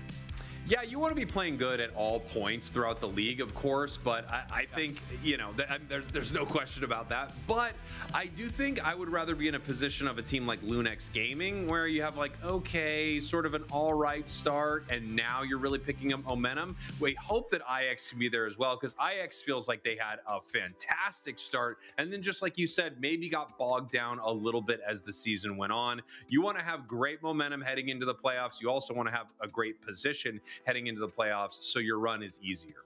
Yeah, that is going to be really interesting. It's the first time that here in the West we have seen this playoff format, so I am curious what that is going to look like, and how, if any of these teams can truly run the gauntlet. We've seen it a couple of times in other regions, namely India, like some team coming from the bottom of that ladder, bottom seed, and carving a way to this top, to the throne. So that would be amazing to see. I would be pretty excited. Now, it would be so fun. I mean, the story of something like that is just like so unbelievably hype. I remember when that happened at ACL. It was just this crazy run that, like you just said, a last seed team made. They have to beat every single squad in front of them, and they just kept going. So hype. Yeah, there's nothing really better, I think, with a team where their only option is to win. But folks, we're going to be getting to the match very soon, but we did want to bring in these stats. And of course, a really important notice before we start breaking any of these down, these stats are going to be based just on today's matches. Everything focused on week 5. You can see that in the parentheses in the text on the top of your screen. Right. Sometimes you might be seeing some of these stats and they wouldn't actually be for the week. They'd be for the entire tournament, so our entire league. Right now, these ones here are just for this weekend, which only has today between our 3 regions, North America, EU, and LATAM. Right, and I just wanted to come at no surprise some of the small amount of wins these Pokemon have earned in the win rate. It is because we only have 1 day's worth of data, seeing as this is coming just from day 1 of week 5. Great point. Yeah, this is not the entire league. This is just for today, which, I mean, the Eldegoss has an extremely impressive win rate, by the way. It has been crushing it, obviously, today, given that these stats are from today and not from the entirety of the league. It might be the biggest surprise on this board, actually. I'm curious what you think in terms of pick rate. Snorlax is also up there in contention, but either way, Eldegoss and Snorlax getting picks. We're going back to basics. We've had Cinderace winning games, Greninja's good again, Snorlax and Eldegoss are getting frequent picks. I mean, all right, somebody developing this game likes the old school stuff. Yeah, let's go ahead and see how this draft plays out. We have Extinction with our first pick. We are still playing Groudon map. That was IX Gaming's selection right there. Our next ban from the side of Extinction, they've already lost their Pawmot, which is a strategy that isn't specific to them, but it does feel like they are one of the teams that popularized this like regenerative, never going down Pawmot composition. Yeah, that sweet kiss combo is scary to say the least. But all right, Surfetch going to be the final ban from IX Gaming. A Pokemon like Mega Charizard Y is available in this situation, but at the same time, so is Zapdos, a Pokemon I don't believe we saw banned in our game number 1, but also not selected. That feels like a Pokemon that EFan might be considering playing, but this would be an early Miraidon pick, so we're not going to see it. Instead, we'll see the Umbreon. Yeah, I mean, a 93% encounter rate this weekend, and Rex is a player known for this, not just this weekend. Yeah, that's true. History does perceive it, but the stats do not. The stats will be just for today. IX going for the Zacian, 70% encounter rate. Honestly, I'm a little shocked it's not higher. I do recognize that's not the entire league, it's just this week. the memes that have been sent in our Discord chat already based on this they're hurting my soul. All right, what is Extinction going to follow up with? We saw the Miraidon in that last game. If we see a different moveset in this one from the Miraidon, can we almost assuredly guarantee that they didn't assign the moves in game number 1? I would say so, yes. Yeah, I mean, like that would give us possible. Like, who knows? There's a possibility that they really had a plan, but it is possible that they decided to, that they picked the wrong moveset. We will find out. We will. Ooh, okay. IX Gaming going to shake things up a little bit, leaving behind one of the top pick rate Pokemon in today's events in the Snorlax, and pick up the Suicune. However, we will have a return for the game number 1 win as IX Gaming are going to pick up the Delmise yet again. A Pokemon that Riker said described their team's personality, which I think we could break that down for a while. Yeah, it is. It's a fun one, right? There is just something about Delmise. It feels like it's not a bad pick. It was obviously used by the runners-up at ACL quite a bit, and some teams are finding a lot of value in this Pokemon. But it does feel like an oddball choice. Metallic now back on this Mega Lucario, and Trainer hanging out on the Glaceon. An interesting pick from Trainer. Okay, so I think Trainer wanting a bit more range to try to contend with this Alolan Raichu. Whenever we've seen Trainer play the Glaceon in the past, they're one of the few North American players that does like the Icy Wind build a lot more. And I think with the cooldown items we're seeing locked in, that makes sense to me. I think that's what we're going to be seeing from Glaceon this time around. Yeah, no question, right? I mean, this build is pretty much set up for this, so I would be shocked if we saw the other moveset. The only way that could happen, of course, is a misclick or they didn't lock in their moves, which may have drift situation. It may have happened on Miraidon, but you know, this Miraidon, we'll see. We'll see what kind of Miraidon this is. I would like to think that Yeet had a plan, and they were planning on playing Electro Drift, and they had sort of a reason for that. When I look at the other side, by the way, I don't really want to be near them at all when it comes to this Suicune, so I would be kind of shocked if we actually ended up seeing Electro Drift again. If it was intentional game 1, it feels like you might make the switch here in game 2. You don't want to be anywhere near that Pokemon that kind of plays at medium-ish range. Yeah, that makes sense to me. I think it's also just a little bit more telling that this Glaceon is picked up as well. I think Trainer sees the enemy Pokemon roster and goes, I don't want to play something that does melee damage into that. I want to play at range. You'll be permanently stunned if you try to force that fight up close and personal. So, gonna have a bit of a swap. And here we are, Extinction, your purple team, IX Gaming, your orange team. If IX Gaming can win this thing, they have a shot of moving up in our league, being 3rd place. They definitely don't want to tie with Extinction here. They would have the same record if they went and lost this match. Yeah, and I mean, then things get kind of scary in terms of head-to-head. Obviously, last time these teams matched up was very early on in our competitive season. We're looking at a brand new look for Extinction in terms of roster, but also just both these teams leveling up throughout the year. One of the most exciting parts of our regional leagues is we get to see kind of the evolution and depth of some of these rosters. Yeah, for sure. I mean, this was a different looking Extinction in week 2 when they faced off, and obviously we're not talking about week 2 or the entire league right now. We're talking about today, this particular match. Yeah, oh, of course. Yeah, where our stats are coming from. Yeah, where our stats are coming from. Oh, good point. Our stats are that you've been seeing on screen are also that. Alolan Raichu with a big push into the central area as we see some EXP being stolen away by Rex. Pretty forward-thinking Umbreon. Takes a lot of damage, tanks a lot of damage, but they did pick up some important experience. They do go down for that fact as Yeet Fan going to do some damage from range with what looks like to me a Charge Beam. Yeah, it looks like a bit of a Charge Beam, but they're not level 5 yet, so we're going to find out if that ends up being a Charge Beam or not here. I just got a feeling it's Charge Beam at level 4. Feels like it might be a Charge Beam? Yeah, I just got picking up Charge Beam vibes. Well, look, I've got Charge Beam vibes for it as well, so we're going to have to see what happens. I know for sure this is a Metal Claw Zacian, and it is absolutely crushing it here in the top path as they are now scoring at will. Obviously, most all Zacians are not stacking. It's a hard Pokemon to get your stacks on, given that you want your Eos energy to fight, but still, scoring is pretty great. Yeah, you'll be leveling up a lot faster with that situation working out for you. Rex is going to take half their HP already and just nowhere to run, and we're starting to see the nightmare that is the crowd control composition that IX Gaming is built up. Suicune and Delmise, a scary duo. We talk about the combos that you can play off of with Anchor Shot in a lot of situations. How about just creating an entire field of a frozen lake anytime in the general area of the anchor? Yeah, I mean, just so many incredible plays that can be made right here. Yeah. Suicune is very interesting because if your opponents, want to fight with you at all, it is a nightmare Pokemon to deal with here.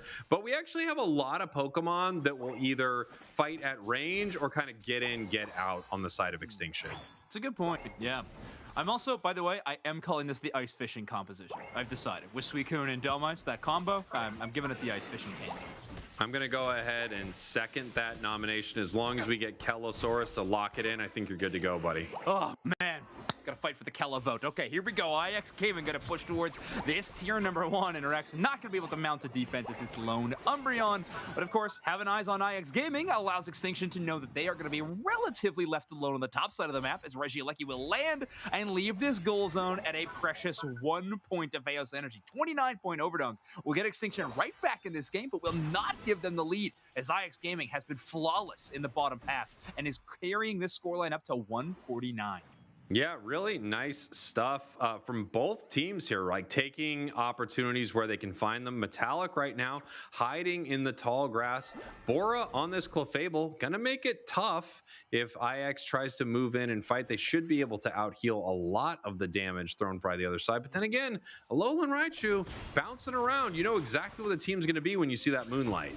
Good point. Ooh, follow me. Pulling Liko back just for a half second. Glaceon gets a little bit of burst damage, but again, it's Delmize extremely tanky in the front lines. Anchor shot just short. As there we go, Alolan Raichu sets the stage with the star on top of the ground. Delmize Unite move is going to chase the Umbreon all the way to the back line, but it's Metallic that's going to fall. KO streak of 2 for the Alolan Raichu. Delmize getting involved with the knockouts as Lucario also falls. And IX Gaming with a big 5-on-5 team fight win will increase their score lead to 210.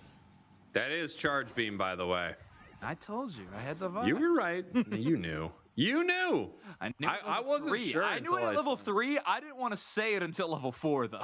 Yeah, that's when you were pretty dang positive. Yeah, and exactly. You were right. I mean, you were right to say it, Pen. Here we go. Thanks. Bottom path. IX getting ready for this. They do have a Hoopa that could bring the team down, but they're kind of already here. So the question is, does Hoopa peel off? And it looks like they may. Trying to get some vision, though. They don't know exactly where Extinction is. The only thing they know so far is that the Umbreon jumped into that tall grass, and now they can see the entirety of the team. Yeah, they got full vision. Liko getting the early warnings of that one. Ooh, Umbreon with an eject button going to snarl down 3 targets. 4 reach right there for the backup, and Glaceon going to finish the job. A quick KO of Suicune, and now Yeet Fan dealing that damage from range. They take out those main damage dealers in the Alolan Raichu. This fight is going to fall in their favor immediately after. Miraidon Unite move to close out another one, and at this point, IX Gaming, all they can do is buy some time. Breezy finally makes it down from the top side of the map, but they're already pushed off this tier 1 goal zone. Never-ending ice spikes as Smuglax holds 4 of them back, but did they buy enough time? Metallic tries to score 40, but they're chased down by Breezy. Breezy all the way in the midst of the enemy lines of Extinction. They have no escape route. Good follow me by Boreach to make sure they had nowhere to go. Wow, I mean, look at that right there. They are just chasing down this Raichu, moving right back towards the fight. IX Gaming pushed them off, but it looks like they extended too far. Extinction making them pay for it right here. That's 3 down, and the huge burst damage there from Trainer is going to keep them away from this fight. 217, 210, right back in this game is Extinction. And Metallic making some nice moves on this Mega Lucario. By the way, did not Mega in the final stages of that team fight when they picked up 2 or 3 KOs. Just lined up some real nice power punch and close combats the old-fashioned way. And you can see they just got their Unite move back in this situation. So ready for this next objective with a bit more firepower to work with.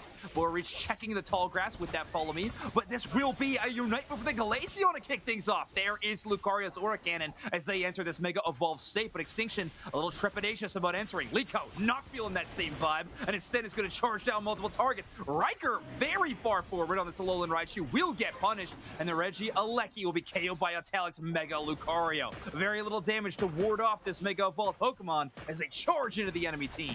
Wow, nice big hook right there to try to pull Mega Lucario off of the Suicune, but at the same time now Delmize goes down and it was a higher level than the Suicune, so it felt probably pretty good in the moment, but didn't end up actually being the ideal play for the side of IX. We have some Unite moves ready to go on the side of IX and a few ready to go on the side of Extinction, but Mega Lucario is going to need to get some experience here. They're going to need to get some wild Pokemon so that they can Mega in this upcoming fight. But Regice getting taken by Extinction is a huge win. They were able to get that, of course, because of the great positioning and the horrible position they put IX in at the top path. Yeah, it was a great team fight win. IX Gaming kind of holding their hat in hand there a little bit, I think. You lose your Alolan Raichu that early in that situation and kind of banking it all on Lico's Delmai's flank. But we'll have to see if they can do it again as we now hit that 2-minute double scoring moment. And here we're going to find our moment. You can see Delmai's looking for Delmai's looking for Extinction right there, trying to make sure that they don't get caught out, don't get caught by 5 members of them in the tall grass where they wouldn't expect it right here. Pushing back against the Umbreon, we have the Miraidon using Thunder. It's going to lose its electric field here for a minute, which isn't always that ideal, but there isn't a ton you can do about that if you are using Thunder to sort of find where the enemies are. Yeah, you're just trying to kind of force an advantage state with any tool you have available to you, but obviously you use it and you lose it in some of these spots. Delmai's with the pull, does not find anyone yet, just posturing from these 2 squads. Yeah, and they're so incredibly close. Only 7 points separate them. Smuglex is in trouble. Has to end up using an eject button, but it goes right into a wall. Almost goes down here to the glacial stage, but they grab... Oh, I was about to say, they grab the Delmai's, but Delmai's goes in with the Unite move, zoinks. Yeah, Delmai's grabbing them instead. Lico's still up in this team fight, by the way, as Mega Lucario has chosen to take the battle elsewhere. Same with the Glaceon. Trainer and Metallic working together in tandem with the backup of Rex. They take down 2, make it 3 as IX Gaming only have the Zacian. Make that just the Suicune. Smuglax, the lone defender of IX Gaming Extinction. It's all Groudon now, as they might be down 1 game in this set, but they are going to be forcing this thing to a game number 3. Groudon points about to be done. 30 seconds left on the clock. Extinction cleaning IXs.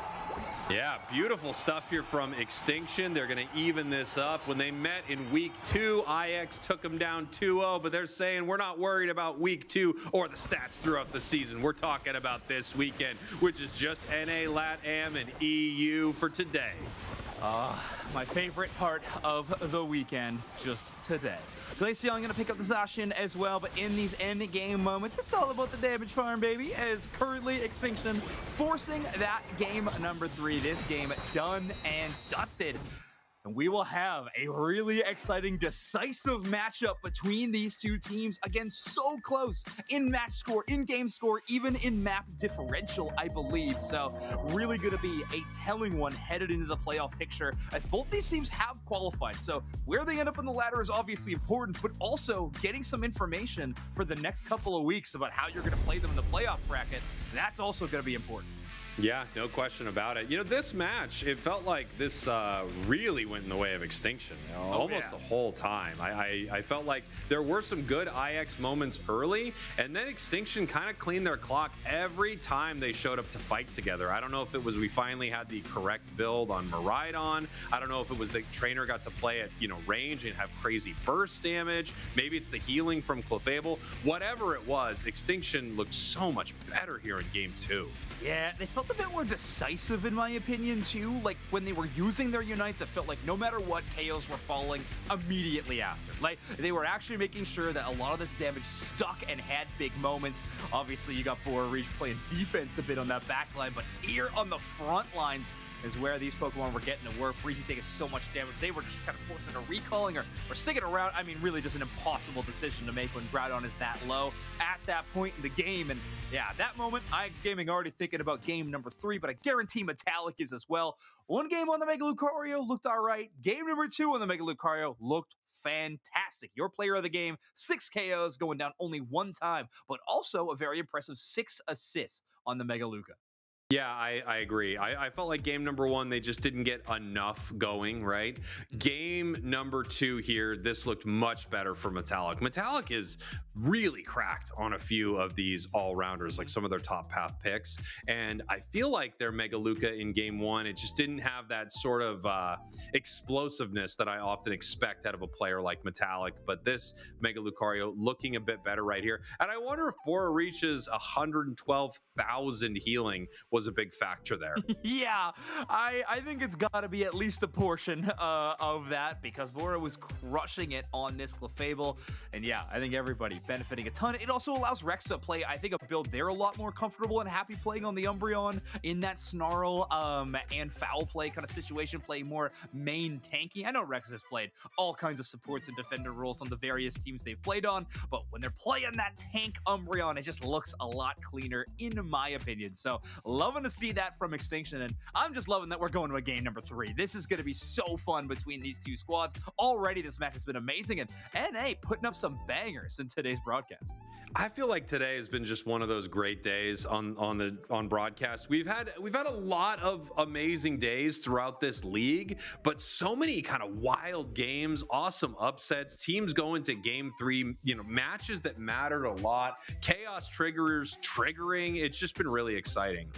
Yeah, and all just on this day number 1, which is so incredible, which obviously is where all of our numbers are going to be pulled from this point forward, just focusing on this day alone. Oh, that's cool. So, because normally we would be seeing numbers throughout the entire league. That's a lot of the numbers we'd be seeing. But yeah, it would be interesting to just see the numbers from today kind of here at the end. I mean, I'd like to know some of the other numbers, of course, if that's the case, like what Zapdos looked like for the day and things like that. But that is interesting. Wow. Yeah. Because normally it's the stats whole... team's got authority to kick us out and bring in the other guys. I wonder if they're ever going to make that call, But let's get into game number 3, Spraggles. IX Gaming are going to be the first pick, and we will be returning to the Groudon map again. So these end games, very interesting to watch. Obviously, a lot more vision provided to these teams in these final moments, not to mention a buff that can be stolen and is super impactful in some of these end game moments. I promise I'm not just trying to do the bit about the stats and how they're from today and not just like throughout the entire region, because we're looking at stats just from this weekend right now. Machamp getting banned this much is not a shocker at all. Like, this thing must have almost a 100% encounter rate after ACL. Oh, I guarantee it. I mean, even leading into ACL, it felt like week 4 of the regional leagues, we were seeing way more of that Pokemon. It is just rising in popularity. Somehow Blastoise still outpacing it in the ban phase at the very least, but a lot of teams actually willing to allow Machamp through, but I don't think we're ever seeing it miss any of these games. It's being an encounter one way or another. IX Gaming looking for their first pick here in this final game. Might be the LD. That would be an interesting first pick. We've seen its stats from today, which are incredible. 54% encounter rate from today, and its win rate is the top this weekend. So impressive. Which are only from today.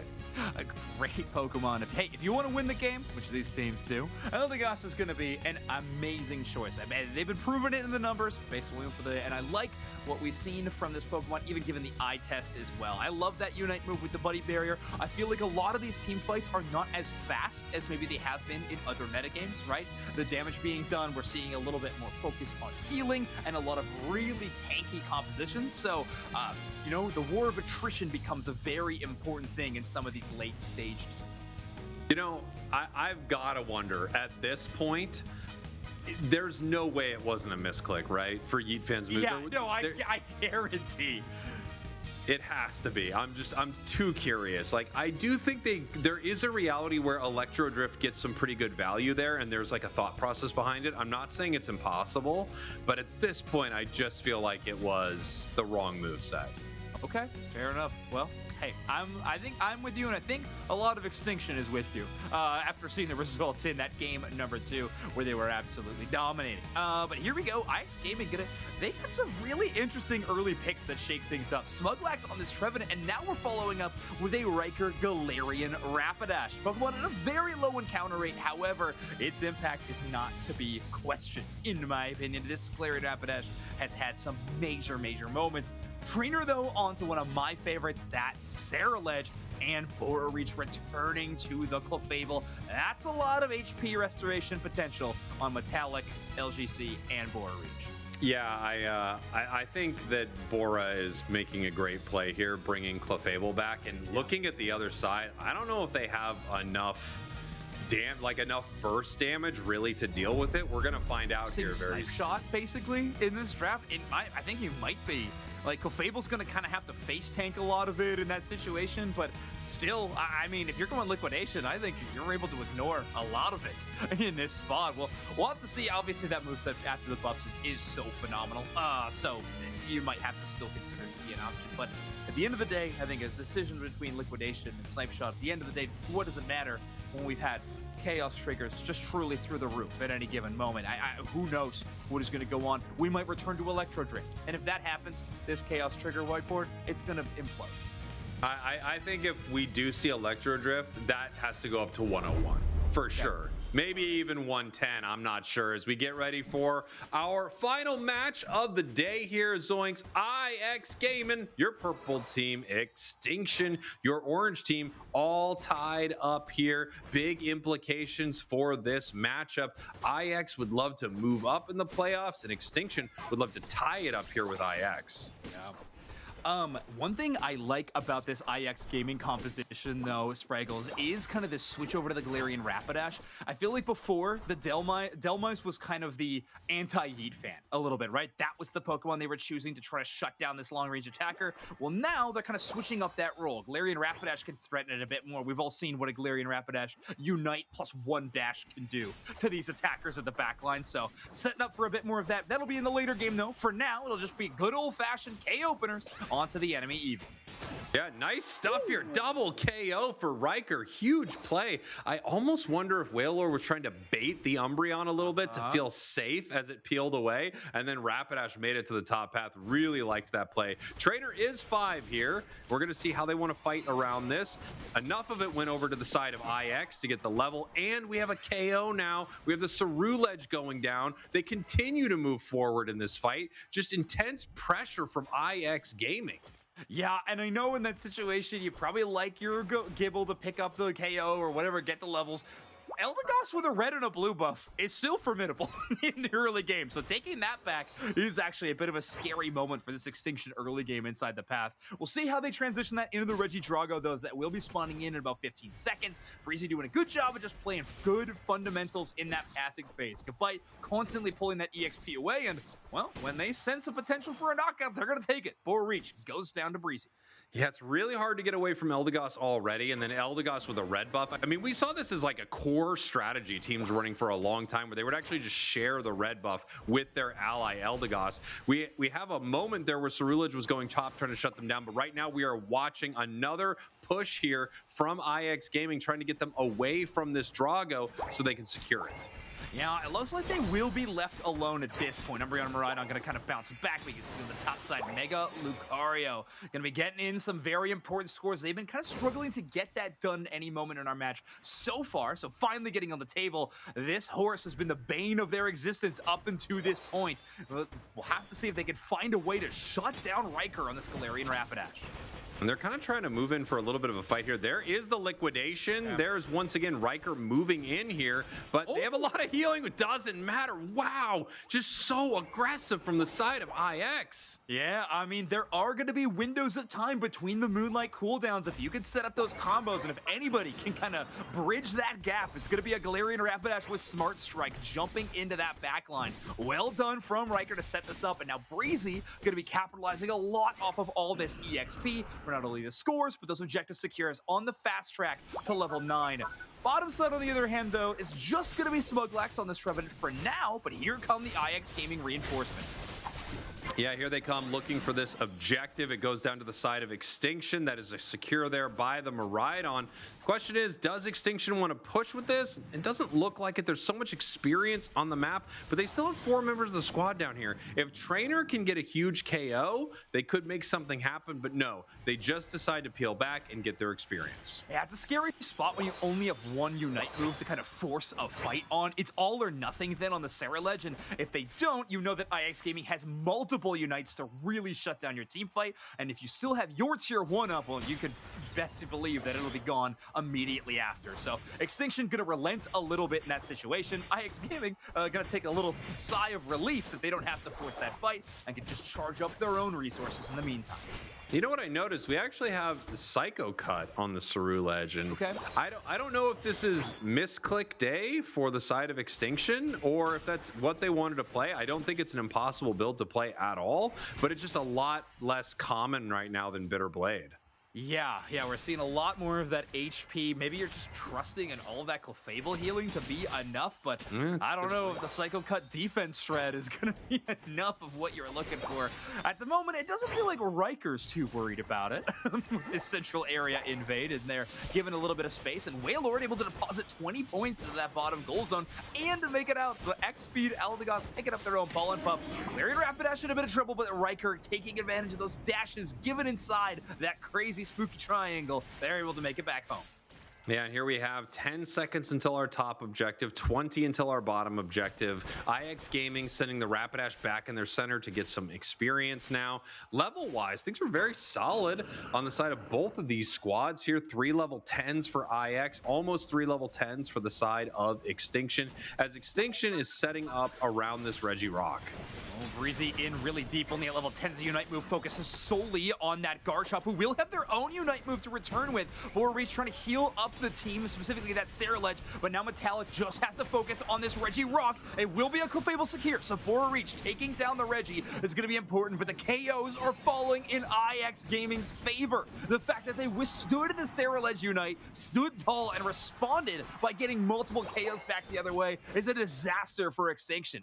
IX Gaming picking up so many levels and experience in just that moment alone. Yeah, what a fight here from IX. And, you know, I was wondering how this Inteleon was going to do into this Clefable. It doesn't seem to have really slowed it down too badly, right? Still doing a ton of decent damage into the squad, and it's not going to have the kind of burst and KO secure, it would feel like, but it is going to put them in a position to have to use Moonlight, which means they won't have it the next time that IX moves in. Yeah, it feels like the communication between Liko and Riker feels like why this build is even working in the first place. They're making sure to talk about where Clefable is, what they have access to, maybe even the Umbreon in that situation. Liko does get the scary spot, but great coverage by Smuglex to get some stuns, and Trainer kind of alone on an island on this Sarah Ledge, trying to force a fight on the opposite side, is punished. Metallic does have the Mega Evolution. Great follow me to set up for that close combat. Garchomp having no chance of standing up after that one, and this fight does continue. Watch Riker on the outside of this Galarian Rapidash, chases down the Miraidon, but now they find themselves in the face of 4. Will eventually fall. Smuglex does not have the presence on this Trevenant to take down multiple targets, and it feels like finally this Reach healing wins them in the counter. Yeah, nice fight there from Extinction. It does feel like they've been behind a little bit this match. Obviously, they are behind on the scoreboard. They're changing that right now. Huge 50 cap on the bottom path. 128, 186 here for Extinction. Right back in this one. Levels looking great. That last fight looking pretty incredible too. Yeah, I don't know. That support from the Clefable felt like finally was the focal point of Extinction's composition. Galarian Rapidash even gets in the face of Yeet fans. Miraidon can't close that KO. Great response from Extinction, kind of bubbling up around their carry. Good response. Love that peel from this team. If they can keep that going in this next team fight, they might be able to take this series. They are behind now, though, as IX Gaming was able to get a bit of some back cap situation and go up to 203. But 203 to 189, this match is so close. IX with some incredible positioning around Groudon right here. They are hiding on the side here of Extinction. They are caught a little bit. We obviously have the Miraidon find out they hit someone in the bush because it triggered their electric terrain right there, and it gave them a counter on their charge beam. So they know they found somebody. It was Smuglax. The question is, how does IX want to play this? They are slightly up on the scoreboard. Yeah, feels like they want to play this one a bit more defensive, and if they can keep Inteleon's position hidden, that might give them a big advantage in this team fight. They don't want Metallic to kind of know where their backline is. Well, Ligo is going to make their presence known in favor of getting some early poke damage out of the Umbreon, but Reach will negate that quite quickly with that Moonlight healing. Yeah, and here we go. 5 members of Extinction rolling together. Massive Woodhammer right here, moving in for this fight. And here they go, the Garchomp Unite move, the Ceruledge Unite move. They're trying to rip through them right now as one member of IX is already down. No one yet goes down for Extinction Zoinks. Yeah, Breezy chasing down that Garchomp, who does tank that Unite move. It's a Galarian Rapidash taking some, the Mega Lucario taking others. Now Riker's trying to jump in the mix, but look at how they're bubbling up around that Clefable, trusting in their support player to keep that HP topped up. Metallic lands a fantastic double player power up punch, but Sharp Garchomp not done quite yet. Riker trying to make things even as they do take down the Miraidon. Smuglax and Wailord, the support core that's still in this fight, trying to battle. Riker is on such low HP, but they're forced into the mix as they do not want this Groudon to go. Another fantastic Dazzling Gleam. Smuglax slowing down the onslaught of Extinction, and Mega Lucario at such low HP is forced out of the Groudon pit. Wow, this is so impressive. Groudon getting extremely low. Here's the secure possibility for Extinction. Can they grab it? No! It's Smuglax from IX, able to take it as the Trevenant, and now they are pushing forward to the side of Extinction. We have members of Extinction looking to score, but getting stomped on by Garchomp as they move forward, and here comes IX scoring in this bottom path. There we go, Zoinks. They are gonna win this thing, taking down Extinction here in week 5. A lot like they did in week 2, but the stats that we're showing on the screen are from week 5 and not the entire league. IX Gaming and 2 roster. This Trevenant so formidable from them. Yeah, really impressive stuff. And I think the thing that impressed me most probably in this fight was the Galarian Rapidash and just kind of the nerves of steel that they had to have to continue engaging against their opponents, knowing that it constantly put them in danger, right? Absolutely. I mean, they were constantly in a bad spot. They had to try to figure out a way in, but they knew if they don't put any pressure on them and just let that Moonlight heal them up, Extinction has a pretty solid, secure opportunity. Yeah, oh, Metallic just getting stunned there on the other side of the Groudon. That final moment's not able to pivot and kind of get that power-up punch into the Groudon. That sets the stage for Smuglax to take it and Liko to get your player of the game on a Pokemon that admittedly I was doubting pretty heavily, specifically in this moveset, into the matchup they'd have in Extinction. Liko trusting in the prep they've put into this Pokemon and maybe trusting in the Cursed Incense a little bit to be a big impact as they do 47,000 damage in our game. Yeah, I have to wonder, and we may never know at this point, about the moveset selection on the side of Extinction. I'm really curious. Was that supposed to be a Psycho Cut Ceruledge? I can see it, right? I mean, you could rip objectives super fast and get the secures from Metallic. And then was that supposed to be an Electro Drift Miraidon? I mean, we may never know, but I am very curious. One thing for sure, IX Gaming having a great match here in week 5, and they need it right now. They want to keep a strong position in the playoffs. Yeah, obviously they're gonna have some tough matches throughout the rest of the weekend. I think IX Gaming currently set to play Evil Geniuses on tomorrow's broadcast day, so IX Gaming, the road does not get easier from here, but still a great win and gotta be some good momentum going into the playoffs. And I think with this result, Extinction very likely locked up in that 5th place spot now of the playoffs. We'll be starting from the bottom of the bracket and being forced to climb all the way to the top.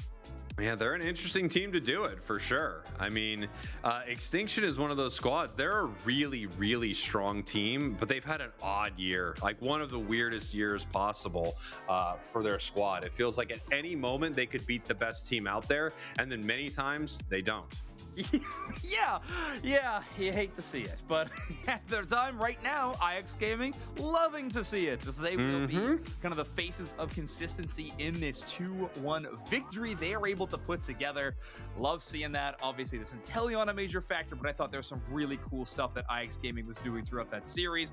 At Delmise in game number 1 looked fantastic as well. So Liko bringing out some really interesting Pokemon and very different play styles into this Thea Sky Ruins match. Yeah, I mean, really, really cool stuff. I gotta say, IX is one of my, like, I think they're a team that I'm always rooting for, you know? They are a fun team. They do play some slightly off the wall stuff. Yeah. I feel like they have a great vibe as a squad, and they're just one of those teams that you want to see do well.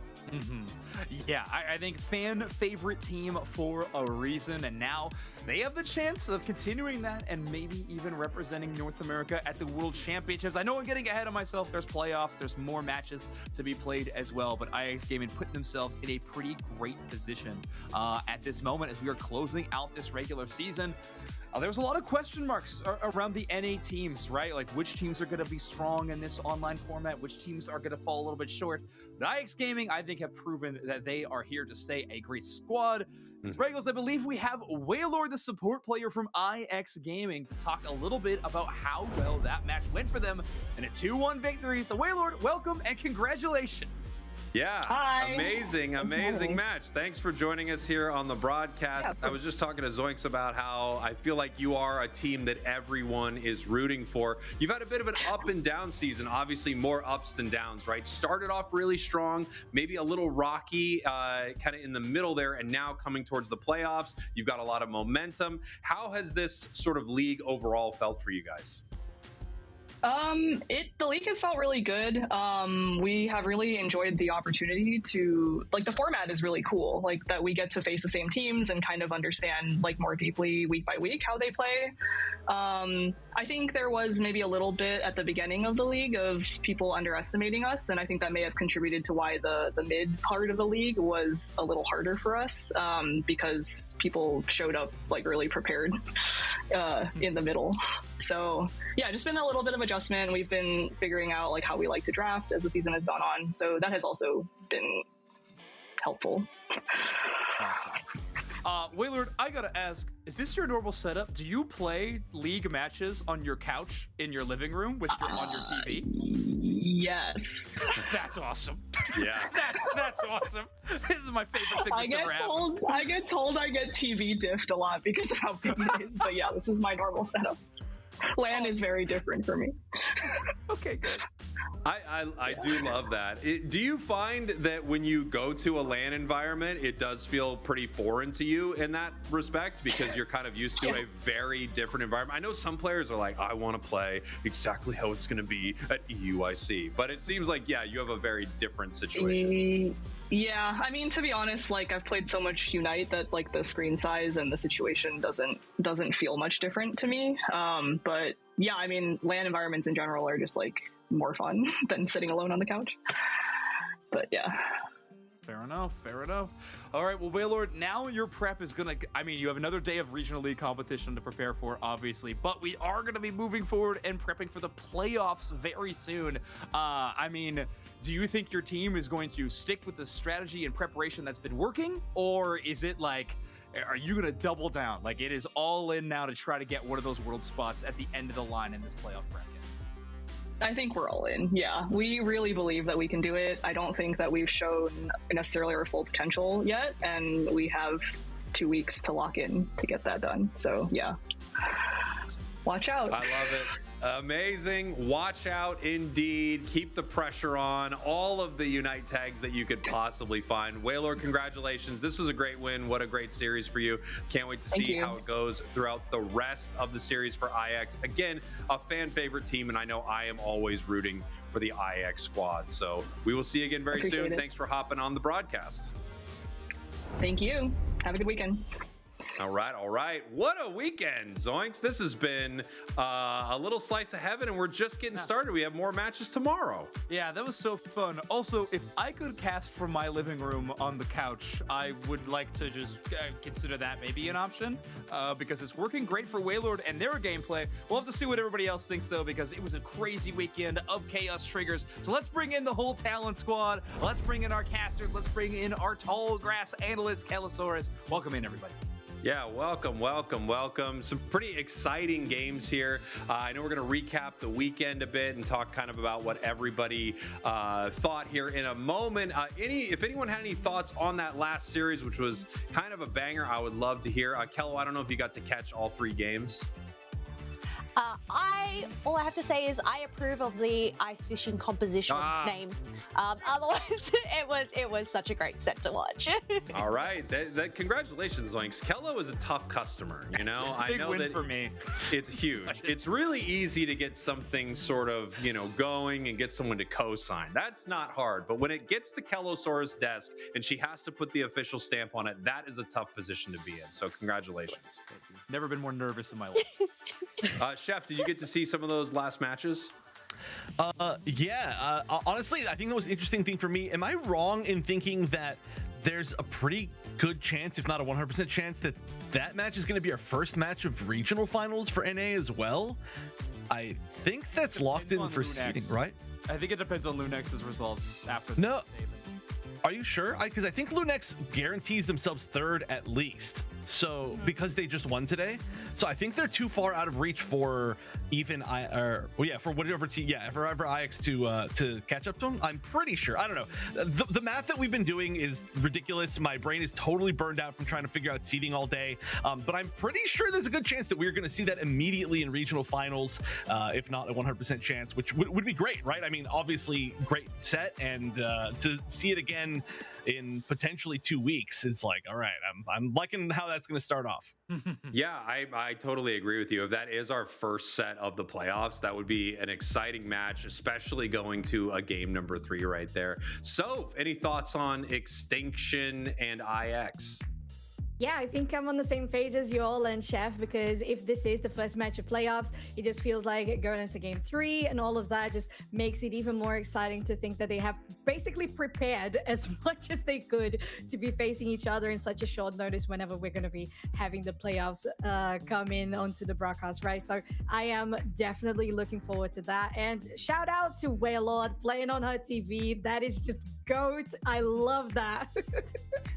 Yeah, I did think that was very cool. I mean, everyone has, kind of a different setup, and I don't know why, but after seeing that, it did kind of like hit me that not every single person is playing in the exact same way. We hear those little moments where a player is, they've been like lying on their bed playing their Switch handheld for multiple tournaments and things like that. When you find that out, you think, man, there really are a ton of different ways to play Pokemon Unite for sure. All right, we're taking a look at our regional standings here, everybody. Let's see where we are at the end of our day here in week 5. Now, this is through our entire region, not just the stats from today. Zoinks, you want to talk about Europe here? Yeah, I'd love to. We had some really interesting things come into fruition for Europe, namely BH3 Esport getting that locked in spot for the World Championships. They have secured that first seed, and also Europe does now have a locked in 5 teams for playoffs. I do believe there are some things that could swap around in terms of seeding and playoff picture, but 4th and 5th seed not mattering too much. So this will likely be what we look at for the playoffs going forward, as we only have one more day of competition. So Europe, congratulations to BH3 Komai, Team Peps, Volticons, and Los Cardocados. All right, and so let's take a look at LATAM. Yeah, again, we have been seeing Force Gaming at the top of the standings all throughout regional league. Up until last week, we actually had them undefeated, and they kind of remained it today as well. So with that, they are on a record of 12-1. And of course, because this has been the most competitive region, as you can see here, it is the only region as of today that has not yet locked in the 5 teams for playoffs. As of now, we have Force Gaming, Stamina Esports, and Peru Unite, and tomorrow we're going to have some very, very important matches, because the 2 teams that are closer here on 4th and 5th place as of right now, DreamHack and Tuesday, they're going to be playing against each other tomorrow's regular. So this is very important overall. And if you look at the other teams just below, aside from Entity 7 on a 4-10 record, they are all very close, 5-8, 5-9, 5-7. So this to me just really shows how this region is just overall incredibly powerful. And I believe as well that Force Gaming is locked in as the first in the region from mathematical senses getting into tomorrow. We're still getting that confirmation on that, but if they are, it does mean that Force Gaming would be the first team to lock in the world spot there for Latin America. Yeah, what a competitive region. So incredibly close. The amazing Chaos trigger earlier. It's very exciting to see. Now we're taking a look at North America Wonder Chef, where Root Dig had their opportunity to punch their ticket to Worlds. Right, and I do feel like the score, and I could be totally wrong again, my brain is totally melted. I do think Evil Geniuses is now 11-3, correct? Because they have a chance to tie Root Dig after that win. I could be wrong on that, but otherwise, if you're this right. Okay, I do think I'm right for once. I'll mess this up a million times in a row, but so yeah, the graphic right there, I believe, should have Evil Geniuses having a chance to defeat Root Dignitas in the rankings if Root Dig ends up losing tomorrow 2 games straight to, I believe, Citadel Gaming, which is a pretty tough call, but Citadel Citadel, they're a wily bunch. They've got a chance, so we'll see how that ends up playing out tomorrow. Aside from that, it does look like there is a chance that IX Gaming could potentially catch up to Lunex, like Zoinks was saying, but I feel like maybe there's some tiebreaker stuff going on there as well. We'll have to see how that goes. The only one that's really locked in here is Extinction, sitting in that 5th place spot. I don't think there's really anything that they can do to, I mean, obviously they're qualified and they can't break up into the higher seeding, so that one is guaranteed. However, I do think there ends up being a pretty good chance that these, like I said, this last match is going to be a repeat pretty early on in the regional finals, but we'll see how it actually all goes. Some exciting matches just to decide some seeding tomorrow, and I mean, I think potentially 2 world spots. Yeah, I mean, so much on the line still. Latam, like, mostly up in the air in some crazy ways. I think the most solved region looks to be Europe, right? We know a lot of information out of EU, given that BH3 already has their spot. Team Peps already has their spot. So EU, we know a lot. Latam still is that crazy competitive region. I cannot wait to see how they are going to be looking tomorrow. Let's get some final thoughts here from the crew as we head back to our, hey, there we are. Kelosaurus, you were in the tall grass. You get to interview a lot of players. You probably got to watch a lot of games as well. Some final thoughts to wrap up the day. Look, I'm not going to lie, it was pretty chill here in the tall grass here today, and it was wonderful getting to chat to a bunch of players from all 3 different regions and getting to know their teams while y'all have been out there dealing with all of these chaos triggers and math and all these complications. So I've just been chilling, but no, it has been a wonderful day nonetheless. Honestly, I mean, I think I've been chilling as well. A little known fact about the chaos triggers, I didn't even know the full implications of it, and I still don't feel like I totally do. So, what did you think of the day? Well, I feel like we were close to getting that chaos trigger to its full completion with having 4 or 3-way ties. Like we saw in the standings, it was really close. 5 and 6, 5 and 7, 5 and 8, and 5 and 9 for the teams that are the closest, right in the middle of the pack for Latam. So maybe that's why we kind of didn't see the full result of the chaos trigger sprinkles that we were expecting, or mainly you and Zoinks were expecting quite a bit from today. But I am very happy with what we saw. I feel like it was refreshing to see the teams that unfortunately had already been eliminated from playoffs, that they were just able to perform a little more freely with less pressure and being able to beat teams that otherwise they wouldn't have. A big shout out for Avalanche for the off stream today for beating Kamai 2-1 as well, which was super interesting. And of course, the matches that we're going to have tomorrow, I am super looking forward to as well. Yeah, it's crazy that Avalanche had such good games. Like, finally, but they are off stream. We don't get to see them have their only wins of the season. Real quick, make sure you visit Pokemon.com/broadcast so you can see our entire schedule and follow the channel. Do all the things. We're on X. I guess we're on TikTok, YouTube, Instagram, all the stuff out there. Chef, some final thoughts, buddy. I mean, there are so many implications as far as like tiebreakers and stuff that I almost don't want to like say that I know for sure what's going to happen for any of these matches. So all I'll say is that my mom emailed me in the middle of this show and all it said was chaos trigger. That's literally the entire email. And also, I really appreciate the fact that Zoinks went with the chaos triggers count and then just gave up the bit halfway through the show, and it just never increased after 100. That was like 4 matches ago. Yeah, well, it wasn't a count. It's a power level. Oh, okay. Yeah, but 100 is out of 100. Is that the maximum? Is that how it works? Oh, it's foolish. Okay, you know, we're gonna have to get the admin team to help us understand the tiebreaker situation out of the chaos triggers. It's very complicated and certainly too complicated for me. Well, it's not your fault. Sometimes, like, you speak on things that you don't know much about, and you get into a situation like this. We've all been there, Chef. But obviously, the way Zoinks handled the chaos trigger, I think, was 100% correct. Final thoughts, Zoinks. Yeah, I just think those who doubt the chaos trigger, you will pay the consequences. So thank you everyone who is watching the broadcast, who did enjoy the level of chaos and of course the chaos triggers that were to follow. The results, maybe not what you wanted, but a lot of these teams happy about where they're ending up. Some teams eliminated. I love this competition. We got heartbreak, we got joy, we got everything here in the regional leagues. Yeah, amazing stuff. I am so happy to be back in the saddle. I've been missing the broadcast for the past few weeks, so it was great to be here. Great to cast alongside you, Zoinks, and all of our amazing casters. This has been so much fun, and we've got more tomorrow. Same time, same place. Do not go anywhere. That's right. Don't leave where you're at. Stay there and wait for us to come back. We'll see you tomorrow. Bye. Bye.